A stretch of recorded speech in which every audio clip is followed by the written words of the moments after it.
are now part of the morning crew with Tamanna, Neeraj and Alex. Same show, sharper voices.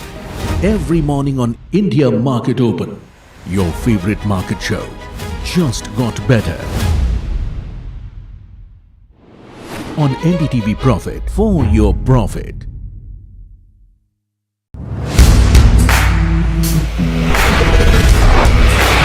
Alright team, our new order show is ready. Now we need a promo. Something cool, something sharp. Well, I'm sure we'll be having outstanding reviews, solid suggestions, expert advice, the latest trends. It's a lot simpler. We'll help people make the right auto decisions. It's got the cool stuff, geeky stuff, serious stuff, all of it, so that you can discover, decide and drive. I'm Siddharth Sharma and I am your Automate.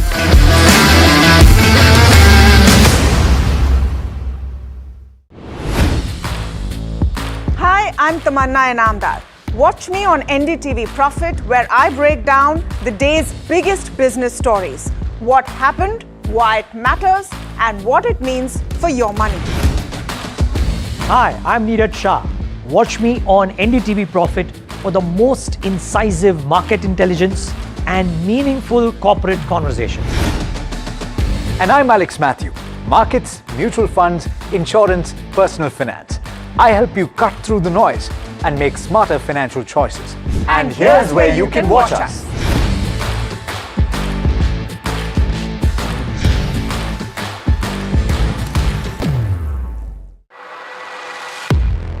He has been tracking markets for over a decade, spots the trends before they hit the screen.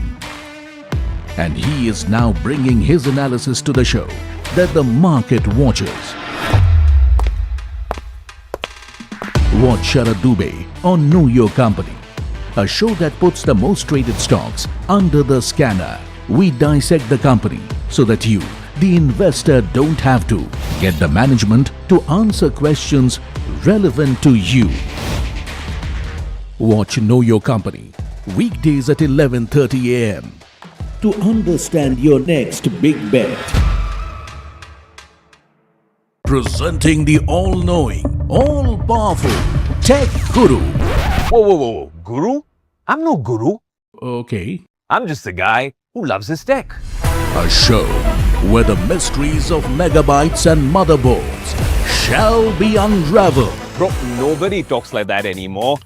This is all about connected ecosystems, EVs and AI that you can use in your daily life. That's what we do on Tech 360. Real talk, real reviews, tech that you can actually use. Tech has changed. So should your tech show.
New year, new power panel, India Market Open, now in its boldest lineup. This is where the trends get tested and stocks get conviction. I'll recommend a buy call on a stock only when I'm fully convinced on the stock. With a table thumping buy. You're watching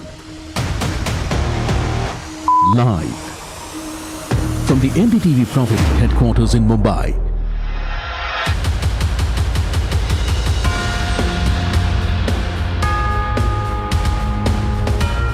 This is India Market Open.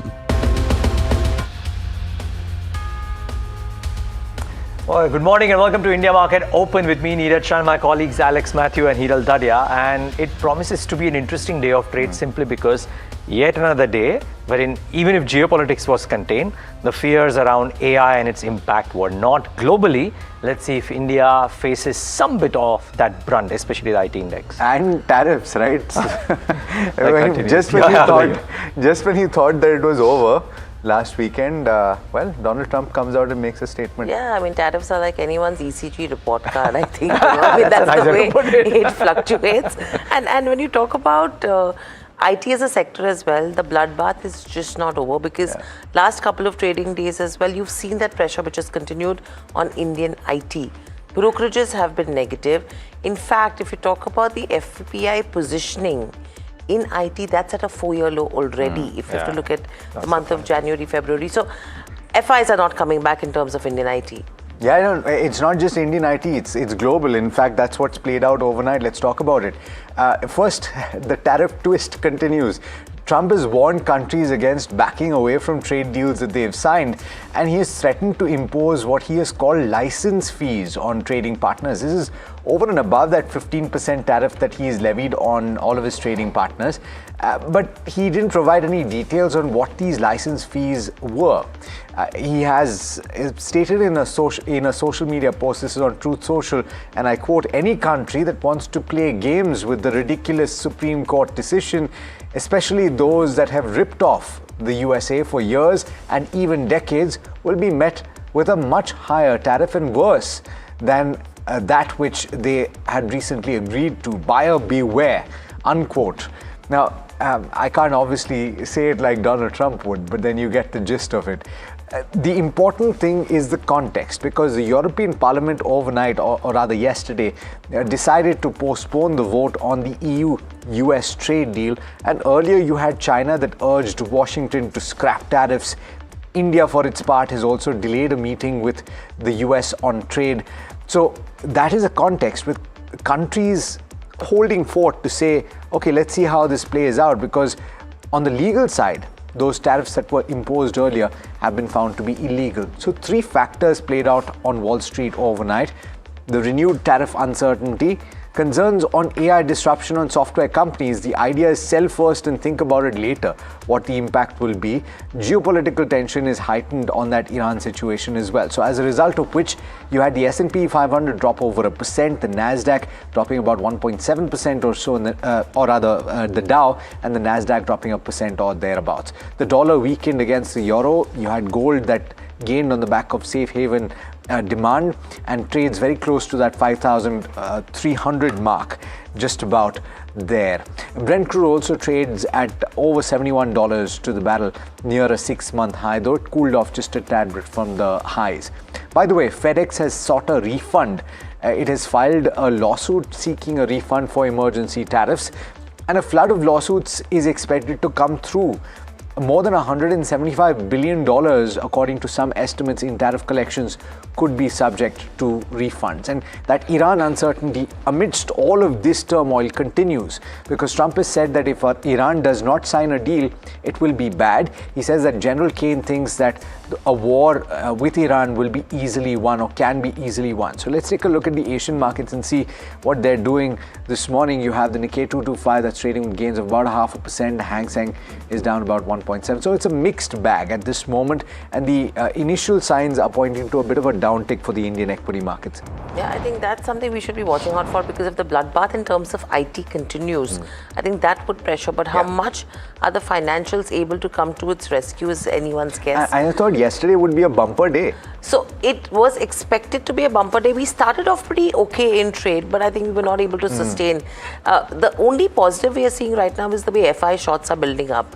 They are at a 4-year low, so that is an added advantage that we are seeing as well. But clearly, sustainability is the key. We've extended gains for 2 consecutive sessions in terms of Nifty 50 as well, where we ended with gains of around 0.6%. What was interesting was that we saw that dip that came in, and in the last 15 to 20 minutes of trade, we started to see that interest back in the markets. Bank Nifty and Mid-Cap Index underperformed Nifty 50, wherein the banking and the PSU Bank Index saw some gains of around 1.3%, whereas Healthcare was another sector which saw some smart moves along with FMCG.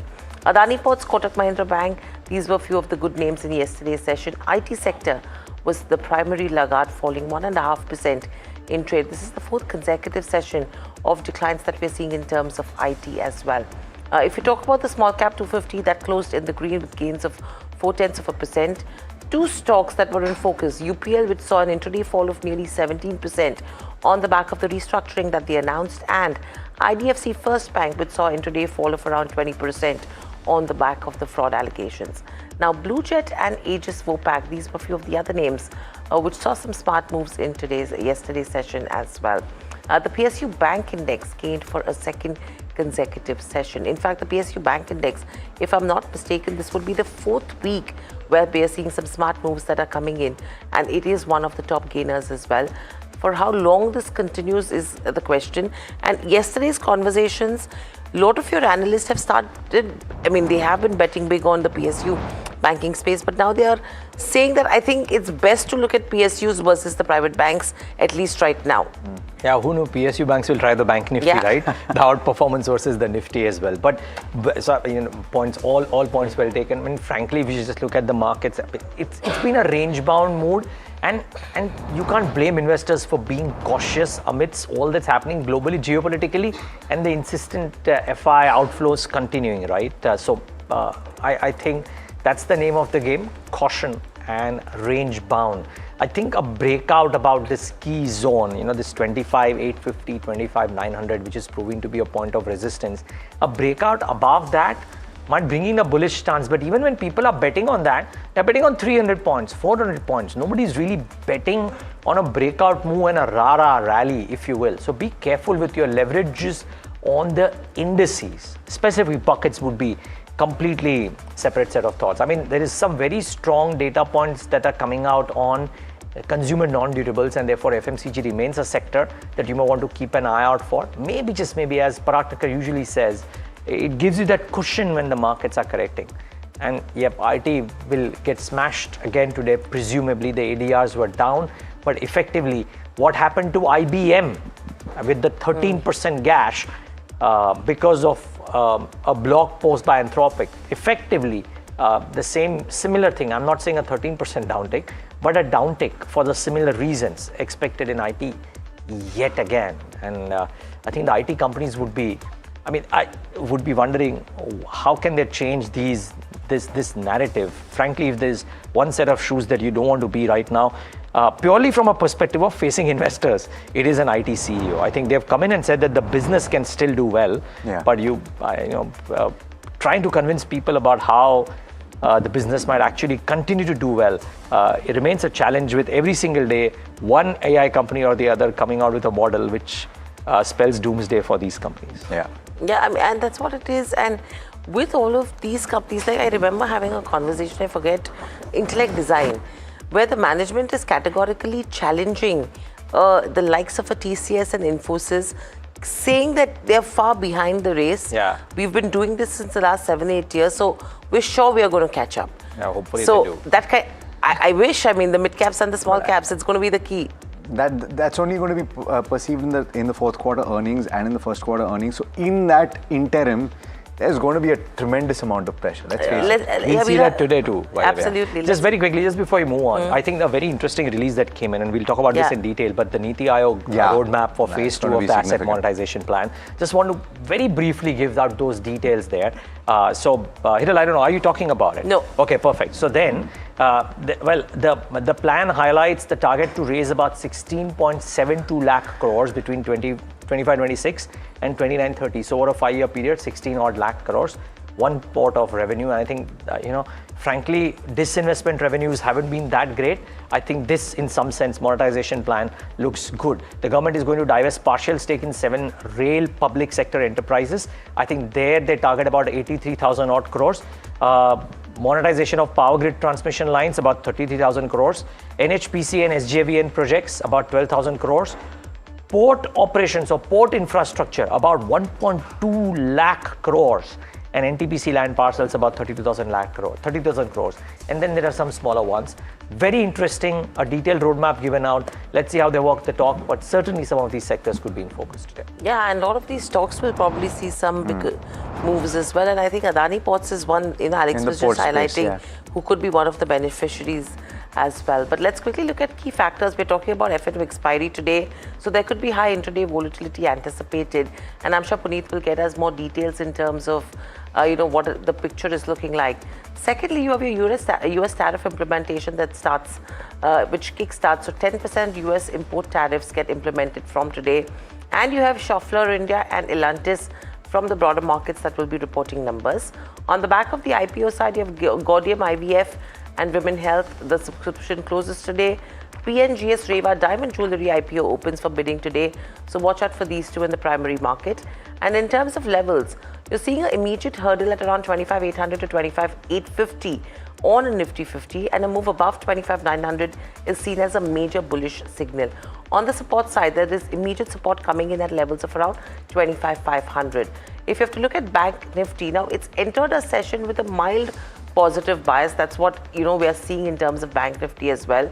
The immediate hurdles are placed at 61,500, where the call open interest is the highest, and 61,750.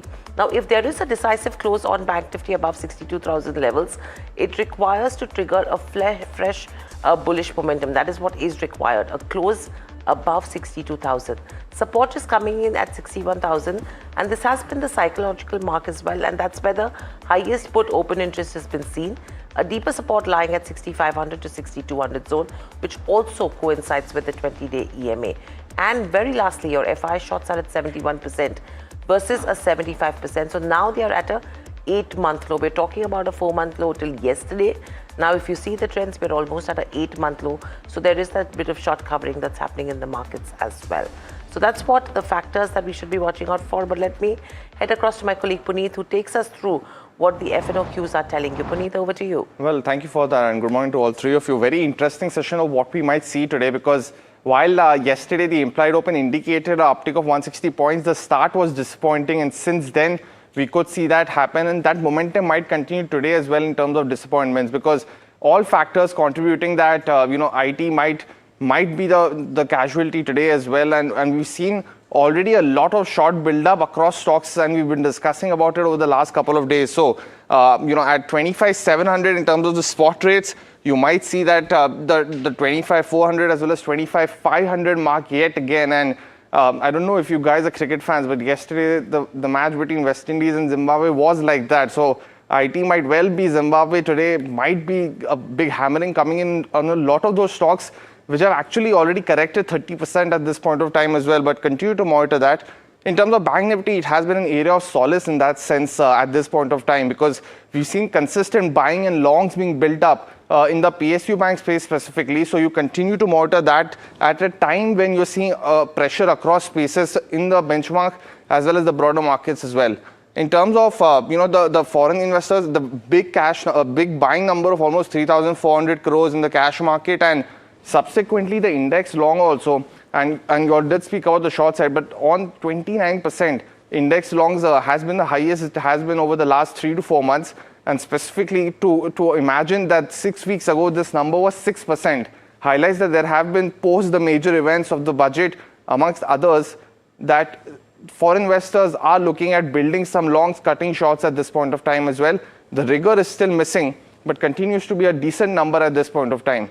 Finally, in terms of stocks, we've seen, very interesting today in both open interest gainers and losers, that the open interest change has been quite decent. So across spaces, especially in the gainers, you're seeing long build up across NTPC, Apollo Hospitals as well as Alchem, while in the open interest loser side, you've seen stocks like Supreme Industries, Bajaj Auto all see short covering. So some signs of solace seen in stocks where there has been buying and coverings of short, but largely because of the bigger names getting hammered amongst IT, you could see that pressure on the benchmarks. Watch out for what happens with the broader market breadth today as well, but it's going to be an important day for today, given that we have the expiry as well for the Nifty 50. Yeah, absolutely. Thanks so much, Puneet, for getting us through details and a number of stocks in focus. Remember that barring what we're talking about, of course, the mood could shift the way that these stocks react. But Here's the list. Wari Energies. This is a thumbs up. A couple of developments for the company.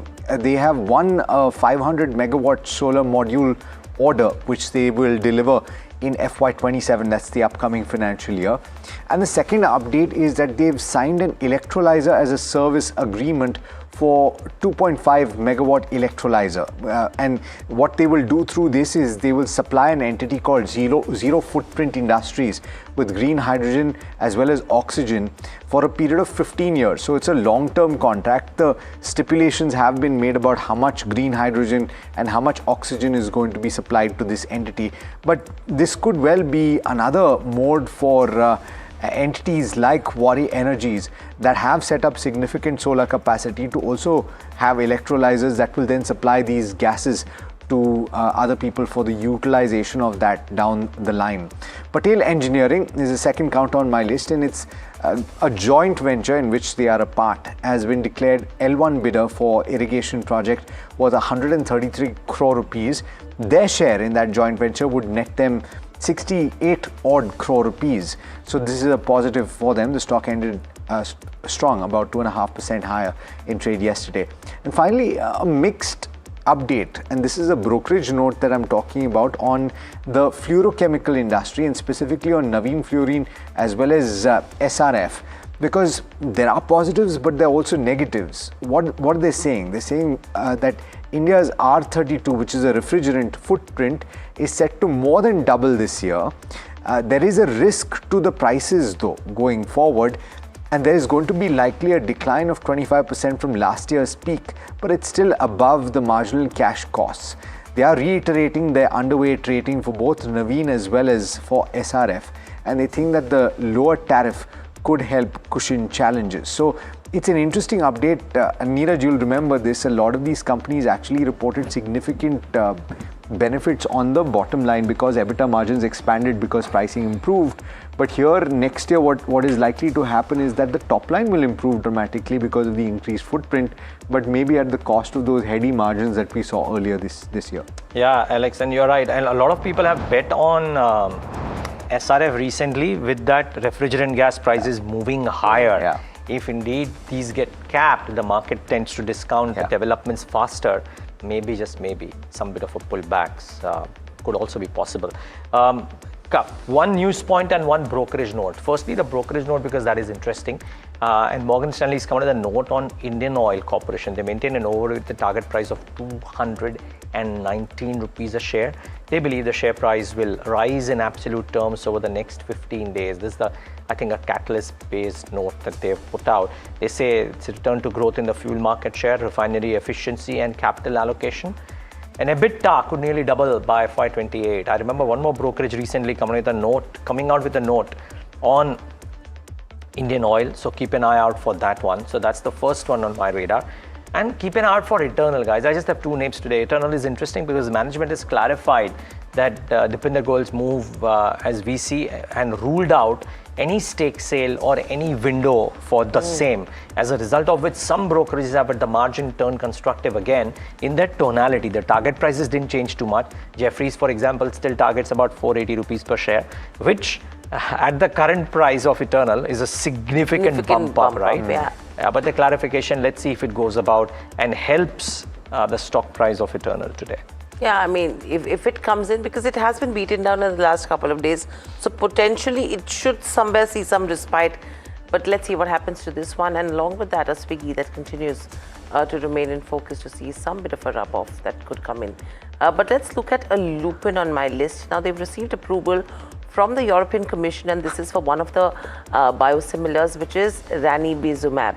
Now, this will be marketed under the brand name Ranluspec, and the regulatory milestone grants Lupin marketing authorization to commercialize the drug across EU member states.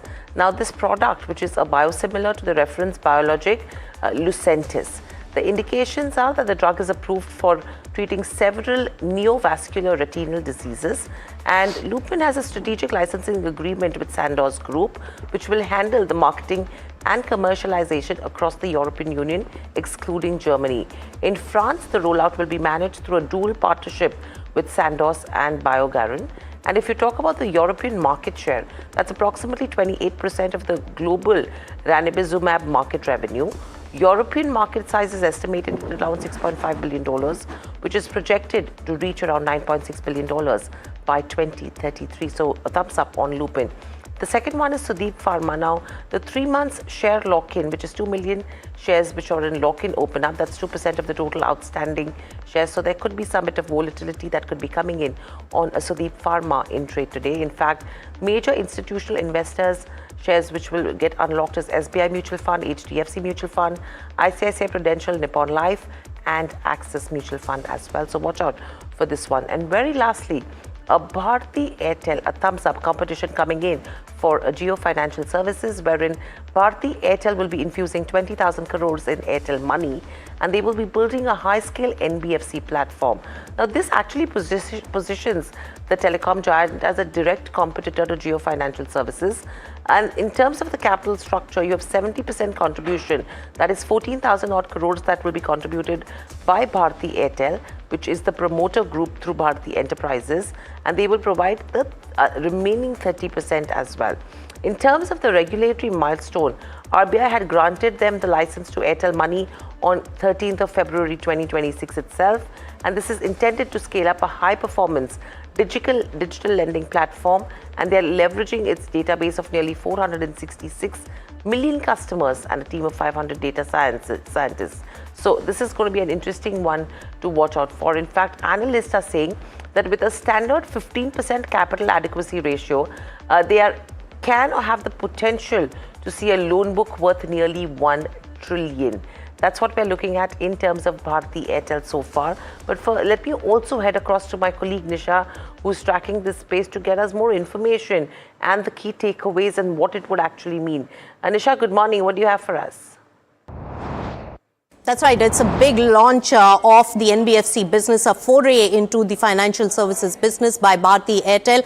And with Airtel Money, they are also looking at injecting 20,000 crore rupees over the next few years. Now, Airtel Money's registration and the license for operating an NBFC was just recently done. And now Bharti Airtel is coming up with this big fund infusion in this particular business. Also, remember that 20,000 crore rupees will be really infused in proportion to the shareholding of Airtel Money, where 70% is held by the listed entity Bharti Airtel and rest 30% by Bharti Enterprises. Now, looking at this particular strategy, sources do suggest that this could be an obvious choice for a company which is really enjoying the benefit of a large customer base with the telecom operations, touches millions of lives on a regular basis, and on the other hand, the other platform has dispersed 9,000 crore rupees already.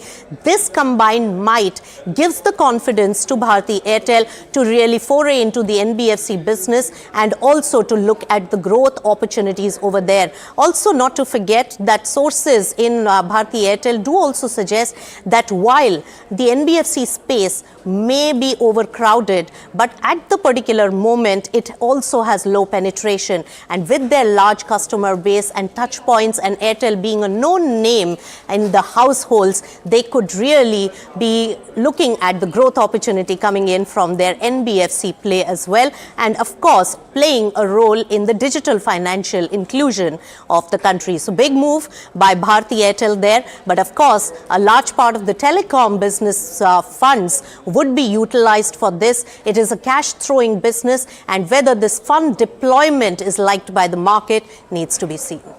All right, thanks so much, Nisha, for that. In fact, let's bring on Abhizar Divanji, founder of Neostrat Advisors, and a keen watcher of the space for many, many years, to give us a sense of what he thinks of this Big Bang entry.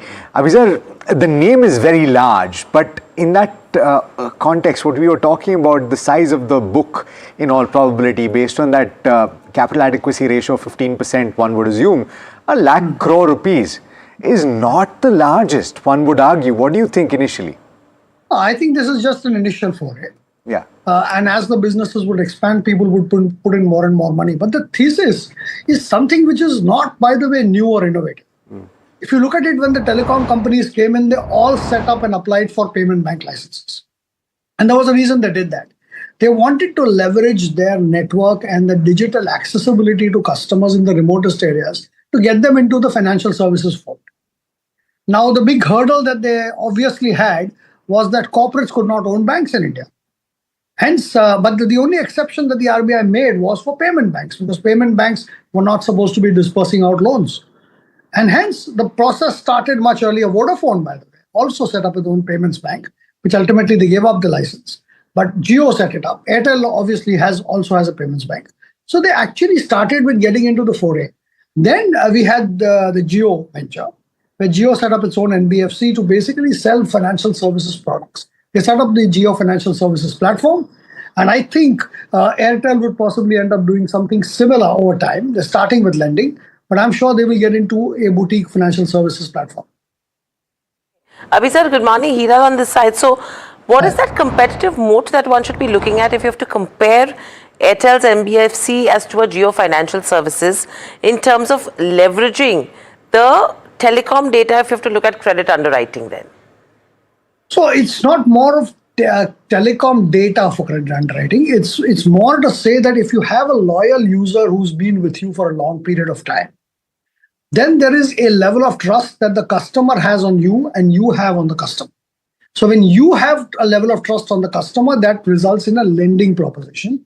And when the customer has a level of trust on you, it tends to be either a deposit proposition or an investment proposition. So that's exactly, in my view, though I don't know it from the inner quarters, is possibly what Jio is trying to do too. It's trying to leverage the strength of relationship that it has with the customer. Not necessarily only data, because then there are DPDP rules, etc. But apart from that, the one-on-one customer interaction, the network that gives you access to the customer, the physical ability of being with the customer, the digital ability to actually making sure that even a small transaction is processed profitably. And that's actually exactly what the proposition is. And I think Airtel would have a similar proposition. Abhi sir, another question I have is when you talk about Bharti, it's a lending service provider, right? And now this transition will be actually to a telecom-led NBFC. Any regulatory hurdles that you see on this front, because it becomes a full-fledged balance sheet lender? No regulatory hurdle, frankly. So, even if you look at the whole landscape today, there is no regulatory hurdle to it. So, for example, can you have a payments bank on one side which can accept a deposit, and whether you can have an NBFC on the other side which can lend, all owned by the same group, possible regulatorily.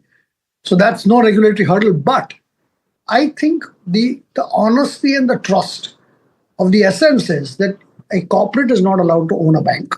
Hence, if there is a direct linkage seen from the deposit taking and the lending ability, that I think is going to be a trust factor or a supervision factor, which the RBI will, in my opinion, keenly watch, because that defeats the purpose then to say that a corporate should not be owning a banking license. If you have two entities, one can take a deposit and the other can give a loan, though there is no direct correlation.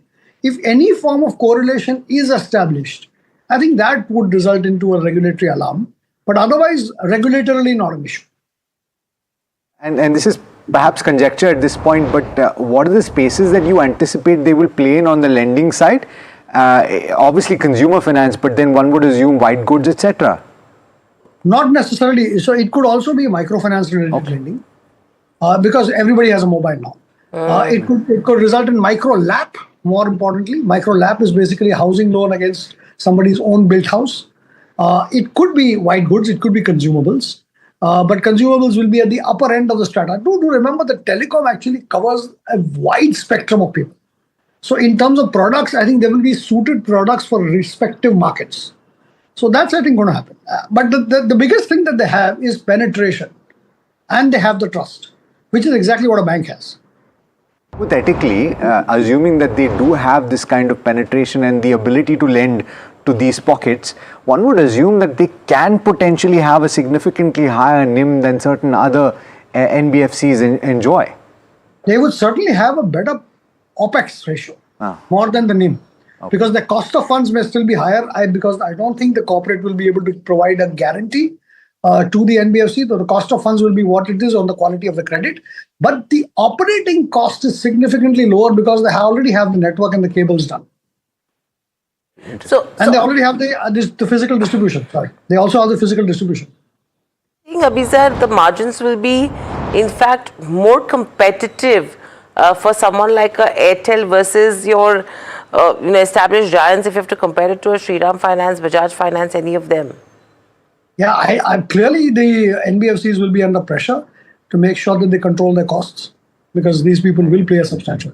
Very, very. Yeah, this is, I was expecting the reverse, and I mean, you've given me an absolute opposite answer, because I was thinking that these are large players who are already established, and for these newbies to come in and become competitive from a margin perspective is going to be difficult, but it seems absolutely the opposite of size. So I think this is a good takeaway for the viewers as well. But thank you so much. Yeah. I must tell you one thing as a parting comment, what Bill Gates said, that there will be banking, but they may not be banks. Yeah, okay. So a good takeaway to end that conversation as well. But thanks, Abhizar.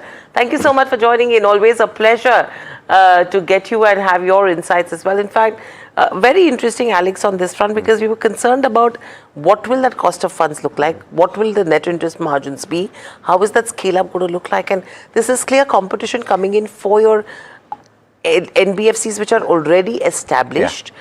And it's not in terms of size, but it's going to be more in terms of performance where the competition comes in. I'll be very keen to find out what the penetration and what the utilization of that penetration will be, and what the contours of that book look like. So if they are going to go towards microfinance and small loans and what he just pointed out, then the texture of the margins that they will enjoy will be very, very large. In fact, let's see what brokerages are also saying. No, Morgan Stanley, they've maintained an overweight. They have a target price of 2,450. What they are saying is that the diversification is into financial services, and they've launched a lending platform in the form of a Airtel Finance, which has happened in this quarter, which has happened in the first quarter of FY25 already. So they've already built a strong credit engine with disbursals of around 9,000 odd crores in the last 2 years. Now, to maintain that clear operational segment with regards to own NBFCs versus partner banks and NBFCs is what they're looking at. They're seeing this announcement as a step to diversify further into financial services, and NBFCs would be more capital intensive. More additional revenue streams are expected with potential value creation from the NBFC business. So this is going to be interesting. In fact, we would love to take a question with Parag Thakkar as well, but quickly after a short break on the other side and what the charts are indicating with Khushbu Arora. Please stay tuned to NDTV Profit.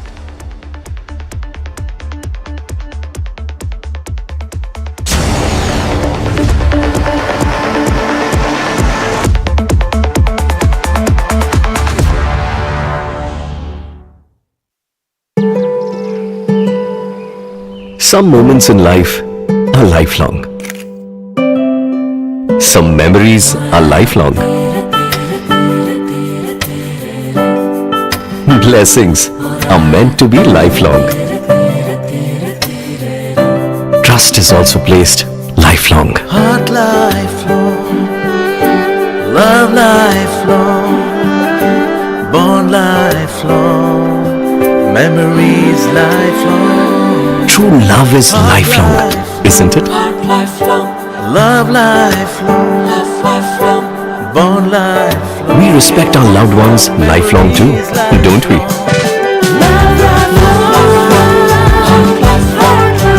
Some relationships stay shining lifelong. Just like Tata Power Solar Roof. Best quality solutions, lifelong service guarantee and unmatched expertise. Ye on the quality lifelong. हाथ, ये जो हाथ है ना, सिर्फ लकड़ी ही नहीं, हमारा कल भी तराशते हैं। बंद हो या हो कोई स्ट्राइक, इनका शटर हमेशा खुल जाता है। इन हाथों का यही तो आपसे नाता है, और इन्हें हम आसानी से लोन देकर अपना फर्ज निभाते हैं। कैप्री लोन्स फर्ज निभाते हैं।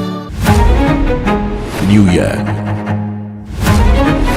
new power panel, India market open. Now in its boldest lineup. This is where the trends get tested and stocks get conviction. I'll recommend a buy call on a stock only when I'm fully convinced on the stock. With a table thumping buy. And when the street wants the levels, he brings the chart. Charts speak the truth, and I deliver the levels with no frills. Parag Thakkar and Khushbu Arora are now part of the morning crew with Tamanna, Neeraj and Alex. Same show, sharper voices. Every morning on India Market Open, your favorite market show just got better.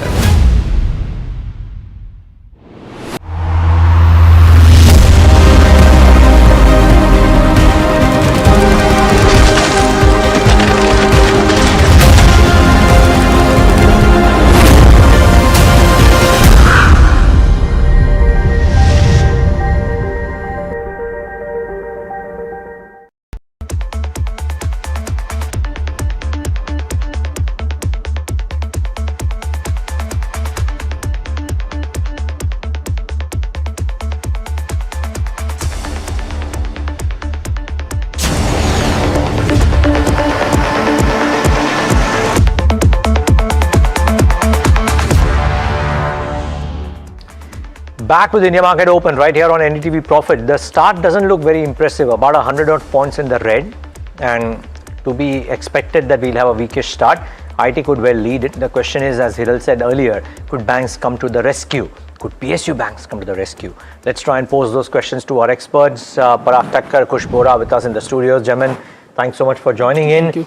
Kush, up one day, down the next. It's becoming a template of sorts, but with this downtick today, does it give any opportunity thematically, Nifty, Bank Nifty, Nifty IT, to trade any of the indices, or would you kind of steer clear? So now I hate to be the bearer of bad news, because PSU banks के बारे में हमने इतनी बात कर लेना. I was listening to you, to Hiral as well, कि कितना positive है. बट मुझे लग रहा है PSU बैंक्स में प्रॉफिट बुक करने का टाइम आ गया है. Okay. अब अगर आईटी नहीं चल रहा है, PSU बैंक्स को प्रॉफिट बुक करना है, और HDFC और ICICI वैसे ही कुछ नहीं कर रहे हैं. So as I said, I hate to be the bearer of bad news. But just to give a whole picture of where we are, the struggle is real. The struggle is very real. This 25,800 to 26,000 mark is proving to be a big resistance that the Nifty has not been able to cross. But as viewers will realize that, we've said this time and again. ऊपर के level पे profit book करिए. This is a buy on dips market where you do get those dips. लेकिन जैसे ही market आपको ऊपर मिल रहा है, वहां पे प्रॉफिट बुक करना बिल्कुल बनता है, because right now that run away rally is a little elusive. 26,000 cross होगा, फिर शायद एक आपको बंप अप मिलेगा, but up until then we could be stuck in this range. Momentum indicators flat, PCR fairly neutral, suggesting that this 25,500 to 26,000, if I put it broadly, could still be the range where markets consolidate for some more time. My worry is the banking index, like I've said in the past, right, and just now as well. PSU banks have had a massive run, a stellar run. They've been the stars of the show. There's no two ways about it.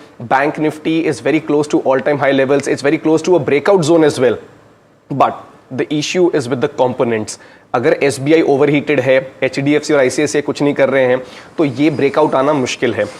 The only saving grace could be, and this is preemptive, could be like FIIs have been buyers. If that buying sustains or continues, you could see a positive traction in HDFC and ICICI Bank, where the leadership could change from PSU banks to these big banks for a short while, and then the Bank Nifty rally could continue.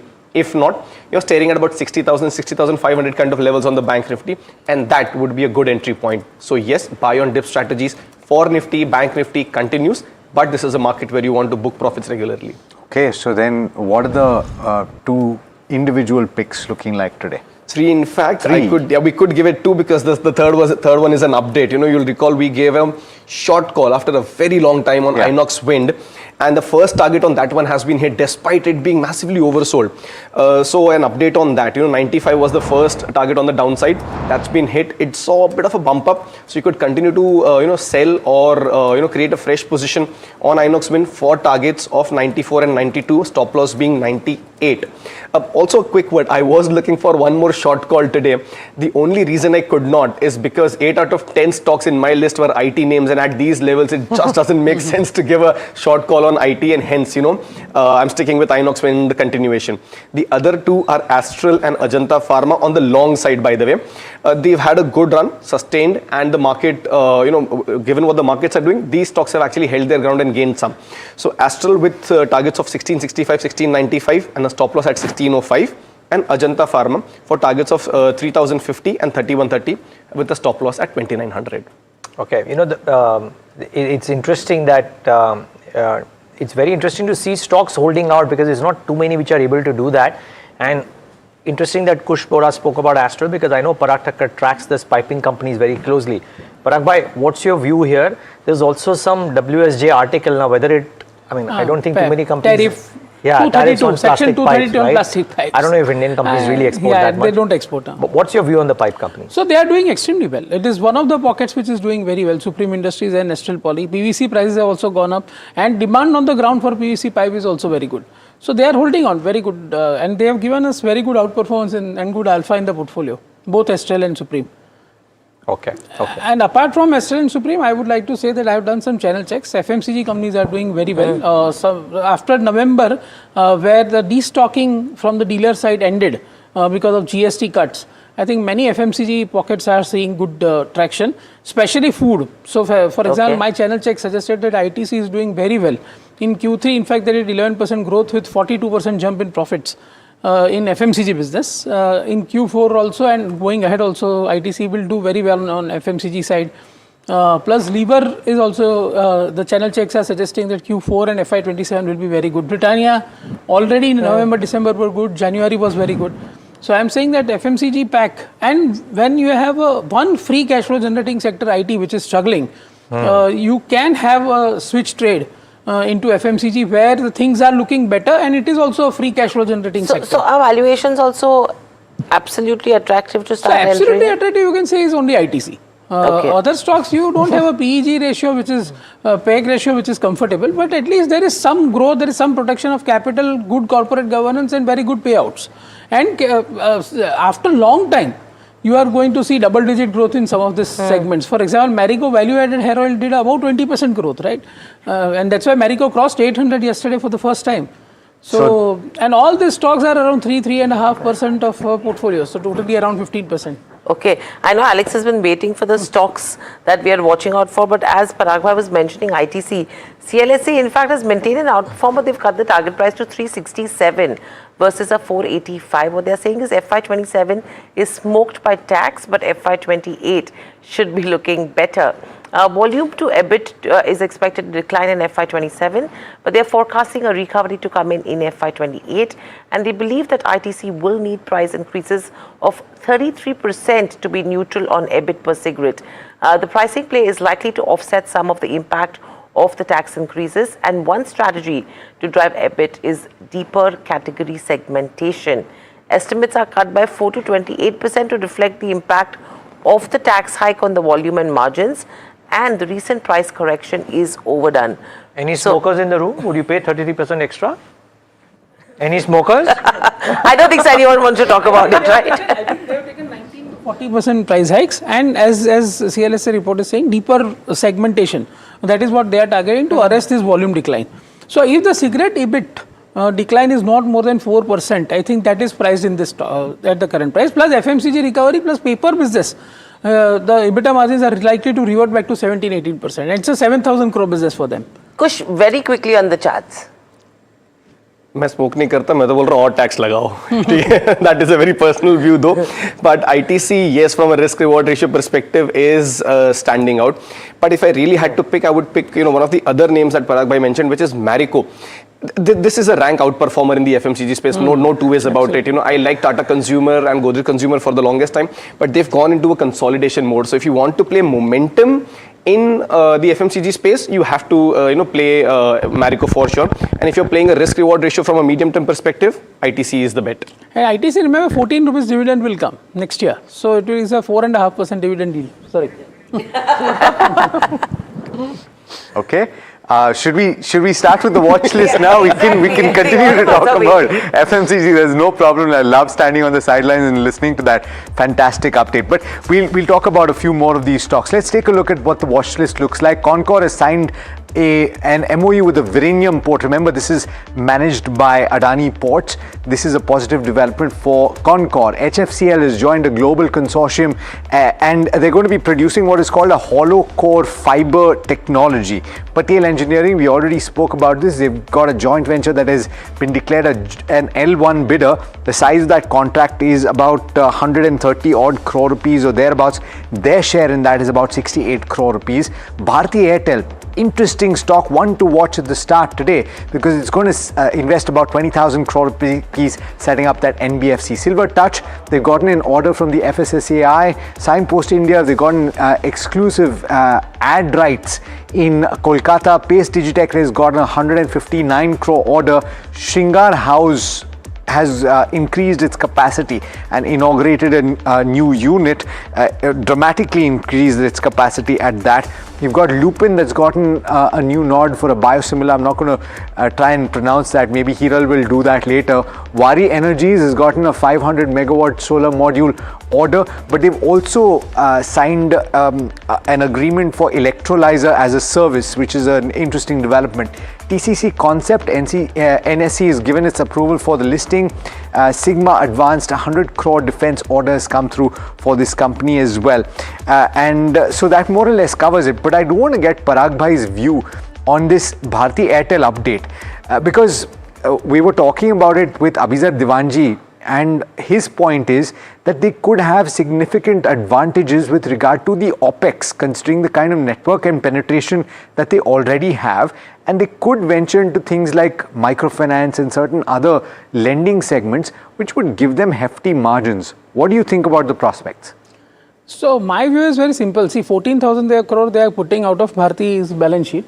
Bharti Airtel will generate around 50,000 crore free cash flow every year. So out of that 14,000 crore at the first year goes into NBFC, so which is not a problem for Bharti Airtel at all. They have 37 crore subscribers. So it is, I would say they have a right to win in this business. And this 14,000 crore plus 6,000 crore is coming from Bharti Enterprises, so 20,000 crore. And in over next 5 years, if they leverage it 5 times, it is becoming a 1 lakh crore book. So if they actually manage to get the good customers and do a disciplined lending, see, actually they should not chase very high yielding things. In my view, in financial business, the most important thing is you have to keep your cost low, which Airtel can keep low cost because of the technology and network. And you lend to good people who can repay you back, because return of capital is more important than return on capital in this business. And do a disciplined lending, grow at 20% every year and build a nice book which will give you 2.5 to 3% ROA and which will give you a valuation of 50,000 crores. So and 70% of that 50,000 crores is 35,000 crores, right? So Bharti's investment, which is 14,000 crore, can become 35,000 crore over next 4 to 5 years, which otherwise in FD it would not have become. Sure. Bottom line though, you don't see Bharti Airtel putting money in an FD. But having said that, bottom line, would you buy into Bharti Airtel right now on the back of this announcement and the prospects in the telecom? Yeah. So basically, see, I would say that in the absence of tariff hike, the Bharti's core telecom business is fairly valued right now. In the absence of tariff hike. If the tariff hike happens at 8-9% every year, then of course it can go to 2,500 also. Sure. Because right now in this business, the domestic business is valued at 13 times EV/EBITDA and Africa business is valued at around say 9-10 times EV/EBITDA. So on an average it is 11 times EV/EBITDA, which is a fair thing. Good business, strong business, moated business, and free cash flow now is huge in the business. In fact, they'll be utilized. In fact, there is other problem, that how to use this free cash flow. So I would say that company is on a very, very strong footing. They've survived the toughest of the competition and emerged stronger. Full credit to them. But I would say that from stock perspective, I still feel tariff hike is the trigger required. Okay. All right. On that note, let's turn to the sector that will continue to see trouble based on what you saw overnight. Brokerages have been cautious. In fact, they're even more so on IT with an earnings turnaround ahead, but still warning of a downside. Jasmeet joining in with the full breakdown of what is being said now. Jasmeet, obviously this is a view post all of those earnings and everything that has come through in the way of developments heading into the fourth quarter. What are you picking up? Well, Alex, very good morning and thank you for that. As we saw, the Q3 was a good upbeat on the results overall, which saw re-rating from the brokerages. But due to the AI pressure, the new anthropic AI pressure, we're seeing a down rating coming in from the brokerages. The brokerages are penciling. Yesterday was Jefferies downgrading most of the stocks in the radar, and now today we have CLSA on it. While CLSA is the overall EPS growth is something which will make a overall turnaround, not the management commentary, though the management commentary remains constructive at this point in time, and they see a uptick in FY27. They also make a note that the stock prices could see further downtake of 5 to 10% from the current levels of them. While they also said that picking order wise, they prefer Tech Mahindra and Infosys in large caps, while in mid caps, they prefer Persistence and Coforge. And they've also reduced the target price for all the stocks in their radar with a high convention rating for Coforge and Persistent. They've cut the target price and they've maintained outperform for HCL Tech, Infosys and LTI Mindtree. While for Wipro, they have maintained a hold rating and they've cut the target price for that as well. While I also have HSBC on Indian IT Services. Now what they are penciling in is they expect a 14 to 16% downtake in the revenue on the back of the deflation risk coming from the AI. And earlier this range was 8 to 10%, and now the range has increased given the increased expansion of the AI stream. While they also make a note that the companies that are proactively working in the AI stream will not see this particular deflation, but they'll also see a mid-single digit growth going ahead. While they also make a note that the US provides a favorable backdrop for IT services to grow in 2026 going forward and see a good upbeat in terms of how the revenue scales up for the companies. While all Indian IT company valuations are not cheap on the relative term, but the current mandate shows them in absolute terms at a cheaper level. While I also have Citi, which gives an overall AI picture in terms of the balance of trade and the government perspective. They say that the current RBI data indicates a double-digit growth in IT going forward. And while they also make a note that if there is a flat FY27 growth for software services, the BOP surplus of 20 billion may get wiped off completely. So here we see a overall fear of macro level as well coming in. Yeah, well, thanks a lot for that, Jasmeet. And clearly the bets have been unwound. And we know that there is a bull on the table on IT. I want to therefore go to the one who is not positioned on the long side and trying to understand from him. Aaj niche khulega. Are there more downsides, Kush? There could well be. There could well be, but I think there could be, yet another dead cat bounce that we see before we see further downsides. कितनी बार मारोगे cat को? मरे हुए को कितनी बार मारोगे? No. Okay, so if you look at the IT index, 31,000 has been the level from where we've rebounded multiple times. Even in this fall that came about, दो हफ्ते पहले हमने वहीं से rebound किया था. Plus, if you now break it down and see the components, the components are deeply oversold. आज अगर आपको anywhere from 2 to 5% का कट मिलता है तो ये और oversold हो जाएंगे. तो मुझे नहीं लगता यहाँ से बहुत ज़्यादा downside है. Like I said, until at least you get one rebound. So I would actually be playing for a rebound on some of these names. Maybe not immediately, maybe not today, but from a positional standpoint, I would be playing for that. 31,000 on the IT index is the key level to watch for. As far as the components go, very similar names on my list as well. Infosys, which again could crack big time today, but Infosys from the big guys, and then you've got Coforge and Persistent from the mid cap space or the mid level company space. These are the stocks that you have to keep on your radar. I would now look at IT slightly constructively, even from a near term perspective, for that bump up. Okay, so IT, that's going to be a space we should be watching out for as well in today's session, with the kind of pressure that could be building in. But moving on, the government has rolled out their National Monetization Pipeline 2.0, and this sets out an ambitious asset monetization roadmap for the next 5 years. Now, the plan covers over 2,000 assets across power, ports, railways, coal, roads, and urban infrastructure. And this actually aims to unlock capital for fresh public investment.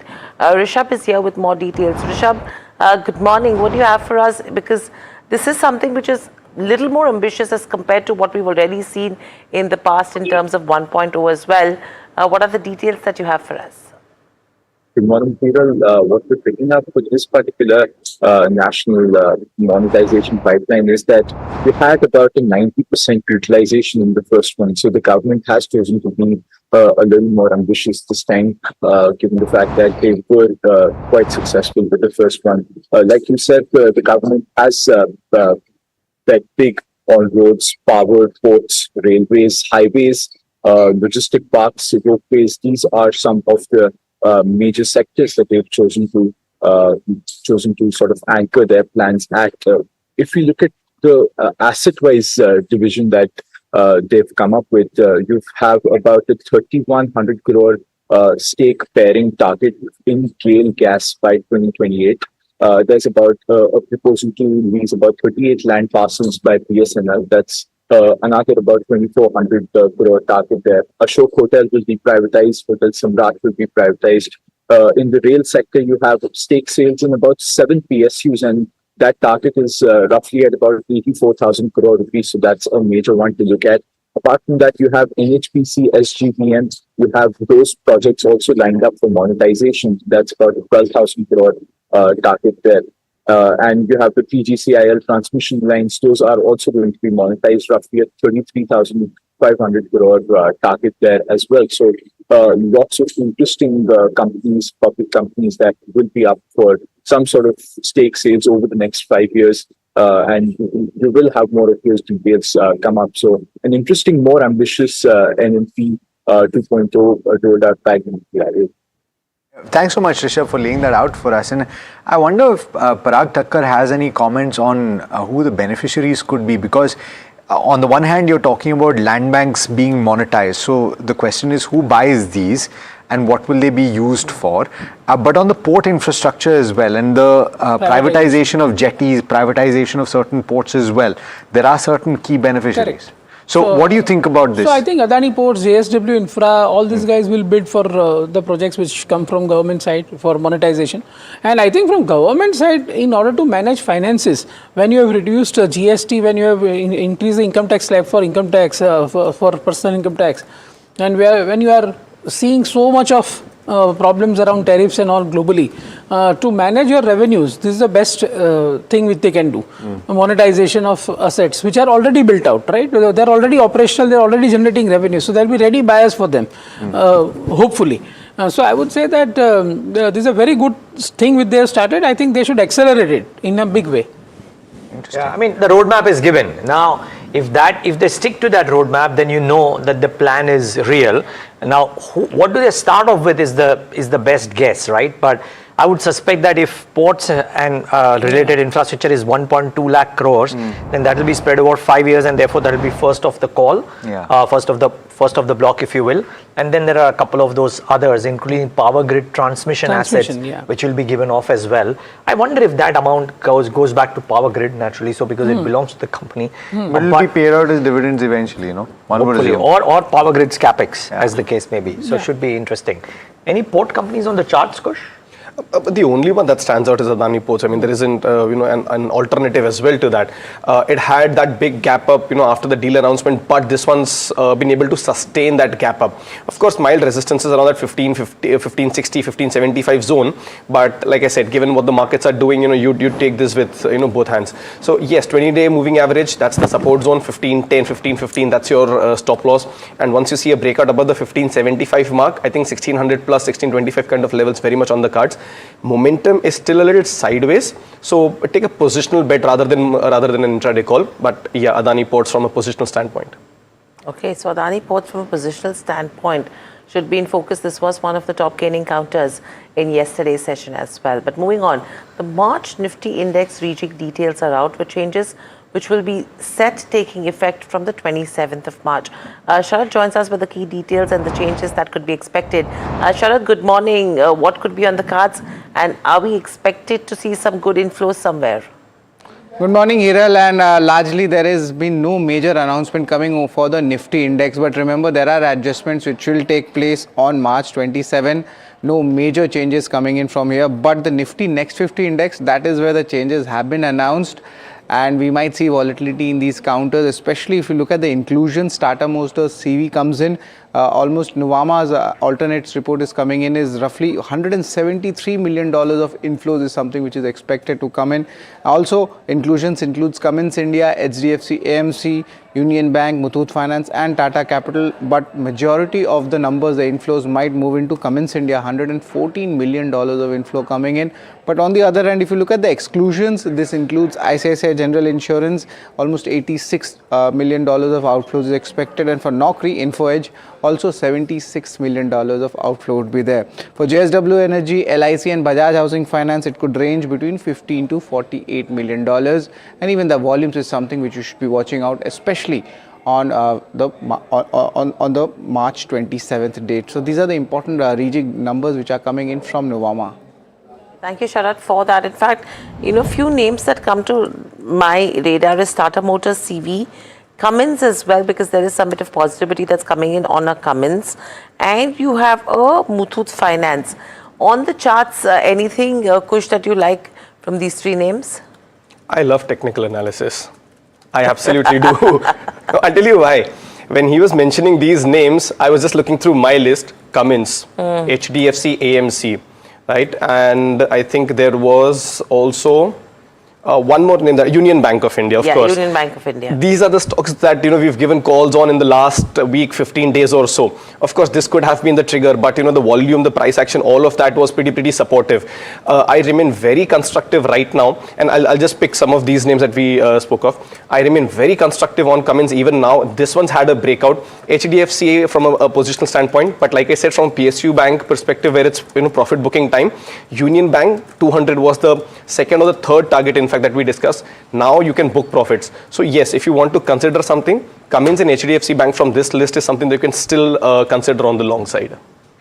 Okay, so Cummins and HDFC are a few of the names that you should be considering on the long side as well as we speak. Apart from that, we've been talking about the PSU banks already. Quick view, Parag Bhai. I mean, Kush was of the opinion that in terms of PSU banks, this is the time to book profits with the kind of upside that has come in.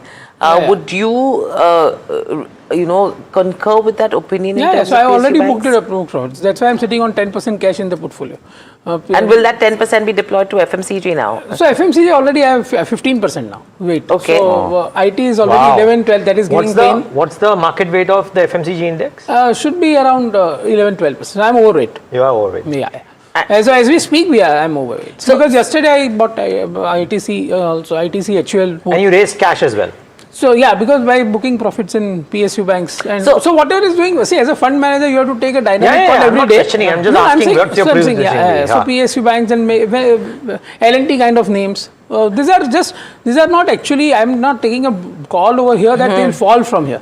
It's just that they have given us alpha, so we have to book profits there and raise some cash. Okay. So my question is, you're sitting on 10% cash. I know you're looking to deploy it, right?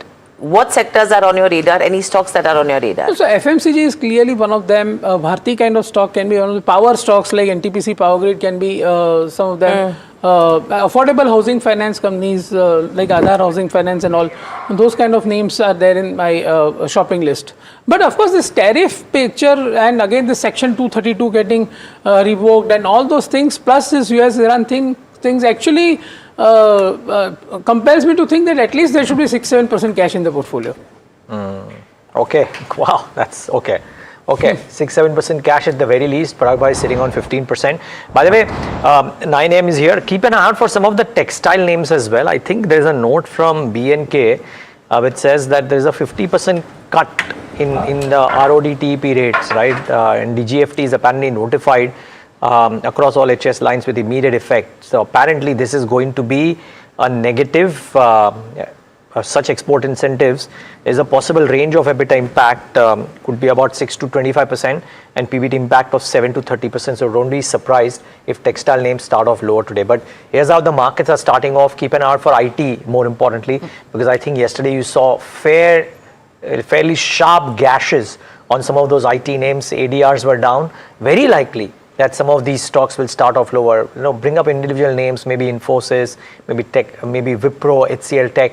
I think all of those could actually be in the firing line today. The question only is, as Kush Bora said, that we will see a bounce from the levels which we've always seen a bounce. So I think that remains the key thing. So a few accidents today, textiles, information technology. Wonder if IDFC First Bank continues to remain an accident today, or does it see some semblance of sanity? For now, still in the red. Let's wait and watch how this shapes up. Milan Vaishnav joins in to talk about technicals and derivatives both. And Milan, good having you. Thanks for joining in. You look at both derivatives very closely too. And I wonder if the OI positions in information technology lead you to believe that the downside today will not be short-lived, or could we see a bounce there? Hi, very good morning. No, in fact, there could be initial downsides, but I feel that bulk of the pain in IT has already been absorbed. And from now on, whatever lower opening that we get in any of the frontline stocks is likely to get bought into, and the downsides are likely to stay limited, because I feel that selling has been overdone. And I am also seeing one technical thing that the volumes have increased, and volumes tend to increase towards, exponential increase in volumes, they often tend to lead to bottom formation. So I don't think that we should now be more worried about the IT. Well, we might see some, some cuts, but they are likely to be short-lived. Okay. What about other individual stocks, Milan, that you like at this moment? I would be very stock specific. I'm looking at Siemens and IDBI. One can enter into Siemens at above 3,300, expect 3,450 on it, and where one can keep a protective stop of 3,210. Second stock, as I just mentioned, it's IDBI. One can enter into it above 114, expect 122, and keep a protective stop at 109. Okay. Well, so those are some names. Now, fundamental views here, because some of those textile names likely starting off lower today. Interesting juncture for the government to roll back some of those incentives, Parag Bhai.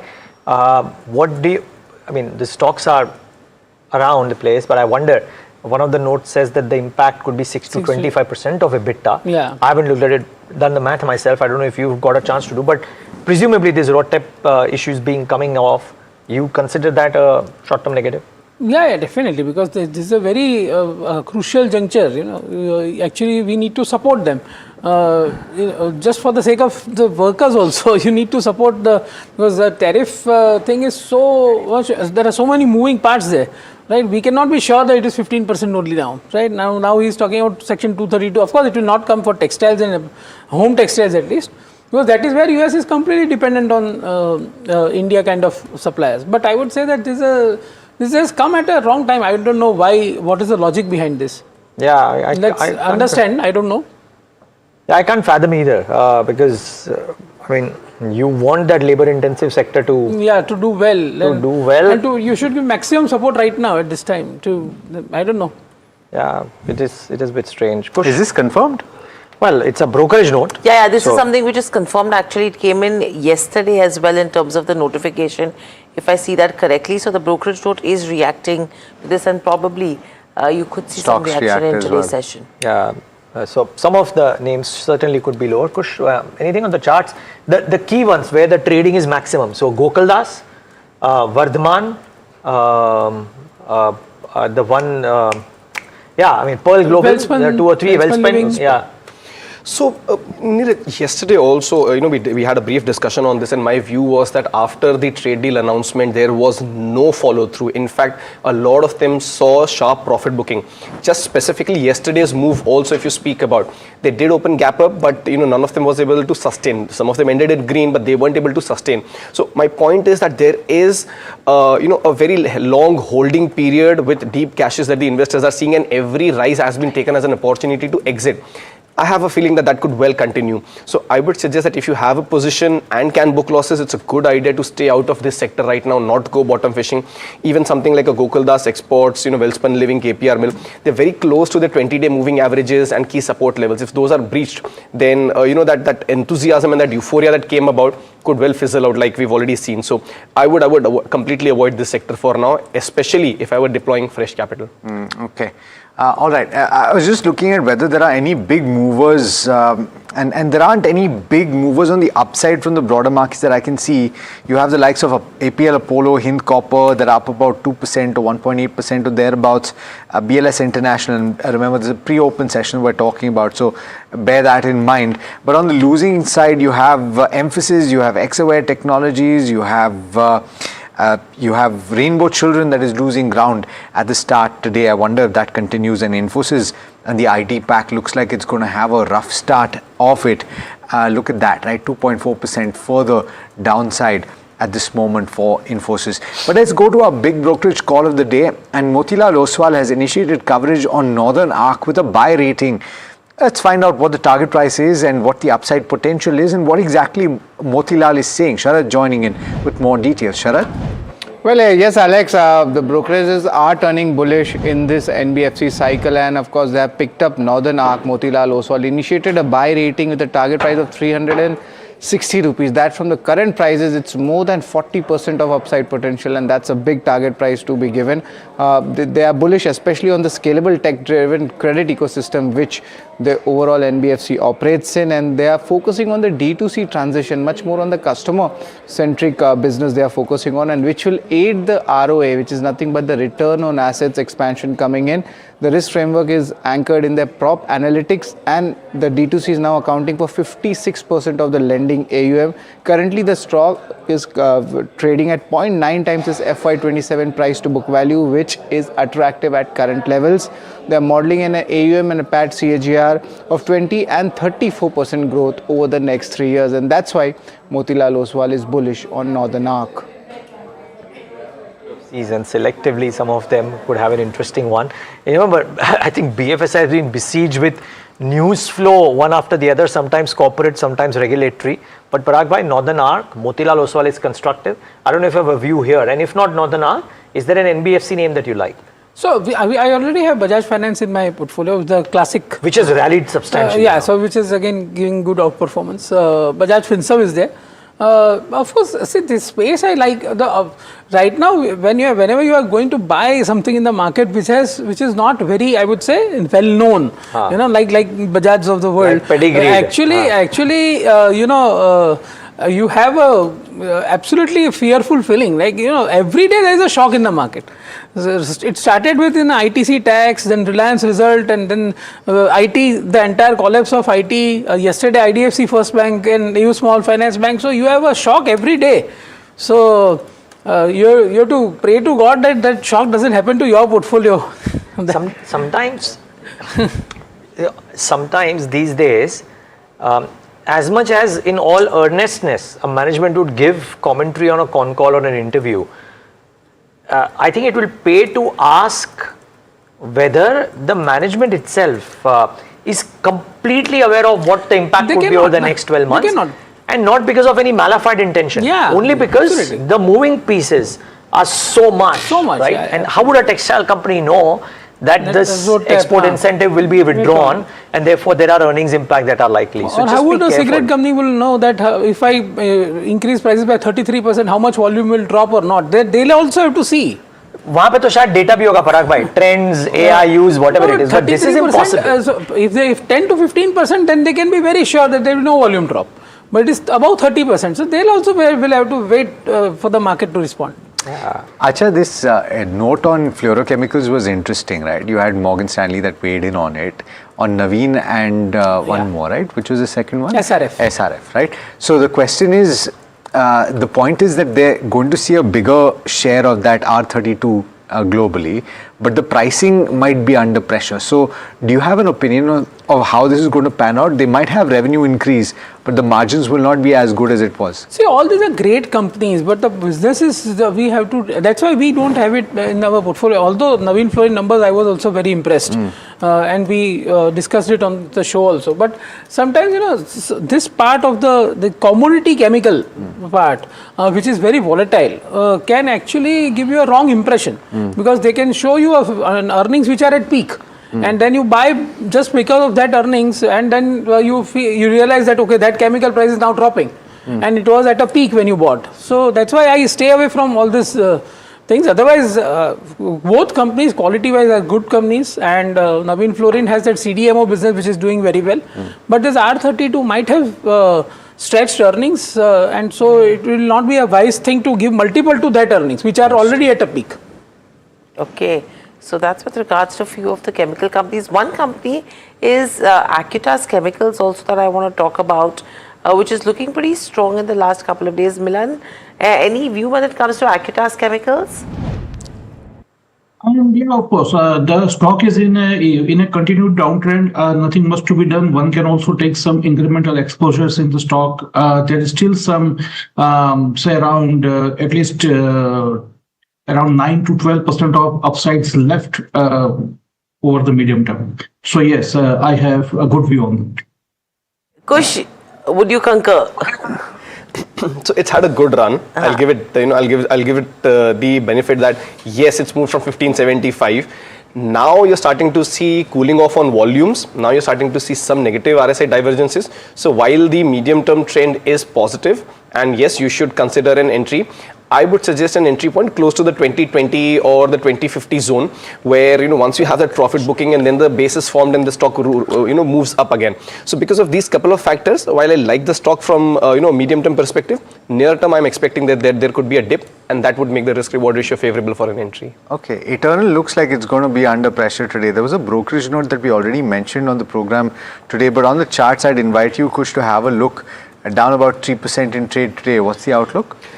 So, Alex, couple of times the rallies fizzled out. The 270 zone where I have been constructive on for a while. This is being tested again. The stock's actually below that right now, but it's being tested again. So I would place a very strict stop loss at the 250 recent swing low and continue to hold on to this one. If that is broken, then the near-term recovery that was playing will fizzle out. So while medium term, I remain constructive on it. From a very near-term perspective, this 250, 255 level remains very critical, and the fact that the stock twice tested that 300 level but faced rejection from there is something to be a little concerned about. Okay, Milan, IT looks like it's going to have a bad start once again. So therefore, I know that we came to you on this one and you said that you might see a bottoming out, right?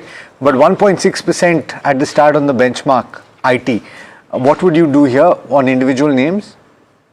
On individual names,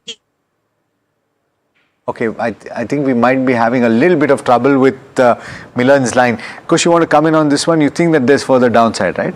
Yeah, but I think there could be a rebound that could come, probably as immediately as today or maybe in the next couple of days. So now I will play IT for that rebound trade, even from a very near-term perspective. Okay, about 30 seconds. What is the last top pick that you might have at the start of trade today? Yeah, given the setup, I'd go with 2, Ajanta Pharma on the long side and Inox Wind on the short side, both stocks that we've just discussed before opening. Okay, still short on Inox Wind and clearly shows how renewables have actually hit a bit of a tough patch, though not every company. I think from the downsides, Vari, for example, has rebounded all the way back to maybe 3,000 or thereabouts. So some names are looking interesting out there. Kush Bora, Vari Energies very quickly, 15 seconds.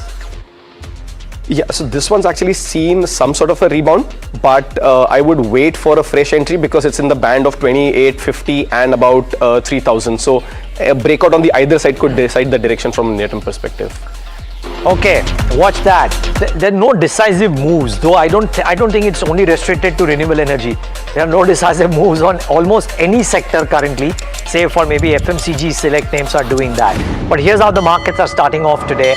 And starting off weak, 0.4%, about 125 odd points. This was on expected lines, no two ways about it. Banks are okay, so therefore IT is bearing the brunt. We know mid caps are down, small caps are down.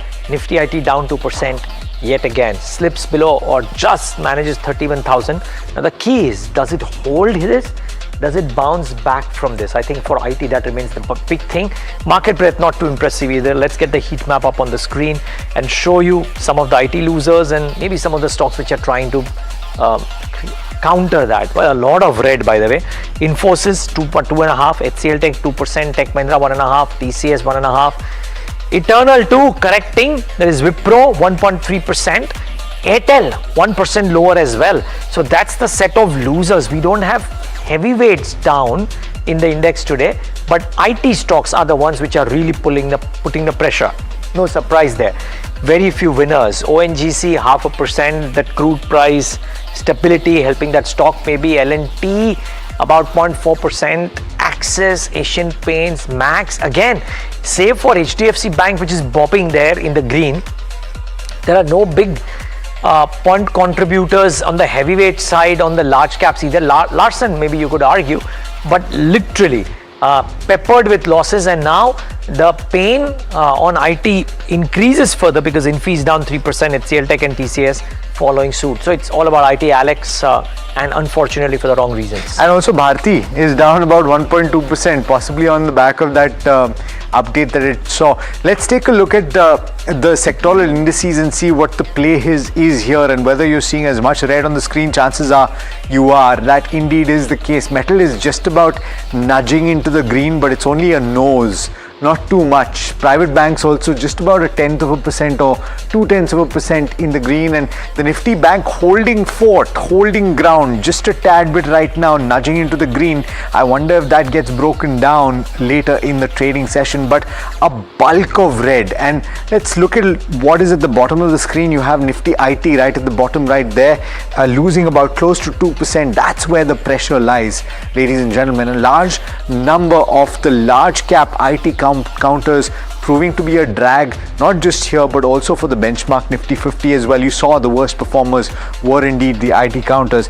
India Defence is losing about 0.7%, auto is down about 0.7% or thereabouts. So quite a few of these sectors, even realty, so a bulk of the sectors in the red. Let's take a look at individual stocks though and see whether there's a smattering of green. One would assume yes, that there are few stocks, but only a few. Signpost is one of them.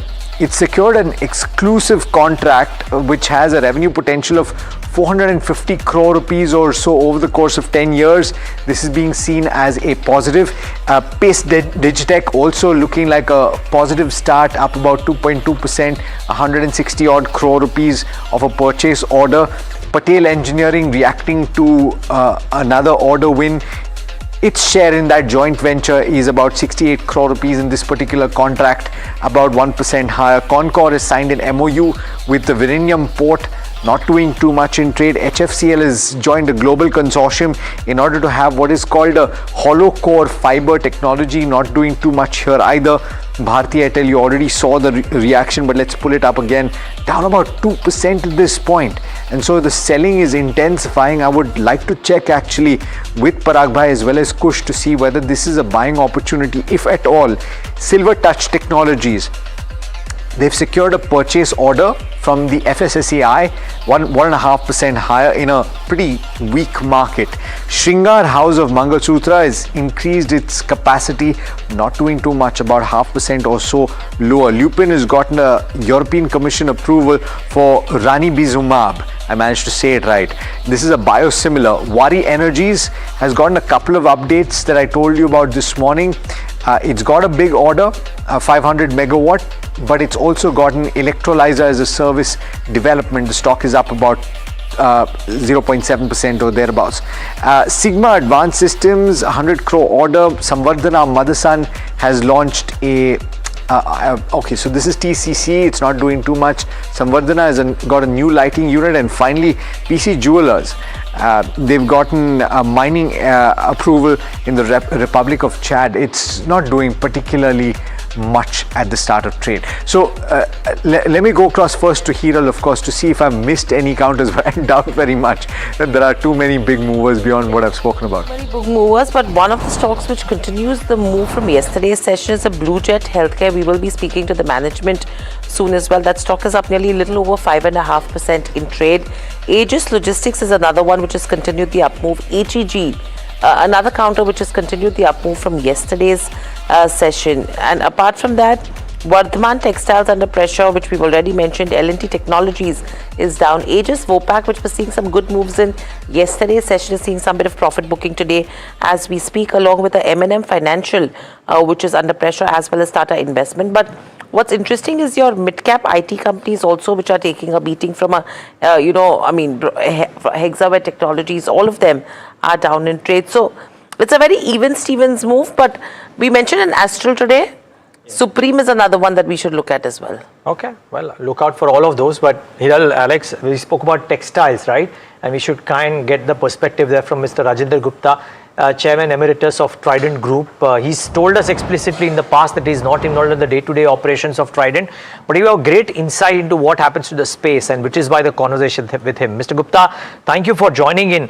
I presume you've had a chance to look at the news flow. And I wonder if what you make of this news flow, the RODTEP incentive cut by 50%. What do you make of this? Well, I think first of all, good morning. Very good morning, it came sir. only last evening, and I think there's nothing more to say. If you want to have some impact on the working of the organization, but I think we're all going to make up in case some, because the GST and other tax also been reduced in certain areas. So I think that this was not expected, But I think this is going to make up by the company or by the industry itself. Okay, 3-4 follow-ups that I'm sure I have and my colleagues have. One of them is this, sir, that this presumably there will be a hit to margins. Brokerages are saying anywhere between 6 to 25% hit on EBITDA, depending on the company-wide exposure to home textiles. Can this be passed on in the competitive environment that we have, or will the margin hit have to be taken by the companies, Mr. Gupta? To my mind, it's very difficult to pass on this to the consumer or to the end customer across the globe.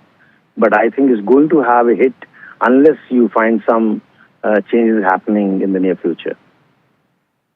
Okay. So, Mr. Gupta, my question coming to you on this is, with this incentive which has been taken away, what is the maximum hit that companies could see? Because, there are brokerage houses who are giving a very strong number on this.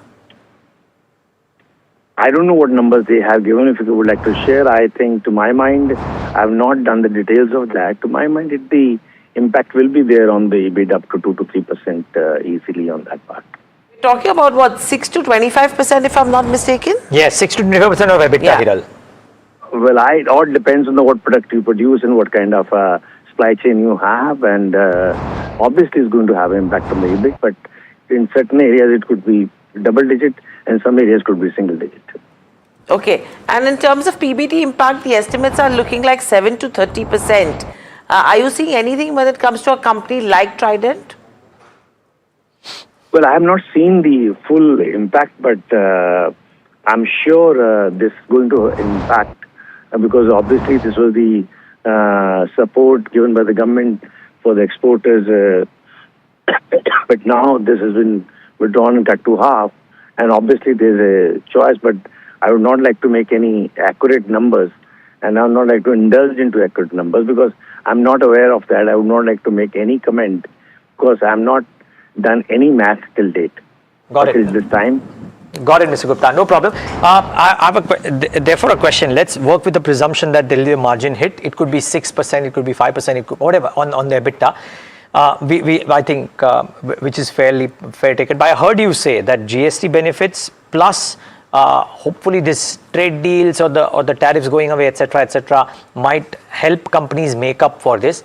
What has the response been now that the tariff situation, if we can call it, getting diffused? Because yesterday Donald Trump has fired a fresh salvo. We don't know from which salvo will come in. But as things stand, are buyers a lot more constructive in procuring Indian products, both in the EU and the US region, sir?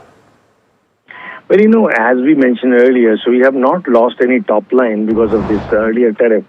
Yes, it has hurted the bottom line, of course, but now the renegotiation has been started. So whatever the saving on the duty from 50% to 15% plus what the all, I think they're willing to revisit their own prices or their own POs at this moment. So Gupta, just coming in quickly on this conversation, you've had a spate of companies already have suits that are filed in the US to claim refunds, and while we're waiting for the lower courts to determine how this process of refunds gets done, is there likely to be filing of suits by Indian companies as well? Well, I don't think that could be a very easy solution, but yes, of course, everybody is going to try hard, and also in our case, the refund will happen only to those who has had submitted that.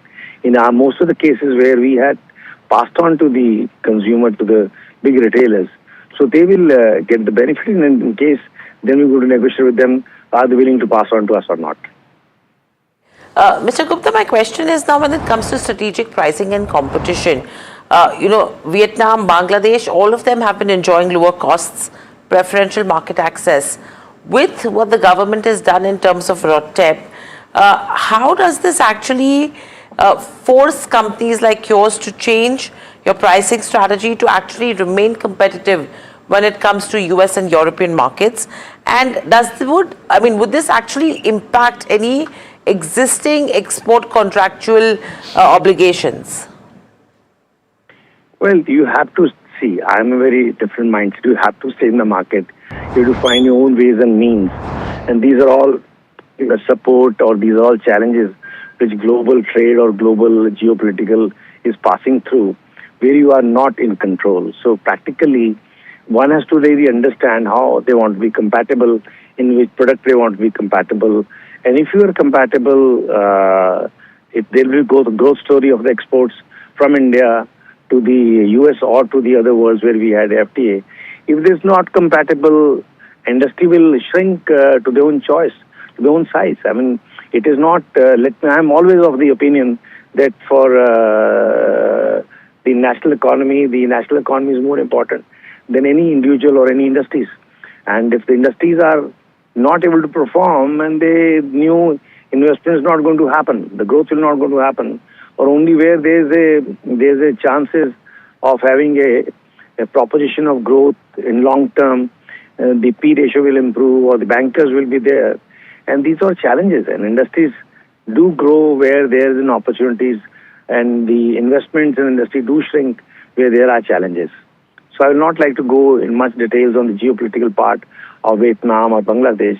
And every nation has their own priorities in life, and they do the priorities as what they deem fit at the given situation. Absolutely. Mr. Gupta, thanks so much as always for taking the time, and pleasure speaking with you. Thank you for that insight. All right, let's talk about the markets. And it's a bad day getting worse for the Indian IT services space. And take a look at the Nifty IT. Let's pull up the constituents as well of the Nifty IT and just line them up, because we're at the low point of the day, down close to 3% at this point, and everything from an L&T Tech to Persistent losing a lot of ground. Infosys down about 3% or thereabouts and bearing the brunt of that selling. HCL Tech also losing 3% or so. So the question arises, with TCS also at 2.7% lower, or do you hit that panic button is the question, Kush? In terms of selling, not at all. You can't sell now. No. Also, let me just give you one more perspective. I was just looking at some data here. The RSI for the Nifty IT index, the monthly RSI, right now is close to the 38.5 mark. The lowest it has been in the recent past is close to about 38.1. And you know what that was? That was during the COVID times. So the situation on the IT stocks right now is as bad as it was during the COVID times. Does it get worse? It could well get a little worse, but I think this is the time where, one, you of course don't sell, you buy or you play for a rebound, but not preemptive. Like I've always said, one, I don't believe in catching a falling knife, right? But wait for that rebound. Once that comes about, you will get some sort of a near-term rebound play also in IT stocks. And from a medium to a long-term perspective, these are becoming slightly attractive levels unless the industry completely fizzles out. So yes, I will now start to look IT names in a very constructive light. Okay, IT names, that's the view coming in so far right now. But very quickly, I want to take Parag Bhai's view when it comes to Eternal as well.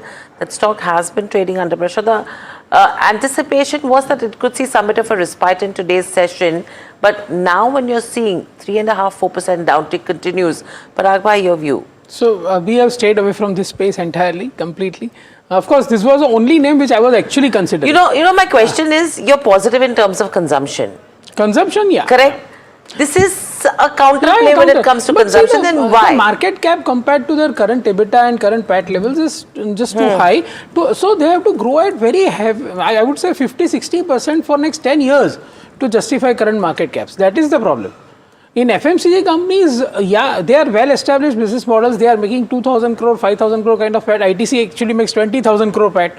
They give you dividend. There is a dividend yield. Here you have to just hope for growth. And if that growth is faltered due to some disruption by some other player or some, and remember, I always say that why Bharti did so well over last so many years, because the other players were bleeding, right? Here everybody is getting free money from stock market. The stock market investors are funding them, right? So everybody has money, cash to earn money. That is why this space doesn't excite me. All right, and you've already spoken about the spaces that do excite you. Parag Bhai, Kush, as always, saying thanks so much for taking the time. Pleasure speaking with you as always. It's quite a critical day for the Tata Group and Tata Sons in particular, because there's a board meeting that's taking place today, and reports are suggesting that the Tata Sons board may take up the matter of the extension of Chairman N. Chandra. He has walked in, and we have those live visuals that came through just a short while back. There you see, this is the headquarters, of course, in South Bombay of the Tata Group and Tata Sons in particular. N. Chandra walking in, and we've got Nisha standing by just outside Bombay House, and we'll come to her in just a tad bit to get you a sense of what is expected to come through later today. But this is certainly a story that we will be tracking through the day. For now, let's turn to Blue Jet Healthcare, and it has begun expansion work at its Rambili facility in Visakhapatnam. This is a major step in its next phase of capacity addition, and we've got the management, VK Singh, joining in just a bit. But before we do that, let's bring in Varsha to give us some context. The stock is up about 4.3% right now. Varsha, significant development for them. Well, yes, absolutely. So the new land acquisition in Vizag will actually scale up their operation and capacity, and of course infrastructure, which will also help in these, in their contrast media segment as well. Now, this facility will strengthen operation and supply chain. Onto the CDMO pipeline for the company, there are 20 active RFPs, and 2 commercial products will need dedicated capacity, and Vizag capacity is also planned to support these opportunities. Onto the pharma intermediates, the recovery over there is expected in next 1 to 2 quarters, and the end market remains healthy according to the company. Onto the contrast media, backward integration at Mahat could be a game or major driver for this segment, while the realizations on this product should be higher than the main molecule. Onto the Hyderabad R&D, the work is expected to start in Q3 FY27. Focus areas are GLP-1 intermediates, peptide chemistry, and biocatalysts. So overall, a lot of things are actually working when it comes to Blue Jet, considering the capacity expansions and the growth expected in contrast media and PI going forward. Okay, all right. Thanks so much, Varsha, for getting us those details. Like I said, we've got Mr. VK Singh, who's a COO of Blue Jet Healthcare, joining us this morning. Mr. Singh, as always, absolute pleasure having you on the program. Pleasure speaking with you. Let's talk about this expansion. When do you see the commercialization take place? What are the implications on earnings? Thank you, Alex. Thank you very much for having me on your show. It's always a pleasure to be on your show. Alex, if I just step back, I would say that 3 years back, the company inflected. Today, you're aware and we are witnessing, being a part of the industry, that there are tailwinds for India. And the pharmaceutical sector, particularly the API sector, should see some tailwinds, and there are opportunities coming our way. Now, the way we envision the next 10 years for the company, we believe that there are 2 very critical or essential pivots on which we will be able to blitzscale the business that we have today. One clearly is R&D, and your colleague spoke about the new R&D center that we are building in Hyderabad. We will be doubling our R&D capacity with that new center, and we'll be creating some new platforms over there in the R&D center. The second big pivot for a CDMO company like ours will be the capacity. Now, Vizag is addressing this second pivot, that is capacity. And today, as we speak, there's some work happening over there, and on February 28th, we are doing groundbreaking, which is in a few days from now. And I think, Vizag, that way Andhra Pradesh, given the current political dispensation, is giving us a very expedited approval almost everywhere. It's a very well-developed pharmaceutical ecosystem. The ecosystem for setting up manufacturing capacities is quite compliance-ready, a single window. So I would imagine that from groundbreaking to getting the facility to an operational level, we will take anywhere between 2 to 2.5 years. 2.5 years. All right. What specific milestones are you anticipating, or product validations that are between the end of FY27 and FY28 therefore? Because one would assume with this new plant coming through during that time frame, this gets important, doesn't it? Absolutely, you are spot on.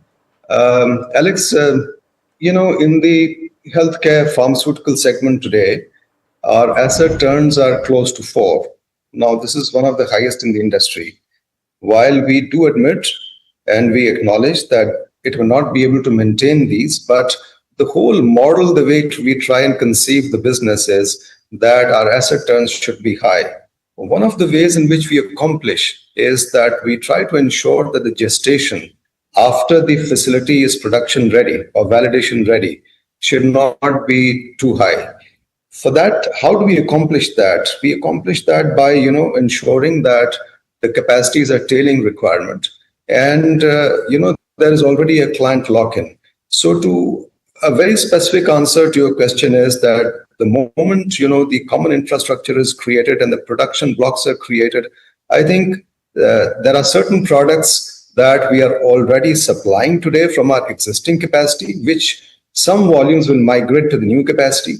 And given the fact that there are certain, there are a lot of, today, there are a lot of lateral entry opportunities. So we are also tracking to very credible, high conviction lateral entry opportunities, which will kick in very fast because the products are not in any clinical phase, they're commercial. Yeah. So the ramp up of production will happen much faster. Yeah. Mr. Singh, couple of very quick questions. To what extent is the phase 1 capacity already pre-booked or backed by long-term supply contracts, and what are the funding needs that you might have at this moment? So, Alex, we are in phase 1. Yeah. At this point of time, it's a 102-acre plot, so it's a very large site that we have. And today, the board approval that we have is for doing a 1,000 crore capex for only phase 1, where we'll put up about 1,000 KL of capacity. This capacity is going to be distributed on 4 production blocks. 2 production blocks will be dedicated to contrast media, one for the API segment and one for the high intensity sweetener. Now, for the contrast media blocks, we have pretty much a client lock-in. So I would say that the capacity utilization here would be pretty high. For the sweetener block, the high intensity sweetener block, we already have an anchor client, but then the capacity will not be fully utilized. I would say that, when we commence production in about 1 or 2 years of commencement of production, we would be at 40 to 50% capacity utilization. And for the API block, which is a lateral entry case, there again, just like contrast media, the capacity utilization will go to, let's say 80% or whatever, very quickly. Okay. Mr. Singh, as always, an absolute pleasure having you on the program. Wish you all the best and look forward to speaking to you after the 4th quarter numbers as well, because we'll have lots to parse and lots to talk about even after that. We wish to invite you to the groundbreaking at Vizag, so we should speak then. Absolutely, absolutely. We'll talk soon. Thank you so much, Mr. Singh. Thank you. All right, Olectra Green Tech has won a large electric bus order from Telangana State Road Transport Corporation, and the contract covers supply, operation and maintenance of over 1,000 buses under the gross cost contract model. We spoke with Mahesh Babu, the managing director of the company, about the prospects and what this specific order means. Listen in. Let me start off with the big order win, almost 1,085 buses, 1,800 crore order win. Talk to us a little bit about this particular contract, because we have seen that you have been bidding and also being L1 in a lot of buses. So this clearly is a big order win for you. What is the timeline of delivery that is expected for this buses of 1,085? And specifically, is it in phases that you will start the delivery of this particular order? Hi, good morning. Firstly, thank you very much, and we are very proud that we played and participated in the CESL tender of 10,900 PME drive tender. I'm happy to announce we got our first LOI from Telangana for 1,085 buses. These buses are low-floor buses to be run on the cities, to be run for 12 years. This includes supply and maintenance and operations of these buses. we will do the operations through our associate company EV Trans. So Electra is very happy that we are able to get this order, and it's very significant achievement for us because this is Make in India vehicles. It has to meet PME drive, and we've been investing on technology for last 10 years, and we are very happy that we'll be able to supply them over a period of 20 months as per the tender. So initially we will do the prototype within the period as specified in the tender, and the supplies will start within 6 months, and we will complete the delivery within 20 months as per the tender. So we have won about 1785 buses as part of this 10,900, and we are very specific that we will select tenders which are profitable and sustainable for both STUs, the OEMs and the operators. And by and large, we are very happy that we got the first LOI, and now the actions are being started to complete the tender agreements and then start supplying of these buses. Mr. Subramanian, that was actually my second question as well. So you had mentioned that roughly out of the 10,900 buses, you saw a couple of smaller companies bid aggressively on that pipeline. So from that 1785 buses, this order 1085 buses is what you got from that 1785. Any timeline for the rest of them? Is it like you're waiting for the tender to finally open, but you are confident of winning those tenders, or you've already won it and just expectation of the announcement to come very soon? This 10,900 buses of PM E-Drive has already been opened. So we have won about 1785, out of which 1,085 is with Telangana, for which we got the LOI, and about 700 buses is for the Bangalore city in Karnataka. So we are working with the Bangalore BMTC officials to move ahead in LOI. So that process is going on. While we do that, we will now focus on what LOA we have got on 1,085 buses. This includes about 60 air-conditioned buses and remaining non-air-conditioned buses. So we'll supply the first batch to Telangana in Hyderabad. If you look at it, already there is one more tender from PM E-Drive, already close to 6,000 plus vehicles. We are already looking at participating in those tenders as well. But we are very selective, and we will be very conscious of the fact that we'll have to grow profitably, and hence we will not be aggressive in terms of numbers, because we believe that if we have to take the electric mobility for a longer period, then all the ecosystem has to be at least sustainability, maintaining profitability. It has to be win-win for state transport undertaking. It should be a very what I would say reasonable numbers in terms of what we are quoting and making profit, and all the stakeholders in the system. So I believe that if electric vehicle has to go to 10,000 plus per market, which I believe will happen in next couple of years, that the ecosystem has to be very, very robust in terms of reliability, durability, and also profitability. So we are very clear that what we are doing, and we have enough tenders in hand, and we will make sure that what we commit, we deliver. The other aspect also, Mr. Subramanian, has been on delivery schedule. Now you mentioned 20 months for this particular order, and you mentioned about the timeline also for the next 6 months. But just in terms of capacity, I think the last time we spoke, you mentioned that you are looking to increase capacity from 1,200 to 2,500 buses on a per annual basis by the end of December. Firstly, has that already happened, and is that just one shift or two shifts? If you can also clarify to us. Yeah, as we see in the last quarter, we have declared that the phase 1 of operations in our manufacturing facility has already commenced. Now the capacity is about 2,500 per shift on an annual basis. Now, if you want to increase, we are happy to go to double shift and make close to 5,000 vehicles. So that's very much possible. So we are already commenced those operations. So manufacturing facility is ready for us to deliver for next couple of years.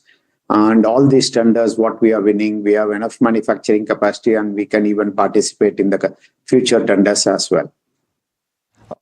All right, so that's the management of Olectra Green speaking to your channel NDTV Profit. Of course, just a short while back, you saw exclusive footage of N. Chandra stepping into Bombay House. That's the headquarters of Tata Sons in South Bombay. And today is a crucial day because it is a meeting of the board of Tata Sons.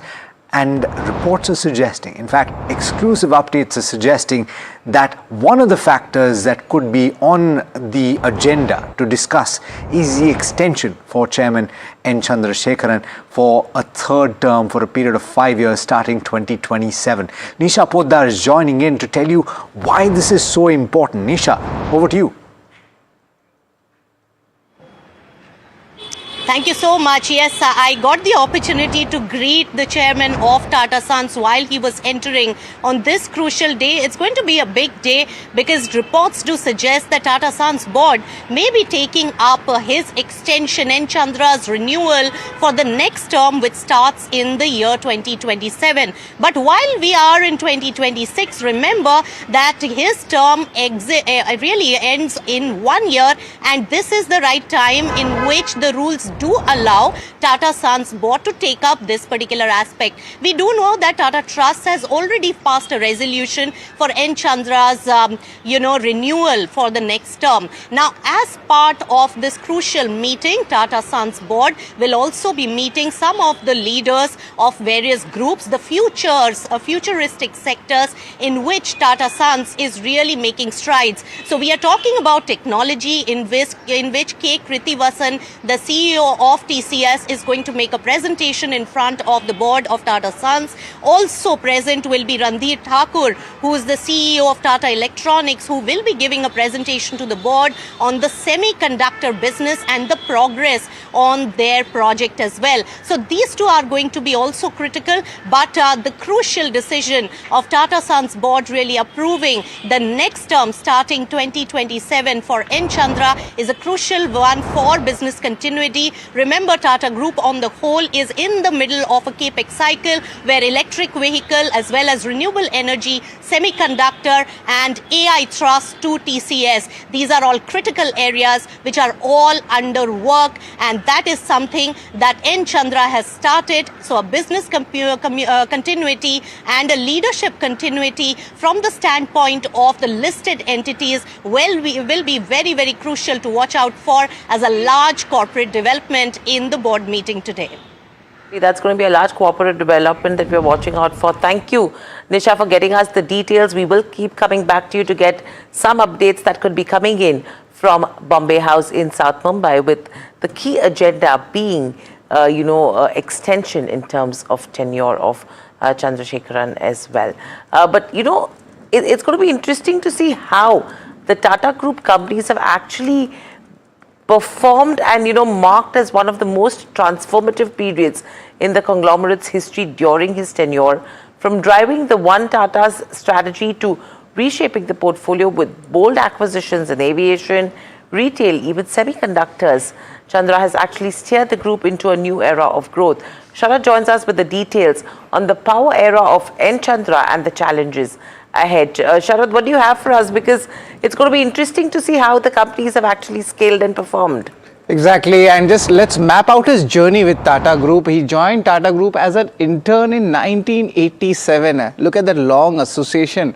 And he was the CEO of TCS from 2009 to 2017 and was appointed the chairman of Tata Sons in the year 2017 February, and now we can see almost 6 years is being completed. They have implemented a One Tata strategy across the conglomerate, and if you look at the key achievements which have come under N. Chandra, this includes the first thing is the group market cap that has surged past the $365 billion mark, successfully acquired and integrated Air India into the aviation portfolio, launched Tata Neu, which is a super app from Tata House, and they have integrated the semiconductor manufacturing and the battery cell gigafactories as well. So present, past and future, he has been integral part of Tata Group. But let's look at the stocks during his tenure, right from when he held the helm at Tata Sons, the top gainers which have been, and this is the addition to the market cap. Trent has been a big multi-bagger, 36% returns coming under his tenure. Titan, Tata Consumer, all of them becoming multi-baggers. Let's look at the underperforming stock. There are some stocks which have seen a downtake also. Tata Tech, the recent listing, that's down 54%. Tata Chemicals, not so much, just up 22%. And Tejas Networks, just a decent set of numbers coming in. So only one recent listing is there. That's where the downtake is coming. Otherwise, the slate is actually very clean. There are some strategic expansions also under N. Chandrasekaran. They've acquired Bhushan Steel to fortify their domestic business going ahead, bought Big Basket, they consolidated the aviation business, especially if you look at Air Asia, Vistara and Air India, and also commenced the semiconductor fabrication plant which is located in Gujarat. But there are some challenges also which the group is facing. The first one is the TCS revenue growth down due to the Western macro headwinds of, you could say, AI issues, emerging digital and clean energy investments which are there, but they require much more scale and investments. Overall group market capitalization recently had a $73 billion correction, and leadership succession planning alongside impending executive board term limits. That's also a key question to be asked for. But this is the entire journey of N. Chandra and his important contributions coming in for the Tata Group. Okay, Sharad, thanks so much for that, and very interesting metrics certainly to track over the course of the day. By the way, we have been speaking about the impact of artificial intelligence on IT, and in fact, we've got an exclusive chat that is ongoing. Neeraj is speaking currently with Vishal Sikka, the founder and chief executive officer of Vayanai Systems. Listen into a portion of that conversation. One side of the reality, and therefore you see the impact to services, you see the impact to several kinds of software like workflow software, or today there is this thing around COBOL migration or cyber security, or even things like what you do for developer productivity around various kinds of mundane tasks that used to happen in software tools. Those are, more and more showing up inside the AI, inside the LLMs. And therefore, again, the productivity of one person or two people doing something with that AI far exceeds now what was possible to do before by one or two people. And they might end up replacing the work that used to happen with a team of people. So this is one way of looking at it.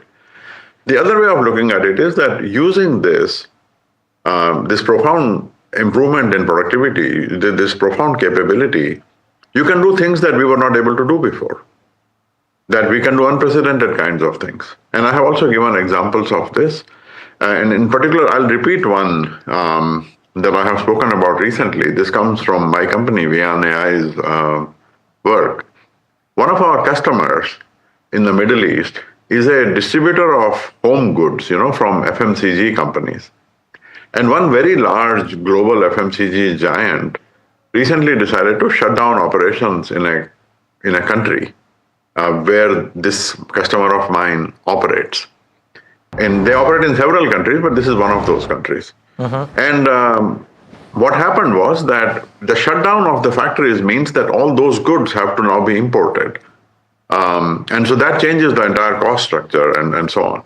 And so what they did was they used our product. We have a product called Hila, which not only lets you have conversation with transactional data, and we guarantee correctness of the results and no hallucinations and all that, but you can then start to ask composite questions, which can layer 7, 8, 10 questions underneath those. So you can start asking questions like, hey, if the cost of this went up that much, and if the cost of that went up so much, what would that do to the profitability? Or find me 10 areas of how to reduce costs, so things like that, which then break down into large chains of reasoning and then give you a composite report, which would have otherwise taken a team of people weeks to do.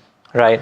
So this customer of mine, Neeraj, was able to, in a 2 or 3 days of analysis, they ran a whole bunch of scenarios. And I asked him, he was presenting to one of our events where a bunch of prospective customers were present. And he said that we decided to exit that country. And I was shocked by that because I didn't know that until he actually presented it live in front of our customers. So I asked him later, when did you decide to do that? He said, after 3-4 days of analysis, we realized that there is no way this can be profitable, and therefore we just exited the country. So I asked him, how long would it have taken you to do this otherwise? And he said, probably a year. Because, you look at the quarter, at the end of the quarter, and then you say, oh, what is happening in this country? let us put some corrective measures in place. Then you do another quarter and again nothing happened. And so by the time you have realized that, you guys, this is not going to work, we are getting out of this country, a whole year has gone by. Instead, you do this analysis in 3 days. So my point is that we can do these new kinds of things that were simply impossible to do before. And I feel excited about that, instead of looking backwards on things that we used to do. Most certainly. And maybe which is why you said that don't panic about job losses, because AI will create applications and roles we can't yet imagine. But I would like to maybe try and understand this from two perspectives, Dr. Sikka. One is the impact on I can't call them legacy IT companies, but IT companies that have been there for a while, one of which you headed for a brief period. And then the people who work on those companies. Now, the question is, sir, that if an average IT service firm has X quantum of revenue over the last 5 years as an average, do you reckon AI and tools developed by Anthropic, by some of the other LLMs, can it append the business model that the revenue will go off and collapse? Or do you reckon these companies can figure out ways wherein with lower employees, they can still grow higher? Neeraj, my perspective on this, it's guided by one of my teachers, Alan Kay, who says that the best way to predict the future is to invent it. So I don't believe that these things just happen to us and, what can we say? This wave came and it took us and we got affected by it. I think it depends on us. And I'll give you an example. You and I are talking on television right now. And I'm talking from my laptop, having a live conversation with you across 7 continents, across 7 seas. And this was impossible 30, 40 years ago when I was a teenager, when television first came. The routine that we used to have was that the newsreader, some famous person who were celebrities, would literally read from a piece of paper like this, Sure. What is the point of a television when you have to read something from a piece of paper? I can just as well take radio and put a picture of the person of Neeraj on it and say, hey, now I'm listening to Neeraj talk. But by the time television could do the kinds of things that we are doing now, or MTV, or live telecasts of cricket matches, it took a while for us to understand the power of the medium. And so it is very natural when a new medium comes that we look backwards and say, oh my goodness, what is this going to do to the farmers? What is this going to do to the stenographers? And the farmers, the manual farming is gone, the stenography is gone. And so first of all, this is natural. What is different this time, I think you can argue, is the speed at which all this is happening. Just compared to last year, we are in a situation where things are very different. Which means that I was talking to the Prime Minister about it some time ago, and he mentioned the stenographer example, by the way. He said, we used to have armies of stenographers sitting inside offices. Now they are not there. So all these jobs routinely disappear. Agriculture has had perhaps the most profound change over the last 100 years. That we used to have 97% of our economy was based on people working in agriculture, and now it is less than, in the US, it is less than 1%, and you still have an obesity problem. And so, the thing about it is that the transition from one category of jobs to another category of jobs happens all the time. One thing declines, the other thing rises. And we, by and large, managed to make that transition quite successfully, partly because we have a bunch of time to do that, to retrain people, to reorganize the workforces, to reorganize the business models and all that. I think the change here is that this is all happening much faster, which means that we need to be much more agile and bold about embracing this. I used to talk about this, 10 years ago, 11 years ago. If you read my shareholder letters and my speeches from that time, they were all about it. And it is here now. And it is happening at a breakneck speed, because these big model companies have money to make. They are in pretty deep holes with large amounts of funding raised. So they are not taking any prisoners. So the long answer, that's a long way to answer your question, which is that, yes, we have faced transitions like this before. Yes, it is happening much faster than before, so the windows are smaller. That means we need to act faster. We need to be bolder, but it can be done because we know that new categories of applications are in front of us, which can deliver tremendous value. So how fast can we abandon the parts of the business that are sinking, and how fast can we jump our workforce onto the new things that are growing is going to define the winners versus the losers. I cannot say to you X percentage of companies will not make it, etc. But I think it's a foregone conclusion that many of them will not make it and many of them will make it. The ones who are able to make this transition are going to have a wonderful future for the next decades to come.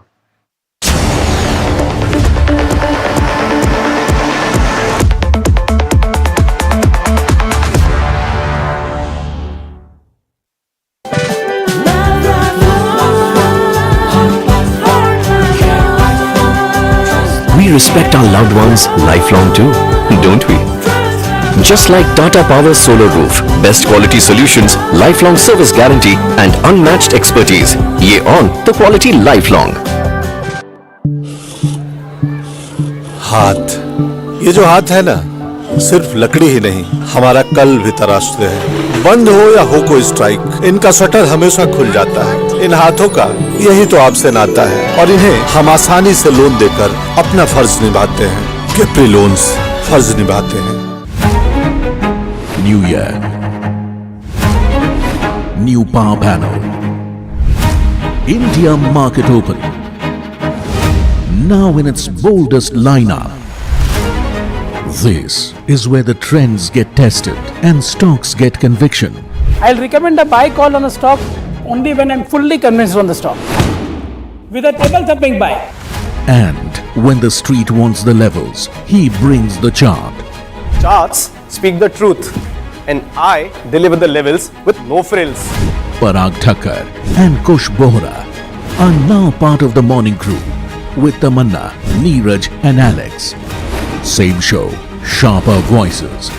Every morning on India Market Open, your favorite market show just got better. On NDTV Profit, for your profit.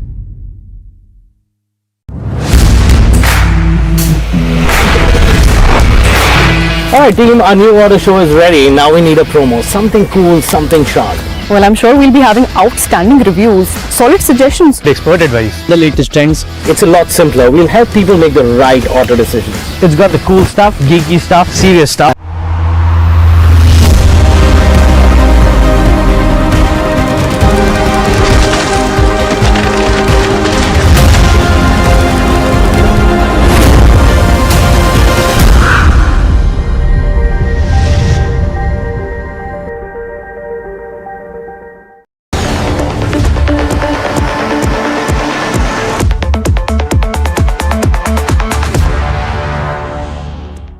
Welcome back to India Market Open on NDTV Profit. I'm Hiral Dadia. Very quickly in terms of markets, from the day's highs, we've seen a downtick of nearly 130 points on Nifty 50. We're near the day's lowest levels as we speak. And the pressure coming in mainly from Nifty IT, that's what is down little over 3% as we speak right now. So it's mainly your IT counters which are putting in pressure. Very quickly, your mid cap and the small cap index. Let's see what they are doing in trade because the pressure continues in terms of broader markets as well.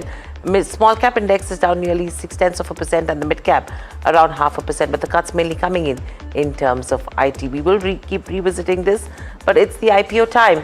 PNGS Reva Diamond Jewelry is coming up with its IPO. The offer is entirely a fresh issue and aims to raise 380 crore rupees, opening today to 26th of February. Before we move on to the management, Mahima joins us with more details. Mahima, what do you have for us? Right, Hiral. So as you rightly mentioned, it's a completely fresh issue of 380 crores and the IPO opens today and ends on 26th of February. Overall, the price band is set between 367 to 386 and 32 shares is the lot size. Just a brief about what the company does. Basically, it's engaged in the jewelry business, offers different types of jewelry made using diamonds in semi-precious as well as precious stones. And this is studded into precious metals like gold, silver as well as platinum. All the products are offered under the brand name Reva and of course, the promoters are same as PN Gadgil as well. The company has 34 stores across 25 cities in states of Maharashtra, Gujarat as well as Karnataka, and operates in all three formats. That is franchisee owned and company operated, franchisee owned and franchisee operated, as well as company owned and company operated. Now, to give viewers a brief about how financials have been, the company's overall revenue has seen a good growth of from that 200 odd crores in March 23 to around 260 crores, and as of September 25 it did around 157 crores. Margins have slightly improved as compared to where they were in 24 in 25, but we'll have to wait and watch for as to how 26 ends for them. But overall profits have also slightly seen a growth from that 52 odd crores to 59 odd crores in the past 2 years. So this is the overall view of how the financials have fared. But in terms of usage of funds, they're planning to set up 15 new stores, for which they will utilize around 287 crores and marketing expenses of around 35 crores and the remaining for general corporate purposes. This is the overall view of what the company does and what this IPO stands for. All right, Mahima, thanks so much for that. Very interesting update. Amit Modak, who is Chief Executive Officer, PNGS Reva Diamond Jewelry, joining us right now. Mr. Modak, thanks so much for taking the time, and good morning to you. So take us through this expansion that is being lined up, 15 new stores, but as my colleague pointed out, you have all three formats. In terms of franchisee owned and operated, as well as the company owned and operated, right? So how is this going to work? What is this expansion about?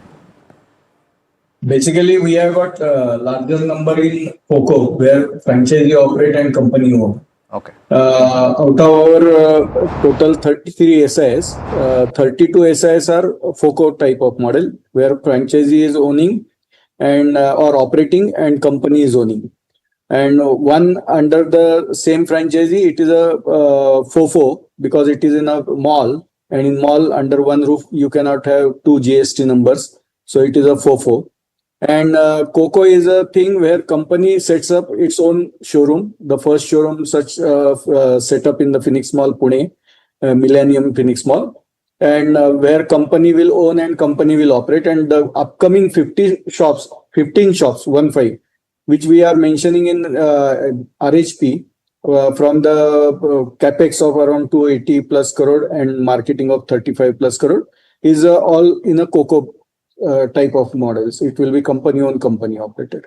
Okay, so then Mr. Modak, the question arises as to where these new stores are going to be added. Is it going to spread your geographical footprint, or are you going to go deeper into the markets that you're already present in? Our promoters are PN Gadgil and Sons Limited, and they have got legacy of 190 plus year, and they are from the basically regional brand, Maharashtra brand, started from Sangli and subsequently to Pune. So we have got good opportunity in Maharashtra also. Many untapped areas are there in the Maharashtra. Along with that, we will concentrate to at first level preference to the north part of the India. In north part of the India, there is a well acceptance for the new brands, that what we have observed through our marketing. And so we will prefer that north part of India will be tapped along with the Maharashtra for upcoming 15 location expansion. Mr. Modak, good morning. This is Hiral on this side. My question is, you're moving in from a shop-in-shop model within PN Gadgil and Sons to the company-owned, company-operated stores, right? How do you plan to maintain that high 23% PAT margins? Because you will face some bit of increased overheads when it comes to independent retail spaces as well. So what happens on that front? In FOCO model, that is a franchisee operated and company owned, we are paying them commission, or the franchisee commission, or the payback, whatever you may call it. Same will be saved when it will be a COCO model. And with considering that saving with additional cost, which as you mentioned, that fixed cost will be there because it will be a COCO from FOCO. So it will be taken care.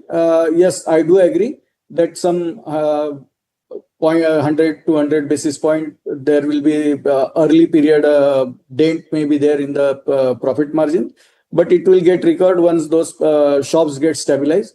Because shop required around 3 to 4 years to reach their full level of the operation. If you see last year, our operation was having 1.35 kind of the stock turn. Generally, diamond industry has got lower stock turn as compared to the plain gold jewelry. But yes, at early stage, little bit dent may be there. I cannot quantify right now, but yes, it will be, but it will get recovered in next coming period once those shops get stabilized. Okay.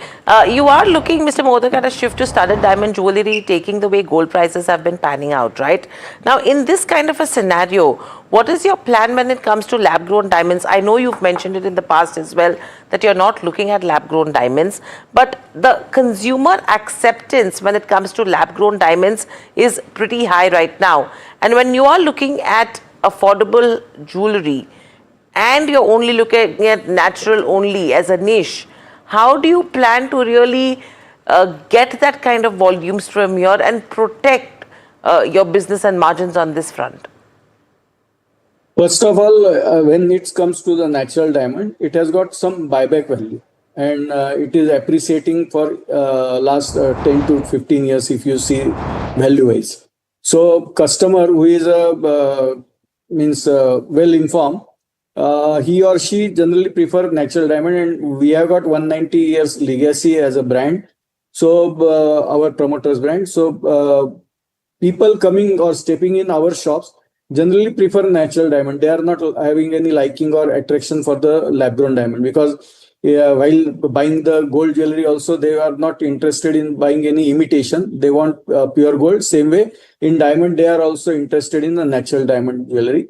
And that is our experience. And moreover, this lab-grown diamond is a threat for the pointers. That is a higher caratage or the solitaire kind of the diamond. But this kind of the nature is there where we are not much operating in this pointer market. We are mainly operating in design market, or the necklace kind of the things, bracelet or pendant kind of the thing, where designs are getting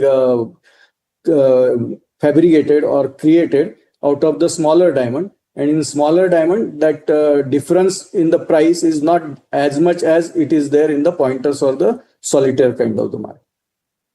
Mr. Modak, thanks so much for taking the time. Pleasure speaking with you. Wish you all the best for your IPO. Thank you. Thank you. All right, we've got Neeraj, and we got you a slice of that conversation while it was happening with Mr. Sikka. But I do want to ask, since you've joined in, Neeraj, before we jump into the next question, maybe 30 seconds to a minute, it's a day when the IT index is cracking another 3.5%. Yeah. So what did he say that you can use to contextualize what is happening right now? Less than 30 seconds, Alex. One, he said that for a lot of companies, I mean, for all companies, it will be bottom up. Some companies who will adapt, leaving away the legacy and going into the future, will probably survive, thrive, and do more. Right? Something that Nitin Rakesh said, that in some cases valuations could expand actually if companies do it well. And for engineers and tech talent, he was very clear, you have no choice but to learn AI. As long as you learn AI and learn it to improve, I think. So reskilling becomes the key, and that's the reason why a lot of people are saying that potentially if people reskill, there will be no job losses to an extent. And productivity improves. I wonder what Ashish Gupta, who's CIO of Axis Mutual Fund, has to say about that, and whether or not he sees disruption in his own industry, or changes at least in the way that fund management is done based on the various measures that are being taken on artificial intelligence of late. Ashish, thanks so much for taking the time, and good morning to you. First, on the IT space, a lot of people are wondering whether the calls were right. Of course, the calls were right. Those that were underweight before this entire wave hit. But heading forward, what do you think is going to emerge once the dust settles? I think, as you and Neeraj were also talking, I think what we have to watch out for is who are going to be the new winners. Right? And I think we are very clear that if you look at enterprise spend on technology, on IT, that will increase significantly over the years, right? So every company, every business will have to adapt, and it will need to spend more and more on technology and IT. The question is that who will benefit from this spend, right? And clearly, with all the IT tools that are coming in, all the AI tools that are coming in, the per unit cost of providing the IT service is coming down, right? But with the tectonic shift that is happening in the technology, the aggregate spend by enterprise will have to go up. Now, historically, we have had track records of companies to use and say that who's going to be beneficial in which domain. Some companies are stronger, for example, in BFSI, some are stronger in telecom, and that's been used for by us to kind of project how the revenue growth for each of the companies will be. But I think now we are going to be in uncharted territory, really to see which company will have products which will have capabilities to use these tools more efficiently. And the other important thing is that the beneficiaries may not be really dependent on the size, right? So it is not necessarily that those who have large workforces will get larger share of the revenue pie. So I think that's the challenge, that even as the enterprise spend will go up, who are the guys who will benefit from this spend might be very different from what has been in the last decade or so. Ashish, but the tendency now, and this is not just in India, but it's globally, and you saw that in the US markets overnight as well, the tendency now is to sell and think about implications later.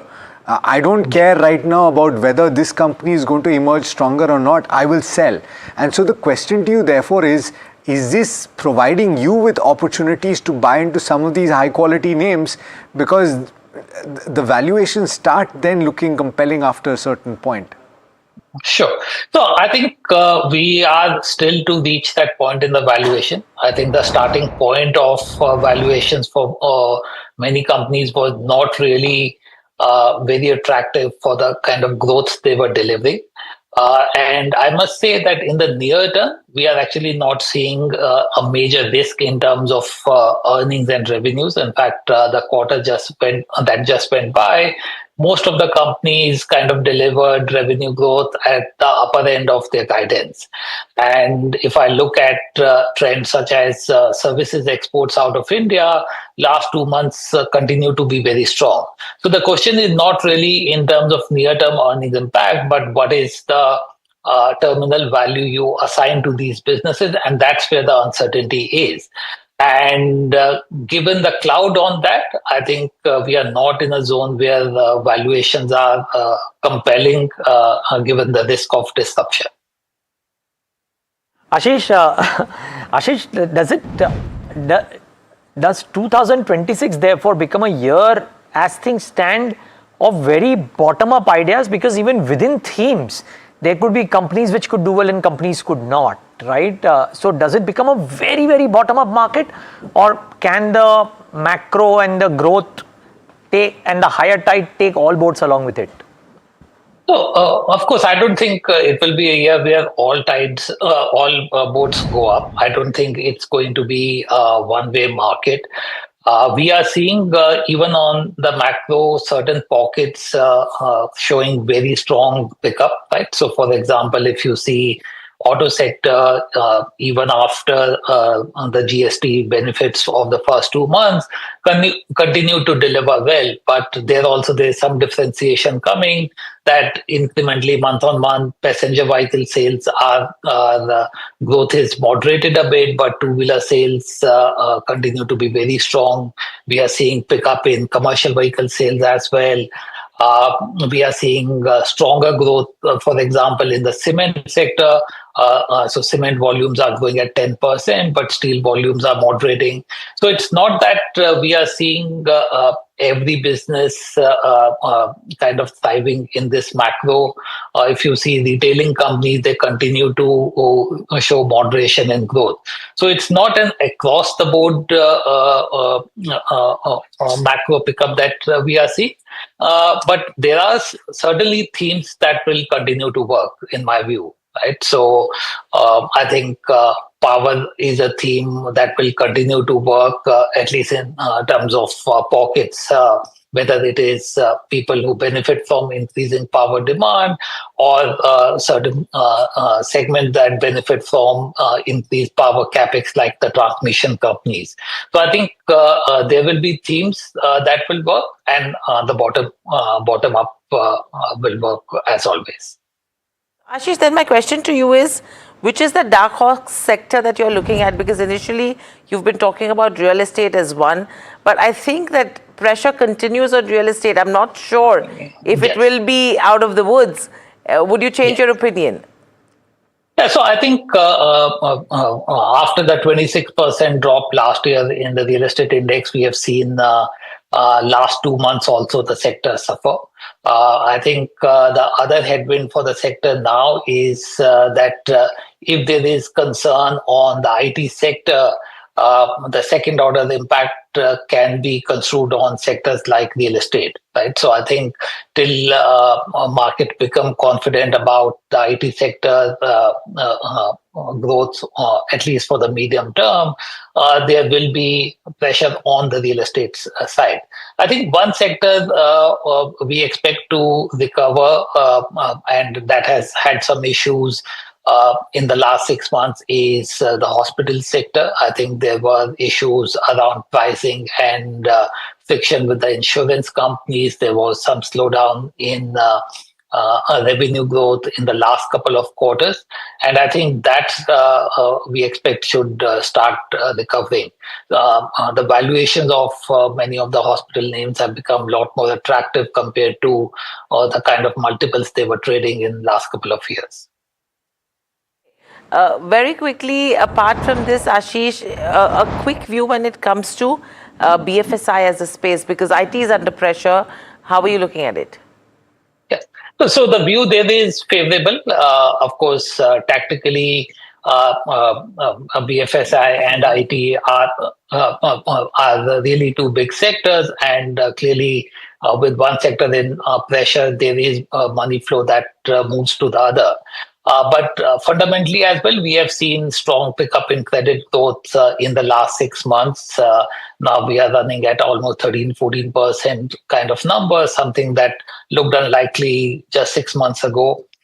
You are seeing credit costs also likely to come down this year. Many NBFCs and mid-sized banks had higher credit costs last year. So I think the earnings momentum in BFSI, particularly the lending companies, will be strong, should be around 16-17% this year. Got it. Ashish, where is it that you believe the winners of the last couple of years might still hold forward? You know, usually they say a new cycle ushers in newer winners, but could there be a case wherein the winners of 2025, whatever few they may have been, could still continue to lead? So I think the sector we discussed just now, BFSI, was one of the big winners last year. I think that should continue. I think auto sector as well. I think it was a strong performer last year as well, and I think we should see positive momentum there as well. Of course, some of the names in the auto sector might change. As I said, we are seeing kind of the segments in which growth is accelerating is changing. But I think autos and BFSI would be two sectors that. Ashish, you've written some landmark reports. I wonder if on the buy side you do that, and if we get access to that, would love to see that. And we'll anyways see you on Friday at the Access Media Dinner. But thank you so much for speaking to us today. Thank you. Bye. Well, on the note that the IT index is the one which is bearing the brunt. Bearing the brunt. We call it a day on this leg of India market open. But Ask Profit takes it forward. Maybe there could be some IT queries. So keep those coming. We'll get our guests to give you the best possible answers on those. But from Hiral, Alex and me, thank you so much for watching.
we respect our loved ones lifelong too, don't we? Just like Tata Power Solar Roof, best quality solutions, lifelong service guarantee and unmatched expertise. ये on the quality lifelong. हाथ, ये हाथ केवल हल नहीं चलाते, मिट्टी से सोना उगाते हैं। ये हाथ केवल सिलाई नहीं करते, देश को नया रूप देते हैं। ये हाथ लोगों को उनकी मंजिल तक पहुंचाते हैं और इन्हें हम आसानी से लोन देकर अपना फर्ज निभाते हैं। कैप्री लोन्स फर्ज निभाते हैं। New year, new power panel, India market open, now in its boldest lineup. This is where the trends get tested and stocks get conviction. I'll recommend a buy call on a stock only when I'm fully convinced on the stock. With a table thumping buy. And when the street wants the levels, he brings the chart. Charts speak the truth, and I deliver the levels with no frills. Parag Thakkar and Kush Bohra are now part of the morning crew with Tamanna, Neeraj and Alex. Same show, sharper voices. Every morning on India Market Open, your favorite market show just got better. On NDTV Profit, for your profit.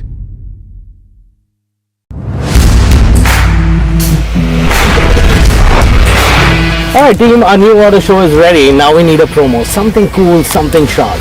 Well, I'm sure we'll be having outstanding reviews, solid suggestions, Expert advice, the latest trends. It's a lot simpler. We'll help people make the right auto decisions. It's got the cool stuff, geeky stuff, serious stuff, all of it, so that you can discover, decide and drive.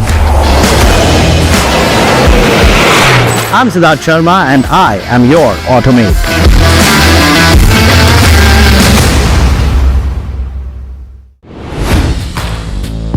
Hi, I'm Tamanna Inamdar. Watch me on NDTV Profit, where I break down the day's biggest business stories. What happened, why it matters, and what it means for your money. Hi, I'm Neeraj Shah. Watch me on NDTV Profit for the most incisive market intelligence and meaningful corporate conversation. And I'm Alex Matthew. Markets, mutual funds, insurance, personal finance. I help you cut through the noise and make smarter financial choices. And here's where you can watch us.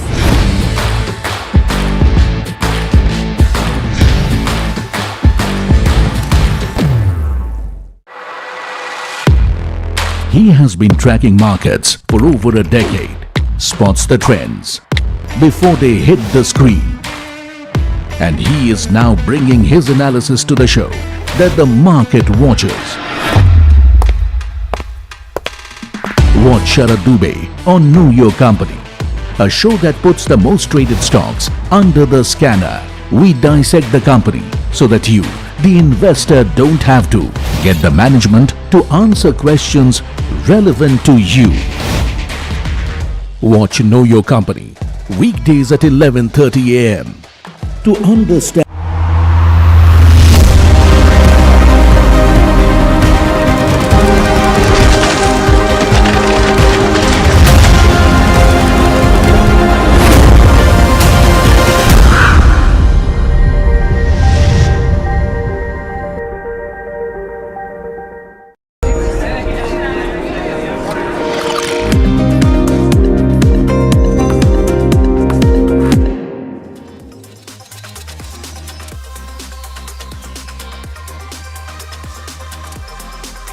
Welcome. You're watching Ask Profit here at NDTV Profit. I'm Mahima Vacharan and with me is Puneet Zaveri. I think more than a good morning, I think IT has stolen the show today and yet again and created a bad morning for all of us.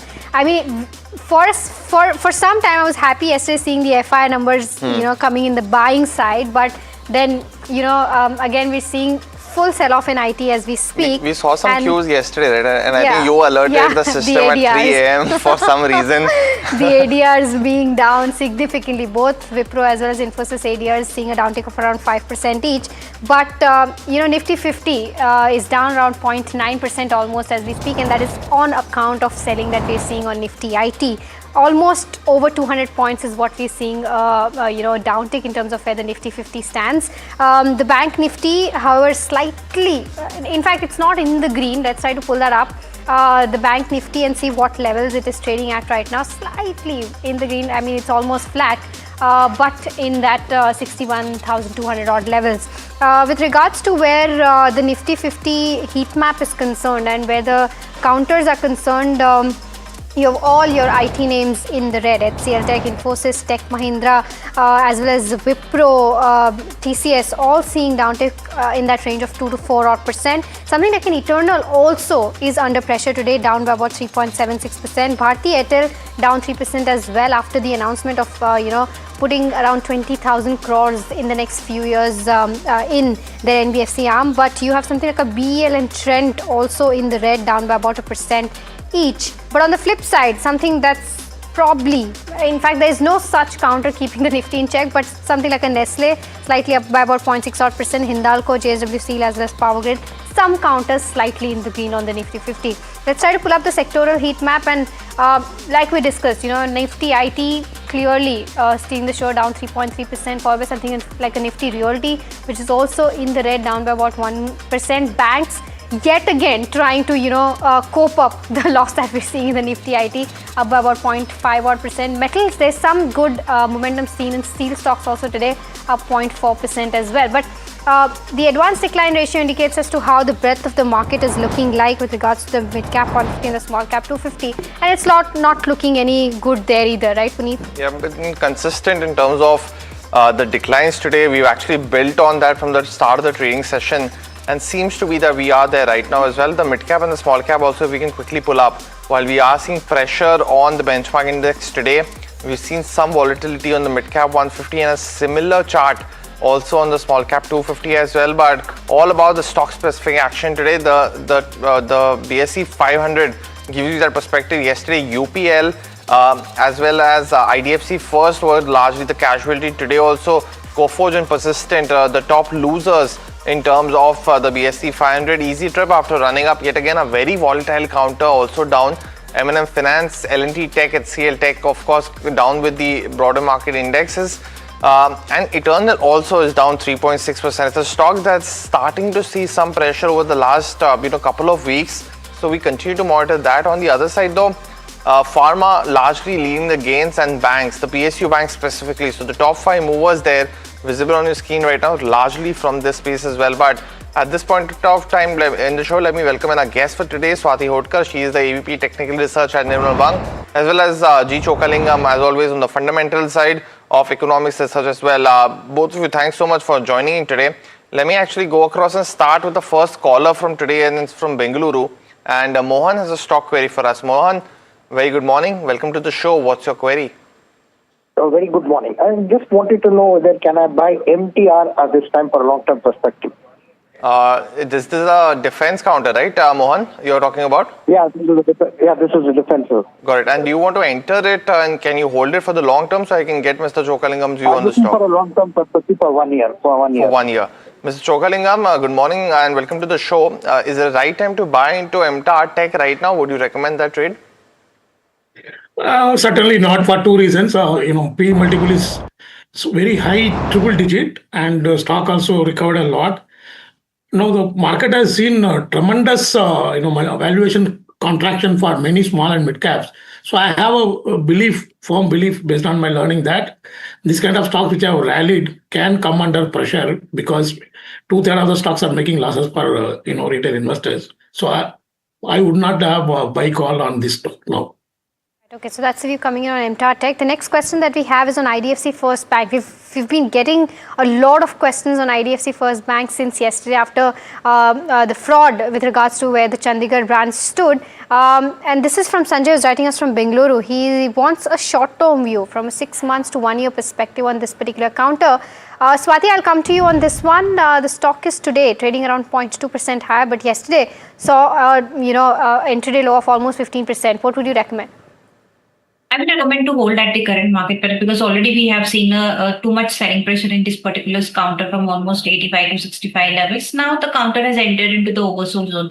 I believe that the stock is likely to find out a good support nearby 64 to 62 levels. Those are the levels which has not given any breakdown in the 2025. So those are the very strong and the cluster support zone. So I would suggest keep a stop loss of 64 rupees on a downside. Hold your long positions. Definitely a small sort of a bounce back rally is likely to be expected in the near term future, which will take a stock towards to 80 rupees. So sell on price strategy should be implemented at the current market price. You can hold the long positions. Got that view, Swati. But the next question that's coming on is KC. Now, it's actually been a very interesting stock in that sense because, our viewer Ramanathan has bought the stock in 802, stocks trading at 581. So largely, fallen out of those, from investor interest in that sense over the last 2 to 3 quarters. Now, he's asking a 1 to 2 year view as well as what's leading to the pressure on the stock. Mr. Chokalingam, firstly, your view on what's leading to the downtick in this particular stock over the last couple of quarters and, the narrative from the management being that data centers could be a good opportunity. How do you view the stock right now? Even without data center, it has been doing well. It has been a growth stock. Unfortunately, the stock has crashed. One can hold it. One can even buy at a current level for medium to long term, because the power sector is spending a lot of money on capital expenditures, and KC International would be one of the beneficiaries, without any doubt. However, within this same similar space, I prefer old-term transformer. In terms of balance sheet and growth margin, that looks far superior. So if somebody has to buy fresh, I would have maintained the buy call more conviction in old term. Right, preferring Voltamp over KC International is the view coming in from Mr. Chokalingam. We've got our next question on Sagility India. Venkatesh from Hyderabad is asking this question. He says, can you help me with the stock? He bought this 6 months at the levels of 48 and 2,000 shares is what he holds. He wants to know if he can exit or hold at the moment, and his time period is slightly short term. Swati, I'll come to you on this one. Your view on Sagility India? For a long-term perspective, definitely my view is positive. Why I'm saying that because in the whatever the rally we have seen in 2024 from almost 30 to 55 levels, the stock has almost retraced 50% of those rally, and it's finding a very good support of 40 levels. So I will suggest if you're bought it at a higher levels, try to average it out whenever the counter comes to nearby 40 levels, and a positive move can be witnessed if it manages to give the breakout of 46, 47 levels on the closing basis. Then a rally can be extended towards to 55 to 58 levels. So my view is positive. Hold for a longer duration, definitely you will earn a good amount of money. Got that view, Swati. But about time, and viewers, you can also call us, talk to us on your stock related queries. The number for the call is also flashing on the top of the screen right now. But as I was saying, it's about time we get a query on IT right now. And given the weakness that we're seeing across the index, as we spoke about at the start of the show. Our viewer actually is holding shares of Infosys bought at 1,840 rupees per share. Now, he's holding 28 shares, so currently at a loss of almost 30%. Now, this is of course Mansi from Ahmedabad, asking what she should do with this particular counter. Mr. Chokalingam, would you suggest averaging down right now? Because a lot of uncertainty just in the last 3 weeks. Now, what happened in the last 3 to 4 weeks? There's been so many updates on those existing models from Anthropic amongst others that it's an ever-changing world. Is it a good time to average down? Does it even make sense to look at FY27 EPS given what we are seeing every week? How would you read the space right now?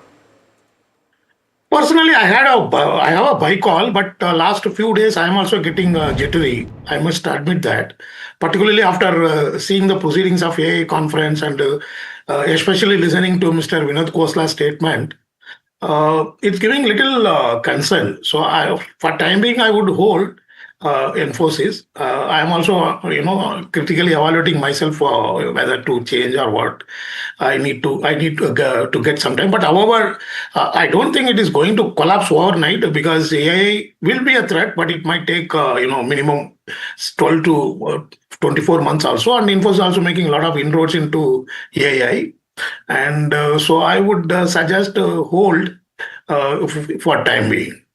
So Chokalingam, so you wouldn't, so because Raghuveer from Mysuru also had a similar question where he's bought it at 1280, but the deflationary threat on earnings, that seems to be a very real aspect, right, in Q4 as well as in Q1 of FY27. So what will you be watching out for?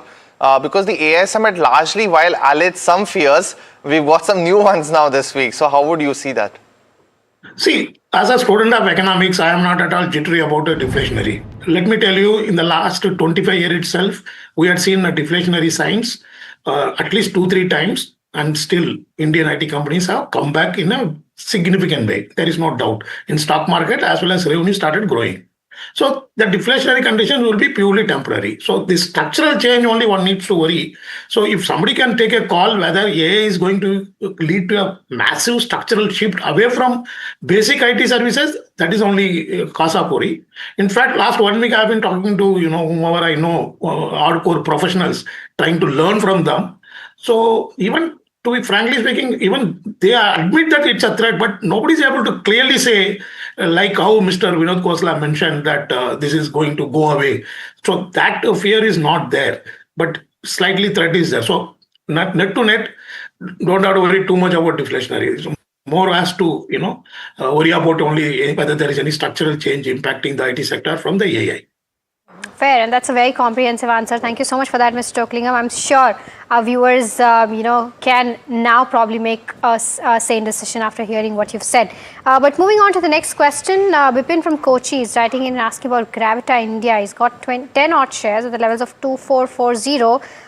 He wants to know if he can continue to hold it for the next 1 year. If it recovers, should I hold or exit, considering how the stock has moved? Swati, I'll come to you on this one. Do you think in a time period of 1 year the stock can see recovery? See, if you can spend more time, definitely you can hold on this particular counter. But the short-term to medium-term view is a little bit cautious, because as of now, the counter is trading in the formations of the low top, slow bottom. I believe that we might likely to witness more selling pressures, which will take a stock towards 1500 to 1450. Those up to that level, we might witness some sort of a corrections. From there onwards, we will see some consolidation, then uptick rally. So for the 3 to 6 months, probably we are likely to witness a profit bookings. But if you want to average it out positions, 1450. 1500 are the good levels to take out the average of position, so that your buying price will come down, and any momentums above 1650 levels will attract some more buying, which will take a counter towards to 1850 to 1950 levels on the high side. So for longer term duration, you can definitely hold on this particular stock. Got the view, Swati. We have another caller now dialing in from Hyderabad, and Shridi has a stock query for us. Shridi, I hope I'm pronouncing your name correctly, but welcome to the show. What's your query? Yeah, hi Puneet. It's Shirdi, but it's cool. It's fine. I get that all the time. Well, I apologize. Go ahead. Yeah. So Puneet, actually, I need your view first for Tata Motors PV, because I love the way you cover the entire auto space. I've been watching you guys for over 3 years right now. Well, and yeah. No, sorry. I was just saying thanks so much for that. But it's you're asking me a very tough question. Firstly, but go ahead. What's your question? Yeah, so it's like I am planning to go along on Tata Motors PV just because right from the point of that JLR issue, and I see the valuation is quite attractive at the moment, and I have like 40 shares, but I want to keep accumulating. So I just want a view from Mr. Chokalingam first, but I want your view as again, because I see you approach auto space quite good. So I want your view first, and then Mr. Chokalingam. I can see the Mahima's having the time of her life right now watching no, these it is so sweet of him to acknowledge well, of course, that. Is, and thanks so much for that. But largely, for Tata Motors PV, right, the story, the India was a concern, and now it's the other way around. That India is actually showing so much strength with a 22% growth in sales in Q3. So the JLR puzzle is actually puzzling. They are going into electric vehicles for the Jaguar models, but the Land Rover sale seems to be under pressure with what's happening in US. You don't know when the sales will recover. The China market is also the other key concern, but those are some of the factors that are dominating the news flows as of now. But Mr. Chokalingam, let me also get your expert opinion. Would you recommend a viewer to get buy into this, continue holding? He's holding 40 shares at 456 and wants to go long. But your views, sir, also on this one. At best, I would give hold recommendation. Of course, I also respect your view because I think you have done more work personally than me on Tata Motor. With my limited understanding, I prefer Tata Motor CV because in the last 10-15 years, JLR has pulled down performance of Tata Motor passenger vehicle business, and a lot of variables, global variables, which are very difficult to predict sharply. Not only that, even its subsidiary, IT service company, that is also a global play. Where in contrast, Tata Motor CV, in the automobile as well as through its subsidiary Tata Capital, it's a pure domestic play. So I prefer Tata Motor CV. Okay, all right. So that's the view coming in on both Tata Motors CV as well as PV. An extensive view coming in from both Puneet as well as Mr. Chocklingam. But moving on to our next caller, Rajesh is calling us from Noida. Rajesh, hi, a very good morning to you. How can we help you? Good morning. I have KCP Limited at the rate of 165. Okay. I am having 1,000 shares. Okay. Should I buy more? Query for Chocklingam, sir. Okay, sure, Rajesh. I'll take this up with Mr. Chocklingam. Mr. Chocklingam, he's talking about KCP Limited, which is into cement manufacturing. Your view, because he's got 1,000 shares at the levels of 165. The stock is currently trading at around 160. Should he add more? In fact, we have a buy recommendation right now. In the small cap meltdown, it is affected. But let me tell you a few facts so that investors can take their own decision. It's a more than six-decade-old company, excellent management, excellent balance sheet, lot of cash on the book, and it has got a sugar subsidiary in Vietnam. Right now, the global sugar prices have crashed. It happened many times, and they bounced back after finding a bottom. So, the sugar division used to make more than 250 crore profit. So that is going through pressure. So it's a deep value stock. It is into sugar, cement, power. It has got a huge land bank in Chennai, Andhra. So whichever vertical, whether you take real estate, in my estimate, that is more than the enterprise value of KCP. If you take cement business, that replacement value is more than the market enterprise value of KCP. If you take all the remaining businesses, sugar, hotel, all that again close to enterprise value of KCP. So it's a fabulous deep value stock. I also personally hold, but it might test the passions in the short to medium term. It might, the performance may remain subdued even for 2 quarters. So it is suitable only for risk-taking long-term investors. Well, got the view, and thanks so much for that, putting all of that into perspective, Mr. Chocklingam, as well. But next question on Poonawalla FinCorp. Ravi from Hyderabad is holding shares at 405. What would you recommend, Swati? He's holding 200 shares. Is it a good time to book some profits? Yes, I will suggest looking towards the momentum of this particular counters. Definitely, you can book your small amount of a profit, at least 50% at the current market price. Second 50% you can hold on by keeping a tight stop loss of a 440, which is the support provided by the 20 DMA. Because the stock is facing a very cluster resistance of 490 to 500 levels. Unless and it doesn't give the breakout of those levels on the closing basis, upside rally is restricted. Any move above that level will see the extension of the positive move towards to 550. So at the current market price, book the partial profit. Second partial you can hold on by keeping a tight stop loss as mentioned for target of 550 levels. Right, okay, so that's the view coming in on Poonawalla FinCorp. But as always, it's time to take a look at the F&O market setup and what the cues are shaping up like in trade today. We have Sharad joining by to tell us. Sharad, I think, of course, we've talked about this enough. The IT pack entirely is taking a deep dive. But what else is being indicated in the F&O space? Mahima, there's a difference in yesterday's trade and today's trade. Of course, IT is dragging both of these days, but yesterday there was a good support coming in. But today that support has vanished. If you look at Reliance or even the private banks, none of them are making it to the list. Only SBI and Axis Bank with a meaningful, or you could say less meaningful gains are there technically. And you see the sell-off in the IT, it's something to watch out for. Of course, the BSE IT index is also something which we will show our viewers. But the market's sentiment has turned negative, and BankX also, there is no major support coming in. Of course, yesterday there was an IDFC First Bank falling, but some kind of a respite coming in Axis Bank, but it's nothing to be, too much, positive about it. But let's just look at the stock-specific approach where the long build-up is there. Marico and Vari Energies, it's not very convincing, to be honest. If you look at the short covering, let's see which stocks make it to the list. Yes, our traders' favorite Bandhan Bank makes it to the list. That's up 2%.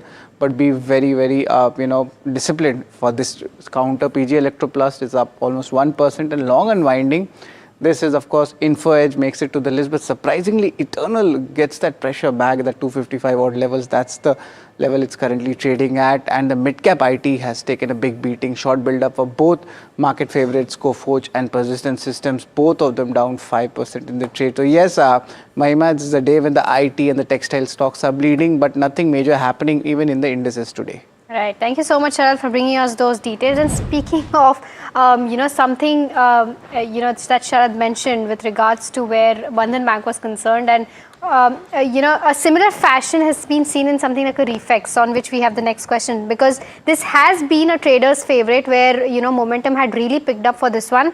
Robin, who owns around 500 shares in Reflex Industries at an average price of 387, he says that he's a long-term investor and wants to know the 5-year term outlook for this one. Mr. Oaklingham, I'll come to you on this one. He's sitting on a loss of around 76,000 odd rupees right now. But like I said, this has been momentum traders' favorite. But from a fundamental point of view, how are you seeing this counter? Yeah, that's a problem opportunity in momentum driven stocks. In the bull rally, they give very good profit, but in a bear market, make you lose heavily. But I looked at the fundamentals. Post this steep correction, valuation looks comfortable. So I would give old recommendation on Reflex. In case it falls further significantly, one can accumulate also. Got the view, Mr. Chokalingam. But Mr. Chokalingam, Swati, as well as the viewers, it's now time for the rapid fire round in this edition of Fast Profit. Request you to keep your answers on buy, sell and hold so that we can take as many queries in the next 3 minutes. The first question that's coming in is from Usha from Bangalore. Now she's holding 200 shares of Power Mech. Should she continue to do so, Swati? She's bought at 2,700. Current levels you can hold on by stop loss should be at around 2,100 for a target of 2,300 levels. Okay, the next one is from Mr. Murthy. He's asking about Maruti Suzuki and wants to know the future of this counter. Mr. Oaklingham, what would you recommend? I prefer Mahindra to Maruti Suzuki. NCC bought at 200 rupees per share by Ekam Barai. Mr. Chokalingam, is it a good time to average down? Hold it, accumulate if it falls. That's my view, research view. Okay, NMDC is the next one. Rajesh Maheshwari is saying that he's bought this counter. With the metal sector rally, this stock is not moved anywhere. What would you recommend from a short-term perspective, Swati? Hold with a stop loss of 70 rupees for a target of 85 rupees. Yatra Online is the next one, Swati. Our viewer Muralidharan is asking if it's a good time to accumulate this stock right now. No, not at the current market price. If you're getting any dips towards 210, those levels will be attractive. Okay, Dixon bought at the levels of 10,669. What is the future of this counter? Can I add more? Mr. Oaklingham, your view? Hold, and if it recovers 10-15%, then one can sell because a lot of new licenses are given by the government in the same business. 2 stocks, Mr. Chokalingam, in the auto ancillary space that Sarma can add is her question. Yeah, I am extremely bullish on tire stocks. So one can consider, stocks like CRT, MRF, but I have a preference for MRF. Okay, Thana Platforms is the next one. Kishore from Bengaluru is saying if fresh entry makes sense in this counter, it's almost down 80% from its all-time high. Swati, would you recommend that? No, not at the current market price. 430, 420 are the good levels to take a look. Is Shelby a good buy right now, Swati, for the next 6 months is what Shankar is asking. Not at the current market price, because I believe that the selling pressure is likely to be intensified and we are likely to witness more selling pressure. Any dips towards 5 to 8%, you can take on the long positions. Okay, JSW Steel is the next one. Sagar wants to know if he can continue to hold the 5,400 shares that he has for the next 6 months. Swati, your view? Yes, definitely you can hold on by keeping a profit stop loss of 1240 rupees for a target of an upside of 1320. InfoEdge, Mr. Chokalingam bought at 1,400 rupees per share by Lakshmi.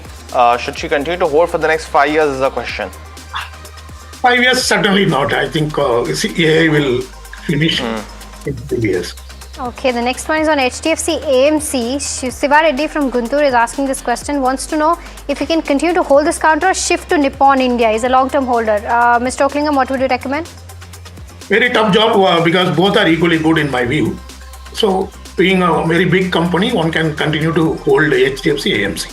Swati, this one's a tough one, but Harsha from Vijayawada wants to invest in IT stocks right now. Anything that is on your radar from the chart side?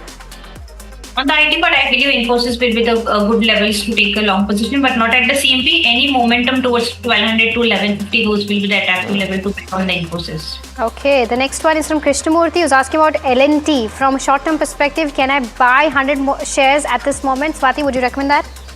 I will not suggest to take a long position at the CMP. Any more dips towards 240, 200 to 4150 are the attractive levels. Union Bank, what are 184 Mr. Chokalingam from Madhu? Should she continue to hold? Yeah, one can continue to hold all PSU banks. Got it. Well, that's the end of the first round of the rapid fire that we have in this edition of Fast Profit, but a lot more stock related queries on the other side after this very short break, so do stay tuned.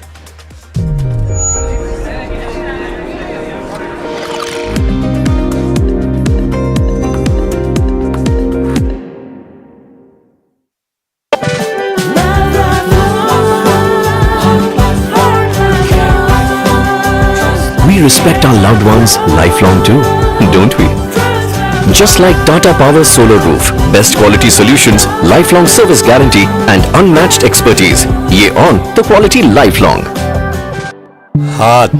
ये हाथ केवल हल नहीं चलाते, मिट्टी से सोना उगाते हैं। ये हाथ केवल सिलाई नहीं करते, देश को नया रूप देते हैं। ये हाथ लोगों को उनकी मंजिल तक पहुंचाते हैं और इन्हें हम आसानी से लोन देकर अपना फर्ज निभाते हैं। कैप्री लोन्स फर्ज निभाते हैं। New year, new power panel, India market open, now in its boldest lineup. This is where the trends get tested and stocks get conviction. I'll recommend a buy call on a stock only when I'm fully convinced on the stock. With a table thumping buy. And when the street wants the levels, he brings the chart. Charts speak the truth, and I deliver the levels with no frills. Parag Thakkar and Kush Bohra are now part of the morning crew with Tamanna, Neeraj and Alex.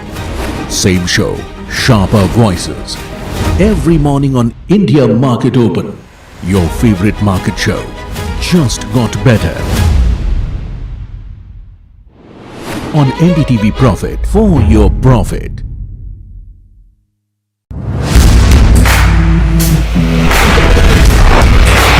Alright team, our new order show is ready. Now we need a promo. Something cool, something sharp.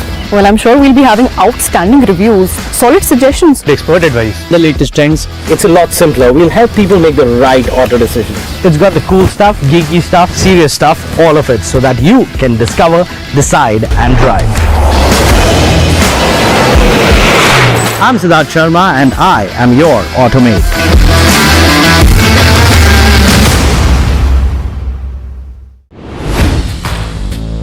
Hi, I'm Tamanna Inamdar. Watch me on NDTV Profit, where I break down the day's biggest business stories. What happened, why it matters, and what it means for your money. Hi, I'm Neeraj Shah. Watch me on NDTV Profit for the most incisive market intelligence and meaningful corporate conversations. And I'm Alex Matthew. Markets, mutual funds, insurance, personal finance. I help you cut through the noise and make smarter financial choices. And here's where you can watch us.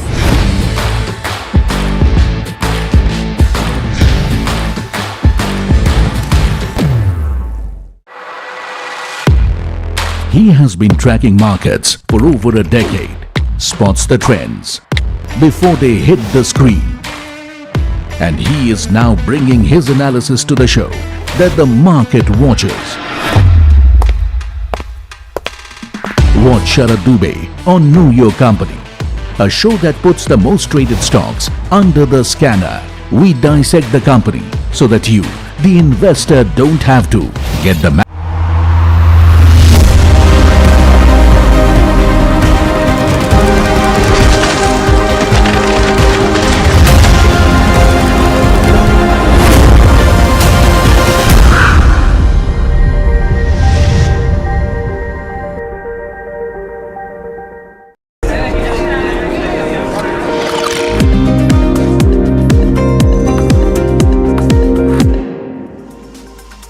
Welcome back. You're watching Ask Profit right here on NDTV Profit. We still have Swati as well as Mr. Chokalingam. So if you haven't already, do start sending in your queries on WhatsApp. You can also call us on the number that's flashing on the top of your screen right now.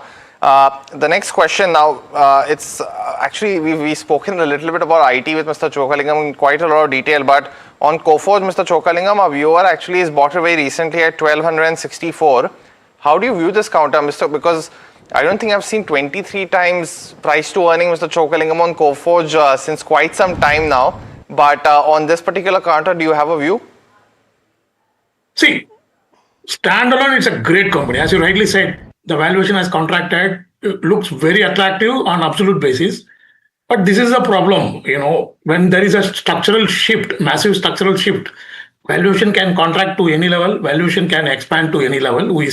We see it in e-commerce companies, valuation expanding. Now we are seeing valuation contracting for IT stocks. But I am afraid to give any aggressive buy call on any IT service company at this juncture. At best, one can hold. One needs time to understand. The structural change is there, impact is going to be there, adverse impact, but the confusion lies only in what extent. So till that question is answered thoroughly, I would give a whole recommendation. I would not give any aggressive buy. Okay, all right, so that's the view coming in on Coforge. We've got our next caller. Mansing is calling us from Andhra Pradesh. Mansing, hi, a very good morning to you. What is your query about? Good morning, madam. I have bought Bombay Burma Trading Company share. Okay. 40 shares, madam.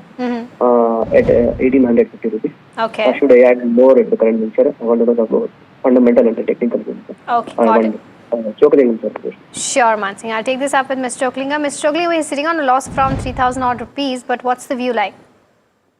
We have a buy recommendation. It never touched 3,000 in lifetime. Apart from that, we have a buy recommendation, and I am extremely bullish. And before that, I want to tell that personally we have invested. It is trading at a discount of 83% to value of investments in Britannia. Britannia is a subsidiary. And if you take a consolidated earning, it is trading at an unbelievable valuation of around 11-12 PE on expected earning. So this is one of my most high conviction stocks. I continue to give a strong buy recommendation for medium to long term on Bombay Burma. I was saying that he's sitting on a loss of 3,000 rupees. Do you think he can add more currently? That's the view, right? Sorry, I heard it wrongly. Okay, got it. Definitely, it's on top of my buying list. Okay. Got that view, Mr. Chokalingam. The next question that's coming in is sort of stock we haven't discussed too much. Kovai Medical, it's a hospital chain based in Kerala. But question for you, Mr. Chokalingam, from Ram from Michigan, USA. He's writing into us. So thanks so much for sending in your query, Ram. He's holding shares at 5,500 rupees, Mr. Chokalingam. Do you cover this particular counter and any view what he should do? No, unfortunately, I recommended at 450. Made a mistake of exiting quite early. Great company. It's suitable to hold if somebody has another 2 to 3 year investment horizon. Otherwise, fairly valued. In the short term, I don't see any opportunity. Did you say you recommended it at 450, 450? Around 450 or 550, I forgot. Okay, because it's trading at 5,000 rupees right now. That's why I'm just reconfirming. This is one of my 20 multi-baggers I gave in the last 20 years. Oh, wow. That's great, Mr. Chokalingam. I think we should connect with you also on a separate show for what's your next 20-year multi-baggers, because I'm sure you'll be kind enough to tell us a few. But definitely, Kovai Medical, one that we'll put our focus on, try to get the management as well at this point of time. Absolutely. I think we definitely would want to discuss with the management as well. But moving on to our next caller, Yogesh is calling us from Jaipur. Yogesh, hi, a very good morning to you. What's your query about? Good morning, Mahimaji. Actually, my query is you and Chokalingam also. You are also expert in this. I always listen you and everything. Oh, thank you so much. Thank you. TCS, I want to know about. Actually, मेरे TCS 4,000 के मैंने लिए हैं 2024 में. अभी what I do for that? मैं hold करूँ या जो भी चेयरमैन में रिपीट हो रहा है, what I do that I want to know about it. ठीक है योगेश जी, आपकी क्वेरी समझ गई मैं. Mr. Chokalingam, I'll again have to come to you on this one. 1.5 lakhs of loss he's already sitting at. What would you recommend? Since you asked in Hindi, I'll answer in Hindi. Try to answer in Hindi. मेरे को confidence नहीं है large IT stocks में. So at best one can hold.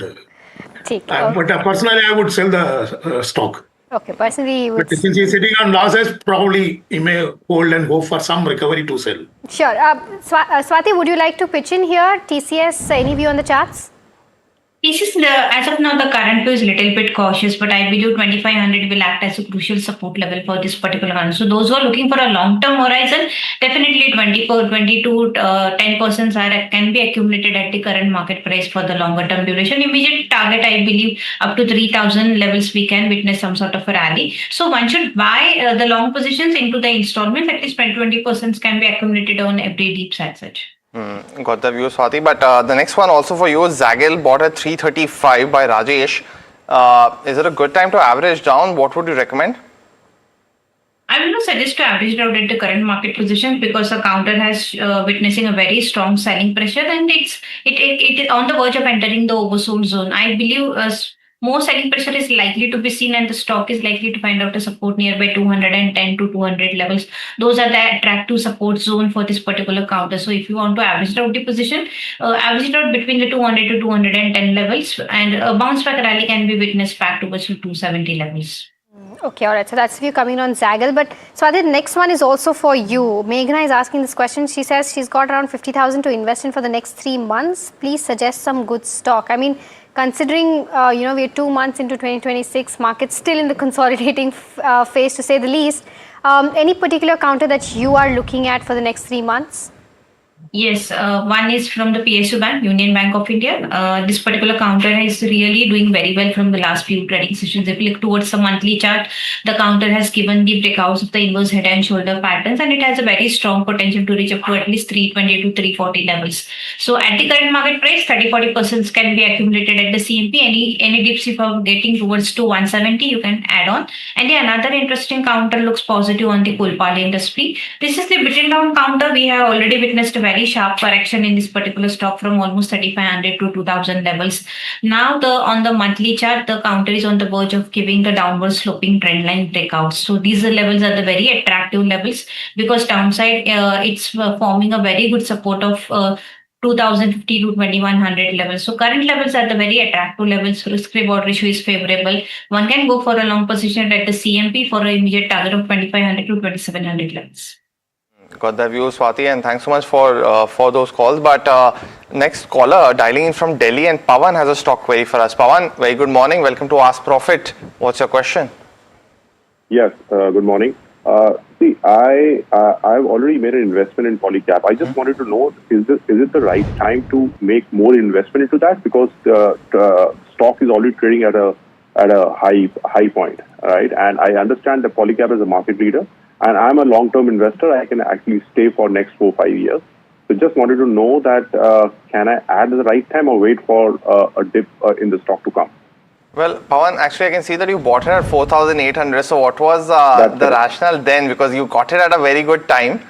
So just curious of what you saw in the company at that time. No, see, I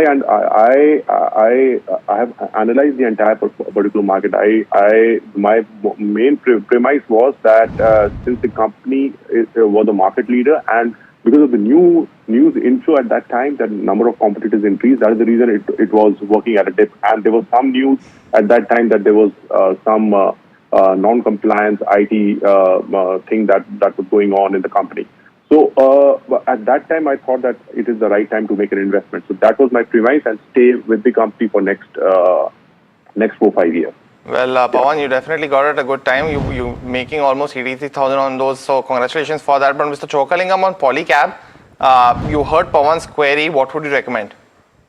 Yeah, definitely. Congratulations. He has done better than many analysts. I would give at best to hold for long term. For buying, I have a bias for Finolex Cable, which is trading at 18 PE, sitting on a couple of thousand crore of cash and decent performance in Q3 and a lot of expansions are in place. Finolex Cable brand also very strong. So this valuation gap between Finolex and Polycab makes me to believe that Finolex Cable is a very, very attractive buy recommendation within the cable industry. Okay, all right. So that's we're coming in on Polycab as well as Finolex Cable. But we've got our next caller. Siddharth is calling us from Guntur. Siddharth, hi, very good morning to you. I believe you have a question on Nesco. Yes, ma'am. Very good Go ahead and ask your I'm question. holding 10 shares, sir. Yeah. I'm holding 10 shares of Nesco, madam. Should I add at the current price or should I wait? I can stay invested for 3 to 5 years, madam. I want to know the view of Choklingam, sir. Sure. Siddharth, I got your question. I'll take this up with Mr. Chocklingam then. Your view on this, Nesco? Yeah, it is one of the top 2-3 high conviction stocks in our coverage, and personally we have invested, family, company, myself invested. I am extremely confident. A lot of cash on the book. Last 15 years, a consistent growth company. A lot of real estate properties in the heart of Mumbai, and they are tripling the capacity in the realty business. So I believe it's a phenomenal high conviction stock. So I continue to recommend a buy on Nesco. Right, okay. So that's the view coming on Nesco. But viewers, time to slip into a very, very short break. But we'll be right back answering all your queries on the other side. So do stay tuned.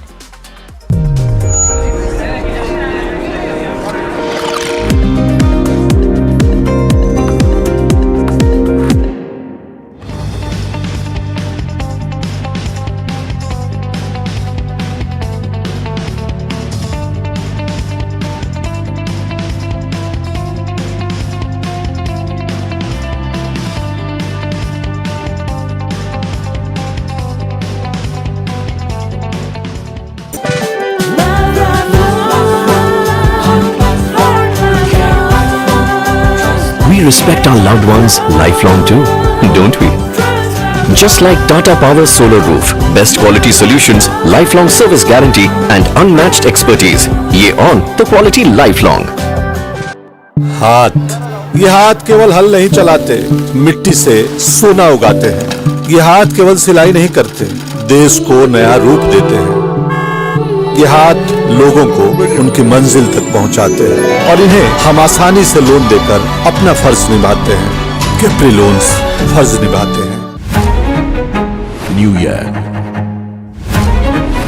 new power panel, India market open, now in its boldest lineup. This is where the trends get tested and stocks get conviction. I'll recommend a buy call on a stock only when I'm fully convinced on the stock. With a table thumping buy. And when the street wants the levels, he brings the chart. Charts speak the truth, and I deliver the levels with no frills. Parag Thakkar and Kush Bohra are now part of the morning crew with Tamanna, Neeraj and Alex. Same show, sharper voices.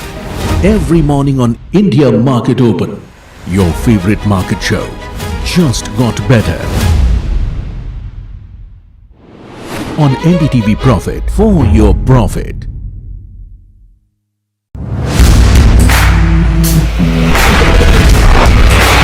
Alright team, our new order show is ready. Now we need a promo. Something cool, something sharp.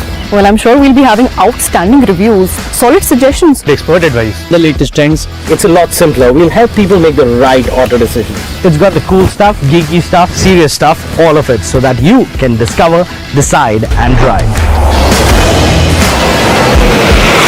I'm Siddharth Sharma and I am your Automate.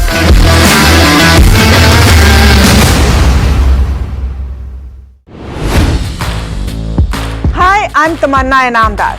Watch me on NDTV.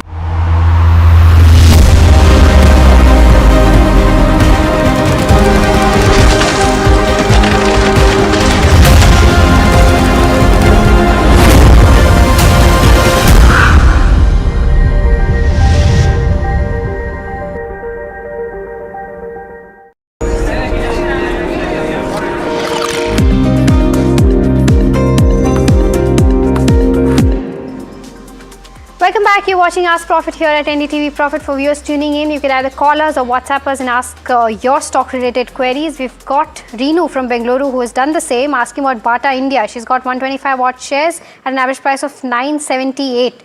She's saying that this counter has been declining continuously, currently sitting on a loss of over 22,000 rupees if I'm not wrong.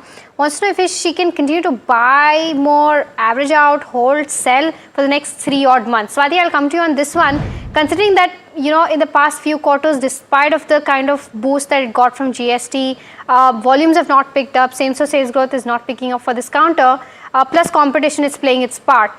With regards to where charts are concerned, what would you recommend?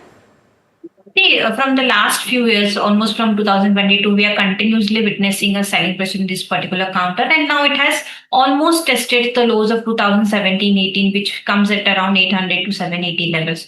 So, at the current market, I will not suggest to exit your long positions, but yes, any dips towards to 780, 770 can be take a long position on the lower level so that your buying price will come down, and the initial targets or the bounce back rally can be seen if the trend get changed towards to at least a target of 1100 to 1000 levels on the upper sides. So you can hold on the long position. No need to hurry to rush out the average position at the same way. Swati, next one also coming for you on Muthoot Finance. Now, Satish from Bengaluru is asking if it's a good idea to buy into this counter right now. Would you recommend that? No, I will not suggest to buy at the current market price because the counter is trading below the 20 DMA and the short-term moving averages. Any dips towards to 3350, 3400 will be the attractive level to take the long positions, and the immediate target we can witness towards it is 3600 to 3700. So wait for some more time. Let the stocks settle down at the support levels, and you can take a long positions. Okay, all right. So that's the view coming in on Muthoot Finance. Next question that we have is from Rahul Reddy, who's writing in from London, asking about PSU Bank. He wants to know if he can enter into Central Bank of India right now or any PSU bank at the current price. Mr. Oaklingam, what would your pick be? I am extremely bullish on PSU banks, and within that, the most attractive one is Central Bank because it is still trading at a discounted adjusted book value. It has improved the quality of assets, business is doing well.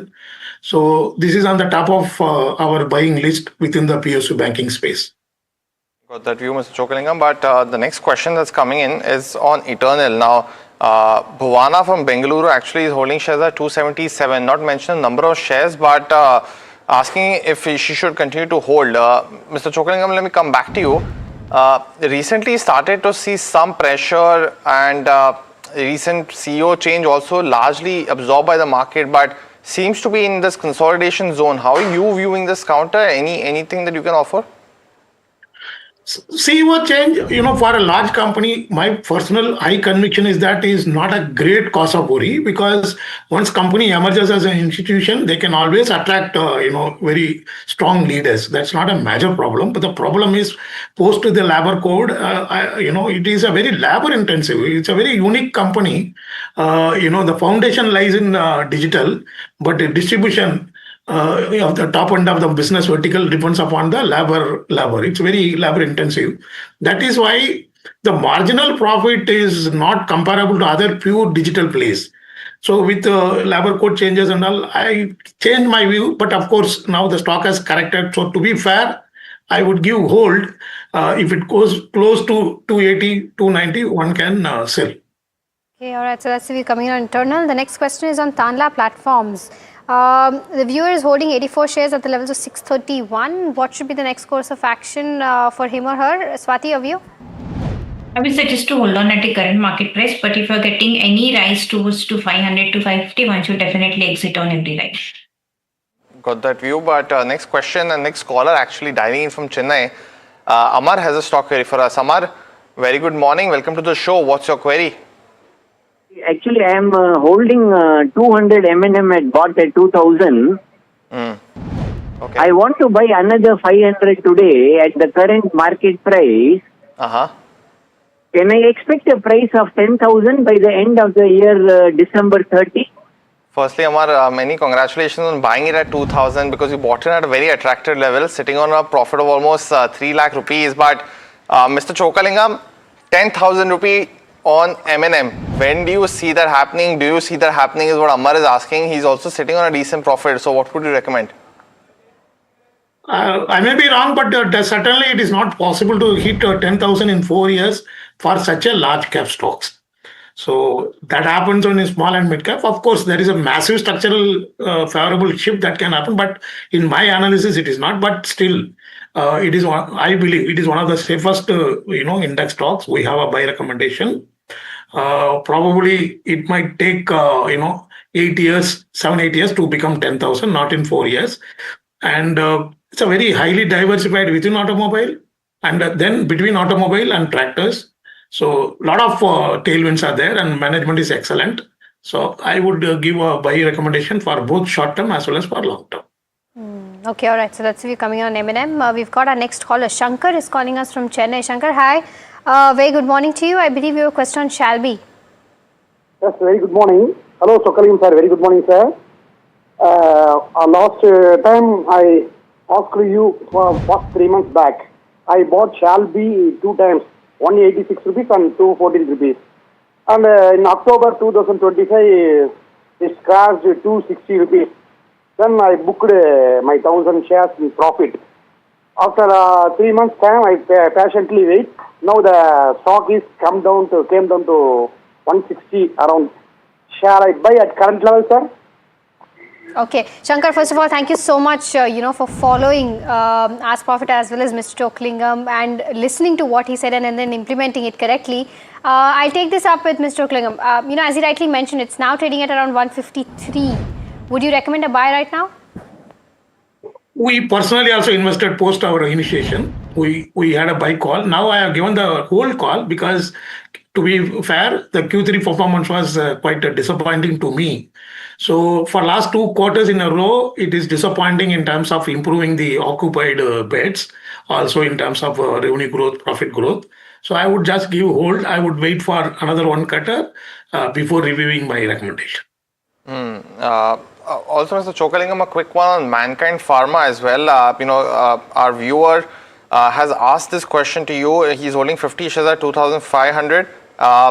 He is asking what he should do. He's ready to wait for the next 3 years.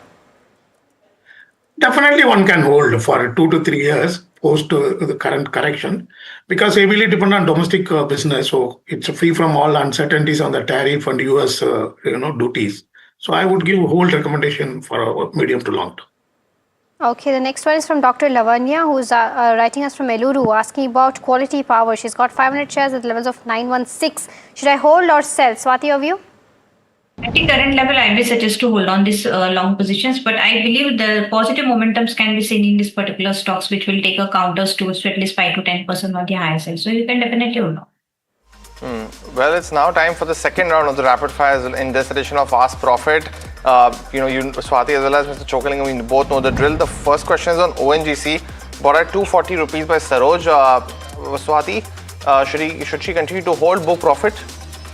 Hold at the current market price by keeping a stop loss of 270 rupees for a target of 285. Okay, the next one is on First Source Solutions. Divya has bought 100 shares at the levels of 344. Should I exit at loss? Swati, your view?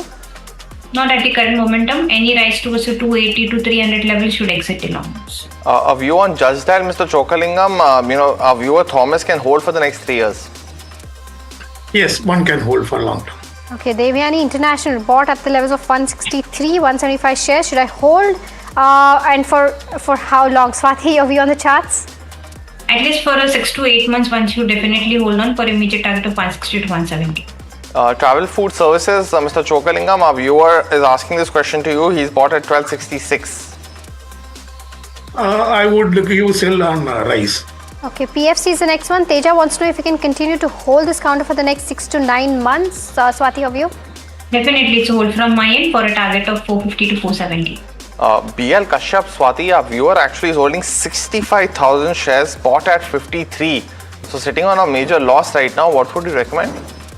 I will suggest to hold on because the counter is taking a good support of 45 rupees. So by keeping that as a stop loss, you can hold on. Immediate target will be a 58 to 60. Okay, the next one is on Endurance Technologies. Dr. Bharat from Eluru is holding 112 shares at the levels of 2603.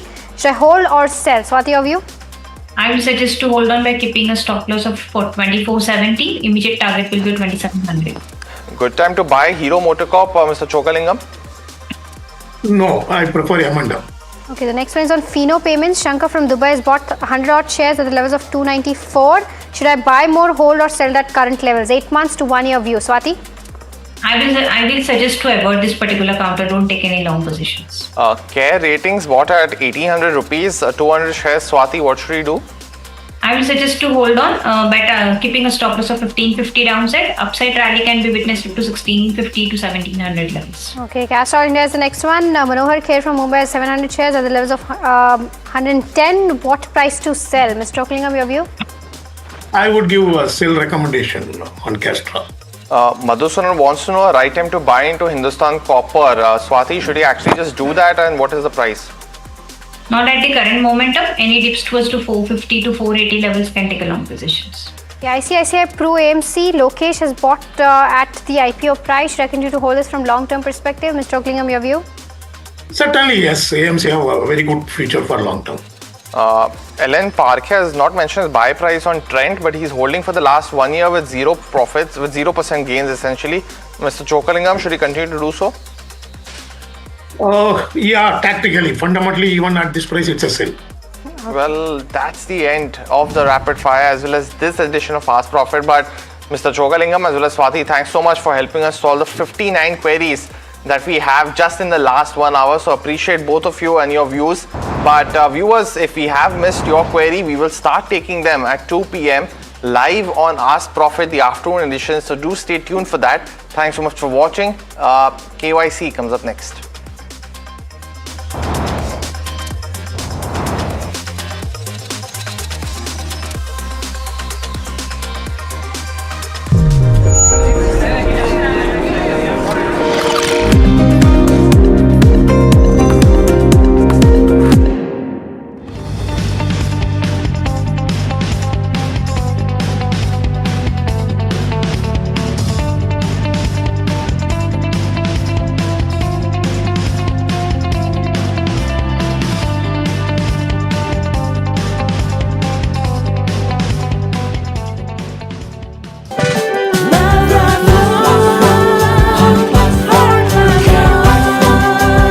We respect our loved ones lifelong too, don't we? Just like Tata Power Solar Roof, best quality solutions, lifelong service guarantee and unmatched expertise. Ye on the quality lifelong. बिटिया की शादी है हमारी। बधाइयों बधाइयों। कुछ पैसे मिल जाते समय पे लौटा दूंगा।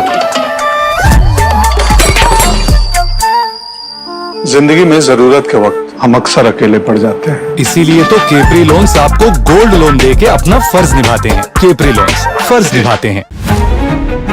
New year, new power panel, India market open, now in its boldest lineup. This is where the trends get tested and stocks get conviction. I'll recommend a buy call on a stock only when I'm fully convinced on the stock. With a table-thumping buy. And when the street wants the levels, he brings the chart. Charts speak the truth, and I deliver the levels with no frills. Parag Thakkar and Kush Bohra are now part of the morning crew with Tamanna, Neeraj and Alex. Same show, sharper voices. Every morning on India Market Open, your favorite market show just got better. On NDTV Profit, for your profit.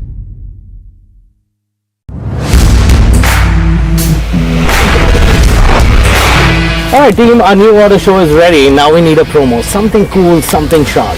Well, I'm sure we'll be having outstanding reviews, solid suggestions, Expert advice, the latest trends. It's a lot simpler. We'll help people make the right auto decisions. It's got the cool stuff, geeky stuff, serious stuff, all of it, so that you can discover, decide and drive.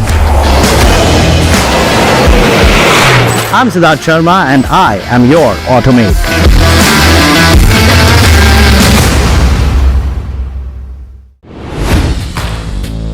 Hi, I'm Tamanna Inamdar. Watch me on NDTV Profit, where I break down the day's biggest business stories. What happened, why it matters, and what it means for your money. Hi, I'm Neeraj Shah. Watch me on NDTV Profit for the most incisive market intelligence and meaningful corporate conversations.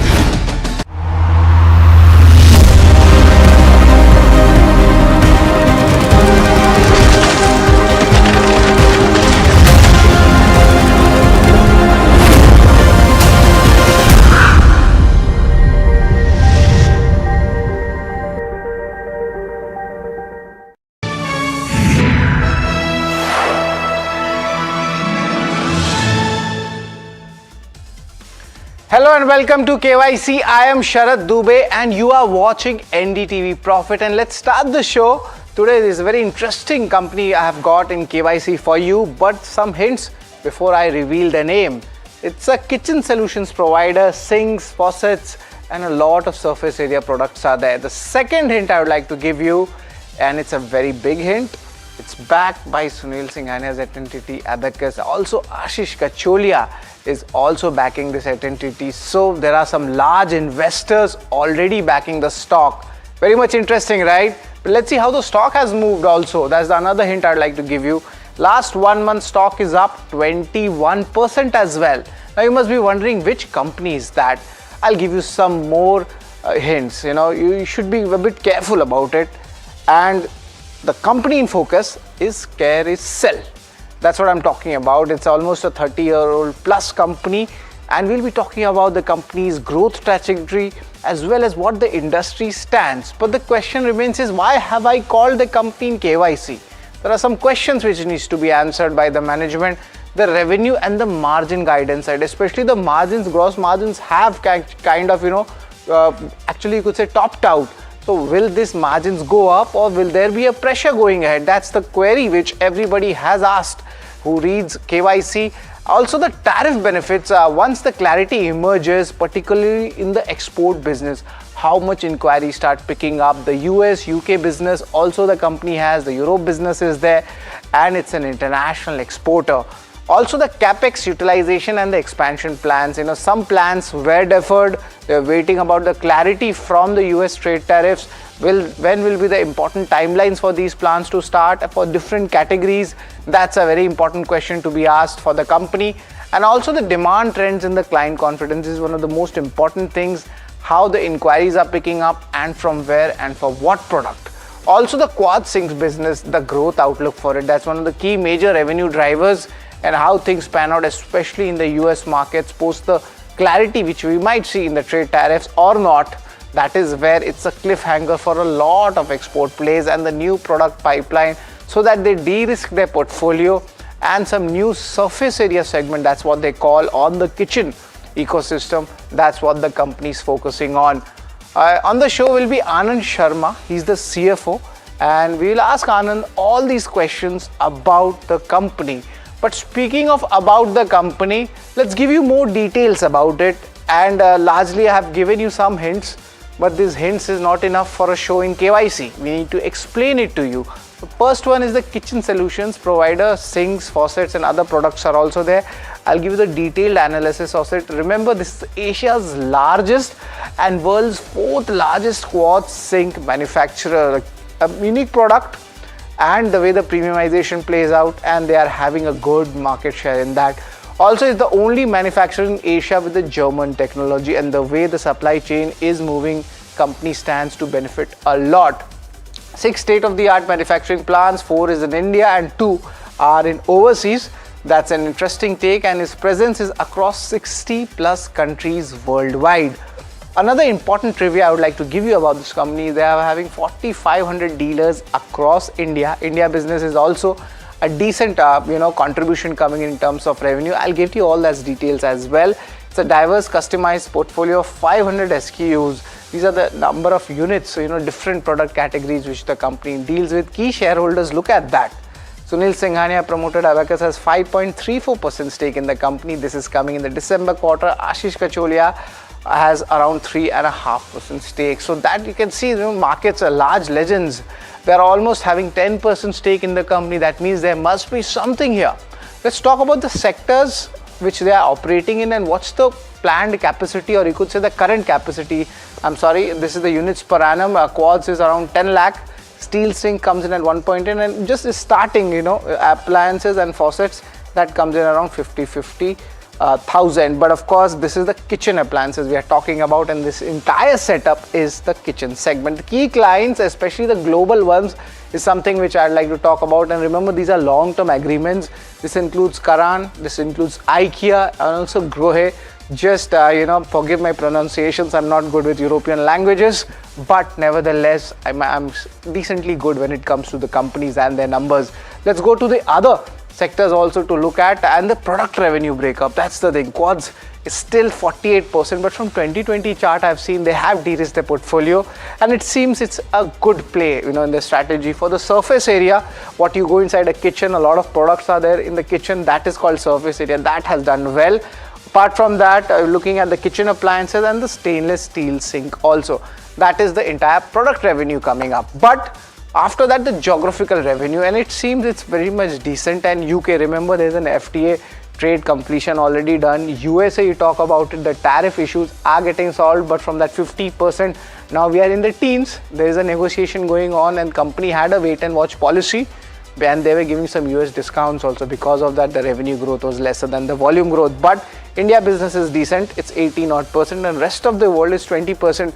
So you see the diversification is actually benefiting the company. So whenever any good geographical news flow comes, that is where a good bump up will come. That's why the main reason for me to show you that. But there was a con call also, I listened to that, and some important points have come up. I'd like to mention them one by one. The first is the new horizons they might open up in the exports market after the trade deals. Especially I'm talking about the company having a German tech, good supply chain systems globally. So a good benefit can come from now also. So it can be a re-rating candidate. Strong inquiries already coming in for the built-in appliances and kitchen faucets. So that's an important takeaway from the con call. The third thing I've noticed is very interesting. I'd like to point out another key takeaway is the US services. That expected to go around 15% as per the management, and the UK business will still be soft. That means we are waiting some clarity. It's not that you're going to get all good news in the company in one shot in a short period of time. It will take time. And a very important statement is the fourth quarter would be better than the third quarter. Third quarter results are out. I'll show you that, how the numbers have panned out. Some concerns are there. We'll address that. Q3 revenue growth was lower, but the volume growth was on the higher side, and this US discounts, that is what was impacting some of the global numbers. So is the company giving more US discounts right now in fourth quarter also? That's something to look out for. But if you are an investor, you should be looking at one date which the management is talking about, April 4th. Key announcements will be coming in. This might be their budget planning, this might be their expansion plans and everything else. So if you are an investor, if you are a stakeholder, April 4 is the day. And of course, before that, KYC, the show is there, which will give you all that perspective about the company and the growth outlook. So this is the entire talk about the company. But about KYC is also very much important, because we follow a standard format so that we give our viewers the maximum which a KYC show can give. Income statement, balance sheet, cash flow, these are the numbers which you talk about. Apart from that, return ratio is also very much important. This includes ROC, this includes ROE. But apart from the numbers, we need to see how the institutions have played out. Remember, two big marquee investors are already loaded in this stock. Almost 10% stock they are having. That's the shareholding I'm talking about. Street cred, kitna paisa bana? 1 month, 6 month, 1 year. That's what we talk about. And also from its listing, we could say like almost a 5-year basis. Also, if you're a long-term investor, valuations largely, they do not have an apple-to-apple comparison. So I'll be comparing the valuations in its various stages of its life cycle and the outlook, industry and company specific. That will be the key triggers ahead. So we will talk about that. So this is the entire picture of the rating parameters we'll give to Carousel. But the first one is the income statement. It's the most important thing to look at. And you must be wondering, the revenue, EBITDA, profit, the last 3 years, it's been decent. But of course, FY25 was an impact. 9 months, FY26 also we saw. So it's been a decent growth. I wouldn't say it out of the park. It still takes time. And there are some overhangs, and those overhangs are coming in the 3-year CAGR numbers. But it's not really bad. Neither it's really good also. Let's talk about the Q3 numbers, how they have panned out. And luckily, the EBITDA numbers is something which caught my eye. Of course, PAT numbers are impacted. There are various reasons for it. The margins are still under question because, of course, the company is putting in money, expanding capacities. But net, it is still a mixed view coming in, a neutral on the long term, mixed on the short term. And the margins itself, we see in the third quarter, it's trying to step up. That's what I really liked about it, that company is moving towards that 19%. Remember, their backward integration also is at play, but there are other key factors also. The detailed ones we'll ask the management. Net, I would give a neutral rating when it comes to the income statement. Let's talk about balance sheet. And during this time, whenever the industry issues are there, there's one unique thing about this company I noticed. They have started working on the debt equity ratio. That level has come down. Interest coverage ratio, the interest which you need to pay for loans, that has gone up. So that's a very good sign of a financial position of a company. And the cash balance, that's also coming up at 68 crore rupees. That means company has some kind of a dry powder to spend. Now where will they spend? Will it be expansion? Will it be a shareholder reward? Or maybe another acquisition, because they already do UK and US. In the history, I've seen 5 to 6 major acquisitions. So company is at a sweet spot with the money. And because of that, a good balance sheet management, I'll give this a strong thumbs up when it comes to the balance sheet. But apart from numbers, another third important number is the cash flow. That cash flow is very much important irrespective of the business cycle. And cash flow from operations, that has actually kind of lightly narrowed down. It's around 60 odd crore rupees. And these are the net cash flows you're looking at. One thing interesting was in the presentation was the EBITDA to cash flow ratio. That itself has gone down. It's at, I could say, a multi-year high, but that was for FY25. So this side it was benign, but their presentation in the third quarter was very decent. But adding both of them and giving a balanced approach, I'm still not convinced. I'll still give a neutral rating when it comes to the cash flows, and we need to see, as you know, the months and the quarters go by, what does the cash flow numbers mean. Return ratios, that's a very big concern, and the company itself mentioned it, why that is happening. The return ratios in FY22 was 26%, and of course the listing numbers keep going down. It's around 12% now, half. And ROC also, the story remains the same, but remember, there's a lot of changes happening in the company. I would like to mention, the first is, of course, they're putting in a lot of investments, and these investments need time. That's why you see the pressure on the return ratios. Let's pull out the ROC numbers also to give you this feel what it was. It was 33%. Then it almost went down 1/3 to 22, and then down at 18 coming in. So of course the return ratios are under the pressure. Concerns are there, but will this bottom out going ahead? There are good signals, those green shoots, but I'll explain you that in the outlook segment, not now. So net, it's a thumbs down when it comes to the return ratios. But apart from the numbers, shareholding is very much important. We spoke about two marquee investors, Ashish Kacholia and Sunil Sanghani, has promoted at entity. Abacus already invested in the company. That comes under the public, and some comes under DI. There was a good increase coming in March 24, it was 7%, and then a 4% increase coming into 11%.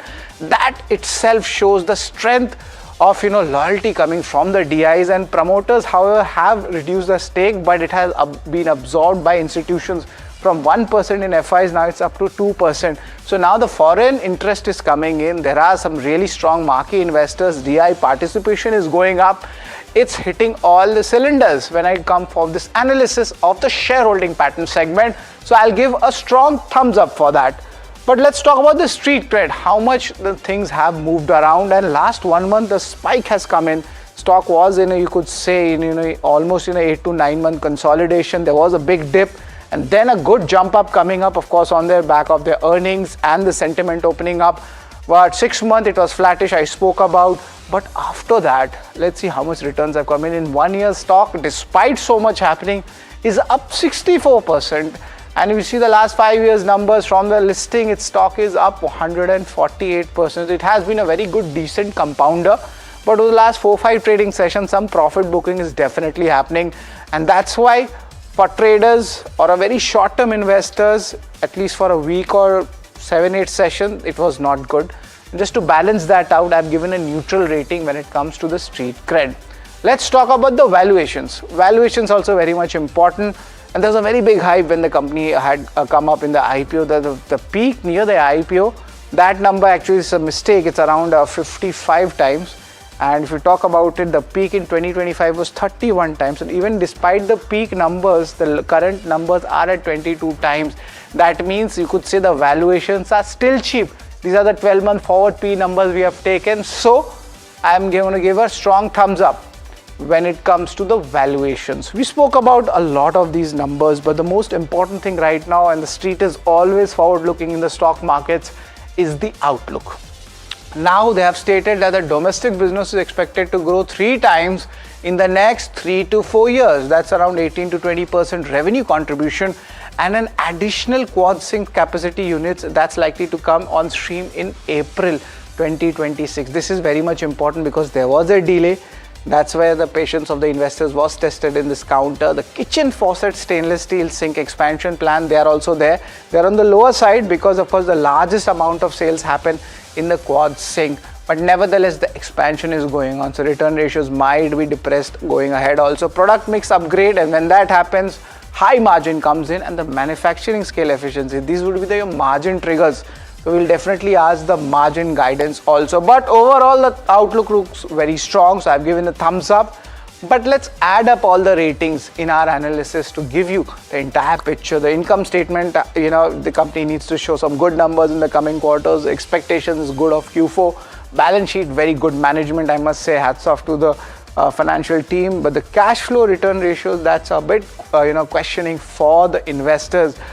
Shareholding, we have star investors already there, and the institutional pickup is there. Street cred, it's been largely neutral, but last 1 month stock is up 21%.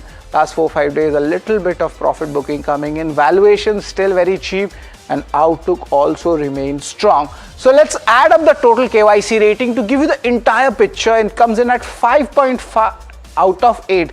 This is largely above average in our analysis in our KYC rating show. But to give us more clarity for Carousel, we are joined in by Anand Sharma. He is the CFO at Carousel Group. Good afternoon, Anand. It's always a pleasure to talk with you. Anand, talking about, first of all, the US trade deal. You had been giving US discounts, but now it seems a lot of clarity is coming, especially for your business. Already UK trade deal has been done. What's your view right now? How much things open up for the company now as we start to understand that the global trade might be stabilizing? Good morning. Thank you for having me on this show. I think it's a sweet spot for us. This trade deal is something we were looking forward. So I think with the clarity coming in, we are going to go very strong. We were like a 50% tariff, and this now came down to 18 with the trade deal going to happen, and in all probability going to settle below 18, maybe 15 or anything. So overall, this is going to have a very good impact on our business. Our customers are happy.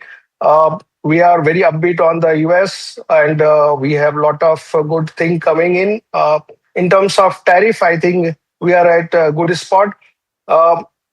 We had given some discounts earlier to our customer to mitigate the tariff impact, which will be rolled back. So that is going to have a positive impact on our profitability also. All right, but let's go deeper into the number. And I must say, the way you have managed the balance sheet in these, I couldn't say trying times, but definitely last 12 to 18 months, that has been done really well, I must say. But Anandji, the question is, the cash balance is definitely a little bit on the higher side right now, and D ratio also is on the lower side. Are we looking to deploy this cash in your expansions, or are you looking at acquisitions? Because I remember in your older business playbook, you had a lot of acquisitions coming in the US, UK, and you must have delayed those, seeing the uncertainty in the tariffs. Your views on that? Yeah, so I think the cash balance, what do you see, and related return ratio, the major is because we had QIP. So with the QIP, now the expansion plan is going on. So that fund is in the process of deployment. Once this fund get deployed, we'll get the return, and this ratio also they improve. So I think it's a matter of time. We already have our capex going on. Once this fund of QIP, which we have raised, fully deployed, we start getting the revenue and the profitability. It is going to improve from here. Like you said, debt equity is already reduced. We have already improved on the EBITDA side. And with this fund, which is going to be, which is underutilization, the capex, the revenue will going to increase, as well as we are going to increase our profitability. So I think all the ratios, which currently, because of the QIP, you are looking at the numbers, which is not on the side which we want, that will come and reflect in the next financial year. Of course, we'll hope for that. But the margins, the return ratios, I just saw your numbers yourself from your investor presentation. You yourself stated, a lot of activities are happening. The return ratios are, dipped. Gross margins are dipped. So is this the bottom? And if yes, what could we expect in the margins in the medium term, and even the ROE, ROC numbers? What are you looking at, Anandji? So, see, we have delivered the result in the worst period. The company was like US is a big market for us with the 50% tariff. Still, we able to deliver like a 19% EBITDA. Gross margin on last quarter also improved. So overall, as I said, there was some discount which has gone in the previous quarters. That will be rolled back, and from here onward, we're going to improve both on the revenue side as well as on the margin side. So I think, and on the return on equity side or ROC, as I said, the fund which we have raised is already getting deployed. So once this is fully deployed and the capex is fully complete and running, this all ratio will get changed and you'll see the improvement. Uh, Coming to the earlier, I mean FY22 ratio, I think that was the COVID year where we have a lot of sales happening and we have not started increasing capacity. So that may be an exceptional, but going forward, as I said, we are going to improve from here on the ROE and ROC both. By when we can see that? 2 quarters, 3 quarters? So yeah, so I think next financial year will start seeing improvement quarter on quarter basis, and of course next 27-28 will be fully you can see the impact. But even FY27, I think quarter on quarter you can see the improvement coming on these ratios. Right, that's a very important take which we have given. But the queries on the US discounts, the Q3 discounts were definitely there.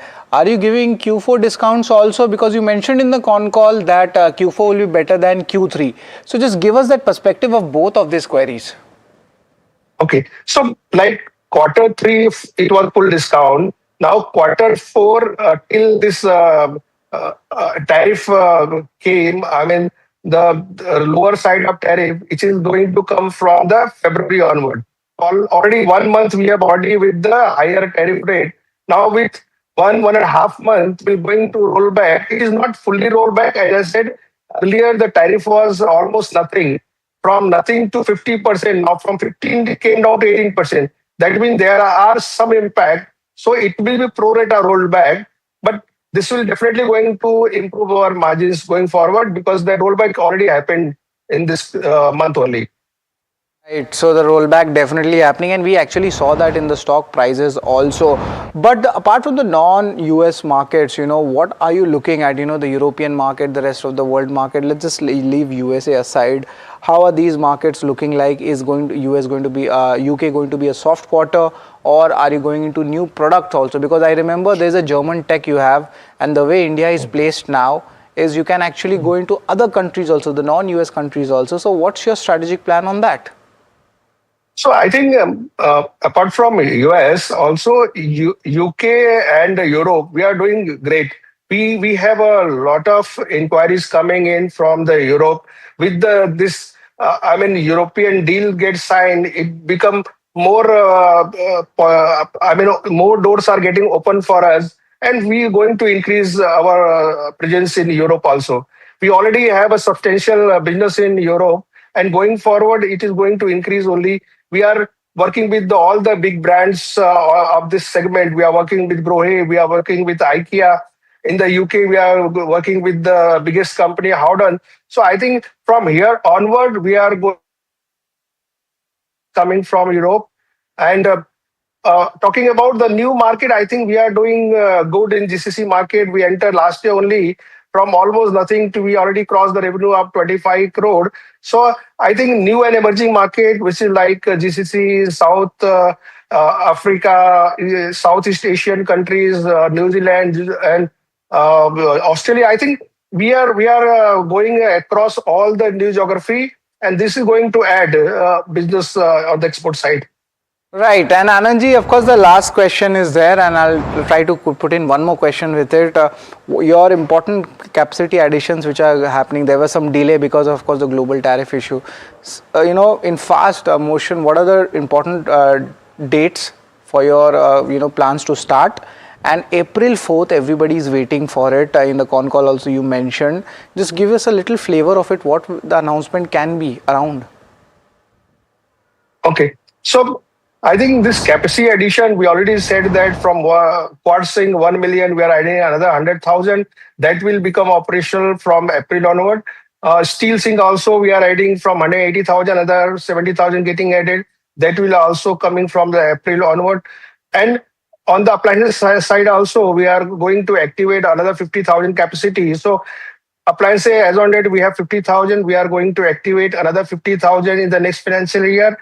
Faucet side also, we have 50,000 current, and we are going to add another 50,000 in the next financial year. So I think on the capex side, we are going to have all this coming in the next financial year. And of course, we are also very excited about our expo, which is planned. So we'll come out with more details once we are ready with the announcement.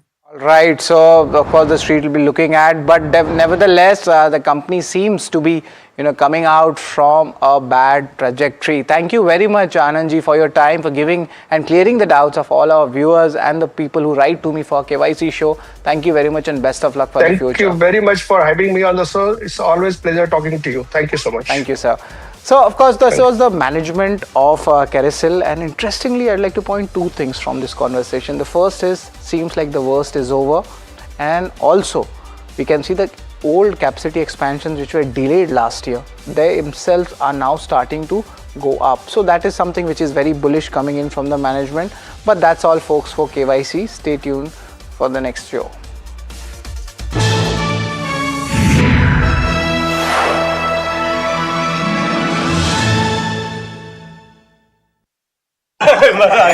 बिटिया की शादी है हमारी। बधाई हो, बधाई हो। कुछ पैसे मिल जाते समय पे लौटा दूंगा।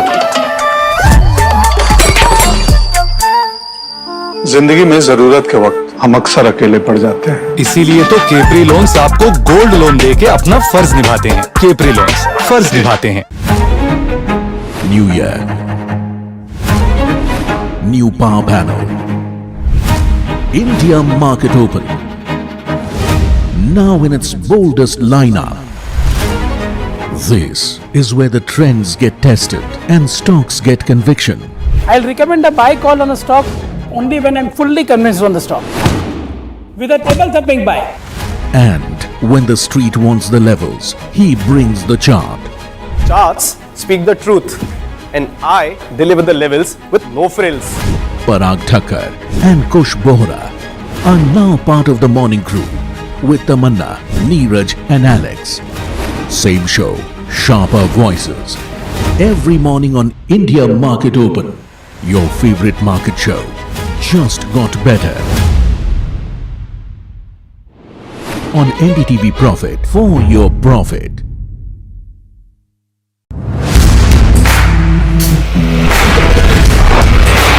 Alright team, our new order show is ready. Now we need a promo. Something cool, something sharp.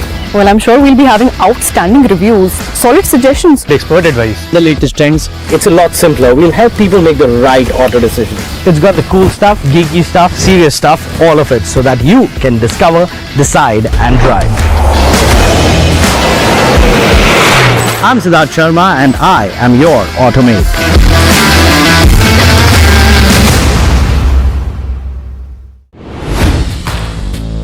Hi, I'm Tamanna Inamdar.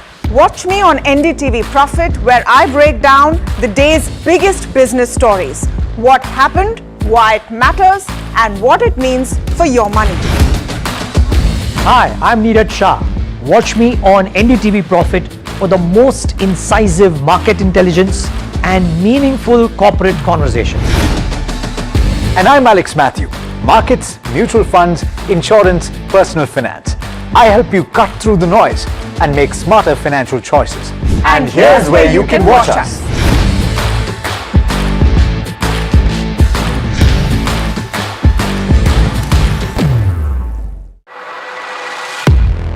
He has been tracking markets for over a decade, spots the trends before they hit the screen. And he is now bringing his analysis to the show that the market watches. Watch Sharad Dubey on Know Your Company, a show that puts the most traded stocks under the scanner. We dissect the company so that you, the investor, don't have to. Get the management to answer questions relevant to you. Watch Know Your Company weekdays at 11:30 a.m. to understand your next big bet.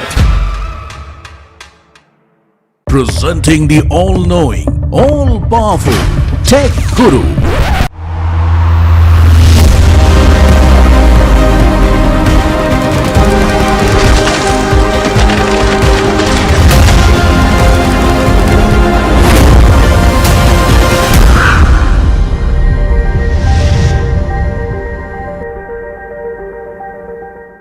Dalal Street, Nifty slips below 25,500, Sensex sheds more than 700 points, IT ails with realty and consumption also under pressure, metals remain resilient.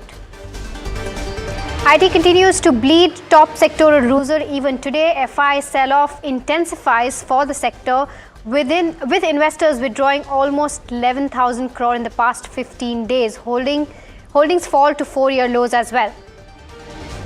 Textile majors under pressure after government slashes remission of duties and taxes on exported products by 50%. Scheme provides refunds of taxes, duties and levies incurred during manufacturing and distribution of exported goods. Bharti Airtel under pressure after announcing a major capitalization plan for Airtel Money. The telecom major will infuse 20,000 crore rupees over the next few years into the NBFC arm. All eyes are on crucial Tata Sons board meet today. Reports suggest that Tata Sons board may take up the matter of extension of Chairman Chandrasekaran S. third term for a period of 5 years. Stay tuned to NDTV Profit for the latest details.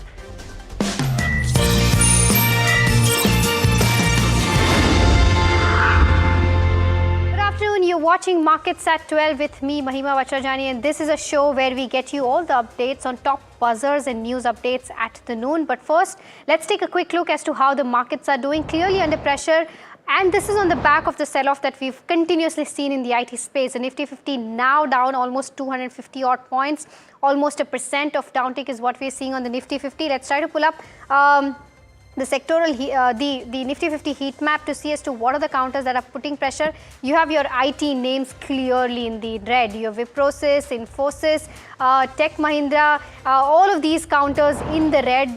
Something like an Eternal also not doing very well, down by about 4% as we speak. But something like a Nestle is holding its fort, slightly in the green and seeing some relief in terms of where the entire chart is concerned. But something like a Nifty Bank today, let's try to pull the chart up now, has turned into the green, down by about 0.08 odd percent. At that 61,200 odd levels is still where it is sustaining, but off from its day's high point clearly. Let's try to pull up the sectoral heat map and see as to what sectors are doing. And as I mentioned, Nifty IT clearly seems to be under pressure, and this is on the back of everything that is happening so fast with regards to where AI stands. Development coming in from Anthropic, the recent report coming in from Citrine, as well as something like IBM seeing a downtick of almost 13% in the global markets. You have seen sell-off in IT sector, 4% as we speak. Something like a Realty, Media also not doing very well, down by about 1% each. Nifty Consumption also down by about 1%. But only two sectors right now in the green. You have metals and pharma, which is doing fairly well. PSU Bank almost flat as we speak. With regards to where the broader markets are concerned, let's try to pull up the mid-cap 150 and the small-cap 250 under pressure as well, following the benchmarks. Nifty mid-cap 150 down 0.7%, the small-cap 250 also down by about 0.8%. Quickly, the BSE 500, before I go on and take up the next topic, you have counters like Persistent Systems, again in the IT, which is not doing very well, down almost 7%. Coforge, Tech Mahindra, L&T Tech, LTI, Mindtree. So all IT names is what we're seeing on the BSE 500 on the red side, but something like Central Bank, Bank of Maharashtra, the PSU banks, kind of making up for the loss that we are seeing on the IT side. So that's the whole and soul of what's happening in the markets today. But the other aspect that we've been talking about, and we have been covering this exclusively, is how tariffs is still, there's still a lot of unfolding that needs to happen on the tariff front. We are now at a juncture where we will be at par with a lot of countries at the same rate of tax of tariff, and that is why the kind of advantage that we had in terms of where tariff was being charged at 18% lower than the countries that we were competing in terms of textile exports, in terms of jewelry exports, we will not have that leverage going forward. To discuss as to how one should judge this and what this means for the gems and jewelry sector specifically, we're joined by Sabyasachi Ray, who's the ED at GJ EPC, joining us now. Mr. Ray, thank you so much for taking out the time. My first question to you is that first we had an advantage, right, as compared to the companies that in the countries that we were competing with, right? You had Vietnam, Bangladesh, etc., having higher tariffs, but now we will be at par with these countries. What is the reading here and how does this affect the gems and jewelry space? Good morning. See, one of the things you need to understand, what we were always telling, is that in terms of gems and jewelry, we cannot be equated with textiles and etc. Because let's say when we talk about percent, if it is 18%, 20%, it does not work. The price becomes so inflated because it's so high price, it does not work. So what has been helping this thing? We were telling about the advantageous tariffs, but at the same time, we need to understand with 18% also, we were higher than Dubai, which was 10%, or in case of let's say European Union like Belgium, etc., it was 15%. So in those areas we were deficient. So one of the things we all need to understand, what was the regime of reciprocal tariff which brought to the world, is that we have a differential tariff with different countries, which always do not allow you to have a level playing field. Now, when you do not have a level playing field, of course, you have to change your strategy, you have to do a lot of things.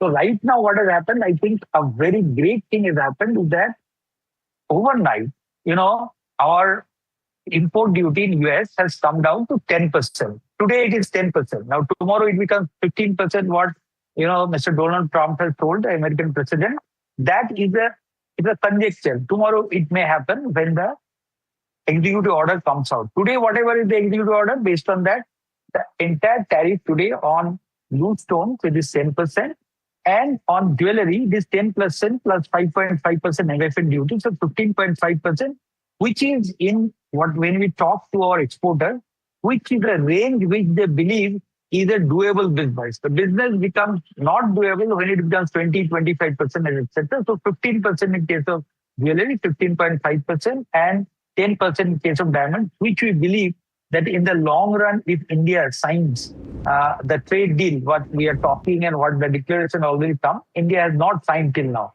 So because of that, when we talk about 18%, that was to be a reality when India would have signed. India has not signed. So till now, it is not implemented. So right now, for all of the world, we are at 10%. And in case of jewelry, it is 15%, which is a good regime in our opinion. Understood. Okay, Mr. Ray, then one of the articles I read suggested that there was a dip in terms of where Jan exports were concerned by around 6% odd. Do you think there will be recovery because of this news coming in? And if yes, how does this boost the financials for gems and jewelry exporters? See, as I told you, now I will tell. Let me answer the question in two parts. Right. Let's say what was happening till December, January is that if you look at US exports, you are only looking at the total exports. So total exports, it was more or less flat. In terms of diamonds, it was some 7% down. And in terms of jewelry, it was some 9% down. This was what we were looking at. Now, however, what has happened over this time is that people have diversified into different kind of markets. So when you look at US, till December, it was 60% down in terms of diamonds. It was around, or diamonds and colored gemstone, it was 28% down in case of studded jewelry. In both the cases, the dip was so huge for US, which was our people are making up from other markets, so like the GCC market like Saudi Arabia, etc., Far East market like Japan and etc. So people have adequately diversified. So now, if in US the business becomes viable, then of course the growth will be very robust. And in our opinion, once this regime comes in with a lower tax regime in the US based on the decision of the Supreme Court, of course the exports will grow. So January, whatever dip you have seen, of course will recover in February and March. All right, got it. Mr. Ray, one last question from my side. Considering that right now they are at 10, the tariff rate is at 10%, even if it goes up to 15%, according to what you said, we are in an advantageous position, correct? So then I just want to understand for 2026, what is the kind of projections that you as a body has made in terms of exports from this particular sector outside India? And you can break this down for us in terms of US as well as the entire world. See, right at this moment, what we are looking at is that we are at around $23 billion total, So the US exports around 6 billion or etc. odd, wherever we are. Now, if you look at where we are, now who are our competitors? Our competitors in terms of studded jewelry is China or Hong Kong. Now, till today, after this new regime has come in, tariff regime has come in, China is still having an additional 25% import duty on jewelry and gemstones and diamonds because they have a 301 tariff which was put down upon them by the US government. So there we have a 25% advantage in terms of China. But other, let's say the gemstone studded jewelry is silent, there we are at par, but I think we are having better, in price wise and worker wise, we are having better advantage there. And in diamonds, of course, we are cutting and polishing 14 out of 15 diamonds in the world. Before, of course, Dubai was having, or UAE was having the additional advantage of having 10%. We were at 25%. And also, Belgium was 0% and we were at 25%. There also, we are not equal. So again, from there, the exports will go. So because of that, I am told that in the next 2 months, in my opinion, if this regime remains, of course, our exports will grow to the last year's level, which was $39 billion was last year. So we will grow till $39 billion. This is what we are expecting. Okay, all right, Mr. Ray, thank you so much for giving us those insights and, of course, taking out the time and speaking with us at NDTV Profit. Okay, thank you. Thank you. All right, now, shifting focus and talking about the sector of the day, it arguably has to be IT, right? Brokerages are turning cautious on IT with an earnings turnaround ahead, but still warns of a downside. And this is all because of the development that's happening globally with respect to AI. Now, Jasmeet is here with a full breakdown of what's happening in the IT space and what should one look at. Jasmeet? As we saw, the Q3 was a good upbeat on the results overall. We saw re-rating from the brokerages, but due to the AI pressure, the new anthropic AI pressure, we're seeing a down rating coming in from the brokerages. The brokerages are penciling. Yesterday, Jefferies downgrading most of the stocks in the radar, and now today we have CLSA on it. While CLSA is the overall EPS growth is something which will make a overall turnaround, not the management commentary, though the management commentary remains constructive at this point in time, and they see an uptick in FY27. They also make a note that the stock prices could see further downtick of 5 to 10% from the current levels of them. While they also said that picking order wise, they prefer Tech Mahindra and Infosys in large caps, while in mid caps, they prefer Persistence and Coforge.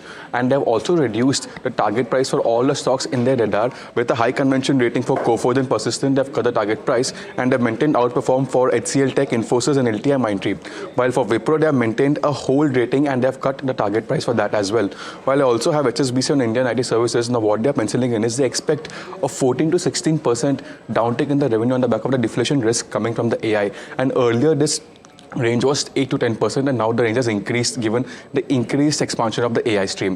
While they also make a note that the companies that are proactively working in the AI stream will not see this particular deflation, but they'll also see a mid-single digit growth going ahead. While they also make a note that the US provides a favorable backdrop for IT services to grow in 2026 going forward and see a good upbeat in terms of how the revenue scales up for the companies. While all Indian IT company valuations are not cheap on the relative term, but the current mandate shows them in absolute terms at a cheaper level. While I also have Citi, which gives an overall AI picture in terms of the balance of trade and the government perspective. They say that the current RBI data indicates a double-digit growth in IT going forward. And while they also make a note that if there is a flat FY27 growth for the software services, the BOP surplus of 20 billion may get wiped off completely. So here we see a overall fear of macro level as well coming in. All right, Jasmeet, thank you so much for bringing us those details. And to take this conversation ahead, we're joined by Sandeep Agrawal, who's the fund manager at Swallow Investments Managers, joining us now. Sandeep, thank you so much for taking out the time. I think it's really important for investors to understand right now as to what they need to do with their IT holdings. I was just reading up, and since January, if I'm not wrong, FI selling has been around that 18,500 crores and 11,000 crores in last 15 days itself, with every development that has taken place, globally in the last 15 days with regards to AI, with regards to, the recent Citrini report that also flags that, contracts are being cancelled for companies like TCS, Infosys, as well as Wipro because of AI coding collapse is what we're seeing. How do you read this? What sense do you make out of all of this? And how should an investor look at IT companies at the moment? Hey, hi, good afternoon, and thanks for having me on the show. So, if you see the disruption, which is the recent one, the AI led, and our IT industry, which has seen in last 3 decades more than 5-6 such disruption. Yeah. But in technology, what has always happened is that every disruption, more work. After every disruption, more work has come, more volumes have come. So basically, what happens is your efficiency goes up and experience improves. This is the first disruption where efforts are going down by 20-30%. So it is deflationary in nature, and fortunately for us, it will be spread over for 4 to 5 years. At the same time, it also means that we will be having pressure for a long period of time. That means lower growth for a longer period of time is what will happen. So last 14-15 months back, if you see when this disruption was coming, the industry's PEG ratio was very, very high, because for companies with 4-5% growth, the multiples were 27-28 times. For companies with 12-13% growth, the multiples were 45-50 times. So sorry, we have huge concern that this kind of PEG ratio is unsustainable. With the recent correction in last 14-15 months, almost I think the index is down by 40%. I think large part of the correction is behind for the large caps, although last 5-7% correction cannot be ruled out even from the large caps. There is still a lot of valuation mismatch in the mid cap space, particularly the ER&D companies, because they are trading at very, very high valuation, and they are a natural beneficiary of what happened in Ukraine-Russia war also. So when that war cools down, then I think again, there'll be a big decline in their revenues, which I believe should happen. So I think the ER&D companies are still insanely priced, but broadly within the large cap space, I think with today's correction, I will not be able to call out whether it is a bottom, but I think now they are looking more constructive. I don't believe that the revenues for large cap companies will decline in absolute terms. Even the margins will not see any impact. So I think from this level, they are getting into the attractive zone of 10 to 15 times multiple for a 5-6% growth because of the good corporate governance, the rupee benefit which happens. Mid cap, the growth is also higher, 10-12%, and the multiples are still maybe 25-26 times. But so there is some correction which is due. In some of the pockets in ER&D, the multiples are irrational, and I think there is a space where 25-30% correction is due. So we will categorize that large cap are broadly there, 5-7% more downside. Most of the IT services mid caps are also okay, but the ER&D companies still, I think at least 25% more correction should happen. Oh, interesting. 35% more correction. Is that correct? Did I hear that correctly? 25 to 35. 25 to 35. Okay, all right. Sandeep, the aspect that you mentioned about with regards to how deflationary pressure is there on all of these large cap names, I was reading a very interesting headline today which said that, overall we might see pressure on tech companies, but overall company spending on tech is going to increase, right? So there is two sides of this. How do you read that? No, absolutely. So as I said, volume will go up. Yeah. Tech spends, if you see last 2 decades have been broadly same, like 2-3% growth is only there. So I don't see a big jump in growth, but at the same time that, whatever the client saves in the budget from the deflation, they will obviously allocate that money to improve some other part of their IT infrastructure and applications. And also, that's why I'm saying I don't see any risk on the business model of the Indian IT services companies. I do see risk in the multiple. Now that risk is also largely behind. Last 14-15 months, almost the index is down 40%. So I think it is now entering a very comfortable zone. Although little more downside could be possible, but I am not at all of the view that, like what software is going to face, same thing we will face. So in software, it will be immediate and sharp decline and some of the business models will collapse. But the services side, which is basically the layer on top of that, I don't see any risk there of the business model. But yes, the growth will be lesser and for a longer period of time. And the multiples will also derate. So fortunately, in this move which has happened in last 14-15 months and last 2 months especially, a lot of that thing has been built in and they are now more reasonably priced. And in coming days, I think as numbers starts coming in, there will be more correction and they will get more repriced in a better way. Okay, interesting. Sandeep, the elephant in the room right now is AI. Everybody is talking about it. With IT companies also now improving in terms of disclosures with regards to their AI income. If you were to play this theme via Indian companies, how would you do it?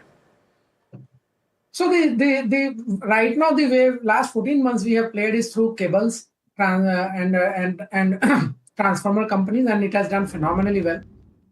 Recently, the last 6 months, we have a very small position in one very small listed company, which is doing some work in AI, and it was at a throwaway price, so we bought that, and that is the only holding that we have been giving as disclaimer that we have a very very small tech position, because 15 months back we zeroed our tech position and we just had one or two very small position, very small companies. There is not much listed software company in the AI space where you can play directly. So we played through cable, transformer and all. Now, with the correction which has happened today, I feel more comfortable, and maybe going forward in next few days, we will start nibbling some of the IT names.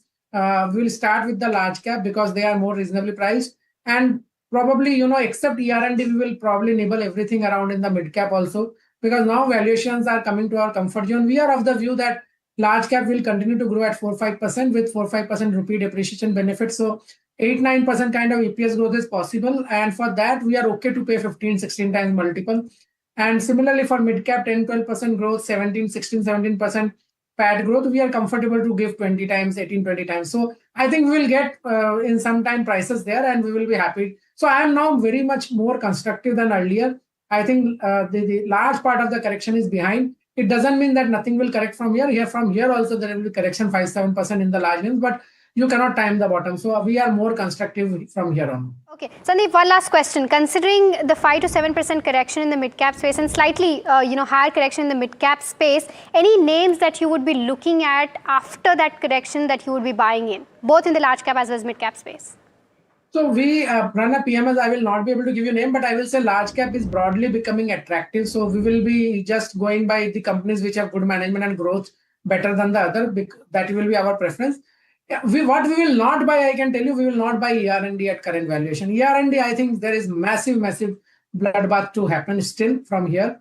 25% is a big number. I think 25% is bare minimum correction which will happen in ER&D companies. And the day when Ukraine and Russia war starts going down, or means it gets resolved, these companies will have big challenge, because they have benefited a lot at the cost of EPAM and Globant and all. So that will also reverse.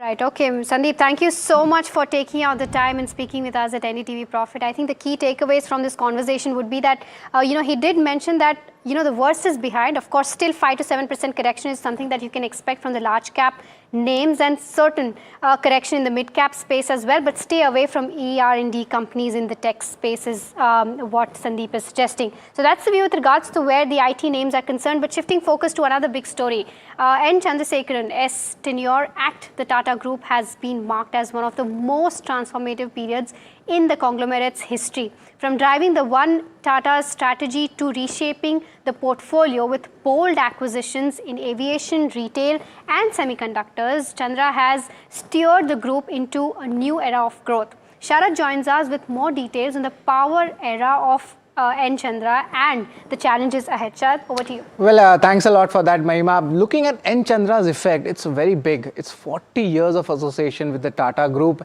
and he started with that with an intern in TCS in the year 1987. Then progressing ahead, he served as the CEO of TCS from 2009 to 2017, and also appointed as the chairman of Tata Sons since February 2017. And that's where we'll be taking a lot of data from. And the One Tata synergy strategy, that's something which he has made.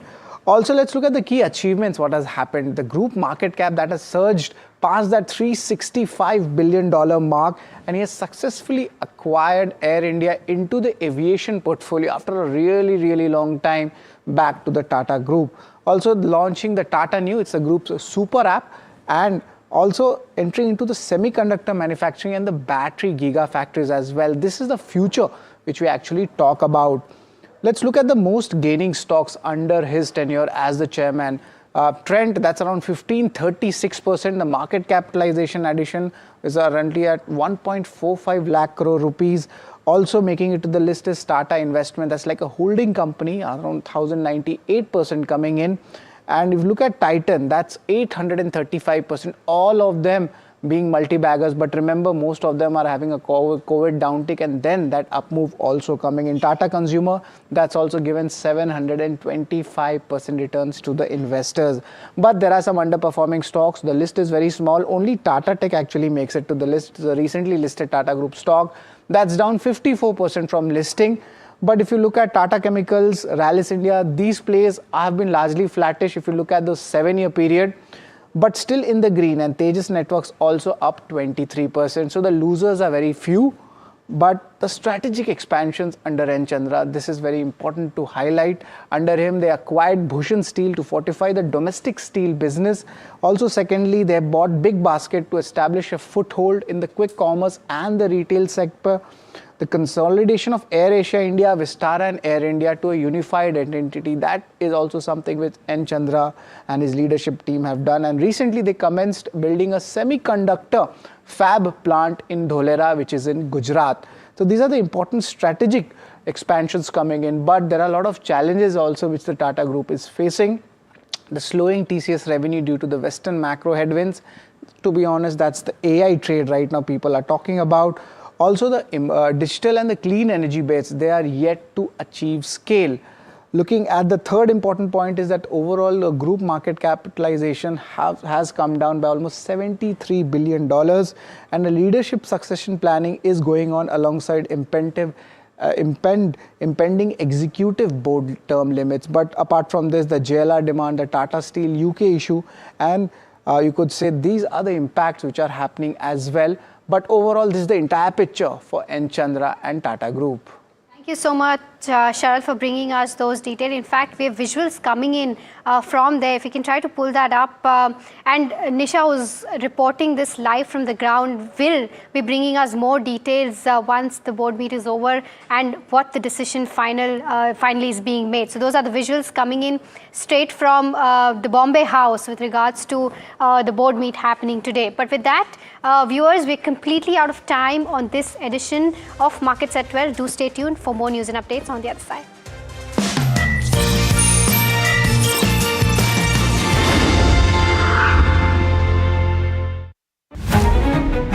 New year,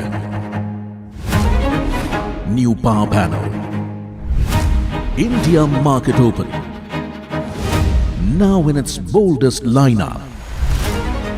This is where the trends get tested and stocks get conviction.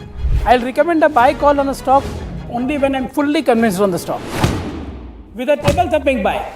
And when the street wants the levels, he brings the chart.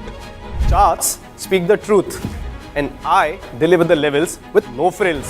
Parag Thakkar and Kush Bohra are now part of the morning crew with Tamanna, Neeraj and Alex. Same show, sharper voices.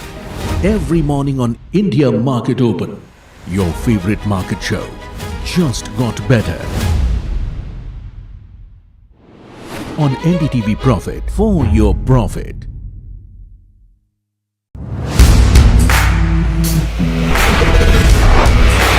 Alright team, our new order show is ready. Now we need a promo. Something cool, something sharp.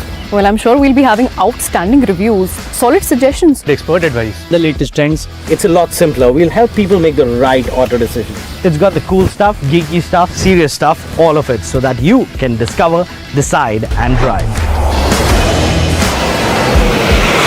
I'm Siddharth Sharma and I am your Automate.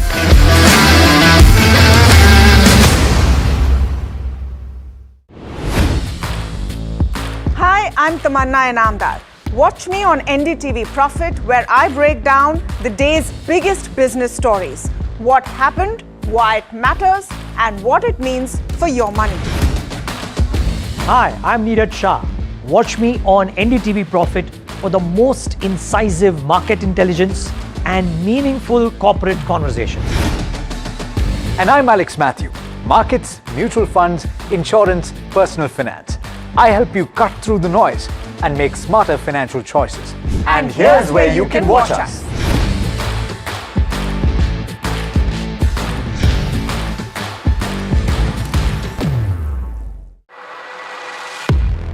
He has been tracking markets for over a decade, spots the trends before they hit the screen. And he is now bringing his analysis to the show that the market watches. Watch Sharad Dubey on Know Your Company, a show that puts the most traded stocks under the scanner. We dissect the company so that you, the investor, don't have to get the management to answer questions relevant to you. Watch Know Your Company weekdays at 11:30 a.m. to understand your next big bet. Presenting the all-knowing, all-powerful Tech Guru. Whoa. Guru? I'm no guru. Okay. I'm just a guy who loves his tech. A show where the mysteries of megabytes and motherboards shall be unraveled. Bro, nobody talks like that anymore. This is all about connected ecosystems, EVs and AI that you can use in your daily life. That's what we do on Tech 360. Real talk, real review.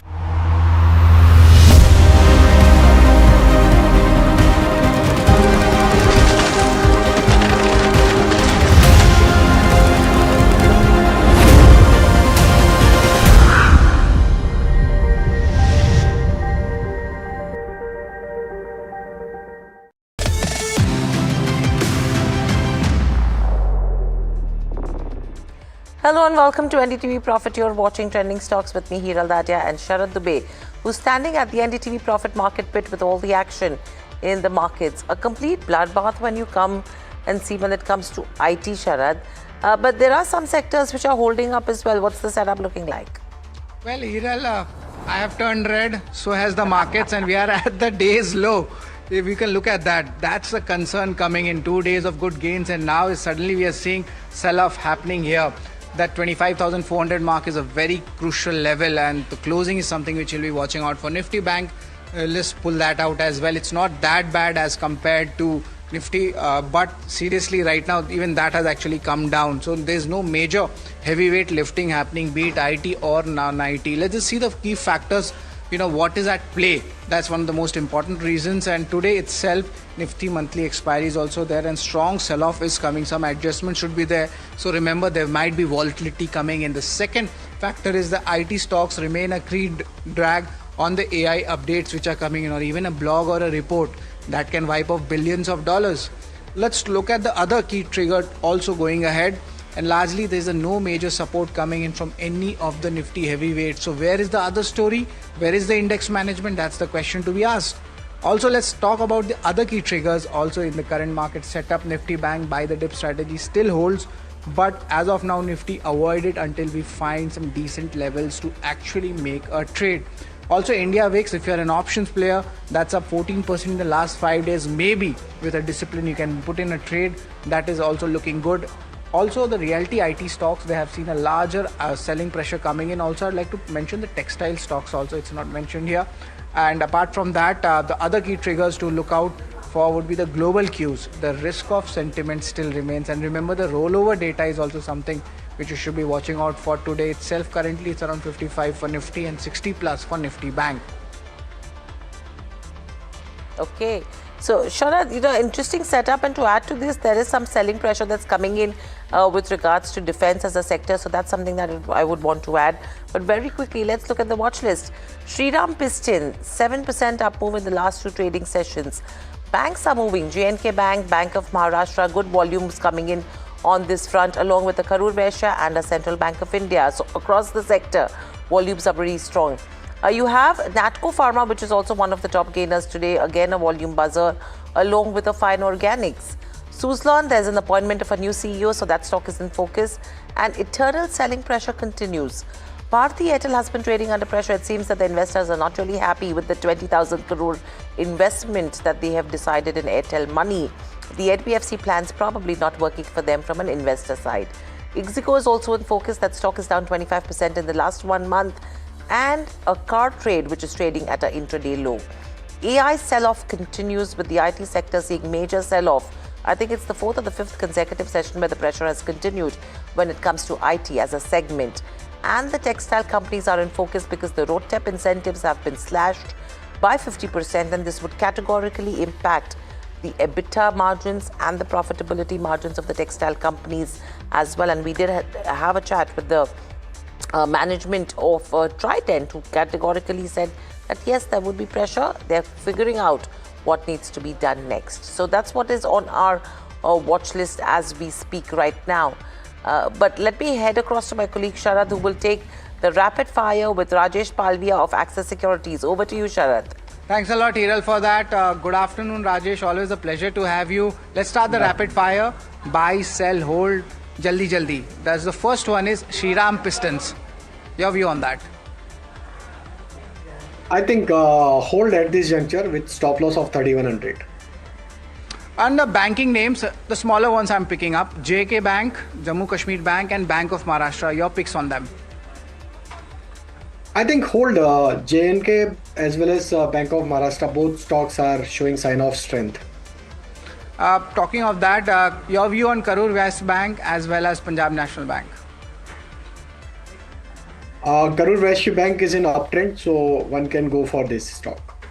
Moving on, the pharma space. Natco Pharma, what will be the key levels to watch out for? So strong breakout. Hold with stop loss of 900. Possible target is 960, 980. All right. After a lot of days, I'm seeing a volume spurt in fine organics. Your view on it? Yeah, fresh breakout is there. So I think one can hold with stop loss of 47.80. On the high side, maybe possible target towards 5,000. Well, product, IT, everything is bleeding. But Ixigo, that's down more than 20% in the last 1 month. Any value buying opportunity coming here, or you'll stay away from this? I think stay away. Maybe further more downside towards 130, 35 we may see in the counter. All right. And car trade story is similar, dismal. Your view on that? There is a breakdown on the monthly chart. So I think we could see further lower level towards 1700. So avoid at this juncture. Well, AI has taken the entire IT industry by a grip of fear. Mid-cap IT names or even large-cap IT names, all of them have been cracking. Is there a good short position we can build in any of the stocks? I think already most of the stocks now in oversold trajectory, so it would be risky to open new fresh short. But yes, if you are stuck and so you can try to trim down your position, but opening a short, fresh short would be very risky because most of the stocks are in oversold trajectory. All right, most of the IT stocks are on oversold trajectory. Do not initiate a fresh short right now. All right, that's rapid fire to you. Over to you, Hiral.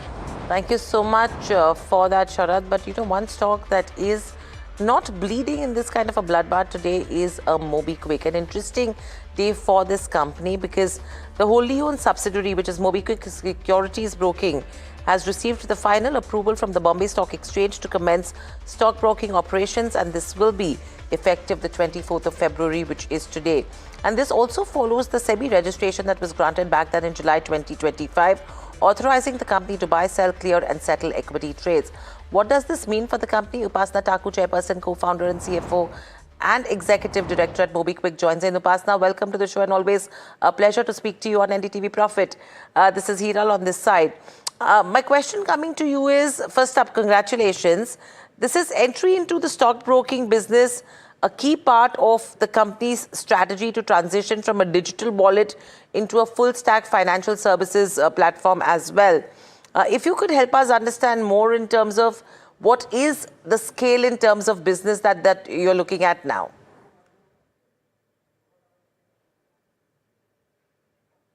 Upasana, you're on mute. So sorry. Thanks for having me on the show today, Hiral. Can you hear me now? Yes, we can. Right. So thanks for including us in your show today. MobiKwik has been part of India's digital payments revolution for the last 15 years. And, it is our mission to make digital finance easy and simple, for millions of Indians. Today, as we see more and more Indians, young Indians joining digital payments, and from payments, then they want all their financial needs met. So to that extent, last 5-6 years, we've also gone into digital credit distribution.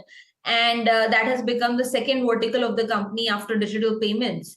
And we are now also interested in bringing the entire bouquet of investment products, including, the stockbroking license and the authorization to start business from BSE is a milestone in that direction. And of course, we want to make sure that a user that comes to our app is not only able to use wallet services, transact on merchants, use UPI services, pay bills, but when they need a credit card, when they need a loan, when they want to invest their money for a good yield, they should be able to do all of that via the MobiKwik platform. So that's in terms of what you're looking at, from a business perspective. Now, what is that monetization model going to look like in terms of free structure, and how will this actually impact the financial services vertical's revenue, which did see a decline in the third quarter? Because I do remember and recall that in the short to medium term, you've said that you're not expecting any significant monetization from your wealth and broking offerings. This is what you had mentioned in the third quarter conference call as well. No, so firstly, I want to correct you that financial services as a business as well as payments as a business have both done extremely well in Q3. We have seen 63% growth in our payments GMV, which was 48,000 crores for the Q3.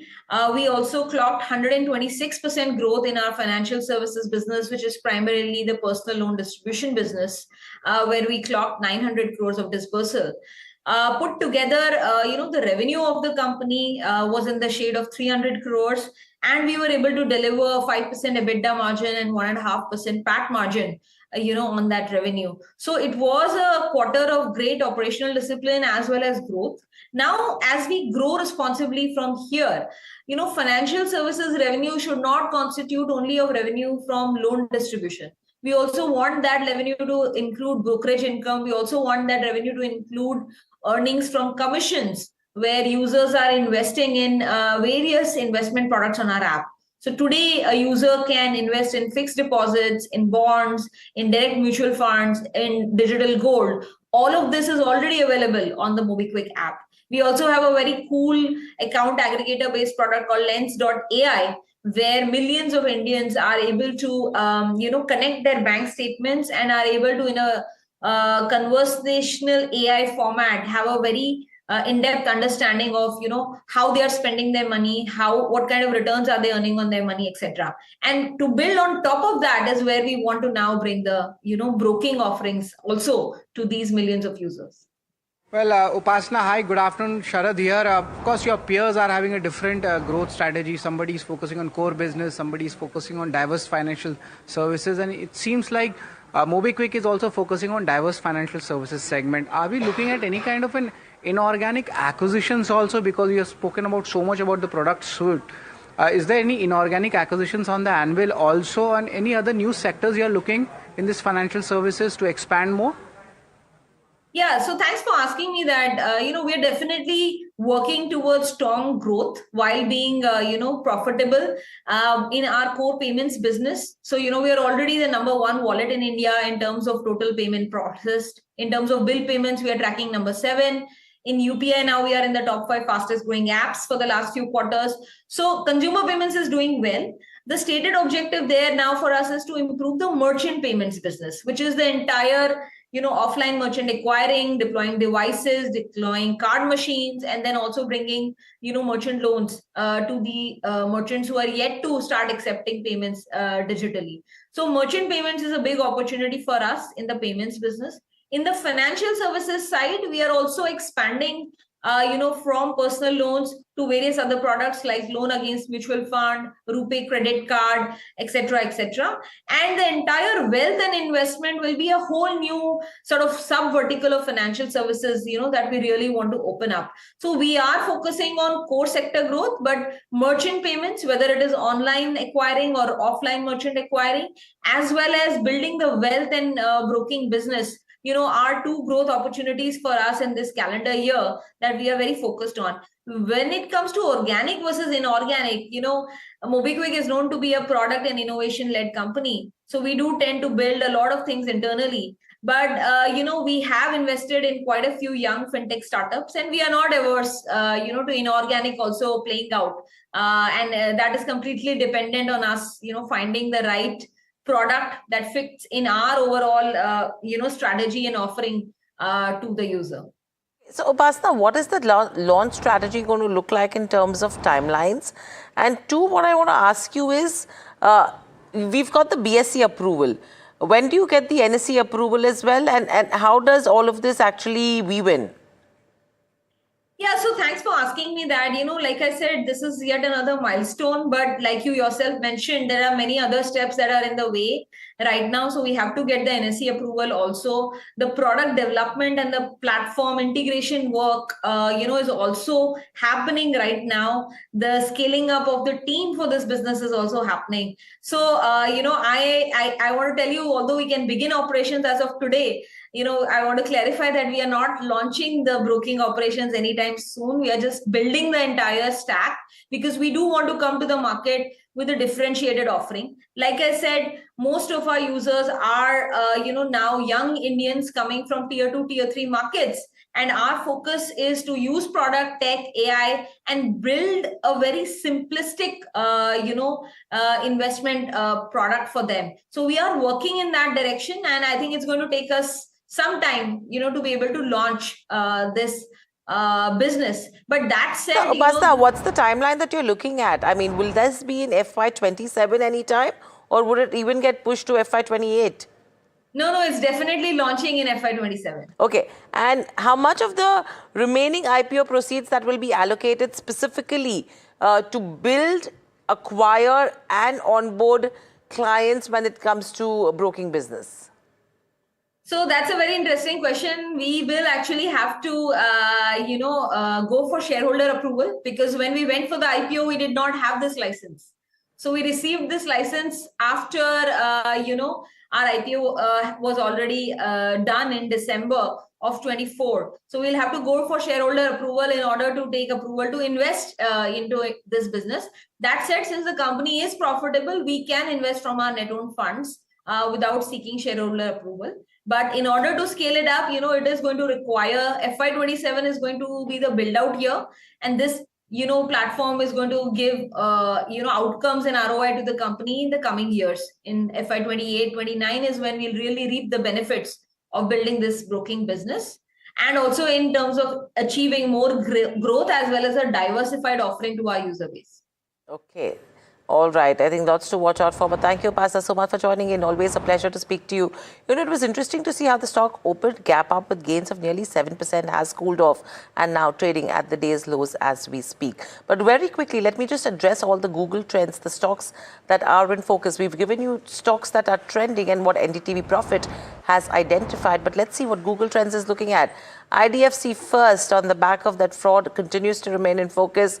Tata Steel is picking up. UPL again on the back of the demerger and relisting that will happen is in focus, and Tata Motors and Wipro. So interesting names that Google Trends is identifying, but not much. We're just looking at 5 stocks in today's session on Google Trends. But moving on, foreign investors are sharply reducing exposure to Indian IT, with holdings at a 4-year low. Nearly 11,000 crore rupees has been pulled out in the first half of February alone. Jasmeet joins us with more details. Jasmeet, what are you pulling? Because clearly the sector has been under pressure. Constant selling is what we are seeing. The time when we are expecting that FIs will come back, they're continuing to sell. Well, the FI overhang has been along with the sector over last 1 year. If you look at over 2025, as an entire year, we have seen the FIs pull on 74,000 crore and currently at the lowest when you look at the sectorial map. Let's quickly understand the scale at which FIs are selling. Well, total FI holding in IT is at a 4-year low level, and the dropped it to 4.49 lakh crore by the mid of Feb, which is down 16% in just 1 month and down about 38% over last 1 year. While FIs sold nearly 12,800 crore so far in FY 2026 all alone, and this is the highest when you look at a sectoral heat map. Now, if you look at the scale of exit, we understand that 4 out of last 5 years, FIIs have been negative on IT. We had COVID in 2022, which impacted the overall figure of 2022, and in 2025 had the overall global uncertainties, and 2026 we have the AI uncertainties continuing for the FIS. That's why the FIS being the constant seller in this. Well, we have also seen that the 2020, just to give the scale up to the users, the 2023 entire year had a net sell-off of 7,000 crore, but the first 15 days of February saw a net sell-off of 11,000 odd crores. So you understand the scale, where a 1 year versus at just 15 days of February month, this is after the Anthropic launched the AI tool, from which the overall perspective of AI helping IT companies changed to overall AI replacing IT companies. Well, let's quickly understand the category-wise how the FIS has been selling over the last 5 years. If you look at the figure, the overall FI sellings were the highest in 2022 and followed 2025 at 74,000 odd crore. Now, if you look at the Nifty index, how it has performed so far in terms of the performance from last 15th of February. So far in February, Nifty IT is down 15 odd %. And if you look at the stock performance, Nifty IT index is down 15%, while Infosys is the biggest loser, lost about 17 odd % in trade on the back of the overall AI fear, followed by top 5 IT names again tanking in trade. Now, what is driving this sell-off is a structural shift towards the AI, where we see that the overall AI service will impact the managed services, and the IT would see a structural shift towards consulting services, though managed services contribute largely to the IT at this current point in time. Well, the second is slower growth. The IT companies' valuations have been higher when you look at the growth perspective, the PEG ratio, but overall valuations are higher compared to global giant as well. The current Nifty IT trades at 12 to 14 times, whereas the global giant like Accenture trades at 9 or 10 times. So the valuation is the second concern. Well, third thing is the global uncertainty with regards to the order cancellation and the overall global tech sell-off on the back of the AI fear. Now, if you look at the brokerage view, what they are penciling in, we see that the Jefferies says the pain is not over yet, though they are still bullish on the sector. They are being selective in terms of the names they choose. While you have something like JP Morgan, what they see is they overall point out that the AI-driven sell-off is seeing a sharp correction in the IT names. While Nomura remains constructive, they say the sell-off is overdone and it's a front-loading aspect given the fundamentals of IT companies have not changed so far. Now, well, we also have two brokers that came up today morning in the trade. Now, what CSS says that the EPS growth turnaround is a picture to watch out for, not the valuation when it comes to the overall commentary. While lastly, HSBC expects a 14 to 16% impact on the overall revenue when it comes to the deflation that we see in the AI revenue. All in all, negative news flowing in for IT packs so far. Okay, thank you so much for that. In fact, that's very interesting in terms of the data, Jaspreet, that you've pulled, because that categorically tells you as to what's happening in the IT space. And until the time the FIs don't come back, I don't think so we're going to see that return, because the PEG ratio itself is one of the concerning areas from a valuation perspective as well. So that's an interesting story that Jasmeet has bought for us as well. But moving on, let me also get in fact, Girish Sadani, co-founder Ensure Capital. Girish, a quick view when it comes to IT as a sector, because categorically there is pressure, AI is causing concerns, and valuations are a major downturn, are more expensive in fact. And Jasmeet was just mentioning the way FIs have been dealing with IT. What is your view? Would you use this as an opportunity to buy IT, or do you think this is a complete avoid? So basically, as we saw that these particular data is making a very bad impact in the terms of obviously the retail as well as the institutional investors. But it's basically a transactions between the one technology to another one. So we can't say that the whole IT or whole IT sector is going to be very impressive. But looks like that the things are going to be revised in the next few years itself.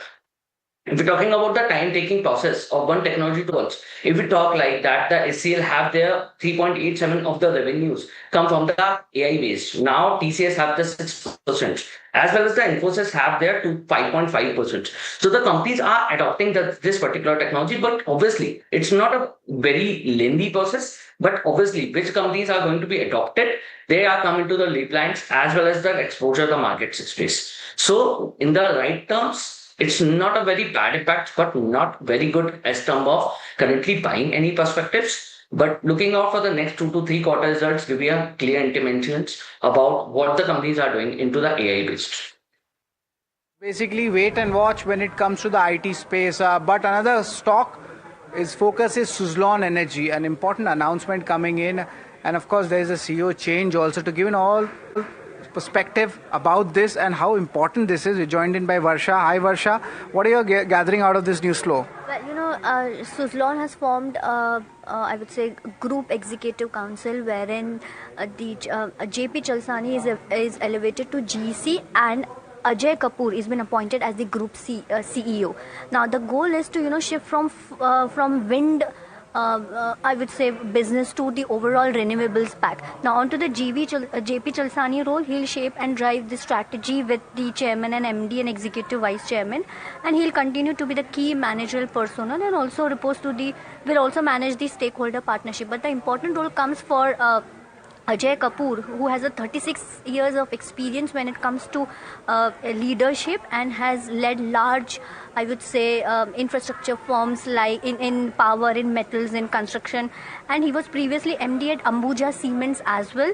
At Suzlon, he'll be driving transformation, scale business and build the next phase organization. Now, why this matters, the whole reorganization that we are seeing is because, to support the diversification beyond wind projects to the overall, I would say, the renewables pack that the company will be venturing into.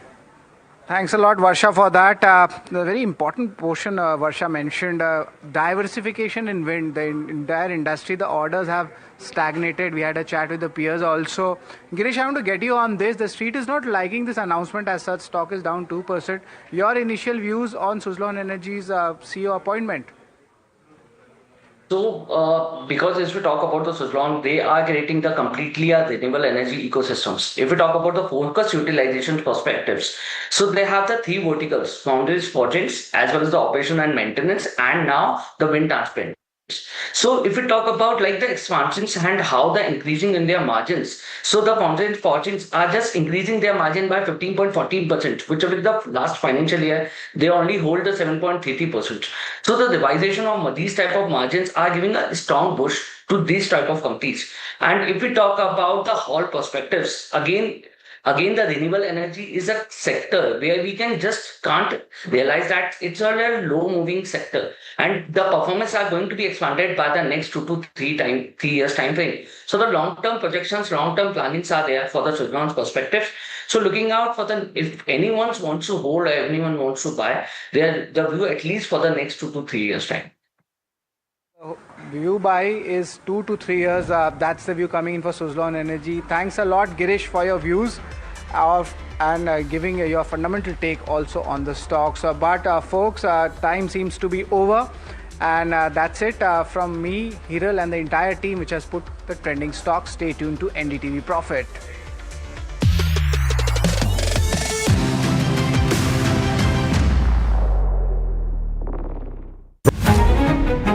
New year, new power panel, India market open, now in its boldest lineup. This is where the trends get tested and stocks get conviction. I'll recommend a buy call on a stock only when I'm fully convinced on the stock, with a table thumping buy. And when the street wants the levels, he brings the chart. Charts speak the truth, and I deliver the levels with no frills. Parag Thakkar and Kush Bohra are now part of the morning crew with Tamanna, Neeraj and Alex. Same show, sharper voices. Every morning on India Market Open, your favorite market show just got better. On NDTV Profit, for your profit.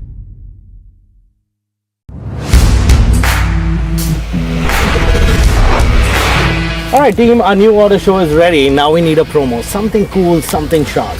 Well, I'm sure we'll be having outstanding reviews, solid suggestions, expert advice, the latest trends. It's a lot simpler. We'll help people make the right auto decisions. It's got the cool stuff, geeky stuff, serious stuff, all of it, so that you can discover, decide and drive. I'm Siddharth Sharma and I am your Automate.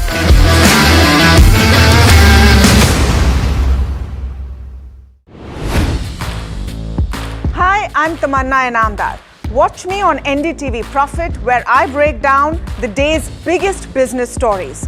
What happened, why it matters, and what it means for your money. Hi, I'm Neeraj Shah.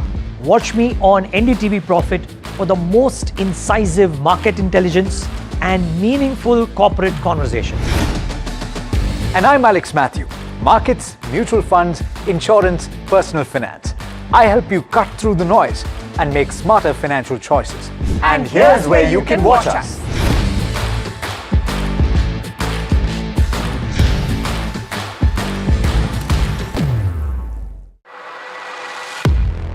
He has been tracking markets for over a decade, spots the trends before they hit the screen.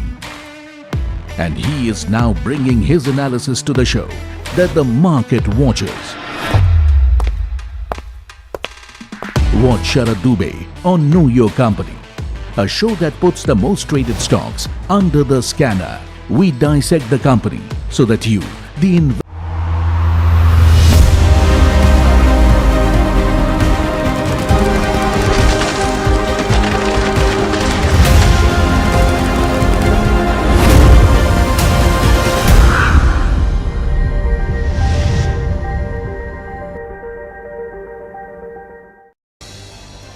Tepid trade on the Lal Street Nifty close to 25,400 mark. Sensex sheds more than 1,000 points. IT ails with realty and consumption also under pressure. Metals meanwhile remain resilient. And it's IT that continues to bleed sectoral loser even today. FII's sell-off intensifies for the sector with investors withdrawing almost 11,000 crores in the past 15 days itself. Holdings fall to 4-year low.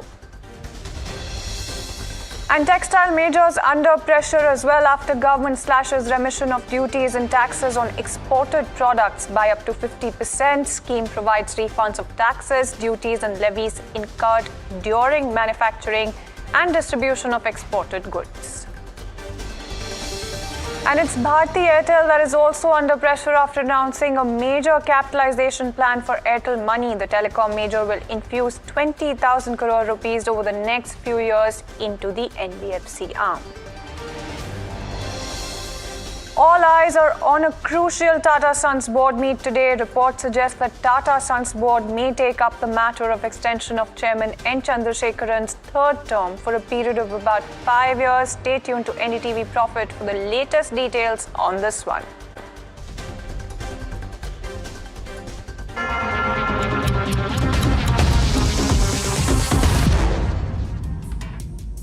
Good afternoon. You're watching Lunchtime Trades with me, Shreyansi Singh, and this is the show that gets you a roundup of everything that is happening in the world of commodities, news and updates as well on the top buzzers at this hour, all while you grab lunch. But first things first, let's take a very quick look at the markets. And when you take a look at the benchmarks, in fact, they're hovering close to the day's low.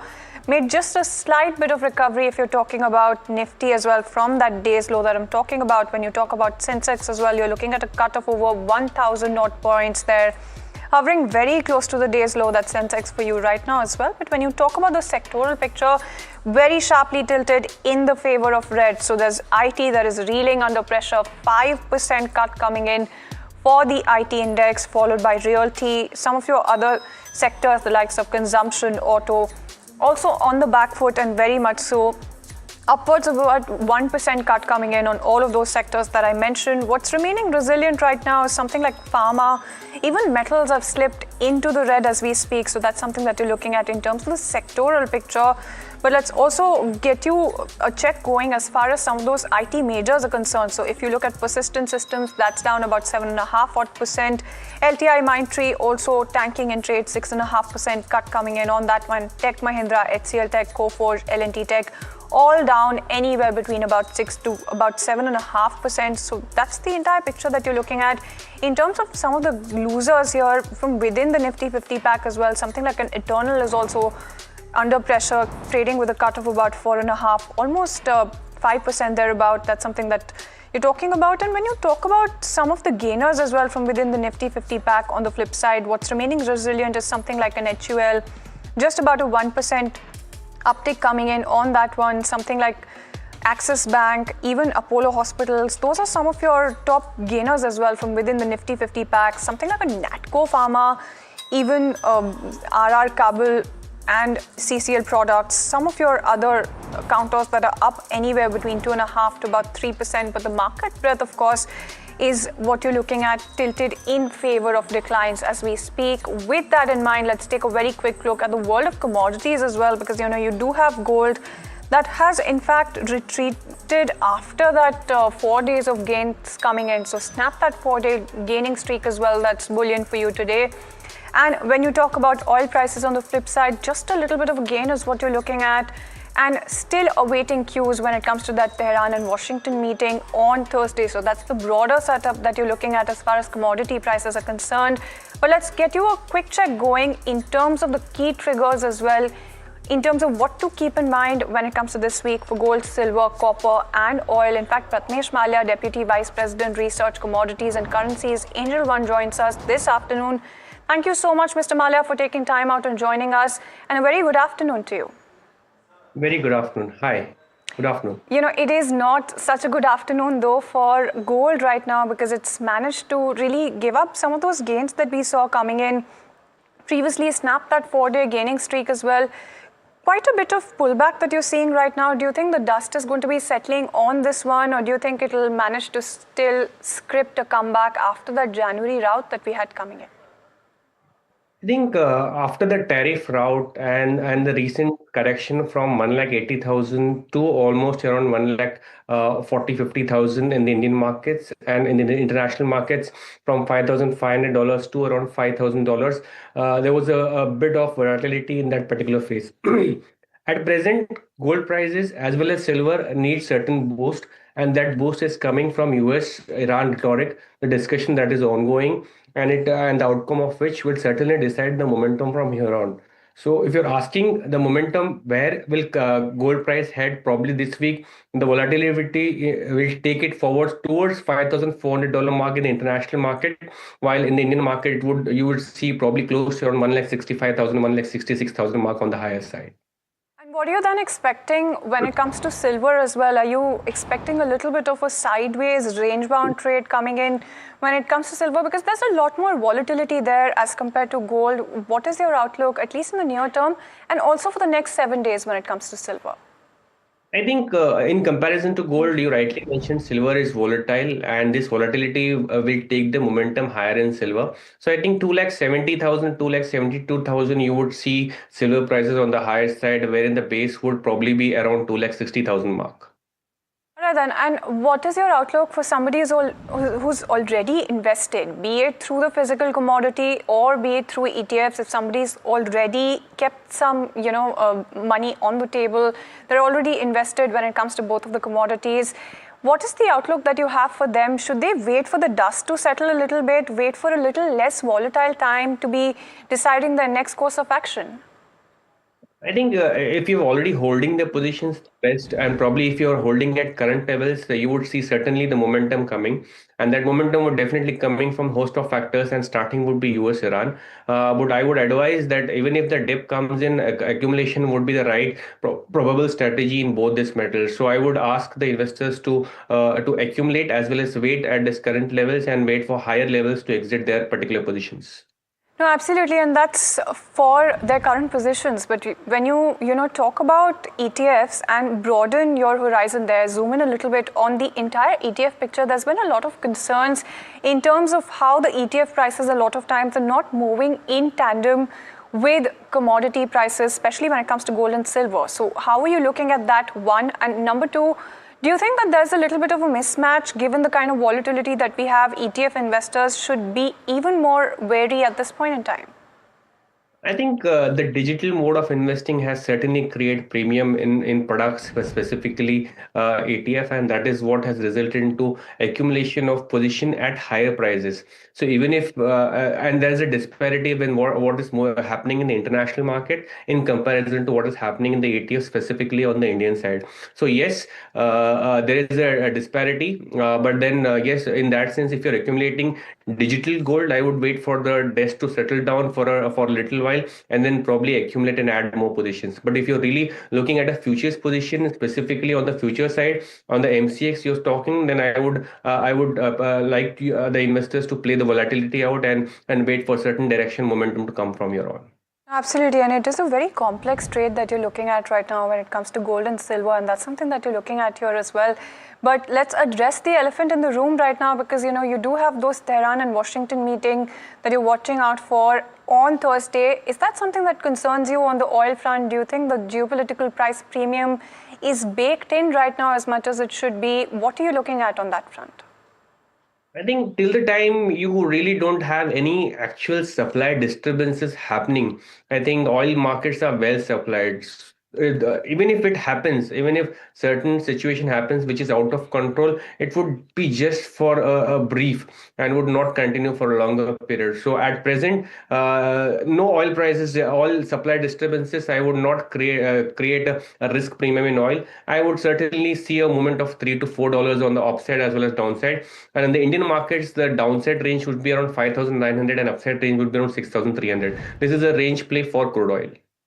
Alright, then I will take one quick question for gold and silver before we move on to copper as well. I'm wondering if you have a view on that as well. But before that, when you talk about gold and silver specifically, when you talk about the last year, if anybody invested at the start of 2025, they made quite the stellar returns coming in. So is that something that they should be penciling in for this year, or should they be a little wary when it comes to this year? Of course, it's just started. It's been only a couple of months in.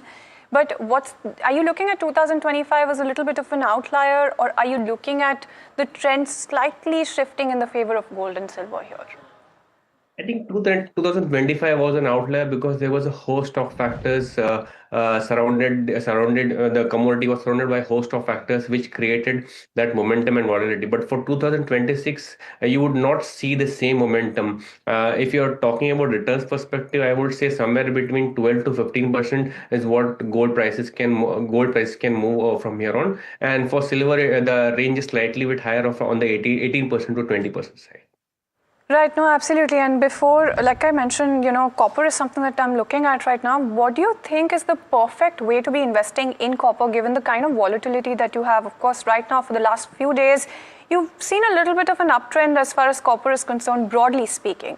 So one, is there a case to also sharpen your horizon and take a look at copper? And if you choose to do that as a newbie investor, as somebody who's just stepping foot into the entire world of commodities, taking a look at copper, should you be looking at some of the listed players to try and hedge some of the volatility, or should you be looking at futures and make a bet there as well? I would not comment on the listed segment. I would comment on the futures part of copper. I am quite bullish on copper for this particular 2026. I think this particular metal has been lagging for certain time now, and the next volatility would probably happen on the disturbances on the supply side, which would happen from the mining area. And if the silver prices rise from here on, I think copper and silver share a good correlation, and that would create next set of momentum for copper prices. But talking in price per se, I think 1250 on the MCX copper side is what we're looking at, and the downside zone for copper would be around 1150. So it is kind of accumulation that is advisable for an investor to do as far as on the base metal pack copper is concerned. All right then, Mr. Malia, before we let you go, quickly, just one word or just a few words in terms of the commodity that you're most bullish on for the near term. Say, if you're talking 3 months, what are you looking at from within the entire pack that we've talked about thus far? In the entire pack, I think copper is one commodity which would be a surprising outlier in comparison to other metals. So I would probably make my bet in copper. Alright then, thank you so much for taking time out and joining us this afternoon. So there you go, that's the entire outlook, not just when it comes to gold and silver, but also oil and copper, which Mr. Malia is actually quite bullish about. But with that, it's time for a very quick break right here on Lunchtime Trades. Be back with more news and updates on the other side.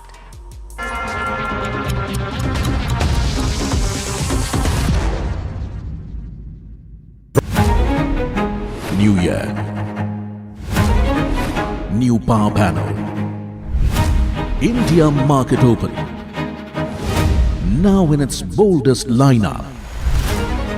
This is where the trends get tested and stocks get conviction.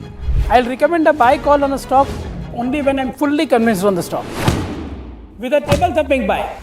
And when the street wants the levels, he brings the chart.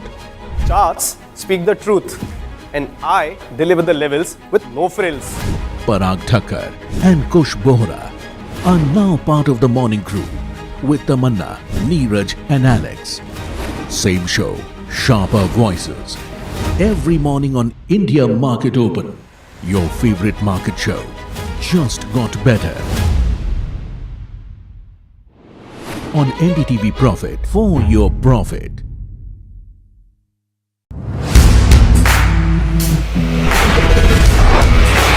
Alright team, our new order show is ready. Now we need a promo. Something cool, something sharp. Well, I'm sure we'll be having outstanding reviews, solid suggestions, Expert advice. The latest trends. It's a lot simpler. We'll help people make the right auto decisions. It's got the cool stuff, geeky stuff, serious stuff, all of it, so that you can discover, decide and drive. I'm Siddharth Sharma and I am your Automate.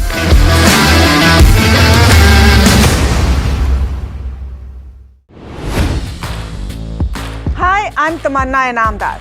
Watch me on NDTV Profit, where I break down the day's biggest business stories. What happened, why it matters, and what it means for your money. Hi, I'm Neeraj Shah. Watch me on NDTV Profit for the most incisive market intelligence and meaningful corporate conversation. And I'm Alex Matthew. Markets, mutual funds, insurance, personal finance. I help you cut through the noise.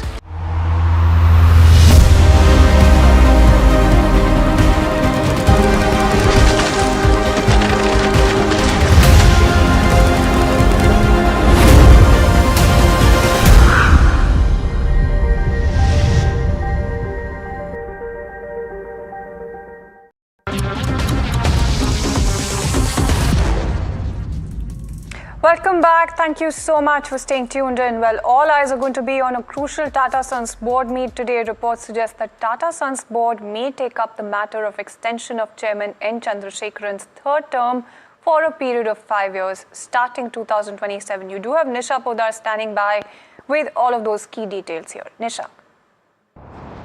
It's a big day for Tata Sons. The crucial board meeting today, as reports suggest, could be taking up the extension of N. Chandrasekharan for the renewal for the next term of 5 years starting 2027. I did get the opportunity of greeting with the chairman himself, N. Chandrasekharan, while he was walking into his office right here at Bombay House at 9:15 a.m. this morning and gearing up for the big day that is really lined up. For Tata Sons board meet, reports to suggest that his extension for the next year could be taken up. Remember, the Tata Trusts in a resolution had already approved his extension for the next term of 5 years, and only procedural now approval that is required from Tata Sons board. That, as per rules, really opens up 1 year before his next term, this term ends. So which means that from Feb 11th onwards, the board can very well be in its rights to take up this particular decision,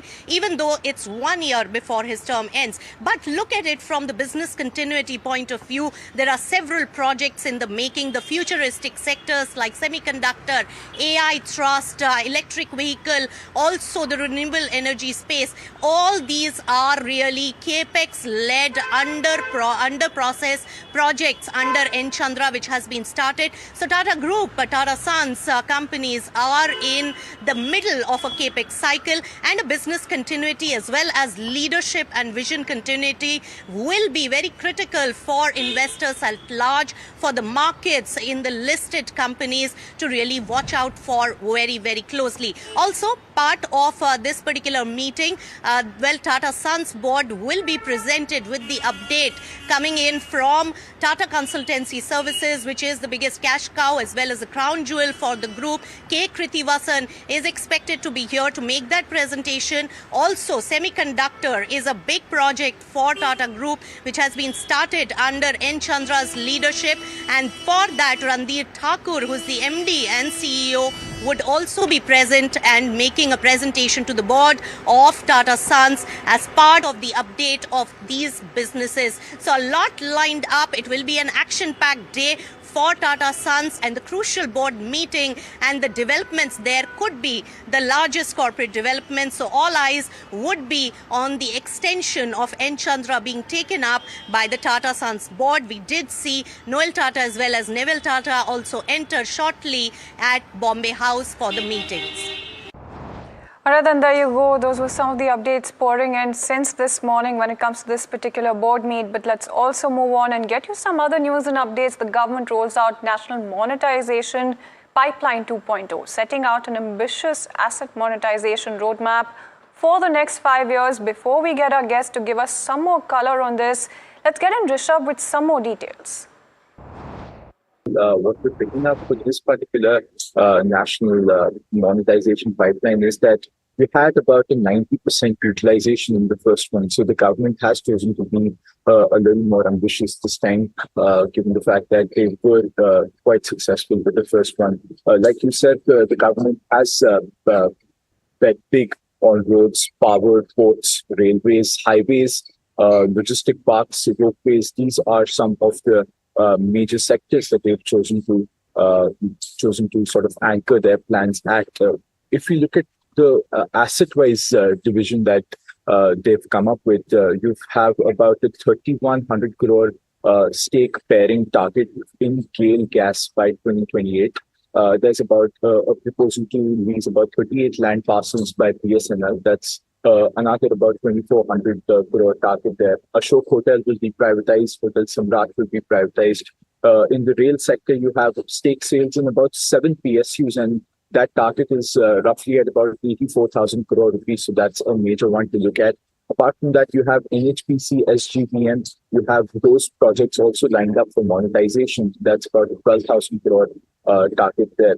And you have the PGCIL transmission lines. Those are also going to be monetized roughly at 33,500 crore target there as well. So lots of interesting companies, public companies that will be up for some sort of stake sales over the next 5 years. And you will have more of those details come up. So an interesting, more ambitious NMP 2.0 rolled out by NDTV.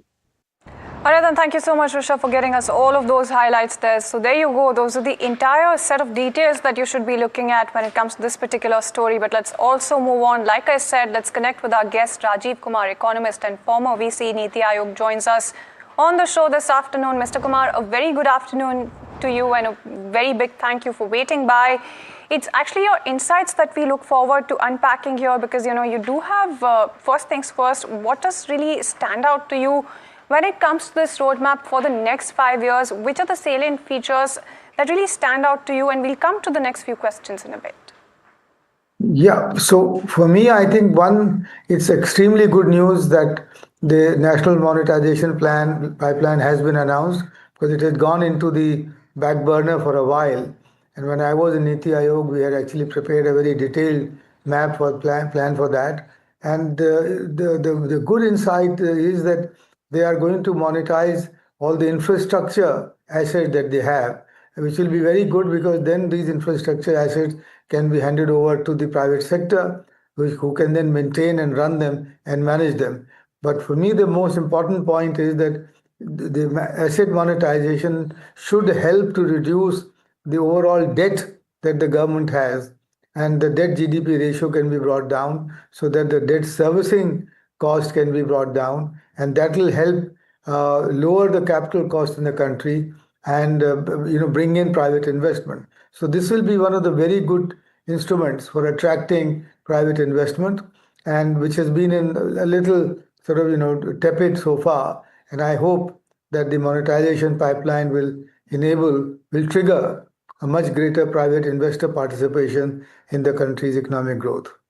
Absolutely, and that's a very big pro that you're looking at here. Thank you so much for highlighting that. But what really stands out to me is that the government has been a little bit careful about such measures in the past. So against that backdrop, essentially, how are you then looking at this particular plan? And how do you think this is really different from some of the previous plans that have been rolled out? Well, I think in the past, the government hadn't ever announced a 4-year pipeline with specific numbers and sectors. So I think this time they've accepted the Niti Aayog's sort of paper, the proposal that they've given. So this is what is very different. Specific numbers, specific sectors being told that this is where they will do it.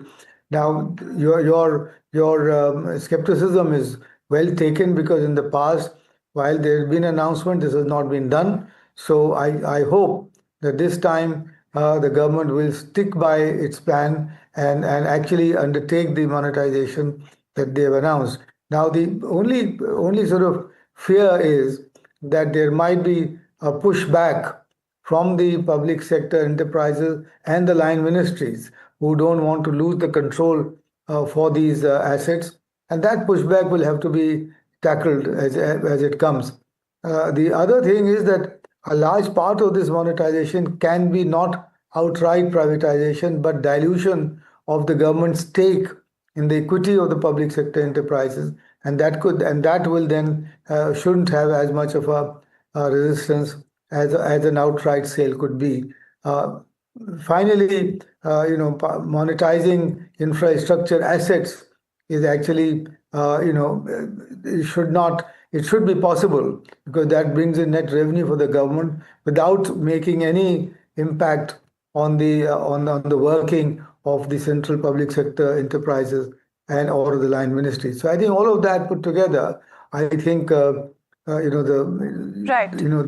this option, I think I have great hopes that this will actually go through in the next 4 years. Absolutely, sir. And thank you so much for making that distinction there. When I said similar, I really just meant such measures in terms of measures of a similar nature. Then thank you so much for making that distinction for our viewers. But what I really wanted to double down on a little bit is over 2,000 assets across 12 ministries is something that you're looking at here. It's quite a big magnitude that you're looking at when it comes to this particular plan. It's being labeled as ambitious as well by critics. So is that something that at all worries you in terms of the execution perhaps, or the pushback, just like you highlighted? Execution is always the key. And that's it, because many plans and schemes are announced, but they kind of come undone when it's time for execution and implementation. And thank you for pointing out that there are 2,000 such assets that are now that have been identified, and that's a problem, because I think there are too large a number, a whole host of line ministries will be involved, and therefore I'm not sure as to which will be the agency which will undertake this asset monetization. Normally it is DPM, Department of Public, what is it called? Some public sector management, which will do that. But that's I'm not sure that they have the governance capability and capacity to undertake the monetization of as many as 2,000 assets that the line ministries have. So let us see. As you say, that the proof of the pudding is in the eating. So when it comes to the implementation, I hope the government will have the political will and the governance capability to do that. Absolutely. Thank you so much for taking time out and joining us this afternoon. So there you go. Execution is key, and that's the word coming in from Mr. Kumar as well when it comes to this particular plan as well. But tell you what, with that, that's all that we have in store for you on this edition of Lunchtime Trades. Thank you so much for tuning in.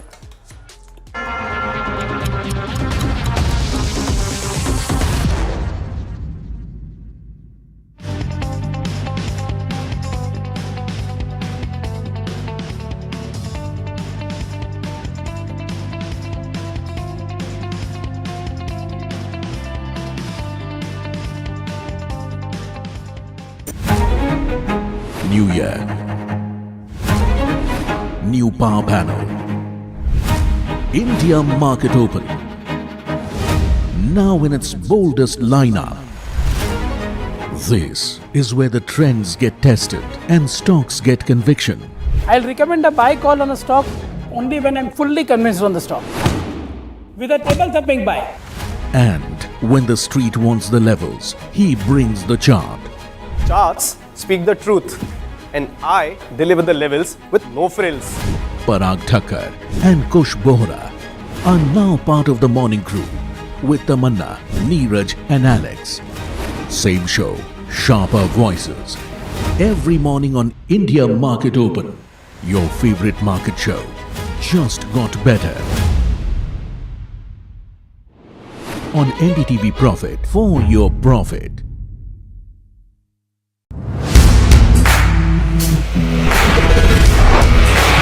Alright team, our new order show is ready. Now we need a promo. Something cool, something sharp. Well, I'm sure we'll be having outstanding reviews, solid suggestions, Expert advice. The latest trends. It's a lot simpler. We'll help people make the right auto decisions. It's got the cool stuff, geeky stuff, serious stuff, all of it, so that you can discover, decide and drive. I'm Siddharth Sharma and I am your Automate.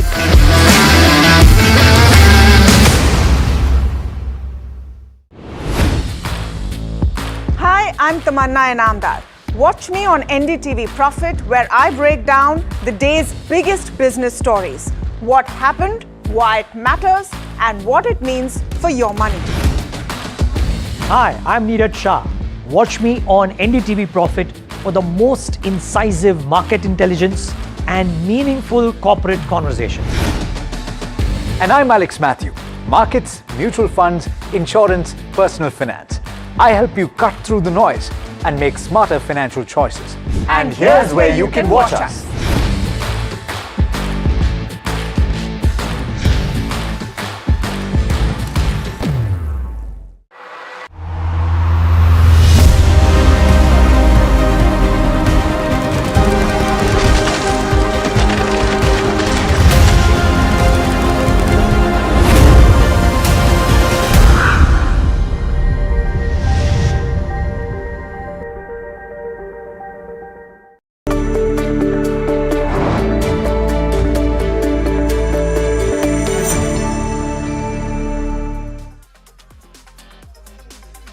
Good afternoon. You're watching Small Cap Buzzers with me, Varsha, and my co-anchor, Mahima. Well, let's see what's on the show today. We're going to talk to Kitex Garments. We'll have a management. Over here, company has seen second consecutive quarter of losses when it comes to Q3, but we are more interested wherein will company have a negative impact which will be led by RODTEP. Well, this is the main focus of the chat, and of course on the tariffs, how company will be benefited. Moving on. We'll also talk about Regal Resources, wherein the stock is buzzing on the back of strong volumes. Volumes are at 4x. The interesting thing over here is the revenue CAGR of this company is standard around 37% from FY23 to FY25. Do mind, this is a newly listed company. Well, the next stock which is in focus is One MobiKwik Systems. Now the stock is actually buzzing now because the company has got BSE approval to commence stock broking business, and over here if you see the volumes are trading at 12x. Lastly, we're going to also speak about Yatra Online, wherein the stock is in focus. Now the stock is down for 4 straight sessions, and we'll find out the reasons why the stock is under pressure. So overall, these are all the stocks and the management that we'll be speaking on today's, that is Small Cap Buzzers. But talking about the market, Mahima, how is market looking when it comes to the benchmark and especially the small cap stocks which are in focus? Right, Varsha. So I think we've been talking about this throughout the day, and overall I think that the sentiment right now is largely being driven down by IT space, and that's reflected in the Nifty 50. Let's try to pull that up before I go on to the small cap 250, the Nifty 50.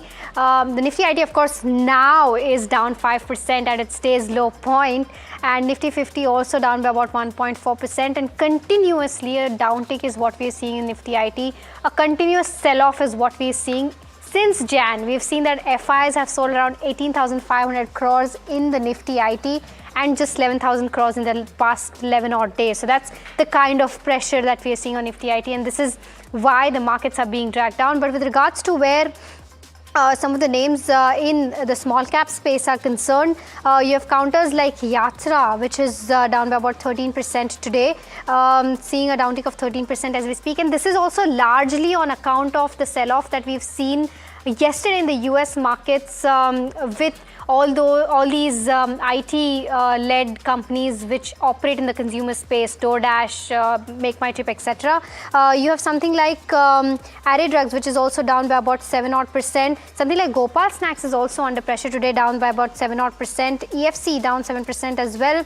Signet Industries also down 6%. ADF Foods, Signity Tech, as well as something like an Anoop Engineering, Zaggle, all of these counters down in that range of 5 to 6% each. But on the flip side, you have counters like Regal Resources, which is doing fairly well, up 9%. Something like Utkarsh Small Finance Bank, which is up 7%. In fact, you have a lot of these PSU names which are kind of offsetting the pressure that IT is putting on the markets today. You have counters like AGI Infra, which is up 5%, Viceroy Hotels up 5% as well, HCL Info, as well as Sadbhav Engineering up 4% as well, and something like Vipul, as well as something like a Prabha Energy up 3% as well. So that's these are the stocks with regards to where the small cap space is concerned. Right. On that note, let me invite the guest for our show, which is Narendra Solanki, Head Fundamental Research at Anand Rathi Shares. Well, Mr. Solanki, welcome at NDTV Profit. Always pleasure to have you. Just wanted to have your view on the markets. How are you viewing the markets, and also especially when it comes to the broader markets? Your small cap and mid cap stocks. What should investors do going forward? What should be their strategy when it comes to investing overall? Yeah, good afternoon. I think if you look at today's market moves, so it has been led, this down move has been led by the IT, and specifically the worries surrounding the uncertainty over what kind of a business loss in percentage terms. So maybe the IT companies, service companies would be having in near term, and the chatter around deal cancellations, which might speed up going down the line. So I think these kind of uncertainties have created headwinds for the IT sector and for the markets in the near term. However, if you look at sectors which are more focused towards domestic markets, I think things have been stable, and there has been a lot of value coming up, especially if you look at auto sector, auto ancillary sector, hospital segments, and then manufacturing, capital goods segments, hospitals. So I think there is some opportunity to bargain buy for the medium to long term and build your portfolio. So I think one should more be focused more towards the domestic focused sectors right now, and should start making positions for medium to long term, right? Okay, all right. So that's the view coming in with regards to where the broad end of spectrum is concerned, and also the IT space. But the other space that is in focus today is the textile space. Now, the remission of duties and taxes on export products has been cut down by 50% effective immediately, and we've seen this happen in FY27 budget as well. But before I go on to that, let's cut across to NDTV Profit's Rishabh Bhatnagar, who is talking to Mukundan Menon, Managing Director at Voltas. Listen in. Right, the summers are here, and on cue is Voltas with its new summer launches. I'm here in conversation with Managing Director Mukundan Menon. Thank you so much, Mr. Menon, for taking time out. A new range of series, lots of AI in air conditioners as well. Talk to us about what AI brings to ACs that perhaps a eco-saver mode or an energy-saving mode in earlier appliances wasn't bringing. So this has been, I think, last few weeks have seen a lot of activity on the AI front. We had the AI Summit hosted in Delhi, and I think it was a perfect timing for us to have introduced our new range of AI Vertis air conditioners, the Voltas AI air conditioners. So what we have behind us is the new range we call the Vertis AI AC. This it pivots the entire air conditioner category. The device pivots from being a very reactive device to becoming a predictive and adaptive device. So it automatically senses your usage pattern, your preferences in terms of temperatures, air quantity, and so on and so forth, and it adjusts the air conditioners after a 7-day learning curve. So this is a very new thing. It's a convenience factor. It also has features like geofencing. That means you can it automatically senses where you are, and if you are within a few kilometers of your home and you want the room to be pre-cooled, it sort of automatically switches it on. So a huge host of convenience factors, and this entire AI story is just unfolding in the air conditioner space. And Voltas, being the leader in this category, we are very proud to have taken the first step in this. Mr. Menon, what also excites me about what you said is that you want to pivot to being a full stack home appliances player, right? So there's not just microwaves and dishwashers and ACs and fridges, you're going beyond that. Talk to us about the sort of investment that will require, and also the sort of capacity expansion that you're taking to, and also the revenue projection according with that, because there's a lot of appliances that you're willing to launch. So traditionally, Voltas has always been known as an air conditioning company, and we have a market leadership with the #1 market share in this category for a long period of time. Last 5 years ago, we decided to sort of move along with this, move into the home appliances category, which is essentially refrigerators, washing machines, microwaves, dishwashers, and the small domestic appliances. Over the last 4 or 5 years, we have started seeing a huge traction in this, and we have accelerated this growth. Currently, we are also very happy and proud that we have become the fastest growing home appliances brand in the country, in addition to that #1 leadership which we have in air conditioners. Most of the investment in terms of capex have already been made. We have invested roughly 520 crores in a large factory for air conditioners in Chennai, India's largest air conditioner factory. We've also made a large investment in our Sanand plant, which is Voltas Beko joint venture, where we have invested a fair amount of money in building refrigerators, washing machines, dishwashers, and so on and so forth. So we are that way, capex, we have already invested in the capex, and this should take care of the demand for the next couple of years. Mr. Menon, also talk to us about the summer sales growth that you're expecting compared to last year. What is the divide that we're seeing with respect to that? So what we saw, if you wind back, the year 2024 was a scorching summer, a long extended summer. 25 turned out to be a completely different story. So there was a pre-monsoon rains, there was temperatures never rose very high, and it was a very short summer. So compared to 2024, where we had seen a tremendous growth, the 25 was a degrowth of around 20 to 25% for the industry as a whole. On that low base of 25, the industry is poised to grow by roughly 20 to 25% this summer. The predictions is that it is going to be a normal, or if at all, a little better than normal summer from a heat perspective. Yeah. Mr. Menon, very interesting points. Also talk to us about FY26. We're almost finishing with FY26 and also FY27. So the way the entire industry is looking for the last decade or so, this industry has grown at a CAGR of roughly 12%. The prediction going forward between now and the next 10 years is that it will grow at a faster pace of roughly 20%, 15 to 20%. There are a few drivers for that. Our penetration level is still very low, less than 10%.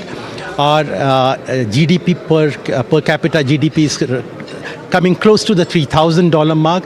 We have seen in many countries where the per capita GDP touches the 3,000 mark, you've seen an exponential growth in consumer consumption, especially for discretionary products like air conditioners. So I think the next 10 years is going to be a story where India's air conditioning industry will see significant growth.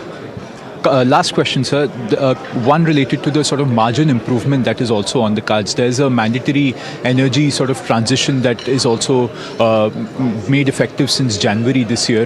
What is the transitionary? Will there be an impact this quarter? And also, what is the sort of margin improvement that is on the cards? So this energy label is a regulation which is done by the Bureau of Energy Efficiency.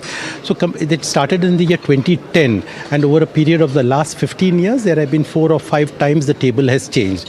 And so every time the table changes, the energy efficiency improves by roughly 7 to 10%. So this has been a normal mandate by the government. This is to ensure that a growing market like India, where the consumption of air conditioners is going to grow, should not come at the cost of making the grid untenable. Means the load on the grid should not go to such an extent. So air conditioner which was 10-15 years ago was consuming some amount of power, the current models which are in the market consumes less than 50% of that. So there's been a significant reduction in the power consumption and improvement in the energy efficiency.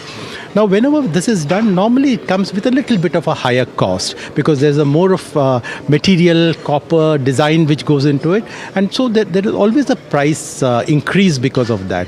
But in the long run, from a consumer point of view, he's getting value for money because he's buying a product which will consume lower power, and his recurring monthly bill will sort of pay for the delta. Yeah. Lastly, Mr. Menon, there's, like you said, there might be a price increase this summer for air-conditioned related products as well. What are the sort of discounts and all that you're also running for consumers, and what is the quantum of that price increase that you expect? So compared to last year, two things have changed. The energy label has changed, so there's a price delta because of that. Second, another very important component in an air conditioner is the copper that goes into it. Copper is a big commodity which goes into air conditioner, and copper, which was around $8,500 at the same time last year, is now trending between 11 to 13,000. So it's been a significant impact of this on the price, on the cost of the material. So roughly for different categories of products, there are the 3-star, there are the 5-star. The price increase is likely to be 5 to 15% is the kind of increase that will be necessary to be passed on. Actually, yeah. Thank you so much, Mr. Menon, and congratulations on the new launches. Thank you so much. Thank you. All right, Rishabh, thank you so much for giving us that interview coming in from Voltas itself. We'll be waiting out as to how the summer pans out. You know, last year we already saw a growth on a high base of around 25%, but this summer we'll have to wait and watch out for whether that that figure is being surpassed or not. Mr. Solanki, I'll quickly come to you on Voltas. Your quick view on these, air conditioning consumer durable companies.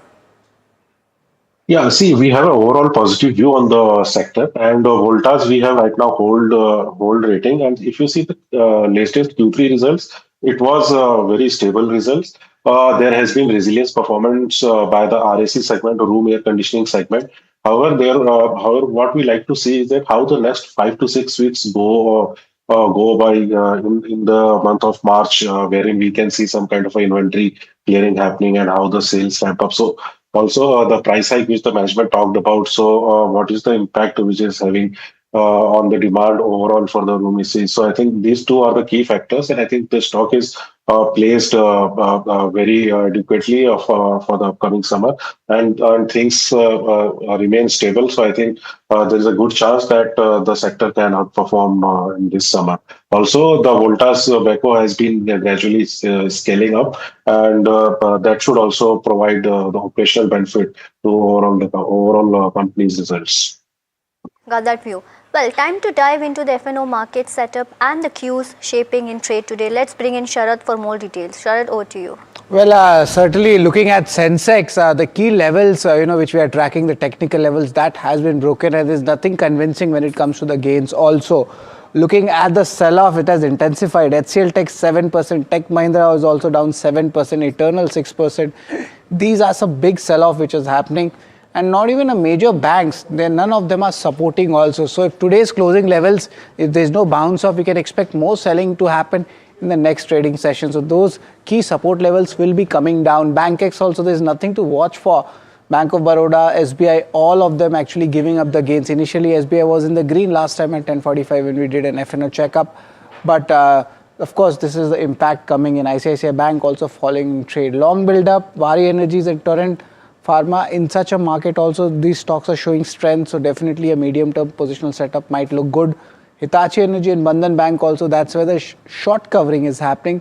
And if we talk about the long unwinding, there is IT names coming in, Persistent down 7%, Tech Mahindra is also 7% down. Short build-up, it's largely going to be the IT players only. There's no reason to guess which other sector will be beaten today. The Coforge, KPIT Tech, all of them are there on your screen. So today it's just IT, and also no major heavyweight in Sensex is participating or holding up the indices. So of course we are seeing big sell-off. Thank you so much, Sharad, for all the details. Well, moving on, let's pull up the stock Regal Resources. Let's see what that stock is doing. The stock is up almost 10% in trade today. Now this company manufactures maize starch. Now if you see, the volumes are trading at 4x, and the revenue CAGR of this company in the last 2 years has been at 36%. Well, the native maize starch contributes almost 45% to the overall revenue, which is followed by co-products at 20%, and value-added products forms almost 2% to the overall revenue. Talking about the capacity utilizations, which stand at around 98% in 9 months FY26, and they've added 104 new customers in the 9 months as well. Also talking about the capacity and capex for this company, so total milling capacity is expected to double, and the power capacity is expected to increase from 7 megawatt to 14.8 megawatt, and the total project outlay is about 430 crores, and the capital spent, if you see, was about 350 crore as of December 2025. They're also launching new products, liquid glucose, maltodextrin, and a lot of new products are actually in focus when it comes to this company. So a lot of things are actually working when it comes to Regal Resources. This is a newly listed company, just for the benefit of viewers. Well, Mr. Solanki, talking about Regal Resources and the overall industry also, what's your view when it comes to this sector and of course the Regal Resources? Yeah, first of all, the company is not under our coverage, so we do not have any active recommendation. But however, if you look at the kind of businesses these companies, the kind of products this company is having is actually being used by multiple sectors, be it textile, paper packaging, pharmaceuticals, adhesives, biofuels, etc. So I think there is a very well set diversified clientele, and I think if the company continues to perform both in terms of volume growth as well as revenue growth, and the pricing remains stable, so I think it has a good medium to long term future. Okay, all right. So that's the view coming in on Regal Resources. But moving on, cybersecurity is one space which is also under pressure along with the entire IT space, and this is on account of the global, fresh AI disruption fears that we're seeing. And this is largely triggered by the Anthropic's new enterprise security tool. And Jasmeet joins us for more details as to why these stocks are under pressure. Jasmeet? Well, Mahima, thank you for that. As rightly said, every day we have new or the other AI news flowing in and targeting different sectors. We have wealth management last week, and this week we have the cybersecurity. While the cloud companies, what AI is seeing is that the overall disruption being faced in the overall cybersecurity phase. While what we see is the overall cybersecurity global tech firms see a downtake on the back of this new cloud AI tool. While this AI tool can simplify the overall cybersecurity, and it can impact directly the traditional services firms that are giving the cybersecurity at large. While we also saw the global tech firms where we saw mass sell-off in those on Sunday, Monday, as well as today in trade. What we have seen that major names like CrowdStrike and Palo Alto Network slide in the trend. If you look at the overall global ETF, which handled the global security companies, even that saw a slight decline in the overall performance, and which hit the low of November 2023. If you look at the Indian firms, so Indian firms that provide cybersecurity also slide in trade today. We saw Quick Heal down about 5%, the Tech D is down about 13% of similar thing, and we also have many small cap names which have been suffered on the back of the similar AI disruption news in terms of cybersecurity. Okay, Jasmeet, thank you so much for getting us those details. Narendra, I'll come to you on this entire space of cybersecurity. Jasmeet did mention as to why these stocks are falling, but your view on the entire space? I think definitely the market has been taken by storm with the new developments coming in on a daily basis from the AI front. And I think a lot of uncertainty has come up, and the markets are not actually able to see how the things shape up from here. So definitely some kind of impact would be there, that is for sure. But it's at this stage, it is very difficult to quantify how that would evolve in terms of what kind of impact in terms of numbers would be there for the companies which are there into the kind of business. So I think till that clarity emerges, I think these kind of this kind of knee-jerk reaction volatility would be there in the markets, and I think one should look at medium to long-term horizon in this space for their if they have to take any position. Otherwise, it is better to stay away from this space in the short term.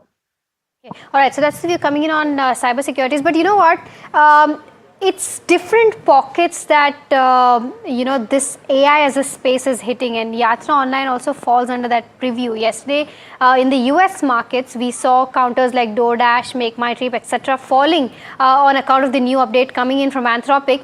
And Yatra Online today also is seeing significant pressure on account of that, down 14%, because at the end of the day, all these tools being used will also impact these travel-led platforms. And that is one of the reasons as to why something like a Yatra is fallen over 14%. But this counter has also been falling for the past 4 consecutive sessions. The shares have declined, more than 14% in trade today.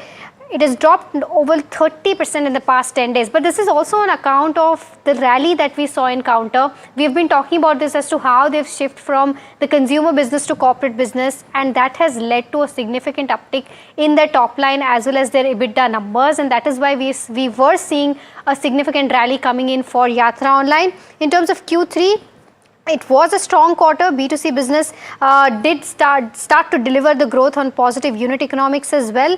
December airline disruptions were slightly there, but MICE is something where the growth is actually coming in for them. Overall, there was adjusted EBITDA which saw growth of 41%, net profit saw growth of 17%, and there was change in CEO as well. Siddharth Gupta was appointed as the new CEO.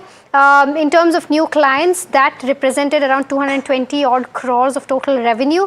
In terms of where the guidance stands, the company remains on track to meet the revised financial guidance that they've given, and they expect overall gross booking growth to remain at that early 20s. Double-digit ROCE is what they're expecting next year, and deferred MICE revenue expected to largely materialize in Q4 FY26. So Q4 FY26 is something that we'll be tracking out for. But overall, there has been a good increase in terms of their gross bookings year-on-year basis as well. So this is the overall view of what's happened with Yatra Online and why, of course, it's seeing that downtick in trade today. But Narendra, I'll quickly come to you on this space. Yet another sector that, probably seeing that AI hit. But any particular view on Yatra Online? Yeah, see, Yatra, we do not have any active recommendation, but if you see the competitive space, it's a very, very, very highly competitive space. And Yatra being lagging behind, be it Ixigo, Make My Trip, Ease My Trip, so it is standing at the 4th position. So it's a very, very, very long runway for the company to grab, to have faster growth and also grab market share. So it's very important to continue, actually sustain the high growth phase and grab some market share, which I think it has yet to show for consistently on a quarterly basis. I think then only the things would go better for the company. Understood. Well, thank you, Mr. Solanki, for joining this conversation, and it was a pleasure speaking to you. Thank you so much. Thank you. Well, viewers, this is all the time that we have on this edition of Small Cap Buzzer. Stay tuned to NDTV Profit.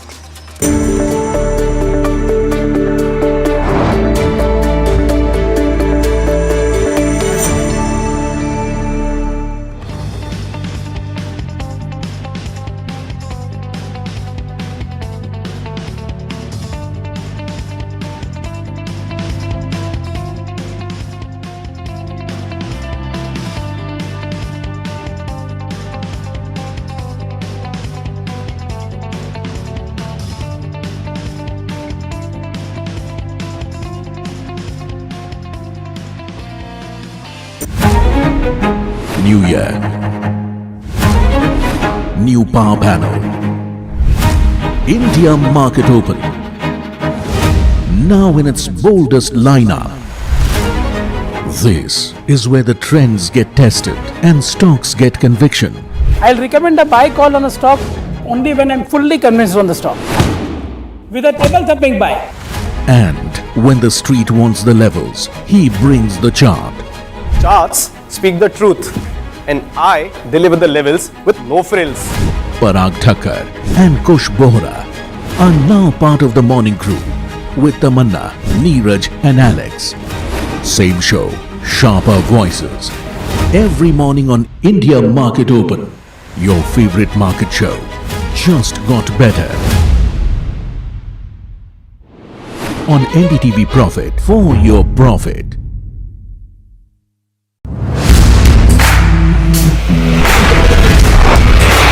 Alright team, our new order show is ready. Now we need a promo. Something cool, something sharp.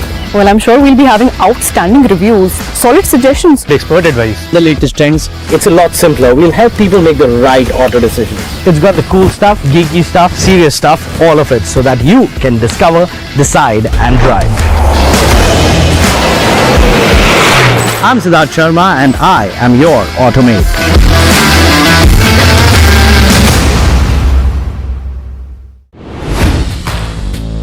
Hi, I'm Tamanna Inamdar. Watch me on NDTV Profit, where I break down the day's biggest business stories. What happened, why it matters, and what it means for your money. Hi, I'm Neeraj Shah. Watch me on NDTV Profit for the most incisive market intelligence and meaningful corporate conversations. And I'm Alex Matthew. Markets, mutual funds, insurance, personal finance. I help you cut through the noise and make smarter financial choices. And here's where you can watch us.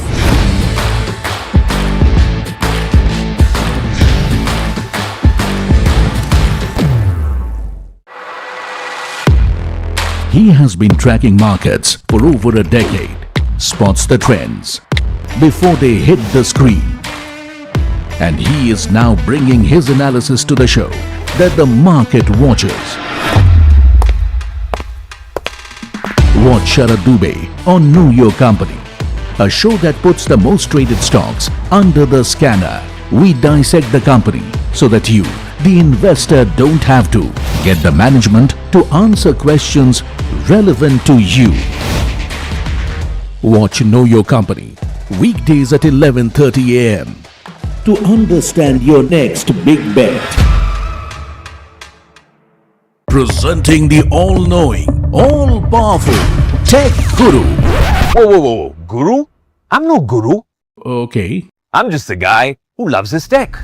A show where the mysteries of megabytes and motherboards shall be unraveled. Bro, nobody talks like that anymore. This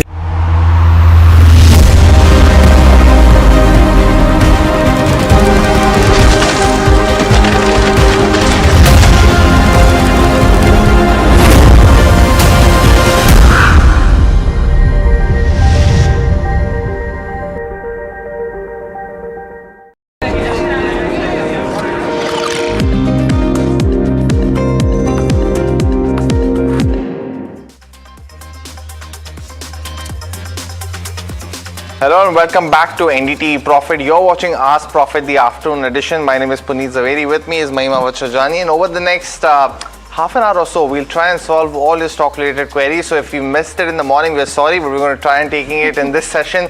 But also, if you didn't write to us, you can write to us now on the WhatsApp number that's flashing on the top of your screen and can call us, speak to us directly for a stock-related query as well. Before we start and doing all of that, very quick check of the markets. It's been a very difficult session in that sense, and we've seen consistent pressure on the Nifty 50, now down back again on the 25,400 levels. It's like a broken record that we've been repeating, that there is essentially a lack of support between the 25,400 and the 25,900 level on the Nifty 50, but largely we are back again at those levels. And if you look at the heat map, there is one key culprit across the board, and that's the IT pack. 5 stocks in the Nifty 50 for the IT, and all of them down and out, bad, bruised, amongst other key adjectives I can use today, because it's been a very difficult session. And it's unfortunately over the last hour or so, it's actually, the gains have actually more increased in that sense. So the pressure is building on. Infosys, HCL Tech, Tech Mahindra, TCS are some of the ones. Wipro has seen some revival after breaching that 200 mark also on that stock, while Eternal is the other culprit, as well as L&T, Larsen & Toubro as well. So those stocks are down in trade today. Tech Mahindra, we're flashing that it's at a 6-year low, tells you about the pressure. And when you look at the broader markets, the advanced decline ratio also shows you that perspective. It's been even in the broader markets, consistent pressure. So almost 1900 stocks now that are declining in trade today. But Mahima, in the mid cap and the small cap as well, the pressure is clearly visible today. Clearly visible, and how, right? And if you try to pull up the BSE 500, you'll see that the top losers are from the IT space, unfortunately. But the mid cap 150 right now is seeing a downtick of around 0.7% and the small cap 250 around 0.8%. And like I was saying, there it's you all go. IT, L&T Tech, Tech Mahindra, Persistent, Affle India, HCL Tech. I mean, I can go on, but it's all IT names that you're seeing in that range of 5 to 7% downtick. But on the flip side, you have counters like Fine Organics, which is still up around 4% and consistently has been gaining. SKF India up 4% as well. Natco Pharma, Endurance Tech, Schaeffler, Bandhan Bank as well as Bank of Maharashtra. Some PSU banks doing fairly well and upholding the rally that we've seen in the past couple of days as well. But with that, let me also welcome in Lancelot Dicuna, CIO at ValueX Wealth Connect, joining us now. With regards to where this entire the AI thing that we've been talking about, how Anthropic came in, how the Centurion report also came in yesterday. Your quick views, before we start taking in the queries. So, Mahima, thank you for having me on the show. I think, what we see is that generally short-term impacts are a little bit exaggerated by the market.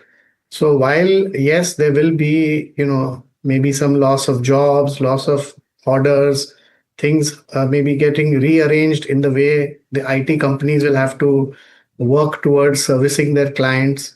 There is going to be some disruption in the way things are going to function over the next couple of years. But it is not that these IT companies are totally going to be shut down or there's not going to be any business.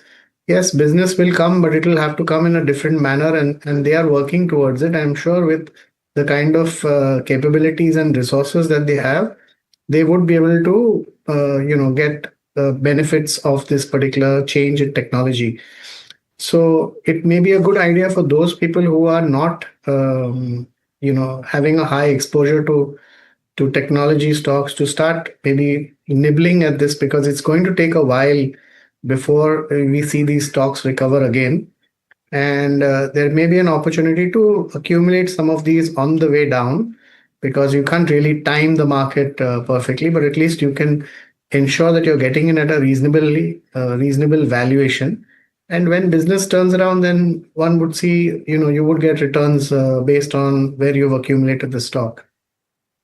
You, Lancelot, so gotta be greedy when others are fearful, and fearful how that we are seeing today on the index. Now, very interesting that we are almost down 1600 points. Let me also welcome in Akshay Bhagwat.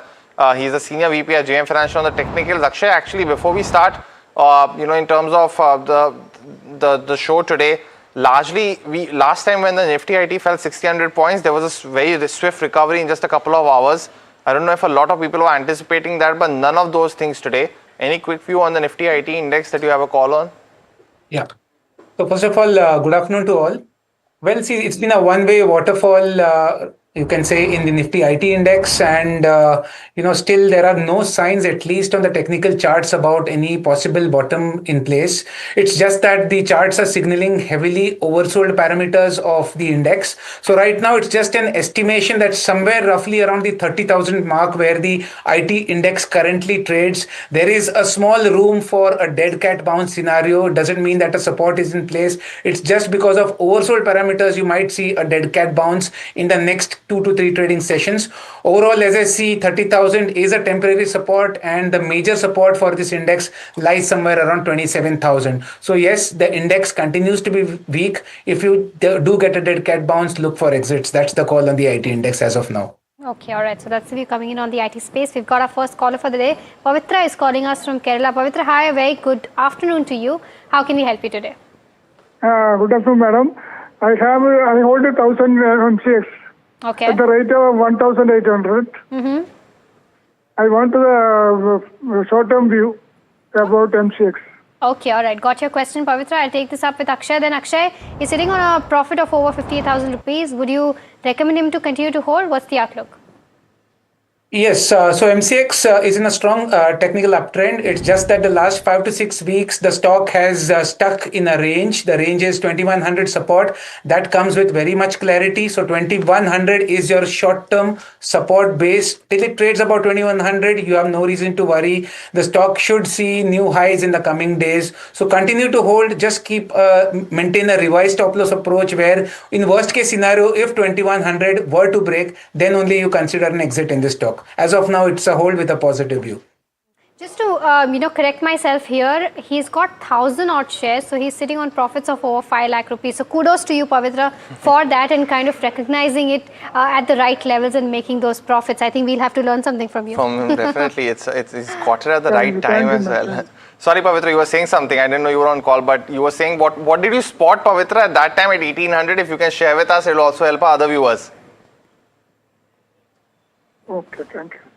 I think Pavitra didn't want to talk to us at all at that time, but he's got it at good price, 1800, and sitting on almost a profit of almost 5.5-6 lakh rupees as we speak. But next question coming from Lalita from Bangalore. She's asking if it's the right time to invest in Lemon Tree and Indian Hotels, and if there's a preference for either of those stocks for the short term. Akshay, coming back to you, what would you recommend? See, on the technical price charts, first of all, Lemon Tree is approaching a support zone. The support is 110, but from an investment horizon, still I do not get any signals to go long or buy in this stock. Even for an Indian Hotels, which I think the other stock is, technically it is still in a negative downtrend. So investment, if you're considering in both of them, on the price charts, it's still a no. Okay, all right. So that's the view coming in on the hotel space. But moving on, the next question is on Eternal. MM Kapoor is asking this question. He's got 25 watt shares at the levels of 337. So sitting on a significant loss. But since, okay, he's just got 25 shares. So 2000 is the loss that he's facing. Should I book losses or should I hold for now? Lansar, I'll come to you on this one. We've seen the fall in this counter since the Dipender Goyal news coming out, and today also we're seeing a significant downtick. As somebody who's remained invested at the levels of the 337, what should one do? So you see, I think it's important to understand the reason for investing in the stock in the first place at 337. If it's a fundamental reason, then one should, probably look at, adding to your position. But, you have to look at what is the kind of valuations you are getting into. Now, these stocks, while they have shown some amount of profitability and there is a easing up of pressure, on its Blinkit's business because the competitive intensity with the other players has eased up a bit. So there's not going to be that much of a cash burn from the Blinkit business or the grocery delivery business. But overall, if you look at it from a valuation, you are paying a higher price. Yes, there is a growth potential in the sense that they can move to more, cities and they can expand the business on a digital basis with a relatively lesser investment. They've also got a moat because Zomato now has become fairly well known, and a lot of people would reach to them as the first food app that they would look at for ordering online food. So these are the positives, but one has to take a call that are these going to get translated into huge amount of revenue and profitability going forward? And the answer is that the valuations still are expensive, but if one is bought it with a 5-year or a 3-year horizon, then you can look at averaging it at maybe these levels, and then if it corrects further, lower levels. Got that view, Lancelot. But the next question that we're getting is, it's on Karur Vyasya Bank. Now, Satya from Bangalore is actually holding shares at 336, so very close to the current market price, asking what he should do with his 2,500 shares in the short term, and when can he book profits? Akshay, your view? So, see, technically the stock is in a strong uptrend. In fact, in intraday trades, we have a breakout scenario on short-term charts at the levels of 325. And possibly the target estimates right now are working around 350 to 360 zone. So continue to hold. Since it's a short-term trade, you need to maintain your stop losses below 310 for worst-case scenarios and ride the profits with a 360 target for Karur Vysya Bank. Okay, there's an update coming in for IDFC First Bank, and there's an ANI tweet which suggests that overall on the 590 crore fraud case, there has now been a clarification which has come out before the House that the entire amount lost in the yesterday's accident, including the funds of some Haryana government department and boards and corporations, have been deposited back in the accounts in the last 24 hours. And approximately 556 crore was deposited by the bank, on which was also received, there was also received interest of around 22 crores on that. And the interest has been returned as well in just 24 hours. So that's the recent update coming in. Not sure if there's some reaction on the counter. In fact, there's a negative reaction coming in right now. The stock is down by about 1% as we speak, at its day's low point almost, but that's the recent update coming in with regards to the entire case that panned out for something like an IDFC First Bank. So that's the update coming in. But moving on to the next question, which is on Dixon, and this is from Mr. Sundaresan, who's asking this question, wants to know the future of this counter. Is there any chance of improving, is what he's asking. Would you like to pitch in? A lot of tough questions are being asked to Puneet today. Tata Motors, Dixon, all the counters that he tracks. But any view here? Well, it's a tough one because a lot of emphasis given on cost, right? And because of the memory chip prices, all of those going into data centers now, so smartphone prices are also expected to get impacted. So you could see a volume impact also now, is what the anticipation is, at least in the entry level space. So the lower price mobiles could see an impact, and Dixon, because it gets almost 80-85% of its revenue from the mobile space, could see an impact. But Lancelot, your quick view also, because there have been multiple challenges in terms of growth, what would you recommend? So, if you look at the Dixon, its growth is probably slowing down going forward. Last quarter, we saw the revenues had dropped as compared to September. And you can expect that with all these pressures, there would be some amount of pressure on the profitability as well. So given that background, if you see, the stock is trading almost 45 times earnings. And this kind of a multiple is assigned normally to a company that at least grows its profit by 25 to 30% year on year. Now, given that we are not seeing the likelihood of that happening in the near future, I think if one has to accumulate this stock, then one has to wait for a serious correction from these levels. And once it becomes, more a realistic multiple, then you can look at accumulating it.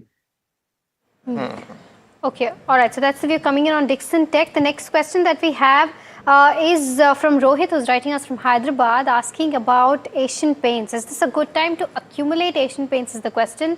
Akshay, would you recommend that? Well, see, from an investment perspective, accumulation, I do not think it's the right time. You need to time it, and for investments, I think 2200 odd levels would be the right time. From a short-term perspective, yes, 2350 is a consensus support which is building, but still that has, looking at the price volume action, that support doesn't look good enough to hold for long. So I would suggest wait for levels of 2200 if you are keen from a longer term or at least from a 3-month plus investment horizon. We have another live caller coming in from Chennai now, and Kalyan has a stock query for us. Kalyan, good afternoon. Welcome to the show. What's your question?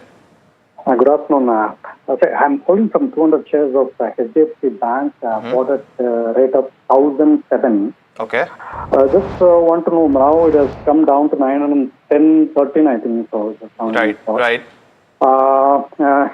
Can you let me know whether I can hold or can I add something like that? Anything, I'm just around 100 to 100 shares like that. Can you add, hold or anything? I just advise. And Kalyan, did you buy this from the long-term view or a short-term view?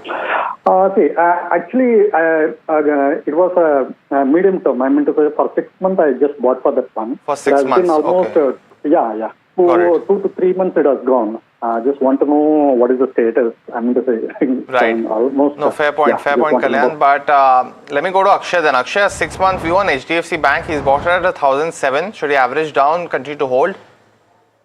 So look, the bank, the price traction is that it trades steady. That's a good part for you. But unfortunately, the bank index has tested life highs, and somewhere the private bank space is which has been missing out on this rally. HDFC Bank has not fared with the bank nifty, and I think it will continue to be sideways for the next 2-3 months. So I think you should be open up for averaging because it's not a negative downtrend. It will be neutral. So 880, I think that's the level to average in case you get that dip. And from a 3 to 6 month holding perspective, you can look forward for targets till 990 to 1,000 rupees. Okay, all right. So that's the view coming in on HDFC Bank. The next question that we have is from Somashekhar, who's writing us from Bengaluru, asking about WeWork. He's bought at the levels of 649 and 100 shares is what he has. Wants to know if he can continue to hold this from a long-term perspective. Lancelot, any view on WeWork? So I think, if you look at the business model of WeWork, it's a stock that will generate you more like an annuity kind of return, because they are in the business of providing space to to people for co-working spaces, and then based on that they receive income by way of rentals, or they receive income by way of maintenance charges, occupation charges, etc. So considering that the stock actually is still trading at a higher price multiple, the risk reward ratio is not attractive for maybe entry at this point. But if it's a stable business and it has a long-term growth potential, so if one can accumulate this stock by adding at maybe another 10-20% lower, then you would get a much better average, and then over the longer term, you should be able to get decent returns from this company. Got that view, Lancelot. But viewers as well as Lancelot and Akshay, it's now time for the rapid fire in this edition of Fast Profit. Request you to keep your answers on buy, sell or hold so that we can take as many queries in the next 3 minutes. The first one's coming from Lakshmi. She's a homemaker and been with Profit watching us over the last few years. So thanks so much for that, Lakshmi. But question on EPAC Prefab, bought at 240 and holding 50 shares. What would you recommend, Lancelot? It's been a one-way downtake for this counter. I think one should exit. Okay, DLF is the next one. Surya from Dubai is holding 500 odd shares at the levels of 645 from a 6 month perspective. Can you continue to hold, Akshay? It's an exit. Gautam from USA is holding Eternal at 290. We've taken the a view as well in this show, but what would you recommend, Akshay, on the charts? If it's short term, it's an exit. Okay, Mahindra is the next one. Is this the right time to buy, Akshay? Mahindra, I think the right time to buy is somewhere around 30 to 50 price point. And GM Small Finance Bank also, Akshay, a 6 month view on the counter in terms of entering right now? Yes, you can enter from a 6 month perspective. Okay, the next question is on Grow. Karthi Satya wants to know if this is the right time to make an entry. Lancelot, your view? I think one should just wait outside for a while, don't make it immediately. It's a recent IPO, Lancelot, but on quality walls. Piyusha wants to enter with an investment of 1 lakh. Any view that you have on this one? So if her outlook is for a long term, that is a holding of more than 2 to 3 years, I think you accumulate even at this price. Okay, the next one is on Lloyd's Metal. The viewer wants to know whether he can buy, sell or hold at the moment. Akshay, your view? It's a sell. Sharda Cropchem 8 shares bought by Ramesh at 1187. Should he continue to hold, Akshay? It's a hold. Okay, Suzlon 500 shares bought at the levels of 48. Hold or sell? Lancelot, your view? I would sell at this point in time. HAL bought at 5034, roughly around 50 shares. What should Gayatri do, Lancelot? I think we have to hold. Okay, Delta Corp, Mohan has bought at the levels of 126, 1460 shares is what he has. Hold or sell? Akshay, your view? If it's short term, it's an exit. Ola Electric bought at 36, Akshay. I know it's a tough one, but Raja Shekhar is holding 1600 shares. What should he do? Short term, again, an exit. Okay, First Source Solution is the next one. Divya has bought 100 shares at the levels of 344. Exit at a loss. Lancelot, your view? Yes, exit. Raymond, the engineering vertical, is our viewers holding at 398. What should Manul do, Lancelot? I think you should exit. Okay, Dabur is the next counter. Nihal from Mumbai is holding 2,200 odd shares at the levels of 509. What price should I sell is his question, Akshay? 530. Tata Capital and the last one, what would you recommend? Lancelot, is a good time to buy 100 shares for Shankar? Yes, I think it's a good time to buy. Got it. Well, that's the end of the rapid fire as well as this edition of Ask Profit. But Lancelot as well as Akshay, thanks so much for helping us solve all these stock-related queries. Viewers, we have been able to solve 93 queries across the two Ask Profits today. To hit the 100 Tried mark. to hit the 100 mark, and something that we'll try and come back do again tomorrow. But thanks so much for joining in. It's been a tough day for investors, especially in IT, but a lot more to watch out for tomorrow. The Indian markets do well in the long term is what we have to remember. But that's all the time we have on this edition of Ask Profit. Stay tuned. India Market Close comes up next.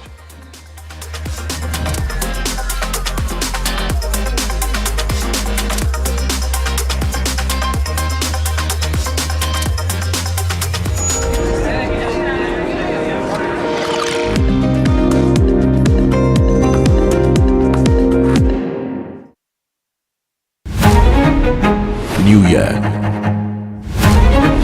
new power panel, India Market Open, now in its boldest lineup. This is where the trends get tested and stocks get conviction. I'll recommend a buy call on a stock only when I'm fully convinced on the stock. With a table thumping buy.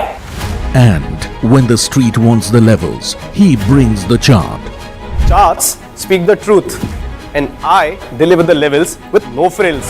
Parag Thakkar and Kush Bohra are now part of the morning crew with Tamanna, Neeraj and Alex. Same show, sharper voices. Every morning on India Market Open, your favorite market show just got better. On NDTV Profit, for your profit.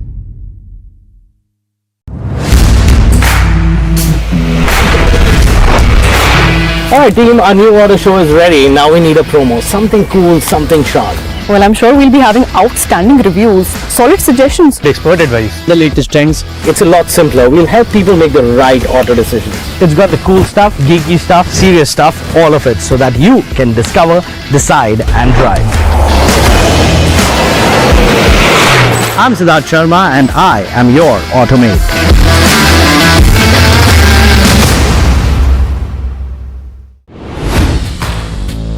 Hi, I'm Tamanna Inamdar.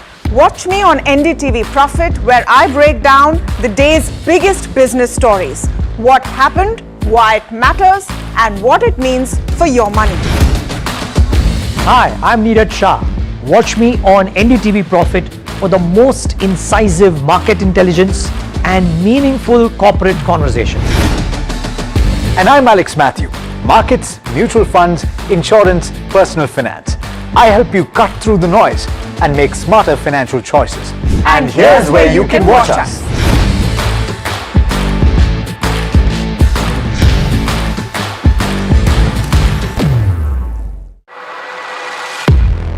He has been tracking markets for over a decade, spots the trends before they hit the screen.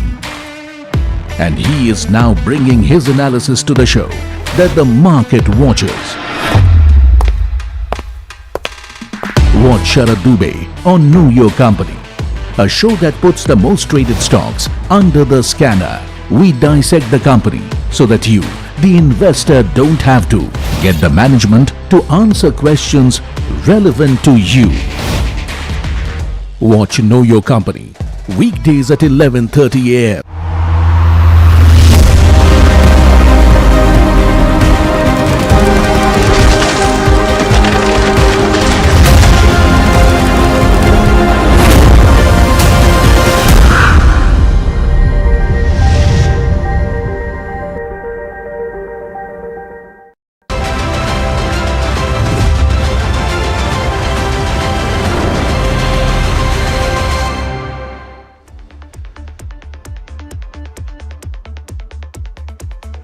Hi, good afternoon. Thanks so much for joining in. You're watching India Market Close. That's Hiral Dadia. That's Sharad Dubey. My name is Alex Matthew.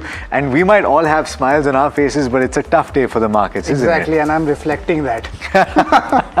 Not everything is about the color of the clothes. On your face as yeah, well, I was right? trying to do that. It's good to be back in the studio, guys. This week, yesterday, I had the hope sitting on the outside and looking in that it might be an exciting day. It didn't turn out to be a blockbuster start. Exactly, the monthly expiry also is there, where a lot of positions are being cut. So that example is also there. Of course, the IT is there. IT is there, and Sharad, you know, we're not breaking below that 25,400 mark, and that's what I'm hoping for. That if you're managing to stay above 25,400 in terms of closing levels as well, there could be some respite on the cards. That's the 200 DMA level which you're talking about, and that's where the retesting is happening. Yeah, and I wonder if there are technical aspects that are playing on IT as well, because that index as a whole is 30,000 right now, thereabouts. Yes, let's take a look at the benchmark first, right? Because you're seeing very close to the low point of the day, but we're off the low point of the day, 1.2% or thereabouts for the benchmark, trading above that 25,400 mark. And Sharad, it's a pretty bleak picture when you look at the heat map, right? Very little green on the screen. It's very hard to find, actually. You can't find green on the screen. It's well, more than morning, but you have most of the benchmark Nifty 50 that's in the red, and you have TechM, you have HCL Tech, you have Eternal, and this is something that we are going to spend a little time to talk about because it's down 5.2%, quite a bit of selling. Infosys, TCS, Wipro, they're all in the bottom line, but you throw an L&T in there as well as a heavy name on the benchmark Nifty 50.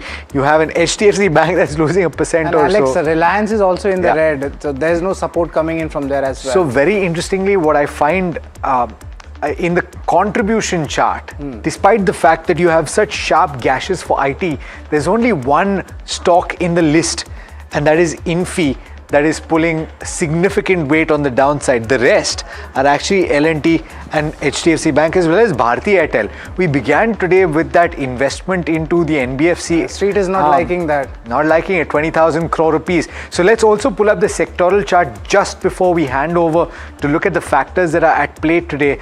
You have metal that is holding out, the PSU banks, and remember, this happened in trade yesterday as well. The call on the technical side, by the way, and we'll have to speak to our guest today on closing to find out if that's the case for him as well. But it's a sell call to book your profits in PSU banks. Down here is the Nifty IT, and really that is one of the big stories apart from realty as well. Exactly, and a little bit of textile and cybersecurity stocks, but these are the small cap ones to focus on. But today itself, Alex, looking at the market, the Nifty monthly expiry is also at play. We spoke about the FI shorts also, which was at 8 months, so there might be some changes. It's important to see the data tomorrow. I also remember IT stocks have been a key drag on the AI updates. Now this is falling in the product companies also and the smaller companies also. Hiral mentioned about that key level of 25,400. We should be looking at that for the closing. The 200 DMA level, that bounce is coming from 25,340. No major support coming in from the Nifty heavyweights. That's the concern coming in. We had discussed with Alex. But other triggers also for the markets. Let's pull in Nifty Bank. The buy the dip strategy does hold up. But for Nifty itself right now, it might be an avoid of trade because we need to figure out the key levels, especially on the closing. India VIX, if you're an options player, it's a pretty good setup actually. It's up 14% in the last 5 days, and it's a tradable zone that India VIX is coming in. The global cues, the risk of sentiment still remains, and tonight is a very important speech from Trump where he'll address the union, the state union, which would be there. So that's very much important as well. But European markets for the second straight day, they have opened in red. But also look at the rollovers data. That's also very much important. And largely 58 to 60% of Nifty Bank rollovers is yes, this is on the screen which you are looking at. This numbers is looking less, but it will change in the next 60 minutes or so. And there are 3 stocks which are having the highest rollovers. It should be in your radar: Avenue Supermart, Pidilite Industries, and PI Industries. So these are the important stocks we should be looking at from the FNO segment. But Hiral, what's there on your watch list? Okay, you know, in terms of the watch list, interesting names. Shriram Piston, that stock is up 7% in the last 2 trading sessions. Strong moves there. J&K Bank, Bank of Maharashtra. Apart from that, Karur Vysya and Central Bank of India, all of these are seeing some strong volumes in today's day of trade. Moving on, if you have to look at a few of the other names that one should be watching out for, Natco Pharma is also buzzing on the back of volumes. Fine Organics, the volumes are 30 times its 20-day average, and Suzlon has seen an appointment of a new CEO. Eternal selling pressure continues, and Bharti Airtel investors are not really happy with that 20,000 crore infusion in Airtel Money. Ixigo, 25% downtick in a month along with the car trade, which is at a 6-month intraday low. And the AI sell-off continues, nothing to be mentioned. The entire sector is drooling under pressure, and the impact of RoadTep incentives have been slashed by 50%. and textile companies are in focus with this. Along with this, a quick mention when it comes to IDFC First Bank. Let's pull up that one on the screens right now and see what's happening, because the Haryana government has come out and made some comments with regards to the money that was lost. What they've said is that the 590 odd crores, they want to clarify this house that the entire amount lost in this incident, including the funds of some Haryana government departments and boards and corporations, they have been deposited back into their accounts within just 24 hours. In fact, approximately 556 odd crores was deposited by the bank, of which they've received interest of approximately 22 odd crores as well. And the interest has also been returned. They've deposited that amount and recovered all of that money within just 24 hours. 5 or 4 middle and lower level employees of the bank branch in Chandigarh had colluded to carry out this operation, and there will be action that will be taken against them. On the back of which, IDFC First and AU Small Finance Bank, both of them actually seeing a strong spike in trade as we speak. But before we discuss all of these counters with our guests, let's turn now to a quick snippet from the conversation between Nikhil Kamath and Anthropic CEO Dario Amodei, where they dive into some of the most important ideas shaping the rapidly evolving world of artificial intelligence. Let's listen in, only on NDTV Profit. What did you do before founding Anthropic? Yeah, so I was actually originally a biologist. I did my undergrad in physics, my PhD in biophysics, and I wanted to understand biological systems so that I could cure disease. The thing I noticed about studying biology was its incredible complexity. That for example, if you look at the protein mass spec work that I did, right, trying to find protein biomarkers, it's just really incredible how much complexity there is, right? You have a given protein, it's like the RNA gets spliced in a whole bunch of different ways depending on where it is in the cell. Then it gets post-translationally modified, phosphorylated, complexed with a whole bunch of other proteins. And I was starting to despair that it was too complicated for humans to understand. And then as I was doing this work on biology, I noticed a lot of the early work around AlexNet, which is one of the first neural nets, almost 15 years ago now. And I said, wow, AI is actually starting to work. It has some things in common with how the human brain works, but has the potential to be larger and scale better and learn tasks like biology. Maybe this is ultimately going to be the solution to solving our problems of biology. So I went to work with Andrew Ng at Baidu. Then I was at Google for a year. Then I joined OpenAI a few months after it started, and was basically led all of research there for several years.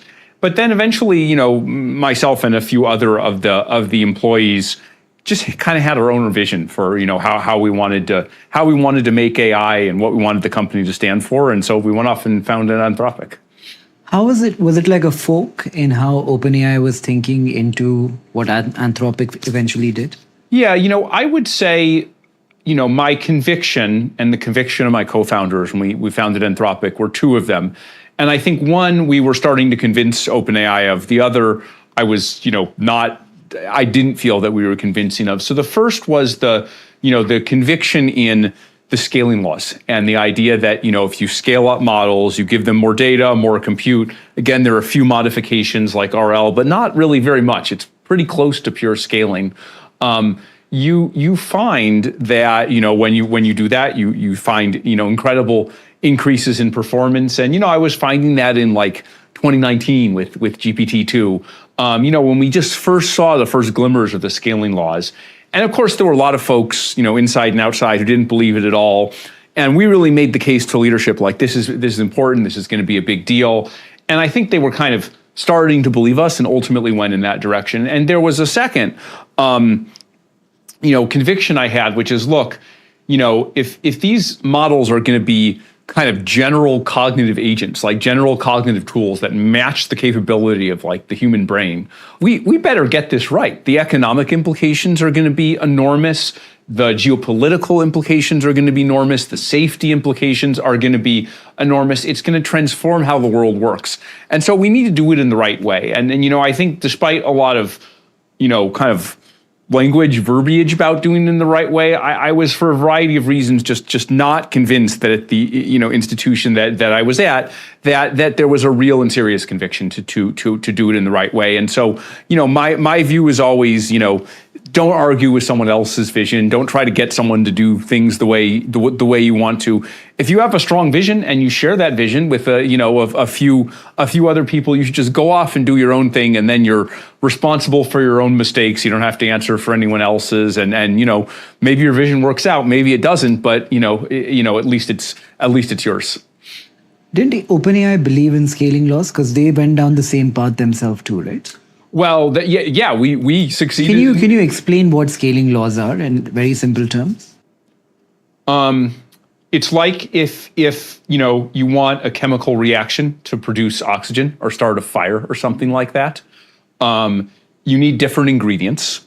And if you don't have enough of one ingredient, the reaction stops. But if you put ingredients together in proportion, you get your explosion or your fire or whatever.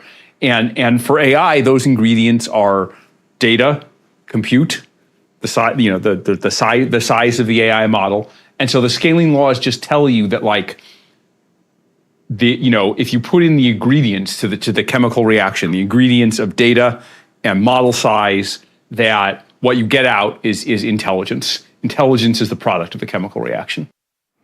All right, the genesis of Anthropic, the founder, of course, in conversation with one of the premier podcasters out there, but you'll be able to catch that entire conversation today on NDTV Profit at 8 p.m. So watch out for that, and we'll keep giving you snippets through the day.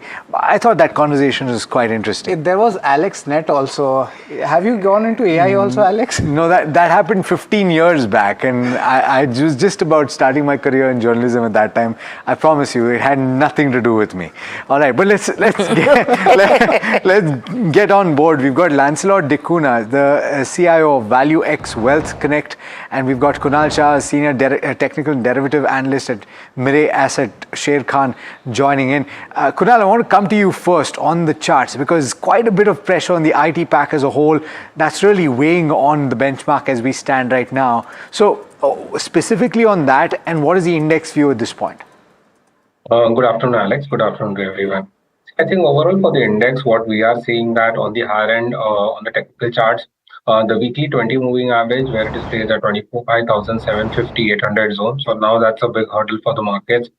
We have tested that a couple of times and we are not able to surpass that. On the lower hand, 200 weekly moving average for the Nifty, which is placed at 25,250. That is the immediate support. So we are stuck in this broader range for the markets, 250 to 800, and we are consolidating in this range. The bias remains sideways to negative for the markets till the time we don't surpass that hurdle on the upside on the technical front. So clear cut from the higher levels, there is selling pressure visible. Yes, today is the monthly expiry, and that's why you are seeing more of the volatility. But also India VIX, if you look at that, that has spiked up in the last 4 to 5 trading sessions. We have been closing positive for the India VIX as well. 14.5 is where we are trading. And if we surpass the mark of 16, probably we'll see new highs in India VIX as well. So one thing is for sure, that volatility is likely to be there in the start of the March series at least. And we will see this volatility on both the sides. The bias remains sideways to negative. 25,250 is what I will be watching out for. If that is broken on the downside, then expect further downside towards that swing low what we had made of the 24,571 on the downside. That would be tested as well. So these are important levels which one should watch out for. But overall, the approach remains sell on rise for Nifty. Now for the Bank Nifty, we have been consolidating at the high levels. We have missed the all-time high just by a few points. But again, Bank Nifty continues to remain in a consolidation phase. 20 DMA, that is at 60,400, 500, and that has been the support zone for the Bank Nifty. We have been reversing from those levels. Once that is taken out on the downside, then probably the correction in the Bank Nifty will start. So Bank Nifty remains sideways for me at the current levels, no trade. If you're holding long, 60,500 should be a stop loss on the downside. If that is breached, then exit your longs in Bank Nifty. So sell on rise is the strategy for the benchmark. That's the key takeaway from me, for me rather. Let's talk about IDFC First Bank, because that was a big headline yesterday. The kind of losses on account of that fraud that a lot of people focused on. But take a look at the chart as things stand right now. Hiral pointed this out to you a short while back. That entire amount seemingly has been recovered. And Haryana Chief Minister Nayab Singh Saini has said that that amount, including the funds of some Haryana government departments and boards and corporations, has been deposited back into the accounts. Listen into what he had to say. कल का जो प्रकरण में शामिल हमारे कुछ हरियाणा सरकार के विभागों का पैसा था और बोर्ड कारपोरेशनों सहित संपूर्ण राशि मात्र 24 घंटे के अंदर अंदर हमारी सारी राशि वो वापिस हमारे खातों में जमा हो गई है, जो वो राशि गई है। माननीय अध्यक्ष जी, लगभग बैंक द्वारा 556 करोड़ रुपए जमा कराए गए थे, जिसमें लगभग 22 करोड़ रुपया ब्याज का भी हमने लिया। जो ब्याज था वो भी वापिस आ गया, उसको भी हमने जमा, ये हो गया है।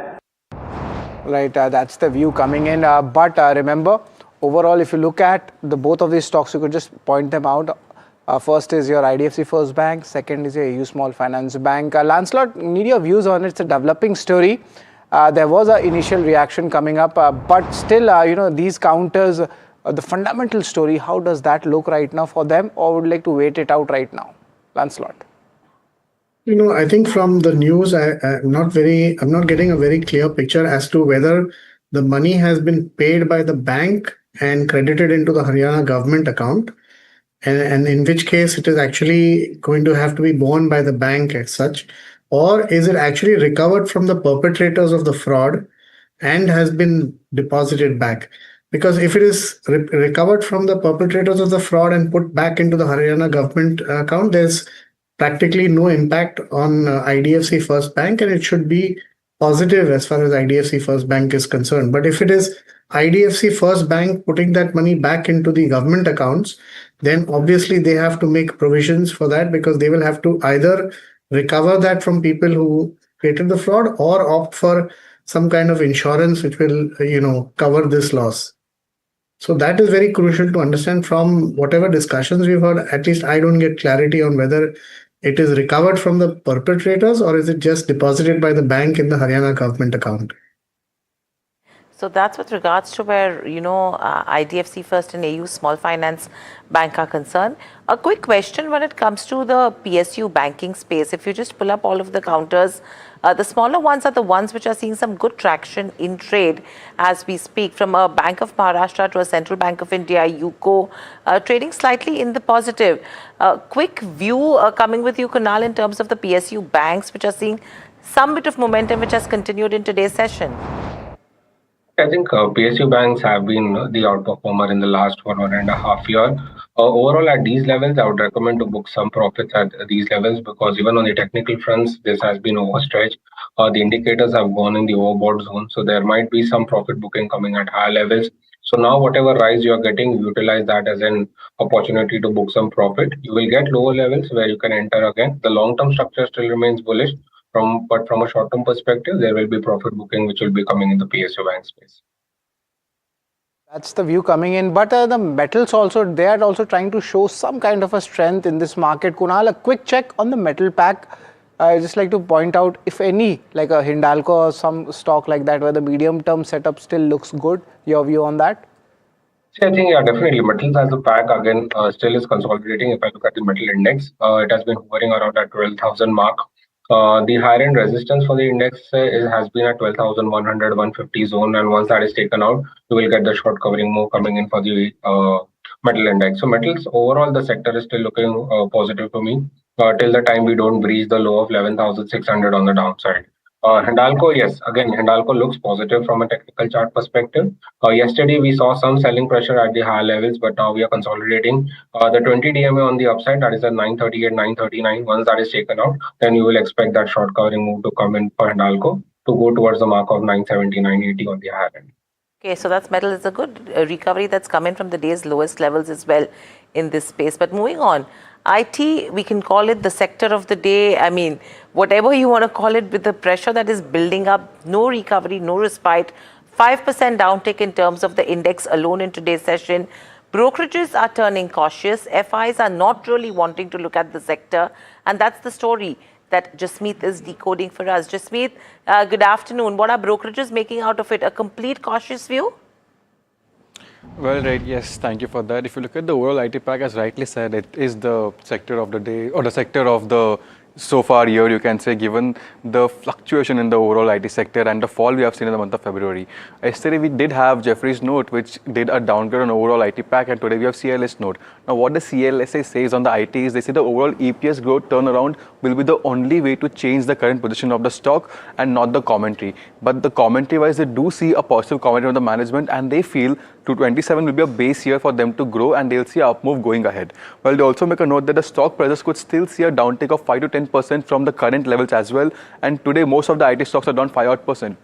If you look at the other key aspects in the pecking order, they prefer Tech Mahindra and Coforge. If you look at Tech Mahindra infos in terms of large cap fund, in terms of the mid cap, they prefer Persistent and Coforge going ahead. While they have also downgraded most of the funds, but they have still maintained their holdings. So suppose like Persistent, we have maintained outperform high conviction, and they've reduced the target price. Now, if you look at HCL Tech, for them also they've reduced the target price at 1500 versus 1600 earlier. While HCL Tech was a company which saw strong upbeat in Q3, and which saw re-rating in the Q3 result as well, given the strong up moves. But post the overall AI fear, the stock is seeing constantly de-rating of the stock. While I also have the next broker, that HSBC on Indian IT, what they demonstrate is they expect a 14 to 16% downtick in terms of the overall top line, in terms of deflation risk, which comes from IT. Earlier they were expecting a 10 to 12% risk, but after the overall AI and Anthropic plugins, they expect a higher downtick in terms of deflation revenue. Well, they also make a note that for the companies that are proactive and working on the AI space, this deflation can be set off, and they might see a mid-single digit growth going ahead.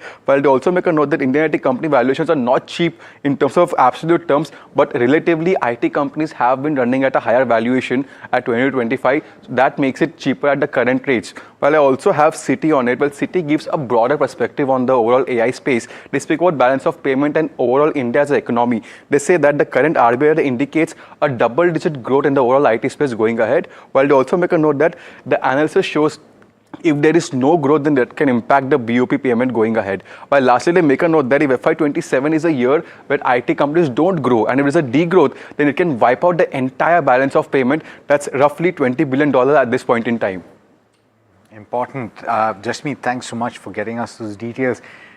You said it. It's been the worst performing sector of the year, clearly. 21% downside at this point for the year to date, and just 2026, right? So it's down about 5%. If we can pull up 2026, there you go, 20.8% this year.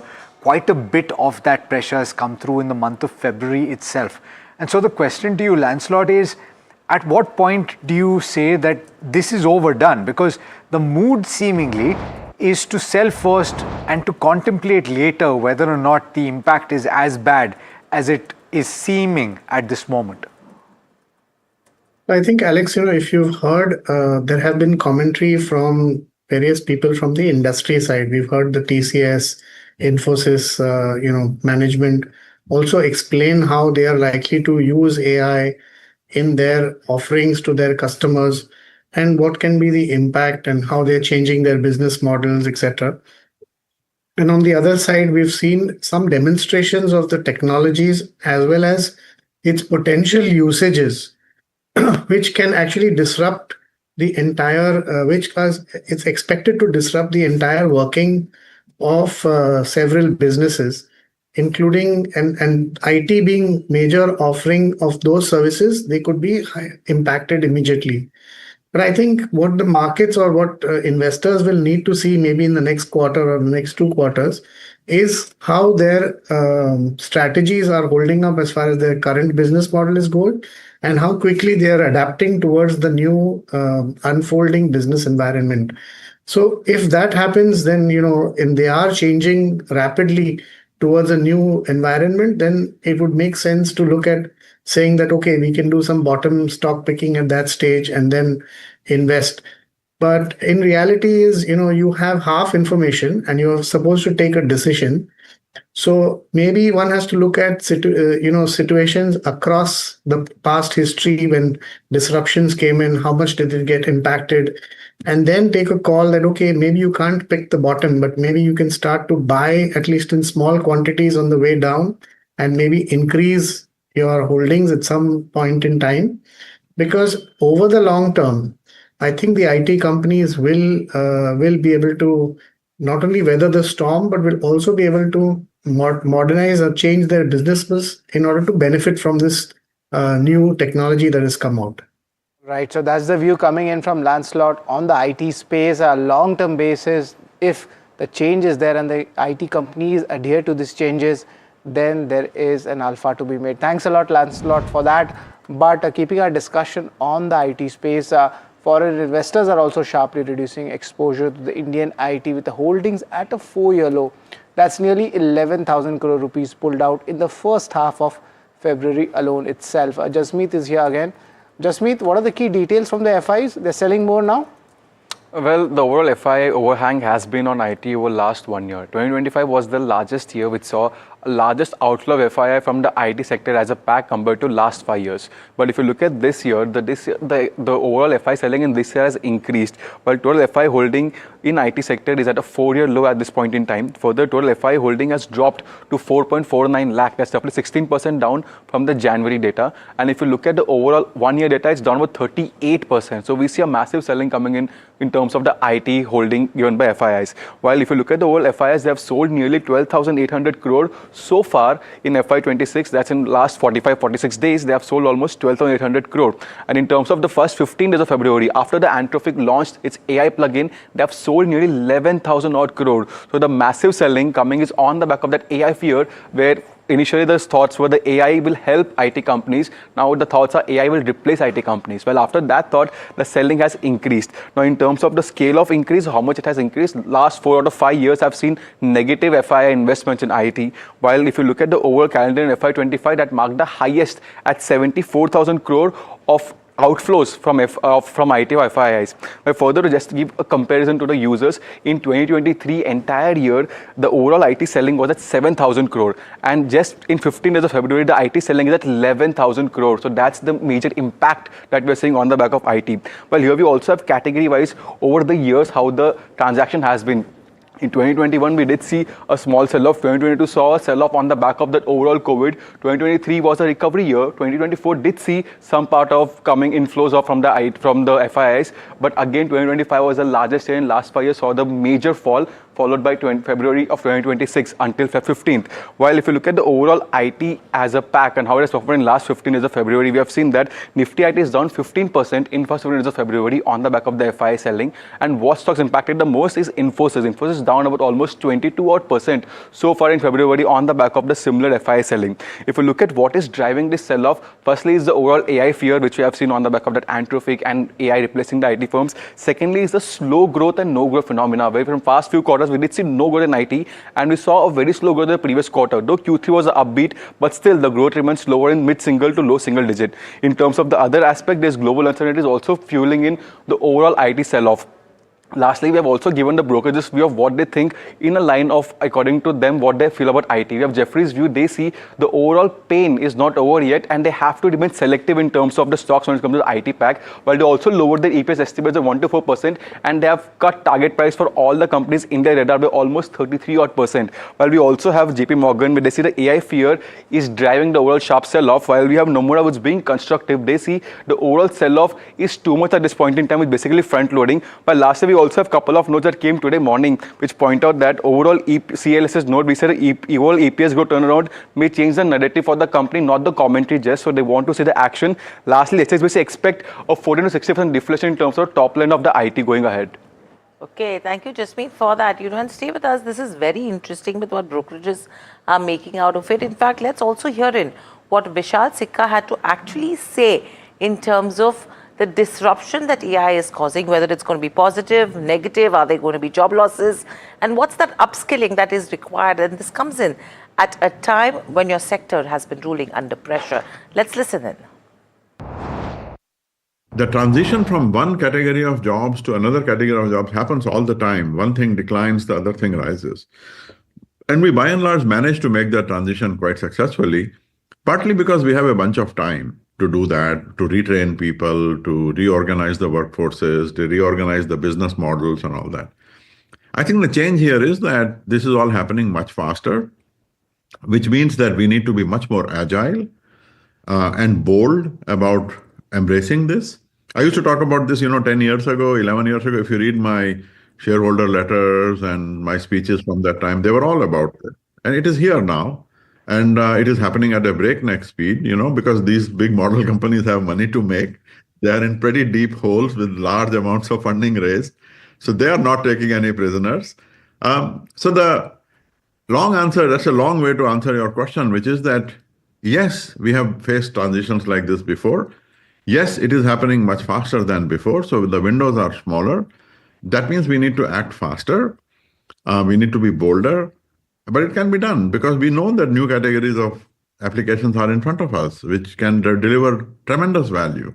So how fast can we abandon the parts of the business that are sinking, and how fast can we jump our workforce onto the new things that are growing is going to define the winners versus the losers. All right, so that's going to determine the winners and losers. The thing is, in the interim, who picks up the pieces? Let's hope it's not the individual investor. So bear in mind that you need to adjust your strategy accordingly. We have to slip into a break. We'll be back on the other side to talk about the key trading strategies and the start of the new series. What do you need to bear in mind? Stay tuned.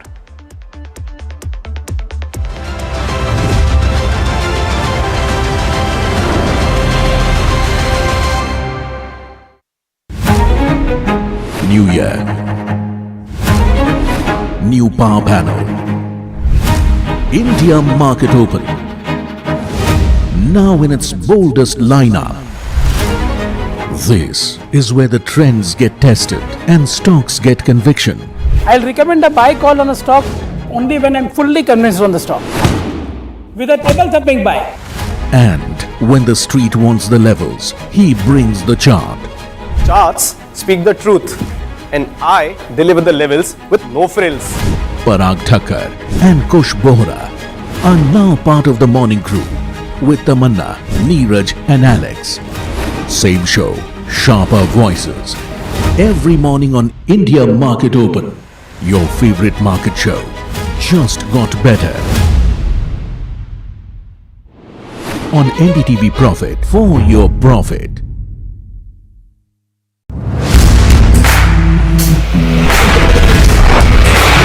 Alright team, our new order show is ready. Now we need a promo. Something cool, something sharp. Well, I'm sure we'll be having outstanding reviews, solid suggestions, expert advice, the latest trends. It's a lot simpler. We'll help people make the right auto decisions. It's got the cool stuff, geeky stuff, serious stuff, all of it, so that you can discover, decide and drive. I'm Siddharth Sharma and I am your Automate.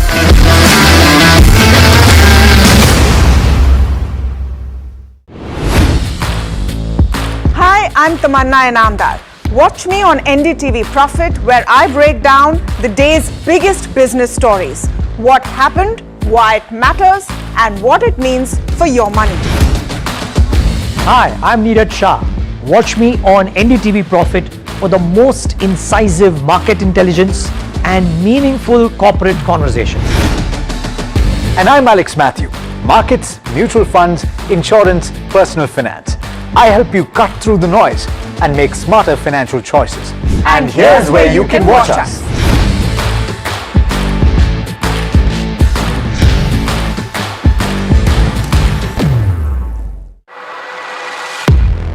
He has been tracking markets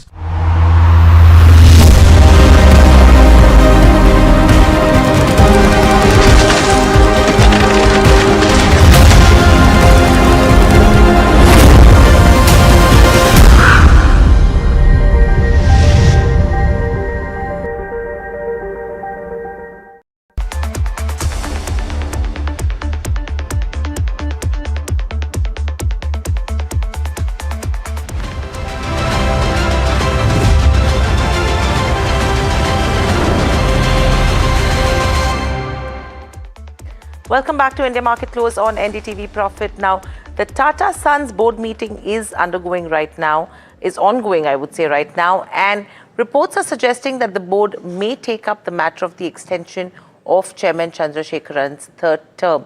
Whether anything's come out of it, how much time we have to wait, all of these updates, Nisha Podar gets for us from location right now. Nisha, you've been there since almost, 9:30 in the morning. You've been catching glimpses of a lot of board members who are coming in, going out.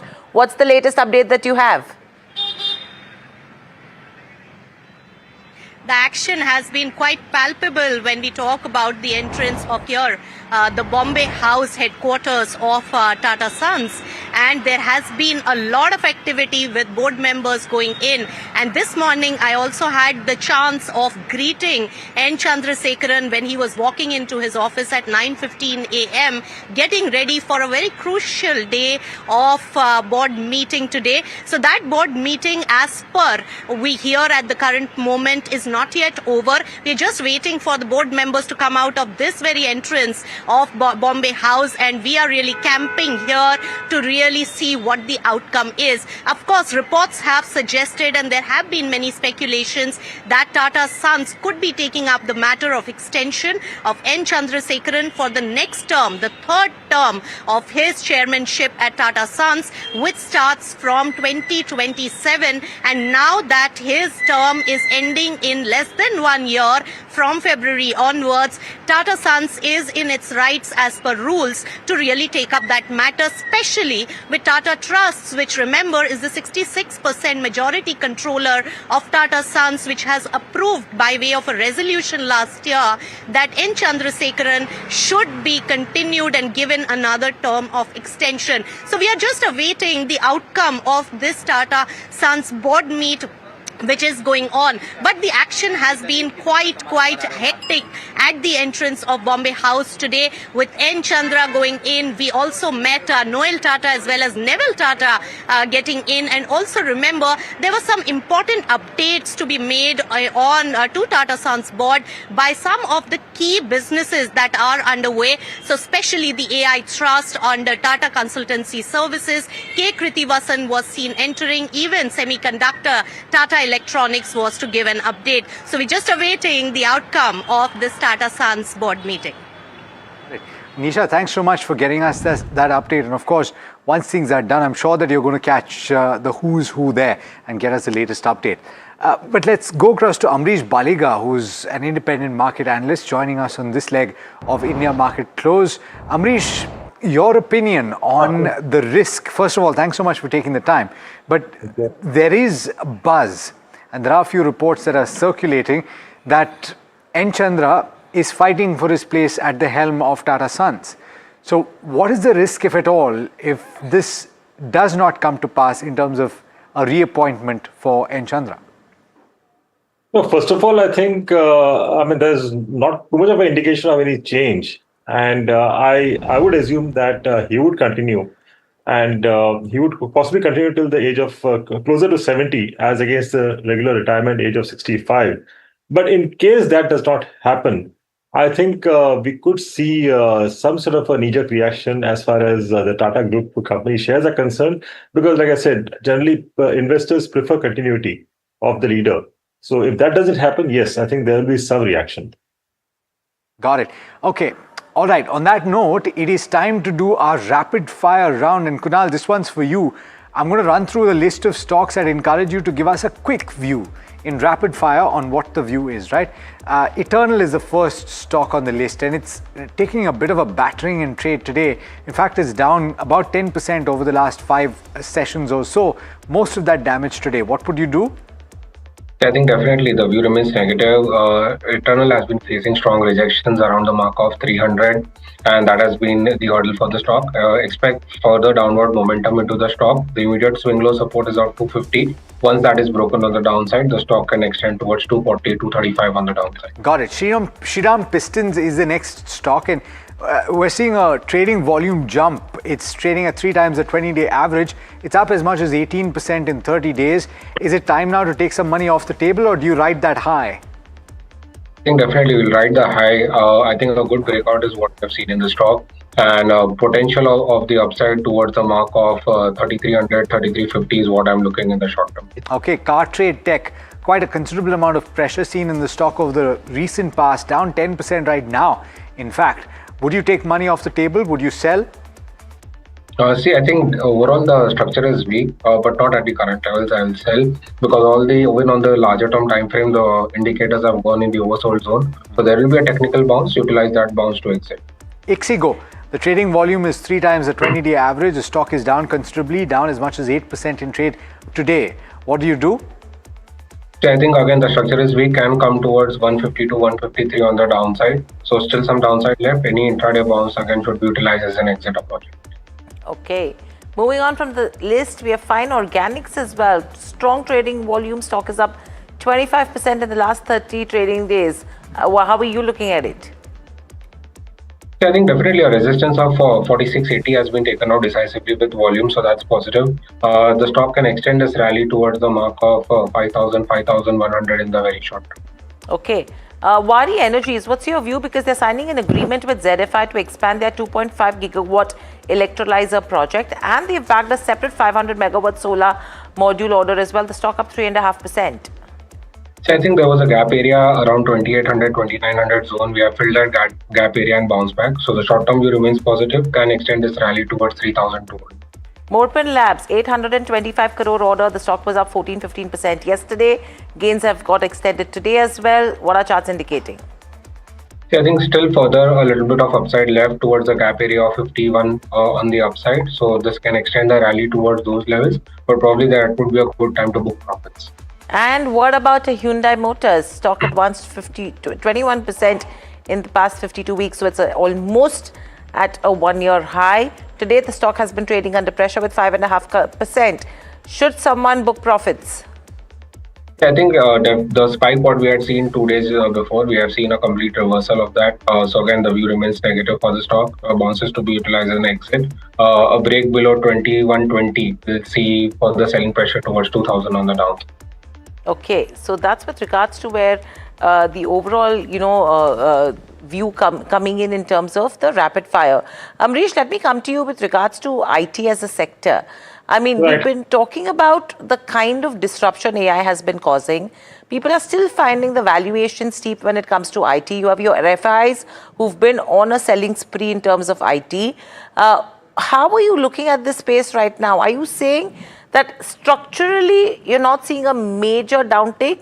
From a longer term perspective, probably these levels could be good ones to start nibbling in, or are you saying this is going to be a complete avoid for you? No, I mean, right now, what you see on the street is fear, because AI surely is a threat for IT companies and will clearly disrupt the way they've been working till now. But the way I see it is there's an opportunity to cherry pick. I mean, especially those companies which would be able to ride out of this disruption. Because the way I see it is in the longer run, IT companies would have to reinvent themselves, become more leaner with productivity multiplying. And as far as employees are concerned, clearly, I think they need to reskill themselves to remain relevant. And I mean, we have seen such disruptions in the past. I mean, every time, although we say it's different, but finally it works out as the same. I mean, we have seen Y2K, we have seen cloud, we have seen SaaS, software as a service. But every time we have seen a disruption, but then number of companies have used that as an opportunity.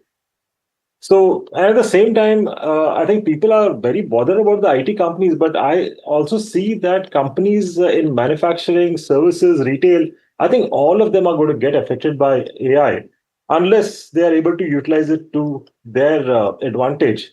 So it'll be quite interesting to see as to how it pans out. In fact, I normally talk about the 90s. I mean, computerization itself was a threat. But then just see the amount of employment this industry has created over the last 3 decades. So finally, I think over the next few years, we may see a leaner and more effective IT firms. Productivity will improve substantially. So those who see it as an opportunity will surely do better going ahead. So I think from an investor's perspective, I think we need to identify the IT companies which are more fleet-footed. And I believe that more of these companies would be in the mid-sized space. I mean, where they are not too large, not too small, and still have a decent amount of cash in hand to shift to AI, because the larger ones will find it quite difficult. The smaller ones may not really have that cash in hand to spend on AI. And and in fact, like what I was saying earlier, that it's going to affect the other sectors. I mean, if you have seen the recent Bajaj Finance Management investor call, I mean, maybe they deployed AI to analyze about 20 million calls and generated about 1 lakh new offers. Right, Ambrish. That's the important view coming in. The way AI has spooked the IT stocks, even the FPIs have spooked the Indian markets, and they have been scaring Indian markets for the last 8 to 10 months. But let's just see the data. What does it suggest? Now, the NSE listed firms, FPI ownership, that has fallen to 16.7% in the December quarter. This ownership is at the lowest level since 2010. That's an important data to look at. Other important thing I saw in my analysis of this report is that the ownership value, however, has risen by almost $18.9 billion in 2025 despite the shrinking share. That means, of course, the markets have also gone up. That's why you are seeing a higher market cap coming in. The important portion of this report is that this has reflected a continuous reduction in the foreign participation, and that is where the retail or the domestic investors, that's where they come in. Also, let's look at the Nifty 50 index, how things have moved around. FPI share in the Nifty 50 index has slipped by 25 basis points to 23.8%, and remember, that's a 13-year low. The share in the Nifty 500, however, is still stable. That means the FIs are not actually giving a big sell-off in the small cap and the mid cap space. That'll be a very interesting trend to track. Apart from this, the FPI holdings in the Nifty index, this has risen by almost 5.5%. In terms of market value, it's around 50,000 lakh crore. I mean to say 50 lakh crore, and that's where even if the ownership has declined, their value has gone up, and now 4.6 percentage points below the pre-pandemic peak level. That's where the FI holding was. Now let's compare that with the retail and the FPI ownership. Individuals are now holding 18.6% of India's listed markets. That's the NSE universe I'm talking about. And the retail ownership is higher versus FPIs for the 5th straight quarter. That is where the bullishness keeps coming in. Also, what does this indicate the sector-wise? We spoke about financials remaining the top sector. Communication services, that's where the allocation is rising. That's one part of it, which is not technically IT, but cautious view is still coming on the consumption and the commodity space. During this, of course, this FPI report I checked. Ambrish, I want to get you on this. The FPI sell-off, which is there, of course, IT, we had a detailed discussion. In the banking, private banking space, also some kind of sell-off is there. Just want to get your view, Ambrish, on this, especially on this private banking space. Is there a flight to safety? Generally, FIs move their money from IT to these banks, and if yes, anything good which is looking, especially in the PSU or the private bank, which you think comfort is there now? No, I think there's a decent amount of comfort in the PSU banking space. I mean, if you look at the sort of earnings which I've seen from most of them in the last 6 to 8 quarters, I mean, continuously we have been seeing improvement. I mean, as compared to the private sector banks. And clearly, going ahead, I expect another set of consolidation happening in the PSU space. Clearly, from the 12, 13 banks which we have, I think it will come down to about 4 or 5 banks. And you'll only have those top 4 or 5 names standing out. So from that point of view, I think one should still possibly hold on to stocks like SBI, Canara Bank, Bank of Baroda, and PNB. Important clarification coming through from IDFC First Bank. Those are the flashes at the bottom of the screen. And this is exactly what the question was that Lancelot was asking earlier, when that initial message came through from the Chief Minister of Haryana that the money was paid back. This is money that has been paid by IDFC First, that has been moved in all probability from provisions into the accounts that were targeted by this scam that has taken place. They've said they've paid 100% of the principal and interest to the Haryana government, and so therefore they would have to work with the Haryana government in order to recover this 583 crore rupees.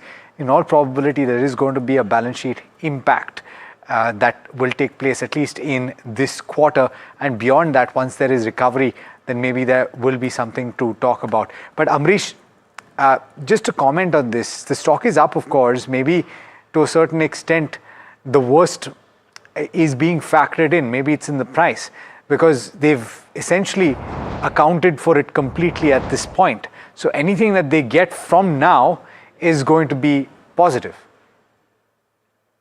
No, because see, I mean, you can't afford a bank to default. So they had to pay off. And surely they would have provided for the full amount. Now the question is as to how they go about the recovery. And that's going to be a very slow process. So the way I see it is, I think the financial impact really is secondary. I think the bigger question is on the reputation, because this is the first major issue which you've seen after takeover by Mr. Vaidyanathan about 8 years back. And always there would be a fear of what next. Because if you remember IndusInd in the last 2-3 years, I mean, every time there was an issue, the management came and clarified, and then again, a new issue came up.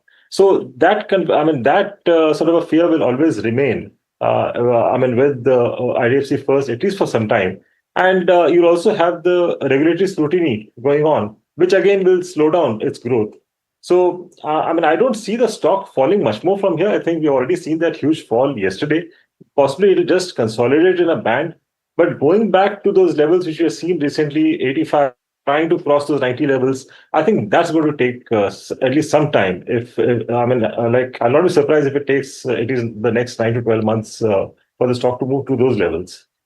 Volatility will definitely be there for IDFC First Bank. But Kunal, just want to get your views also on the BTST trades, if is there any, or if any STBT trade is there today.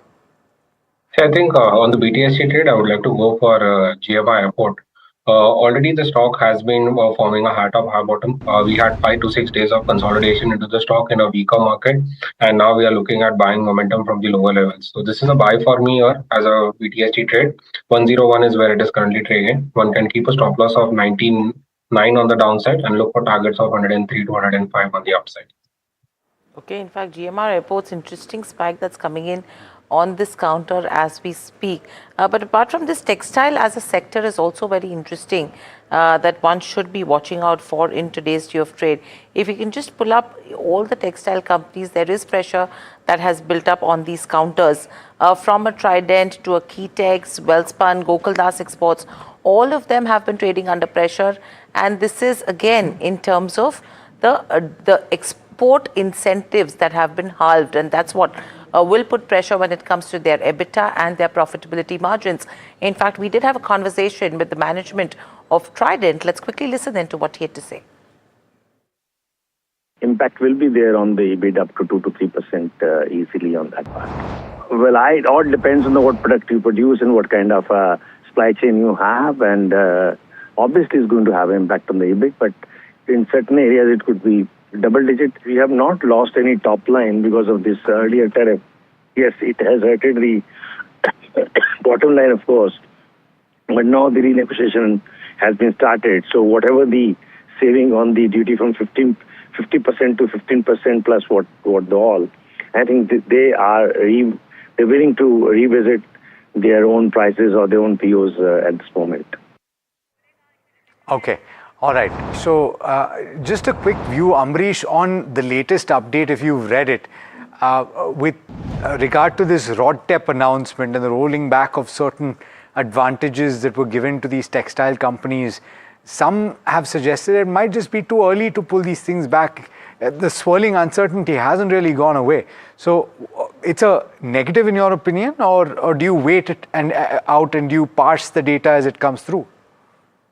This is surely negative, in my opinion, because even if you're talking tariffs, at 18% tariffs was clearly better for the textile sector than the latest 10 or 15. I still don't know whether it's going to be 10% or 15%, because at 18%, there was a competitive advantage against other countries who had higher tariffs. Now at 10 or 15%, it's an even playing field for everyone. So that's a negative for the Indian textile companies. And along with this, if you have the export incentives going off, that's a double negative. So for the time being, I think there would be pressure.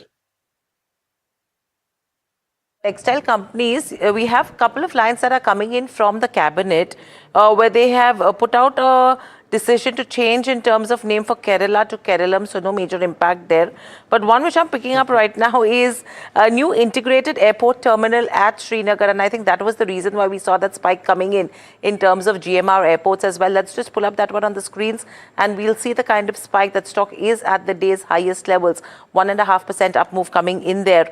Apart from that, they've said they are going to look at doubling of Gondia-Jabalpur rail line, and the amount is close to around 5,200 odd crores. Punarak, Kiul third and fourth line is around 2,700 odd crores, and the Gamharia Chandil third and fourth line is around 1,100 odd crores. The Ahmedabad metro extension of phase 2B, we're talking about little over 1,000 odd crores is what you should be watching out for. And there is MSP for raw jute. So Ludlow and Gloucester, two stocks that come to my mind when it comes to jute. 430 odd crores is what you're looking at there. And power sector reforms, Sharad, is what you're looking at, a policy decision. No major announcements yet there. But the BSE power index just to show that it's at the day's high level also. And we see largely the regulated businesses, NTPC, Power Grid, kindly show them, because its expectation was there from these reforms that largely the regulated entities, they might get the benefit out of it. But of course, the large top, now look at that, NTPC is also at day's high level as well. If you could just show the BSE power index as well, and then we can understand the constituents of it. And Ambrish, I want to get you on this. The India's power story is of course a structural change. We know about the power and power ancillary stocks also doing well, but now these reforms are coming in. Your views on India's power sector?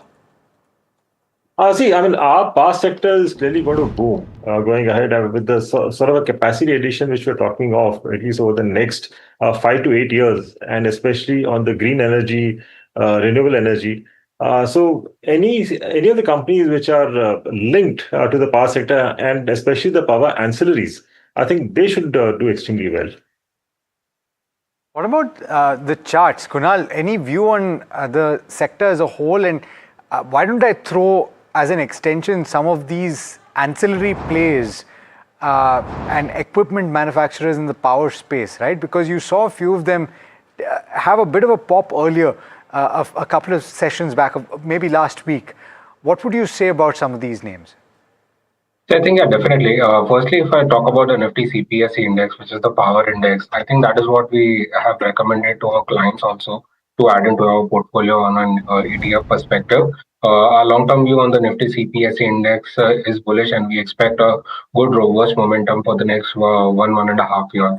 So I think here the view continues to remain on the positive side. Currently, it is trading somewhere around 7,085, the Nifty CPSE index. Our positional targets over here, the all-time high has been 7,661. We expect this to go towards at least the mark of 8,300, 8,500 in the near term. So that is where our view have been on the positive side. From the equipment perspective over here, I think LG equipment still looks positive to me, a good recovery what we have seen in the stock. On the weekly chart also, we have seen a double bottom formation happening from the lower levels, and now we have seen buying momentum resuming into the stock. The hurdle over here was 515, which has been taken out, which is acting as a support, and you can expect this momentum to continue towards 600 levels in the very short term. All right, these are the important stocks. If Adani Power also gaining in trade, there's a sharp up move coming in, and looking at the most of the power related stocks, Tata Power also the day's high level, so you can expect something positive coming from these counters as well. I just like to point out Reliance as well, Reliance Industries, if you could show, that's where also a good recovery has happened. It's at the day's high level. I just want to see the, you could say the Nifty index also, whether that recovery has also happened or not. Just a tad bit. I think it's still trading with cuts of over 0.1%, but it's off the low point of the day. At least certainly you can take that. And I think with this, we need to also just look at a quick, make a quick glance with regards to railway counters from RVNL, Titagar. I mean, not sure which ones would benefit out of this, but RailTel has seen a mild recovery from the day's lowest levels. RVNL is at the day's highest levels as we speak. Titagar, Texmaco, RailTel, a few of the other names that could be in focus, but no major moves. The kind of power that you're seeing in terms of the power-related stocks, that's not the case with the railways. So strong moves there. But one stock which is in focus is also a Northern Arc. A very interesting note, Sharad, when it comes to Northern Arc. Exactly, and in such a market also, Northern Arc has actually maintained it. Motilal Oswal's report has come in. They have initiated a buy rating. Target price is at 360 rupees per share. Now, from the current prices, it's more than 40% of upside potential coming in. They are building scalable tech-driven credit ecosystem, balanced business model with earning stability, D2C transition, diversified fee income, which will aid the ROA, which is nothing but the return on assets. Risk management will also aid well for the company as its AUM increases. Today, also the stock is up 3%. Kunal, just wanted to get your technical view on it. Is the medium-term setup looking good? I think there has been a hurdle for the stock somewhere around 260 that needs to be taken out decisively, 260, 262 to be precise. Overall, the momentum is on the positive side. We just need a breakout above this 262 mark. Once that is taken out, and probably you can see the rally extending towards 280 on the ups. So that's with regards to Northern Arc. A quick view, Amrish, in terms of Northern Arc as well, because this has been a counter where fundamentally it seems very strong. Lot of bets on it, and the kind of performance uptick that it has seen in a very short time is very strong. In fact, I mean, I've not really tracked Northern Arc very, very closely, so it's a bit difficult for me to really advise on that. No views coming in terms of Northern Arc, but the rally that you're seeing in terms of power stocks, Amrish, any quick view with the surge that's already coming in? Anything that you think could be announced? See, again, I mean, there could be some sort of SOPs being announced, I mean, just to ensure that the goal of the government as far as 2030 and 2032 is concerned is met. And like I said, it will be more of the power ancillaries which should do better. But at the same time, stocks like Tata Power would be on my buy list, Tata Power and NTPC. And among the ancillaries, I would surely look at something like a Power Mac Projects, which is one of those leading ancillaries as far as the power sector is concerned. Thanks a lot, Ambarish and Kunal, for your time. And of course, there was a lot of volatility in the day's trade, but thanks for your technical and fundamental picks. Thank you, gentlemen. But let's go back to the closing and see how the markets are panning out. If you could just show the Nifty comfortably that 25,400 levels that has been defended. There has been a recovery coming in, though you might be seeing Nifty still down 1%, but that 200 DMA retesting on a monthly expiry day is something which will definitely give a little bit of cheer to the markets. But the declines are on the higher side, almost you could say in the ratio of 1:3. Nifty Bank, the technical setup is good, but still a 200-point downtick coming in the day's trade. Let's look at the stocks from the Nifty index to see where the action is lying.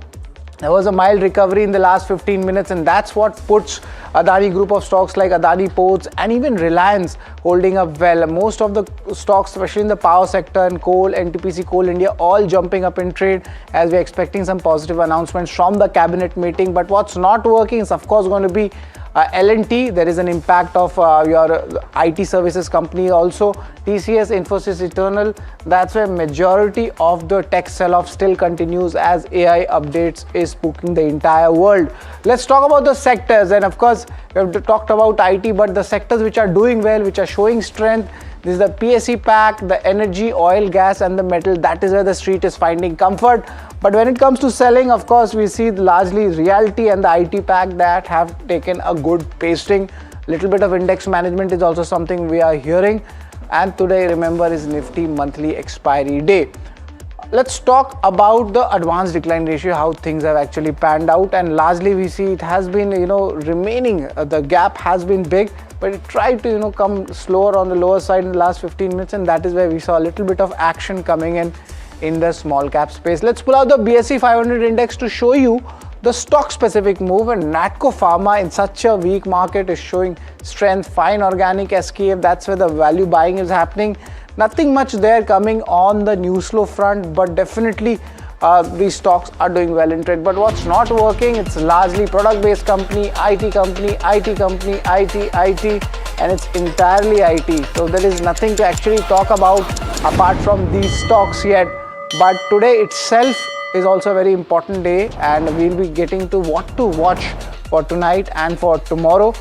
First thing is definitely going to be the Donald Trump. He'll be talking about the State Union as well, and that will impact the global volatility. But that's all, folks, for today. And there was a weak selling in the overall markets, especially IT dragging the entire picture. So that's all, folks, for India Market Close. Stay tuned to NDTV Profit. Up next is Market Express.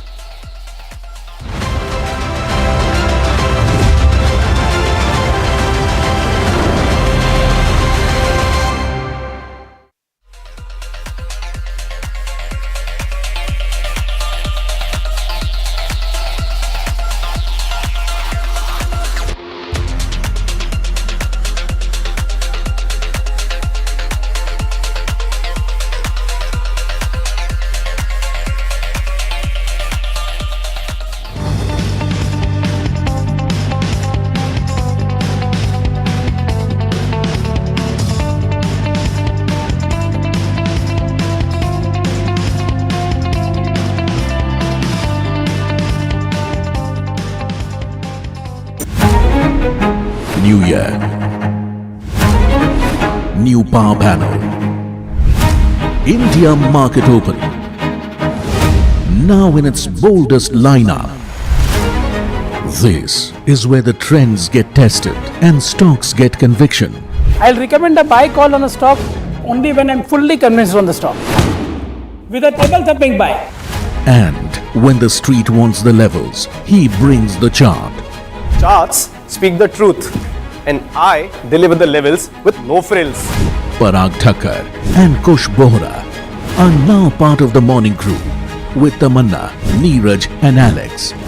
Same show, sharper voices. Every morning on India Market Open, your favorite market show just got better. On NDTV Profit, for your profit.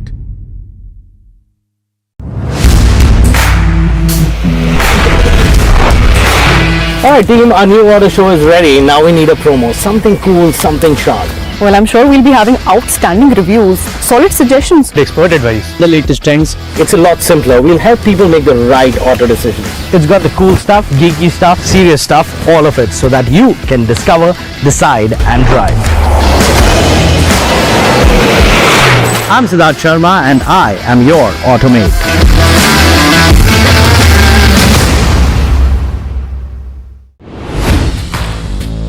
Hi, I'm Tamanna Inamdar.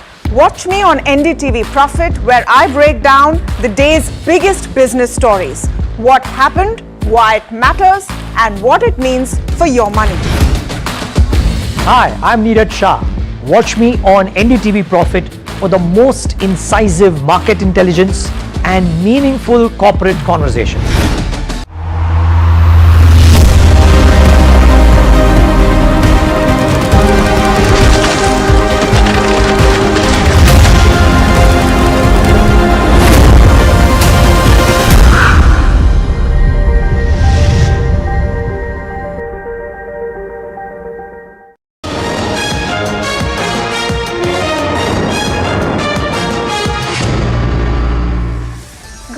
Thank you so much for tuning in to Market Express with me, Shreyanti Singh. Let's get straight into the show. This is the show that will get you a snapshot of everything that is happening right now, be it headlines, even the top buzzers of the day. First things first, let's talk about the markets. Then markets saw a sharp decline in trade today as benchmarks fell over 1%, dragged by the IT sell-off.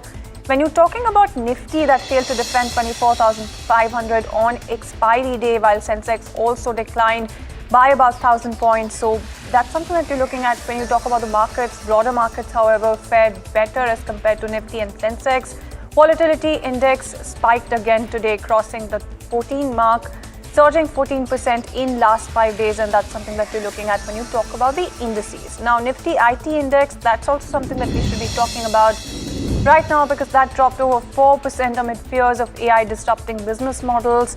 The sector has now slid over 20% so far in the month of Feb, erasing 7 lakh crore. In terms of market capital here, now IT stocks are pressured by mounting concerns over AI-driven business disruptions and the impact of persistently high US interest rates. So that's something that you're looking at, even when you talk about the picture when it comes to IT. Let's also talk to you about brokerages. In fact, turning cautious on the IT sector then, because they're acknowledging that an earnings turnaround could be ahead. CLSA in fact says that the macro cycle may improve this year, but also warns that stocks could see further downside in the near term and has trimmed target prices across several majors. Now, when you talk about HSBC, they've in fact flagged the risk of pricing pressure from AI over the next few years, though it believes other revenue streams can cushion the impact. Citi, meanwhile, says that growth remains healthy for now, but the sector must avoid any year-on-year slowdown, and that's something that we're looking at in terms of the brokerage view here. Let's also talk to you about cyber security stocks that were trading under pressure globally after fresh AI disruption fears. The trigger is Anthropic's new enterprise security tool, which has raised concerns that automation could dent traditional cybersecurity revenues. Global names have been seeing sharp selling, and the weakness is spilling over to Indian stocks as well. Now, when you talk about the view coming in from analysts, they're saying that the reaction may be ahead of fundamentals. with focus now shifting to earnings guidance and even how companies integrate AI into their offerings. Let's also talk to you about Airtel that is entering the lending space now with the launch of its NBFC arm, Airtel Money Limited. Now, the company has secured a license from the Reserve Bank and plans a phased capital infusion over the next few years. So that's something that you're looking at, 2.5% downtick coming in for that particular counter with support from its promoter group. They're going to be making this particular foray. The strategy is to leverage Airtel's large telecom customer base and also expand digital lending. Now, when you talk about the management commentary coming in here, they believe that there is significant headroom for growth in India's under-penetrated credit market despite rising competition. Let's also talk to you about some of the brokerages in terms of the verdict here when it comes to Bharti Airtel. Morgan Stanley maintains an overweight rating on this particular counter with a target of about 4,500 rupees. Now, the brokerage sees the launch of its NBFC arm as a strategic step to deepen diversification into financial services. It also highlights Airtel's already established lending platform and says a dedicated NBFC structure could unlock incremental revenue streams, although it will be more capital intensive, and that's the view coming in terms of the brokerages here. Now, the street is going to be watching out for how Airtel manages operational separation between its own lending book and also partner institutions. Let's also talk to you about the government cutting the RoDTEP rates by 50% with immediate effect, reducing export support for the textile sector. In fact, that caused quite the rout when you talk about some of these counters that are flashing on your screen. So Gokuldas Exports as well as Skytech's Garment, among others, were falling in trade. This follows the FY27 budget move to lower the overall allocation towards RoDTEP. And for exporters, these incentives, in fact, put a key margin cushion. And that's something that you're looking at as a background here. Home textile companies are seen as the most exposed, followed by garment makers, while yarn and fabric threads also are going to be seeing a relatively lower impact coming in here. The focus now shifts to pricing power and cost control. Let's also talk to you about IDFC First that is in focus. In fact, you do have Haryana's Chief Minister saying that the entire 590 crore lost in the IDFC First Bank fraud has been recovered within just 24 hours, addressing the State Assembly here. Now, he said that about 556 crore rupees was returned by the bank, along with roughly about 22 crore rupees as interest. The funds included money belonging to Haryana government departments and boards as well. The Chief Minister alleged that 4 to 5 million lower level bank employees colluded in the fraud. He's also assured strict action against anyone involved and also announced the formation of a high level committee to fix accountability and prevent such incidents in the future as well. In fact, IDFC First Bank has clarified that it has fully paid principal and interest dues to the Haryana government. Now, the bank says that it remains committed to working closely with state authorities and law enforcement to pursue those responsible for this particular fraud. IDFC First Bank, in fact, also emphasizes its focus on recovering any outstanding amounts and ensuring accountability while also maintaining strong cooperation with the government. Now, big leadership change at Suzlon Energy is something that we should be talking about right now, because you do have the company that has appointed Ajay Kapoor as its new group CEO as Suzlon pushes into its next phase of growth and diversification. Remember, the company has spent the last few years cleaning up its balance sheet and rebuilding market confidence. Now, with the renewable sector booming, the company wants to move beyond traditional wind solutions and expand into newer as well as emerging clean energy segments. Now, you do have Kapoor's appointment that signals a more aggressive expansion strategy, bringing in someone with deep experience managing large industrial businesses. The idea is to sharpen execution, widen the portfolio, and position Suzlon for the next energy landscape of the next decade itself.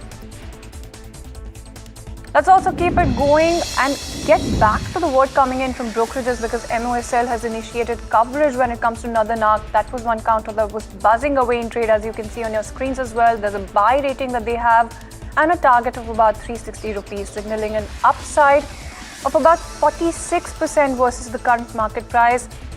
And you do also have the brokerage highlighting that the company's scalable, tech-driven credit platform and a balanced business model that supports stable earnings is something that they're looking at. Now, the NARC's direct-to-consumer lending now forms more than half of its portfolio, while disciplined risk management continues to deliver resilient asset quality as well. In fact, MOSL expects strong growth in both AUM and profits over the next few years, with valuations remaining attractive at under 1 times price to book. Let's also talk to you about MobiKwik's subsidiary that has received approval from the Bombay Stock Exchange to begin its stockbroking operations starting February 24th. Now, this follows the company's SEBI registration granted in July 2025 with this final clearance. You do have this particular subsidiary now authorized to execute equity trades, including buying, selling, dealing, clearing, and settlement, marking the completion of all major regulatory steps needed to operationalize its broking business. And that's the latest update that you have coming in as of today when it comes to this particular counter. Let's also talk to you about Vari's subsidiary that has taken a major step forward in its clean energy ambitions by expanding its 2.5 gigawatt electrolyzer project as well. Now, the company has inked a strategic MOU that includes the supply of 50 megawatts of electrolyzers, strengthening its footprint in the fast-growing green hydrogen space. Alongside this, the arm has also bagged a 500 megawatt solar module order, further boosting its integrated renewable energy pipeline. Now, together, these developments position Vari as a stronger player when it comes to both solar and even hydrogen technologies. Let's also talk to you about Patel Engineering. Through its joint venture, this company has been declared the L1 bidder for an irrigation project worth about 133 crore rupees. The company's share in the project stands at about 68 crores. The awarded work is expected to also significantly strengthen the company's order book and also reinforce its presence when it comes to the infra and irrigation segment. Now, the project is slated for completion within 48 months. So that's the timeline that you're looking at here, marking another long-term execution opportunity for the JV. Let's also talk to you about Pace Digitech that has secured a major 159 crore purchase order from Reliance Industries. Now, the contract involves supplying lithium-ion battery packs, strengthening the company's position in the energy storage and battery solution space. The order underscores Reliance's trust in Pace Digitech's manufacturing capabilities. It also marks a significant addition when you look at their order pipeline as well. Deliveries under the contract are scheduled to be completed by August 31st of this year, giving the company a robust execution timeline going forward.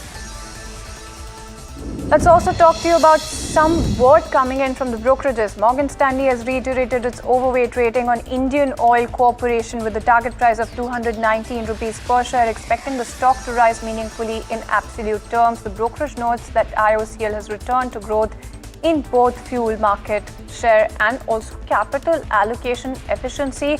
They're also looking at strong operational performance and strategic investments that are projected to drive a sharp improvement when you talk about their profitability as well, with EBITDA estimated to nearly double by financial year 28, underscoring a bullish long-term outlook. Let's also talk to you about one other counter, Signpost India, that is one of 450 crore thereabout order, 10-year extendable order that you're looking at here. Now, exclusive outdoor advertising contract is something that they've managed to bag from the Calcutta Municipal Corporation under the Kolkata Streetscape Renaissance project. Now, the deal grants premium advertising rights across the key stretches. So that includes Park Street, that includes Kamak Street, Theatre and Park Road as well. And that's something that reports are indicating. The company projects about 450 crore in gross advertising revenue, while KMC is expected to receive somewhere close to 250 crores, supported by an annual fee of about 16 crores with 5% escalation every 3 years. Now, this long-term PPP project significantly strengthens Signpost's footprint when you talk about the high visibility urban zones, and that's the takeaway that you should be taking from this particular report. Let's also talk to you about Samvardhana Motherson International in partnership with Marelli that has inaugurated a new manufacturing facility in Gujarat. Now, the plant has been set up under a strategic joint venture and will focus exclusively on advanced exterior lighting systems for the automotive sector.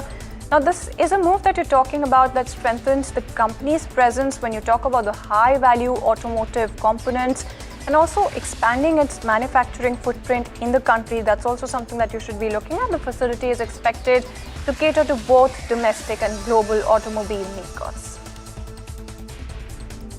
Let's also talk to you about PNGS Reva Diamond Jewelry that will launch its 380 crore rupee IPO from today to February 26. The issue is entirely a fresh issue with a price band between 367 to 386 rupees per share and a lot size of 32 shares. The company operates 34 stores across Maharashtra, Gujarat and Karnataka under the brand Reva. It sells diamond and gemstone jewelry in gold and platinum. Proceeds are going to be funding 15 new stores thereabout and even marketing spends. That's something that the company is backing with the help of these proceeds. Financially, the income rose to about 259 crore rupees in financial year 25. Profits stood at 59 crore rupees, though margins have moderated over the past 2 years, so that should give you a little bit of background when it comes to this one.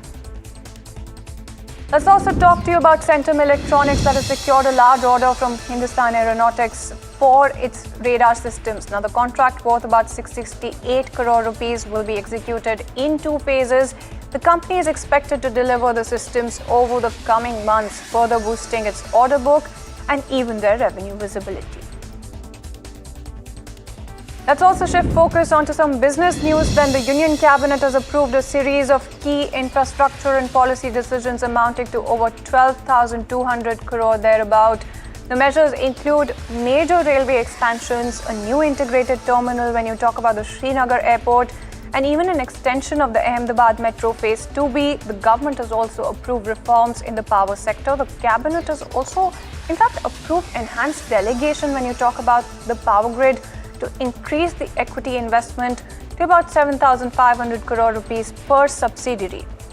Now, it's also set a new minimum support price for road route, and that's another update here. Among the policy decisions, the centre has formally approved changing the name of Kerala to Keralam. These clearances aim to boost connectivity, improve state infra, and also support agricultural producers. So that's something that you should be looking at as the takeaway here.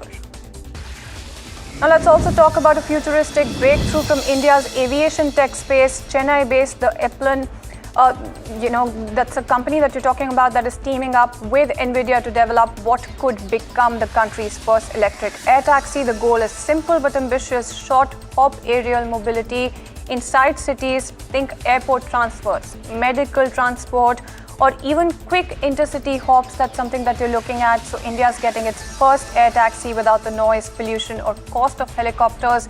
NVIDIA is going to be providing advanced AI and simulation tools to design safer and more efficient aircraft systems. Now, ePlane brings the engineering and aeronautics expertise. If successful, this could open up a completely new segment in urban transport, one that blends aviation and even EV innovation. It's early days, of course, but this partnership puts India firmly on the map in the global race for next-gen mobility solutions.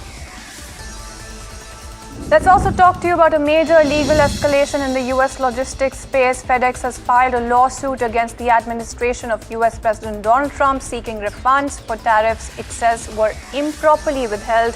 This follows a recent Supreme Court ruling that opened a pathway for companies to recover certain duties paid under previous trade actions. Now, when you talk about FedEx, they want its share of those refunds, arguing the government unfairly blocked reimbursements. The case matters for more than just FedEx, though, because it could set a precedent for how companies challenge historical tariff collections. At stake are millions of dollars and potentially broader trade policy implications. So yes, this is another chapter in the long-running battle over US tariff rules, and FedEx is now taking it head-on. Let's also talk to you about the global AI battle that is heating up. Anthropic has accused Chinese AI developer DeepSeek, Moonshoot, and Minimax of stealing the capabilities of its Claude model. Anthropic claims these companies illegally replicated or reverse engineered key parts of Claude's architecture to accelerate their own AI products. The firms named in the complaint have rejected the allegations at this point in time. But the case has already triggered global attention, and you must be wondering why, right? Because this is not just a business dispute, it touches on national security, AI ethics, intellectual property protection in one of the world's most competitive industries at this point in time. With regulators in the US already tightening AI controls, this legal fight could have wide-ranging consequences for cross-border AI development. And finally, the Hollywood takeover saga just got more dramatic here. Paramount has raised, in fact, its offer to acquire Warner Brothers, intensifying the fight for control of one of the industry's most iconic studios. This comes even as Warner is still backing its merger plan with Netflix, but Paramount's improved offer puts fresh pressure on Warner's board and shareholders to reconsider. Now, the new unspecified bid improves on the $30 a share all-cash proposal that Paramount took directly to Warner Brothers shareholders on December 8 and addresses some of the company's concerns with previous Paramount bids, according to the people who asked not to be identified because the details are not public. You do have Warner Brothers that reopened those talks with Paramount for a 7-day period ending Monday. If the Warner Brothers board deems the new Paramount offer as superior to the current agreement, Netflix will have 4 days to respond. So that's the timeline that you're looking at here.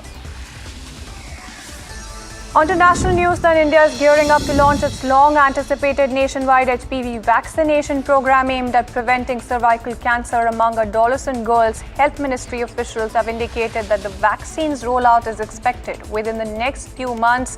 As part of the National Immunization Framework, the move aligns with India's broader public health goal of eliminating cervical cancer, a disease that remains one of the leading causes of cancer deaths among Indian women. With strong backing from global health bodies and domestic policy commitments, the upcoming program is set to provide free HPV vaccination for girls between the ages of 9 to 14, significantly expanding access and strengthening preventive healthcare efforts nationwide.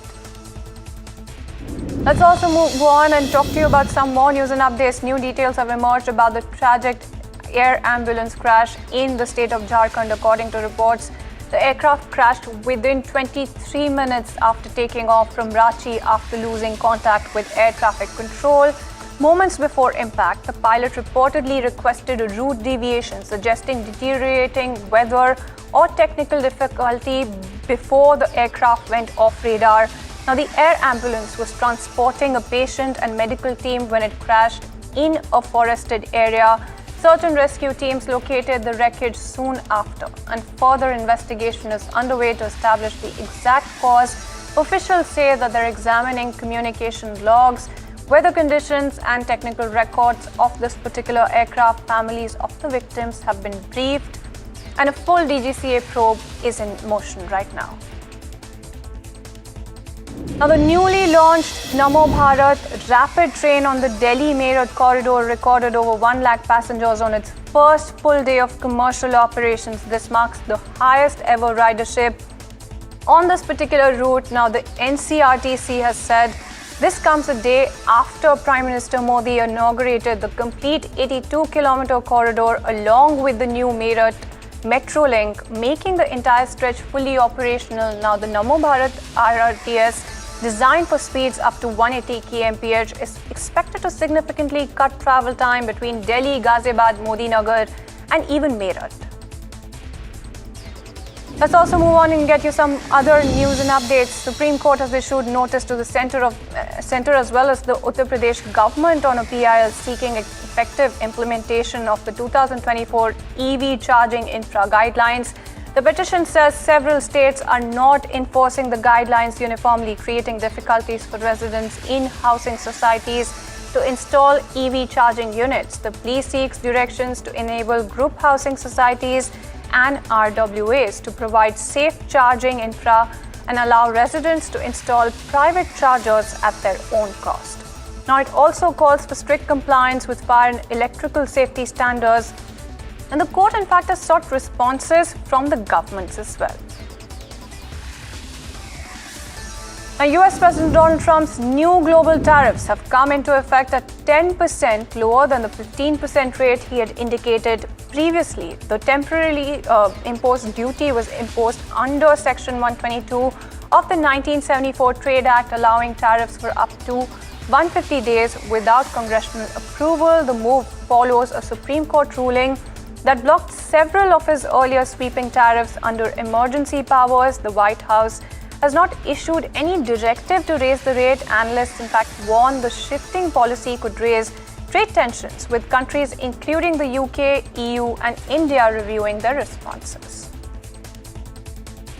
And a powerful winter storm has battered large swaths of the United States, grounding more than 11,000 flights and knocking out power to over 500,000 homes. The blizzard brought heavy snow, strong winds, and dangerous travel conditions across the central and eastern states. Airports from the Midwest to the East Coast saw widespread cancellations, leaving travelers stranded. Thousands of customers remain without electricity at this point in time as utility crews work to restore service. Authorities have warned of icy roads, reduced visibility, and continued snowfall, urging residents to stay off the roads and prepare for prolonged disruption. And a helicopter carrying 7 people has crashed into the sea near the Andaman Islands, but all aboard were successfully rescued. The aircraft went down off the coast during flight, prompting an immediate search and rescue operation involving local authorities. All 7 passengers and crew were pulled safely from the water and taken for medical checks. There are no reports of serious injuries so far. Details on the cause of the crash are still being assessed by officials. The Navy and Coast Guard were among the agencies that responded to this particular incident. Well, with that, it's a wrap on this edition of Market Express. Thank you so much for tuning in. Stay tuned.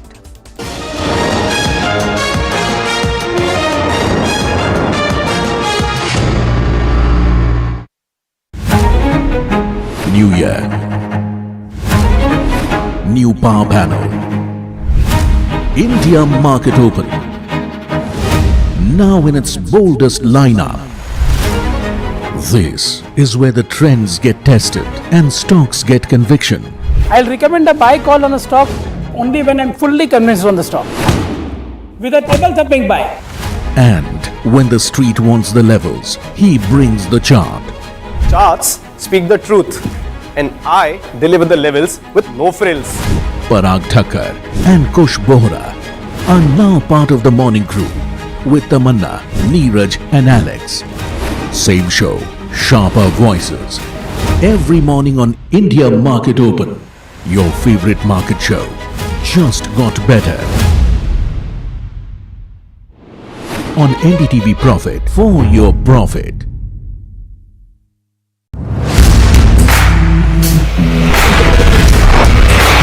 Alright team, our new order show is ready. Now we need a promo. Something cool, something sharp. Well, I'm sure we'll be having outstanding reviews, solid suggestions, expert advice, the latest trends. It's a lot simpler. We'll help people make the right auto decisions. It's got the cool stuff, geeky stuff, serious stuff, all of it, so that you can discover, decide and drive. I'm Siddharth Sharma and I am your Automate.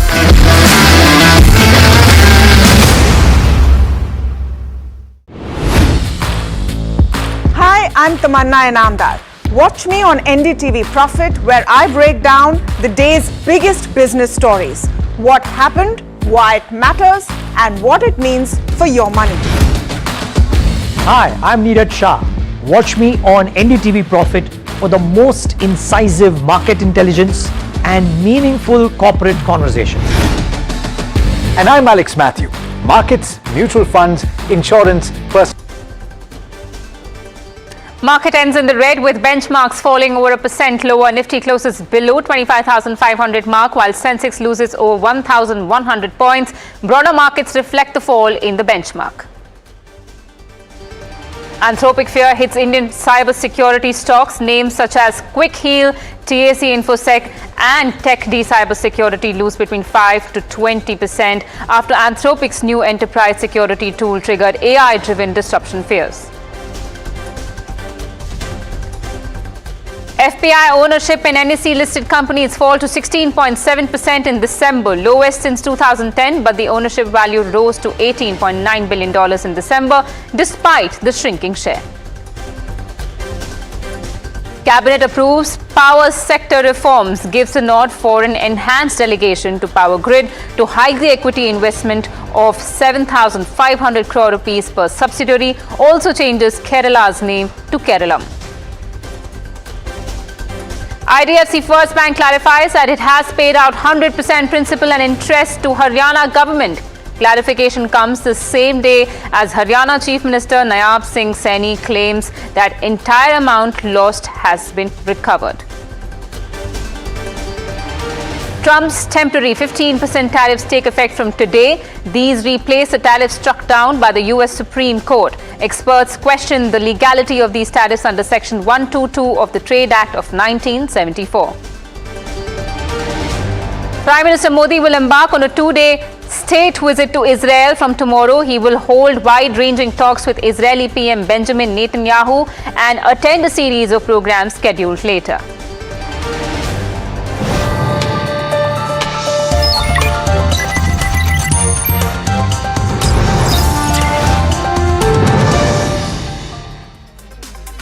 Hello and welcome viewers. A very good evening. This is Malika Mishra on NDTV Profit and you're watching Profit 360, a show that gets you all the latest updates on markets, national as well as international news. We start with the markets and it's been a bruising session on Dalal Street. The Nifty has slipped below that crucial 25,450 mark on its F&O expiry day, ending near the day's lows, while the Sensex 2 closed over 1,000 points lower. Heavyweights like Infosys, L&T and Bharti Airtel dragged down the indices, with Tech Mahindra and HCL Tech leading the fall in the Nifty. In fact, both cracked down over 6% in trade today. Broader markets also mirrored the same pain. For the full market roundup though, Jasmeet joins us. Jasmeet, walk us through the session. What led to this sharp reversal and how widespread was the damage across sectors? While Nifty ends in red to red, ends 1% down in line. While in terms of the market closes below the 25,500 mark, and Tech Mahindra and HCL Tech lead the fall in overall Nifty, both down about 6% in trade. While in terms of the broader market reflect the benchmark both in red. Nifty Midcap 150 ends 0.21% lower in trade today, and KPIT Tech and LTT has become the top losers in Nifty Midcap 150, down about 6% in trade. While in terms of small cap 250, they're down about 0.5% in trade today. AFL and Zensa Tech lead the fall in Nifty Small Cap 250, both down about 5% in trade. We see that overall IT pack is creating the pressure on the broader and the benchmark markets as well, and they are all suffering in trade on the back of that extended AI losses and the AI fear that the streets saw, with a major sell-off going on globally as well. Now, in terms of sectorial sectors, end on a mixed note. Nifty IT leads the fall in all the sectors and becomes the top sectorial loser. Nifty IT down about 4.5% in trade today, while Nifty IT falls for the 5th day in a row, majorly on the back of that AI disruption. While in terms of Nifty IT, it hits the lowest level since August 2003, while down about 20% in this particular month. In terms of the overall pack in the Nifty IT, we said Tech Mahindra and LTIMindtree lead the fall in Nifty IT, both down about 6%, while Nifty Metal becomes the top gaining sector, about 1% in trade today. Vedanta and NMDC gain the most in Nifty Metal, both up about 2% in trade. In terms of the overall trend, we see that Nifty Financial Services, Nifty Auto snaps their 2-day gaining streak, while Nifty Bank snaps its 2-day gaining streak. While Nifty FMC, Nifty PSU Bank gained for the 3rd consecutive day in the row today, while in terms of Nifty Pharma, Nifty Oil and Gas, they gained for 3rd day as well in row.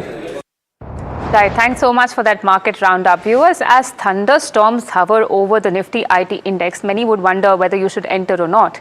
Axis Mutual Fund's Ashish Gupta believes the debate around valuations in the IT space is shifting. He says near-term earnings risks are limited, but the real question now is how investors should think about long-term growth, especially with AI-driven uncertainty clouding the valuations. Gupta seems cautious, and he said that despite the recent correction, valuations still do not look attractive enough. Let's listen into that portion from the interview. Most of the companies kind of delivered revenue growth at the upper end of their guidance. And if I look at trends such as services exports out of India, last 2 months continue to be very strong. So the question is not really in terms of near-term earnings impact, but what is the terminal value you assign to these businesses, and that's where the uncertainty is. And given the cloud on that, I think we are not in a zone where valuations are compelling, given the risk of disruption. Moving on, the foreign portfolio investors have sharply reduced their exposure to Indian equities, with FPI ownership in NSE-listed companies slipping to 16.7% as of December. Now, this is the lowest level in more than a decade. The pullback reflects global risk-off sentiment and higher allocations to other emerging markets. My colleague Sharad Dubey now joins us with more on what's driving this trend. The way AI has spooked the IT stocks, even the FPIs have spooked the Indian markets, and they have been scaring Indian markets for the last 8 to 10 months. But let's just see the data. What does it suggest? Now, the NSE listed firms, FPI ownership, that has fallen to 16.7% in the December quarter. This ownership is at the lowest level since 2010. That's an important data to look at.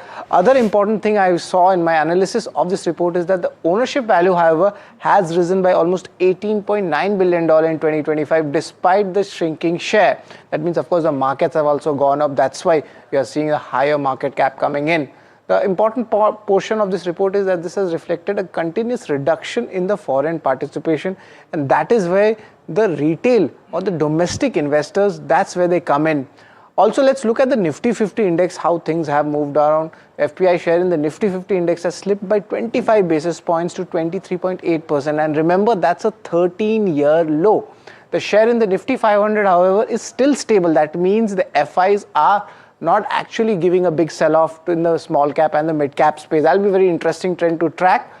Apart from this, the FPI holdings in the Nifty index, this has risen by almost 5.5%. In terms of market value, it's around 50,000 lakh crore. I mean to say 50 lakh crore, and that's where even if the ownership has declined, their value has gone up, and now 4.6 percentage points below the pre-pandemic peak level. That's where the FI holding was. Now let's compare that with the retail and the FPI ownership. Individuals are now holding 18.6% of India's listed markets. That's the NSE universe I'm talking about.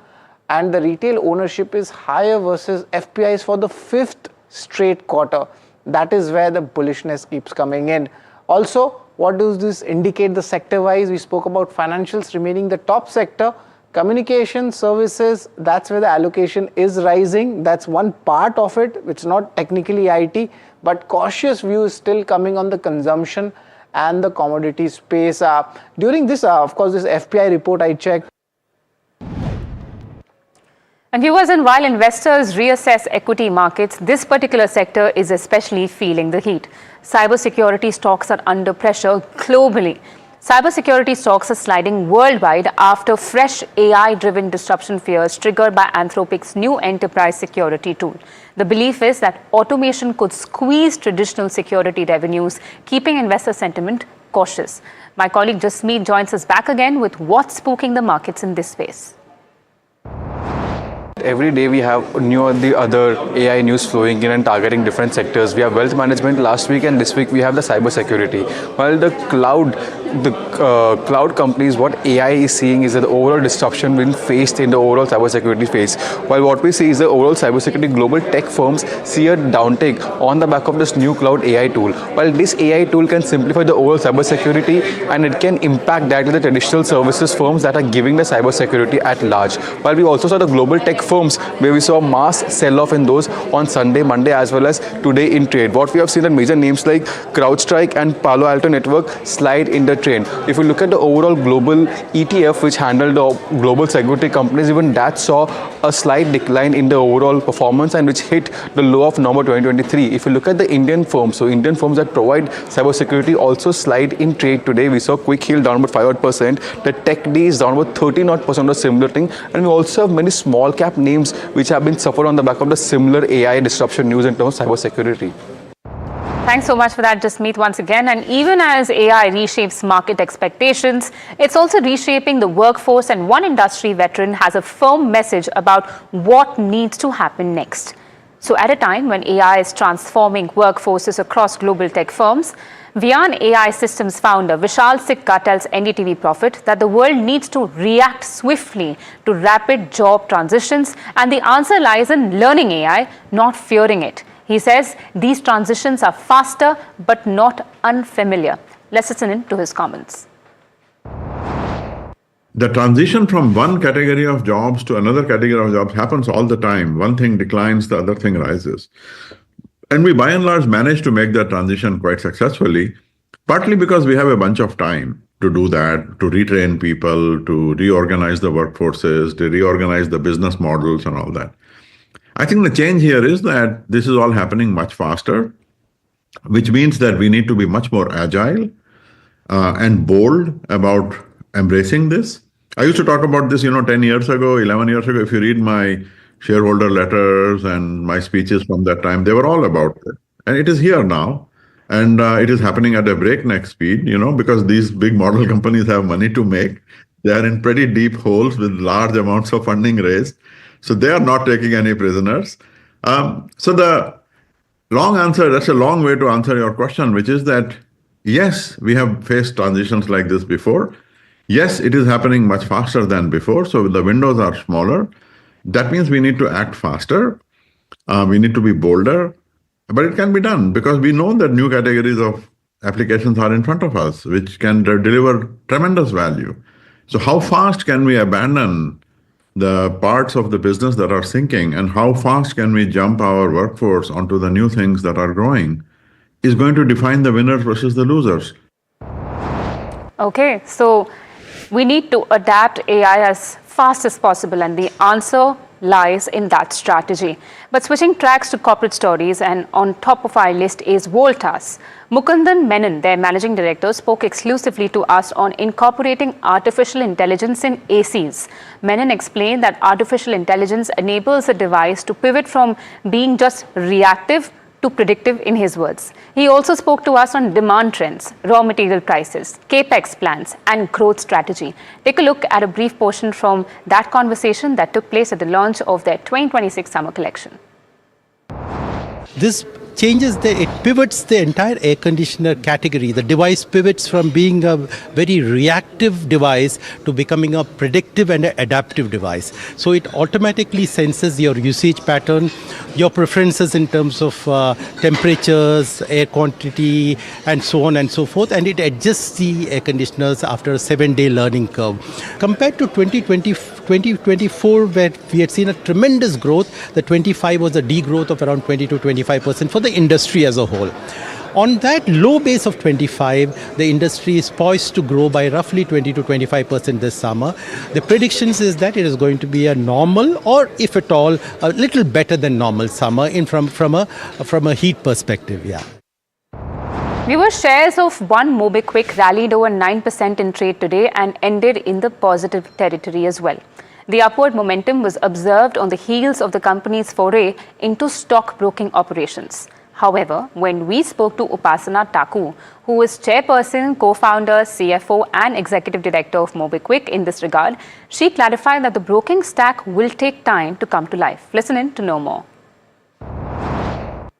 I want to clarify that we are not launching the broking operations anytime soon. We are just building the entire stack because we do want to come to the market with a differentiated offering. Like I said, most of our users are, now young Indians coming from tier 2, tier 3 markets. And our focus is to use product, tech, AI, and build a very simplistic, investment product for them.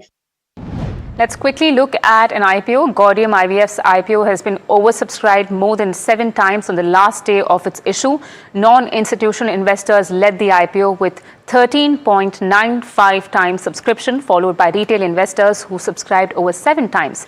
The size of Gaudium IVF's IPO is 165 crore with a fresh issue of 90 crore rupees and an OFS worth 75 crore rupees. But moving on, the Union Cabinet has cleared over 12,236 crore rupee worth of key infrastructure and policy decisions, including major reforms in the power sector. The Cabinet has in fact also approved changing the name of Kerala to Keralam. The cabinet has also approved an enhanced delegation to Power Grid, raising its equity investment limit to 7,500 crore rupees per subsidiary. And in fact, in response to NDTV Profit's question, Union Minister Ashwini Vaishnav said that the move follows Power Grid to participate in larger projects with a 2,500 crore increase in its equity investment cap. He added that India is undertaking multiple high voltage direct current projects, also referred to as HVDC projects, to strengthen the national grid amid rising power demand, noting such projects require heavy investment. Listen in. Power sector के इस reform से जो सबसे बड़ा benefit ये होगा कि जो बड़े प्रोजेक्ट्स होते थे, उन बड़े प्रोजेक्ट्स में जहाँ पे ज़्यादा इक्विटी की ज़रूरत होती थी, वहाँ पे पावर ग्रिड पार्टिसिपेट कर नहीं पाता था, कम्पीट नहीं कर पाता था, उसमें पार्टिसिपेट नहीं कर पाता था, क्योंकि इसका लिमिट था 5,000 करोड़ रुपीस तक की इक्विटी आप एक सब्सिडरी में लगा सकते हो, उससे ज़्यादा इक्विटी नहीं इन्वेस्ट कर सकते। 7,500 करने से बड़े प्रोजेक्ट्स में भी पावर ग्रिड की पार्टिसिपेशन बढ़ जाएगी।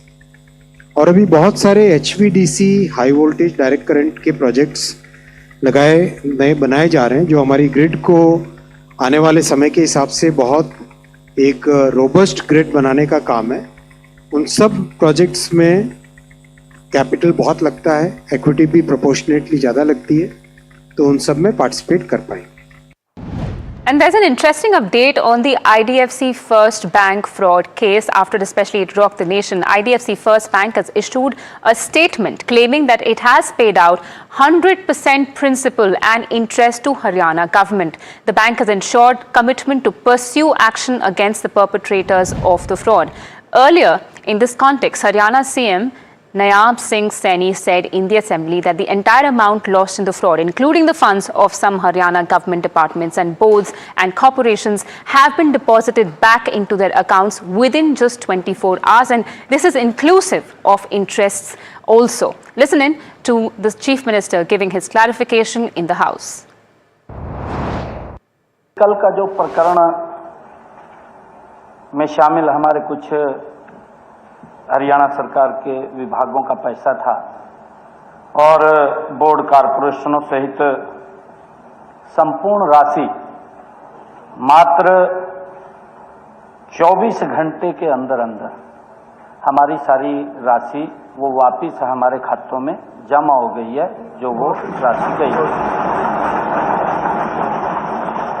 माननीय अध्यक्ष जी, लगभग बैंक द्वारा 556 करोड़ रुपए जमा कराए गए थे, जिसमें लगभग 22 करोड़ रुपया ब्याज का भी हमने लिया। जो ब्याज था वो भी वापस आ गया, उसको भी हमने जमा, ये हो गया है। Viewers, the government has rolled out the National Monetization Pipeline 2.0, setting out an ambitious asset monetization roadmap for the next 5 years. The plan covers over 2,000 assets across power, ports, railways, coal, roads and urban infrastructure, aiming to unlock capital for fresh public investment. My colleague Rishabh is here with all the details on this. What we're picking up with this particular national monetization pipeline is that we had about a 90% utilization in the first one. So the government has chosen to be a little more ambitious this time, given the fact that they were quite successful with the first one. Like you said, the government has bet big on roads, power, ports, railways, highways, logistic parks, roadways. These are some of the major sectors that they've chosen to sort of anchor their plans at. If you look at the asset-wise division that they've come up with, you have about a 3,100 crore stake pairing target in GAIL gas by 2028. There's about a proposal to lease about 38 land parcels by BSNL. That's another about 2,400 crore target there. Ashok Hotel will be privatized. Hotel Samrat will be privatized. In the rail sector, you have stake sales in about 7 PSUs, and that target is roughly at about 84,000 crore rupees. So that's a major one to look at. Apart from that, you have NHPC, SGVM. You have those projects also lined up for monetization. That's about a 12,000 crore target there. and you have the PGCIL transmission lines. Those are also going to be monetized roughly at 33,500 crore target there as well. So lots of interesting companies, public companies that will be up for some sort of stake sales over the next 5 years. And you will have more of those details come up. So an interesting, more ambitious NMP 2.0 rolled out back in the area. And viewers, on an unfortunate note, 7 people on board an air ambulance were killed after an aircraft crashed near Simaria district in Jharkhand's Chhatra district last evening. The Beechcraft C-90 operated by Redbird Airways Private Limited was en route to Delhi from Ranchi when it lost radar contact 23 minutes after takeoff. The aircraft took off at 7:11 p.m. and went missing around 7:30 p.m. on board. On board were a patient, a doctor, a paramedic, 2 attendants, a pilot and a co-pilot. All bodies have been recovered and sent for post-mortem. Reports also indicate that strong winds, heavy rain and lightning in the area at the time were noticed during the incident. The IMD had also issued a lightning alert as well, but despite this, the accident took place. Debris has been found scattered across 3 locations with suspicion that the plane may have hit a mountain. A probe team from Delhi is headed to the crash site. The black box, which is critical in the examination, is expected to reveal what exactly went wrong. Tragically, the deceased patient, Sanjay Kumar, a 41-year-old man, had earlier suffered 63% burn injuries in an accident and was being taken to Delhi for medical care when this crash occurred. A SpiceJet flight operating from Delhi to Leh, in another news, returned to Delhi after experiencing a technical issue involving one of its engines shortly after takeoff. SpiceJet spokesperson said that the aircraft landed safely in Delhi and all passengers were disembarked normally. There was no fire warning in the cockpit as well. Sources to NDTV Profit have also revealed that there was no mayday or pan call made to the ATC. Full emergency was declared at 6:30 a.m. However, there was a single engine failure. Prime Minister Narendra Modi will begin a 2-day state visit to Israel tomorrow, starting with wide-ranging talks with Israeli PM Benjamin Netanyahu in Tel Aviv. And he will later travel to Jerusalem for multiple engagements as well. A major highlight of the visit is the fact that PM Modi will become the first Indian leader ever to address the Israeli parliament in Knesset. He is also slated to participate in a community event interacting with the Indian diaspora in Israel. On day 2, PM will hold an extended meeting with PM Netanyahu, during which documents of agreement will be finalized and exchanged in the presence of both leaders.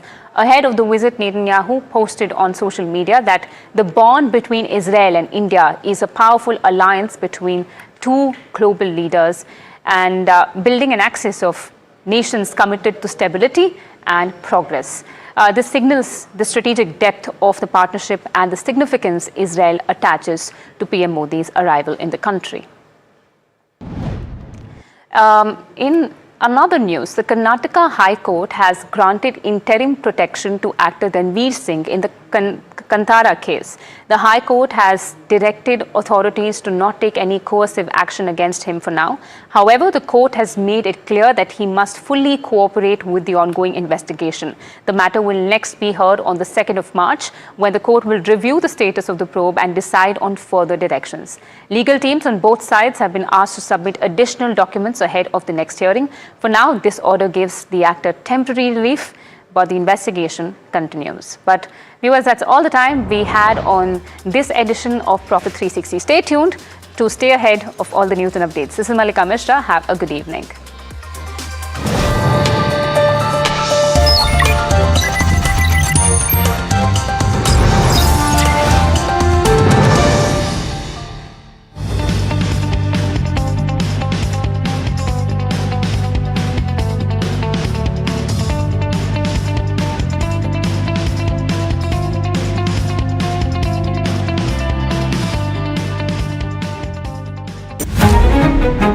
New year,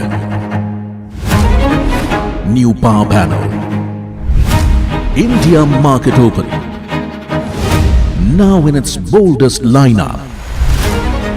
This is where the trends get tested and stocks get conviction. I'll recommend a buy call on a stock only when I'm fully convinced on the stock. With a table thumping buy. And when the street wants the levels, he brings the chart. Charts speak the truth, and I deliver the levels with no frills. Parag Thakkar and Kush Bohra are now part of the morning crew with Tamanna, Neeraj and Alex. Same show, sharper voices. Every morning on India Market Open, your favorite market show just got better. On NDTV Profit, for your profit.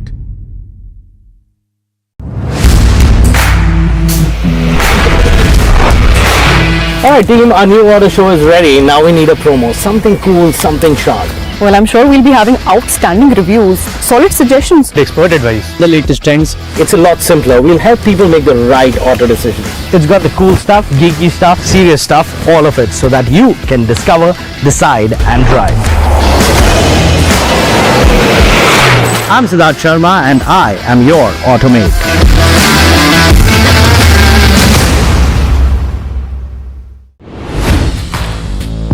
Hi, I'm Tamanna Inamdar.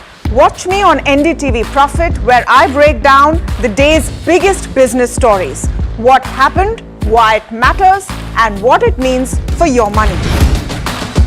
Hi, I'm Neeraj Shah. Watch me on NDTV Profit for the most incisive market intelligence and meaningful corporate conversation. And I'm Alex Matthew. Markets, mutual funds, insurance, personal finance. I help you cut through the noise and make smarter financial choices. And here's where you can watch us.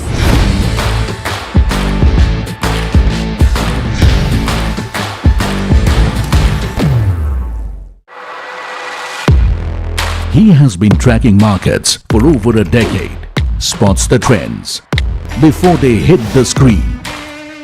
And he is now bringing his analysis to the show that the market watches.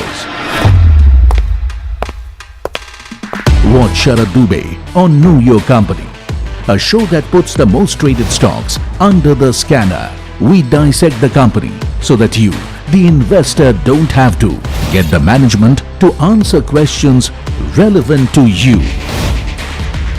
Watch Know Your Company weekdays at 11:30 a.m. to understand your next big bet. Presenting the all-knowing, all-powerful Tech Guru. Whoa. Guru? I'm no guru. Okay.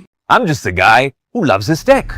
A show where the mysteries of megabytes and motherboards shall be unraveled. Bro, nobody talks like that anymore.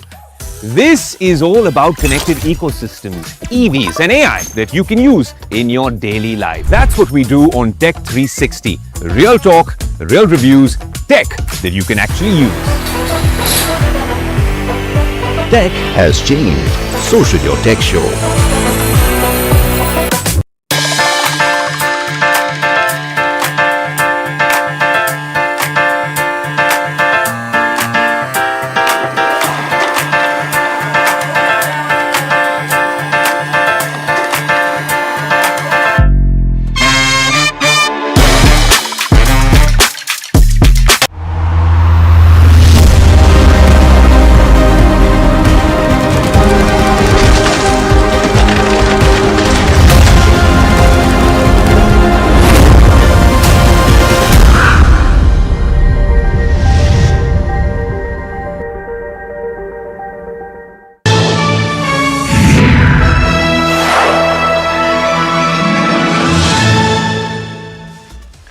Hello and welcome to KYC. I am Sharad Dubey and you are watching NDTV Profit, and let's start the show. Today is a very interesting company I have got in KYC for you, but some hints before I reveal the name.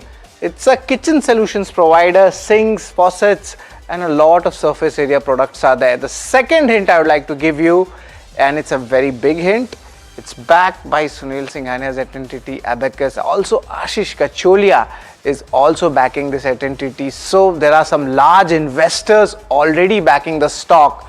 Very much interesting, right? But let's see how the stock has moved also. That's another hint I'd like to give you. Last 1 month stock is up 21% as well. Now you must be wondering which company is that. I'll give you some more hints. You should be a bit careful about it. And the company in focus is Care is Cell. That's what I'm talking about. It's almost a 30-year-old plus company, and we'll be talking about the company's growth trajectory as well as what the industry stands. But the question remains is, why have I called the company in KYC? There are some questions which needs to be answered by the management. The revenue and the margin guidance side, especially the margins, gross margins have kind of, actually you could say topped out. So will these margins go up, or will there be a pressure going ahead? That's the query which everybody has asked who reads KYC. Also the tariff benefits, once the clarity emerges, particularly in the export business, how much inquiries start picking up. The US, UK business, also the company has, the Europe business is there, and it's an international exporter. Also the capex utilization and the expansion plans, some plans were deferred. They're waiting about the clarity from the US trade tariffs. When will be the important timelines for these plans to start for different categories? That's a very important question to be asked for the company. And also the demand trends in the client confidence is one of the most important things, how the inquiries are picking up and from where and for what product. Also the quad sinks business, the growth outlook for it, that's one of the key major revenue drivers, and how things pan out, especially in the US markets post the clarity which we might see in the trade tariffs or not.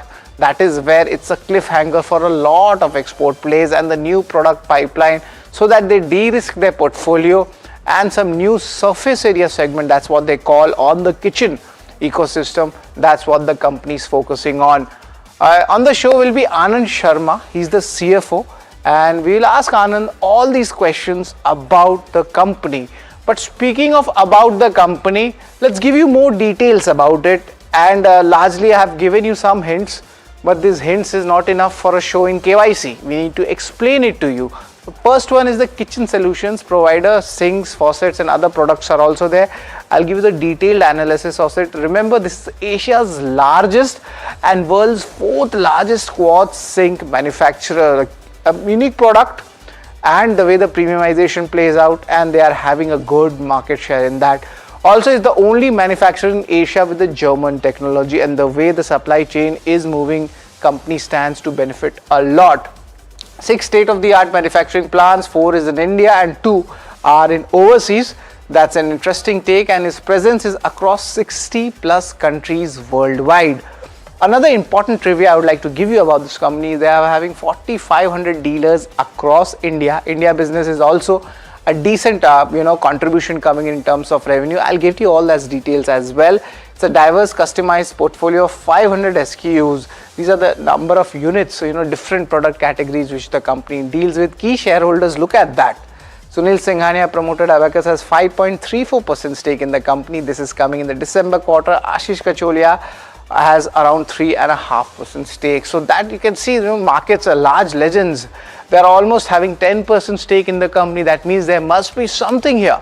Let's talk about the sectors which they are operating in and what's the planned capacity, or you could say the current capacity. I'm sorry, this is the units per annum. Quartz is around 10 lakh. Steel sink comes in at 1.10, and just is starting, appliances and faucets, that comes in around 50,000. But of course, this is the kitchen appliances we are talking about, and this entire setup is the kitchen segment. The key clients, especially the global ones, is something which I'd like to talk about. And remember, these are long-term agreements. This includes Karan, this includes IKEA, and also Grohe. Just forgive my pronunciations, I'm not good with European languages, but nevertheless I'm decently good when it comes to the companies and their numbers. Let's go to the other sectors also to look at, and the product revenue breakup. That's the thing. Quartz is still 48%, but from 2020 chart I've seen they have de-risked their portfolio, and it seems it's a good play in their strategy. For the surface area, what you go inside a kitchen, a lot of products are there in the kitchen, that is called surface area. That has done well. Apart from that, looking at the kitchen appliances and the stainless steel sink also, that is the entire product revenue coming up. But after that, the geographical revenue, and it seems it's very much decent. And UK, remember, there's an FTA trade completion already done. USA, you talk about it, the tariff issues are getting solved, but from that 50%, now we are in the teens. There is a negotiation going on, and company had a wait and watch policy. and they were giving some US discounts also. Because of that, the revenue growth was lesser than the volume growth. But India business is decent, it's 18% and rest of the world is 20%. So you see the diversification is actually benefiting the company. So whenever any good geographical news flow comes, that is where a good bump up will come. That's why the main reason for me to show you that. But there was a con call also, I listened to that and some important points have come up. I'd like to mention them one by one. The first is the new horizons they might open up in the exports market after the trade deals. Especially I'm talking about the company having a German tech, good supply chain systems globally. Another key takeaway is the US services that expected to grow at around 15% as per the management, and the UK business will still be soft. That means we are waiting some clarity. It's not that you're going to get all good news in the company in one shot in a short period of time. It will take time. And a very important statement is the fourth quarter would be better than the third quarter. Third quarter results are out. I'll show you that, how the numbers have panned out. Some concerns are there. We'll address that. Q3 revenue growth was lower, but the volume growth was on the higher side. And this US discounts, that is what was impacting some of the global numbers. So is the company giving more US discounts right now in fourth quarter also? That's something to look out for. But if you are an investor, you should be looking at one date which the management is talking about, April 4th. Key announcements will be coming in. This might be their budget planning, this might be their expansion plans and everything else. So if you are an investor, if you are a stakeholder, April 4 is the day. And of course, before that, KYC, the show is there, which will give you all that perspective about the company and the growth outlook. So this is the entire talk about the company, but about KYC is also very much important because we follow a standard format so that we give our viewers the maximum which a KYC show can give. Income statement, balance sheet, cash flow, these are the numbers which you talk about. Apart from that, return ratio is also very much important. This includes ROC, this includes ROE. But apart from the numbers, we need to see how the institutions have played out. Remember, two big marquee investors are already loaded in this stock. Almost 10% stock they are having. That's the shareholding I'm talking about. Street cred, kitna paisa bana? 1 month, 6 month, 1 year. That's what we talk about. And also from its listing, or we could say like almost a 5-year basis. Also, if you're a long-term investor, valuations largely they do not have an apple-to-apple comparison. So I'll be comparing the valuations in its various stages of its life cycle and the outlook, industry and company specific. That will be the key triggers ahead. So we will talk about that. So this is the entire picture of the rating parameters we'll give to Carousel. But the first one is the income statement. It's the most important thing to look at, and you must be wondering the revenue, EBITDA, profit, the last 3 years, it's been decent. But of course, FY25 was an impact, 9 months, FY26 also we saw. So it's been a decent growth. I wouldn't say out of the park, it still takes time. And there are some overhangs, and those overhangs are coming in the 3-year CAGR numbers, but it's not really bad, neither it's really good also. Let's talk about the Q3 numbers, how they have panned out. And luckily the EBITDA numbers is something which caught my eye. Of course, PAT numbers are impacted. There are various reasons for it. The margins are still under question because, of course, the company is putting in money, expanding capacities. But net, it is still a mixed view coming in, a neutral on the long term, mixed on the short term. And the margins itself, we see in the third quarter, it's trying to step up. That's what I really liked about it, that company is moving towards that 19%. Remember, their backward integration also is at play, but there are other key factors also. The detailed ones we'll ask the management. Net, I would give a neutral rating when it comes to the income statement. Let's talk about balance sheet. And during this time, whenever the industry issues are there, there's one unique thing about this company I noticed. They have started working on the debt equity ratio. That level has come down. Interest coverage ratio, the interest which you need to pay for loans, that has gone up. So that's a very good sign of a financial position of a company. And the cash balance, that's also coming up at 68 crore rupees. That means company has some kind of a dry powder to spend. Now, where will they spend? Will it be expansion? Will it be a shareholder reward?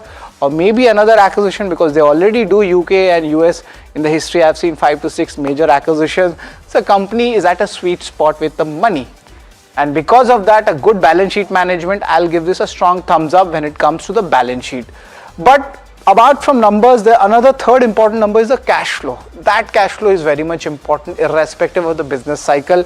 And cash flow from operations, that has actually kind of lightly narrowed down. It's around 60 odd crore rupees. And these are the net cash flows you're looking at. One thing interesting was in the presentation was the EBITDA to cash flow ratio.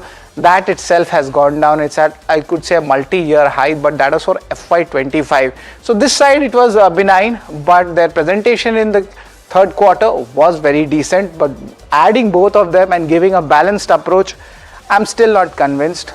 I'll still give a neutral rating when it comes to the cash flows, and we need to see, as you know, the months and the quarters go by, what does the cash flow numbers mean. Return ratios, that's a very big concern, and the company itself mentioned it, why that is happening. The return ratios in FY22 was 26%, and of course the listing numbers keep going down. It's around 12% now, half. And ROC also, the story remains the same, but remember, there's a lot of changes happening in the company. I would like to mention, the first is, of course, they're putting in a lot of investments, and these investments need time. That's why you see the pressure on the return ratios. Let's pull out the ROC numbers also to give you the feel what it was. It was 33%. Then it almost went down 1/3 to 22, and then down at 18 coming in. So of course the return ratios are under the pressure. Concerns are there, but will this bottom out going ahead? There are good signals, those green shoots, but I'll explain you that in the outlook segment, not now. So net, it's a thumbs down when it comes to the return ratios. But apart from the numbers, shareholding is very much important. We spoke about two marquee investors, Ashish Kacholia and Sunil Sanghani, has promoted at entity. Abacus already invested in the company. That comes under the public, and some comes in the DI. There was a good increase coming in March 24, it was 7%, and then a 4% increase coming into 11%. That itself shows the strength of loyalty coming from the DIs, and promoters, however, have reduced the stake, but it has been absorbed by institutions from 1% in FIs. Now it's up to 2%. So now the foreign interest is coming in. There are some really strong marquee investors. DI participation is going up. It's hitting all the cylinders when I come for this analysis of the shareholding pattern segment. So I'll give a strong thumbs up for that. But let's talk about the street cred, how much the things have moved around, and last 1 month the spike has come in. Stock was in you could say almost 8 to 9 month consolidation. There was a big dip, and then a good jump up coming up, of course, on their back of their earnings and the sentiment opening up. But 6 months it was flattish, I spoke about. But after that, let's see how much returns have come in 1 year. Stock, despite so much happening, is up 64%. And if you see the last 5 years numbers from the listing, its stock is up 148%. It has been a very good, decent compounder. But over the last 4-5 trading sessions, some profit booking is definitely happening. And that's why for traders or a very short-term investors, at least for a week or 7-8 sessions, it was not good. And just to balance that out, I've given a neutral rating when it comes to the street cred. Let's talk about the valuations. Valuations also very much important. And there's a very big hype when the company had come up in the IPO. The peak near the IPO, that number actually is a mistake. It's around 55 times. And if you talk about it, the peak in 2025 was 31 times. And even despite the peak numbers, the current numbers are at 22 times. That means you could say the valuations are still cheap. These are the 12-month forward P numbers we have taken. So I'm going to give a strong thumbs up when it comes to the valuations. We spoke about a lot of these numbers, but the most important thing right now, and the street is always forward looking in the stock markets, is the outlook. Now they have stated that the domestic business is expected to grow 3 times in the next 3 to 4 years. That's around 18 to 20% revenue contribution, and an additional quad sync capacity units that's likely to come on stream in April 2026. This is very much important because there was a delay. That's where the patience of the investors was tested in this counter. The kitchen faucet stainless steel sink expansion plan, they are also there. They are on the lower side because of course the largest amount of sales happen in the quad sink. But nevertheless, the expansion is going on. So return ratios might be depressed going ahead. Also product mix upgrade, and when that happens, high margin comes in, and the manufacturing scale efficiency. These would be the margin triggers. So we'll definitely ask the margin guidance also. But overall, the outlook looks very strong. So I've given a thumbs up. But let's add up all the ratings in our analysis to give you the entire picture. The income statement, the company needs to show some good numbers in the coming quarters. Expectations is good of Q4. Balance sheet, very good management, I must say. Hats off to the financial team. But the cash flow return ratios, that's a bit questioning for the investors. Shareholding, we have star investors already there, and the institutional pickup is there. Street cred, it's been largely neutral, but last 1 month stock is up 21%. Last 4-5 days, a little bit of profit booking coming in. Valuation still very cheap, and outlook also remains strong. So let's add up the total KYC rating to give you the entire picture. It comes in at 5.5 out of 8.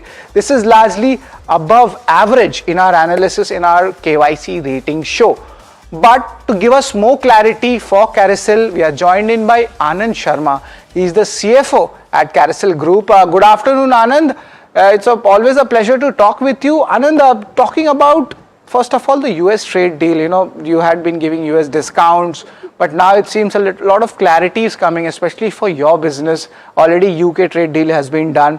What's your view right now? How much things open up for the company now as we start to understand that the global trade might be stabilizing? Good morning. Thank you for having me on this show. I think it's a sweet spot for us. This trade deal is something we were looking forward. So I think with the clarity coming in, we are going to go very strong. We were like a 50% tariff, and this now came down to 18 with the trade deal going to happen, and in all probability going to settle below 18, maybe 15 or anything. So overall, this is going to have a very good impact on our business. Our customers are happy. We are very upbeat on the US, and we have a lot of good thing coming in. In terms of tariff, I think we are at a good spot. We had given some discounts earlier to our customer to mitigate the tariff impact, which will be rolled back. So that is going to have a positive impact on our profitability also.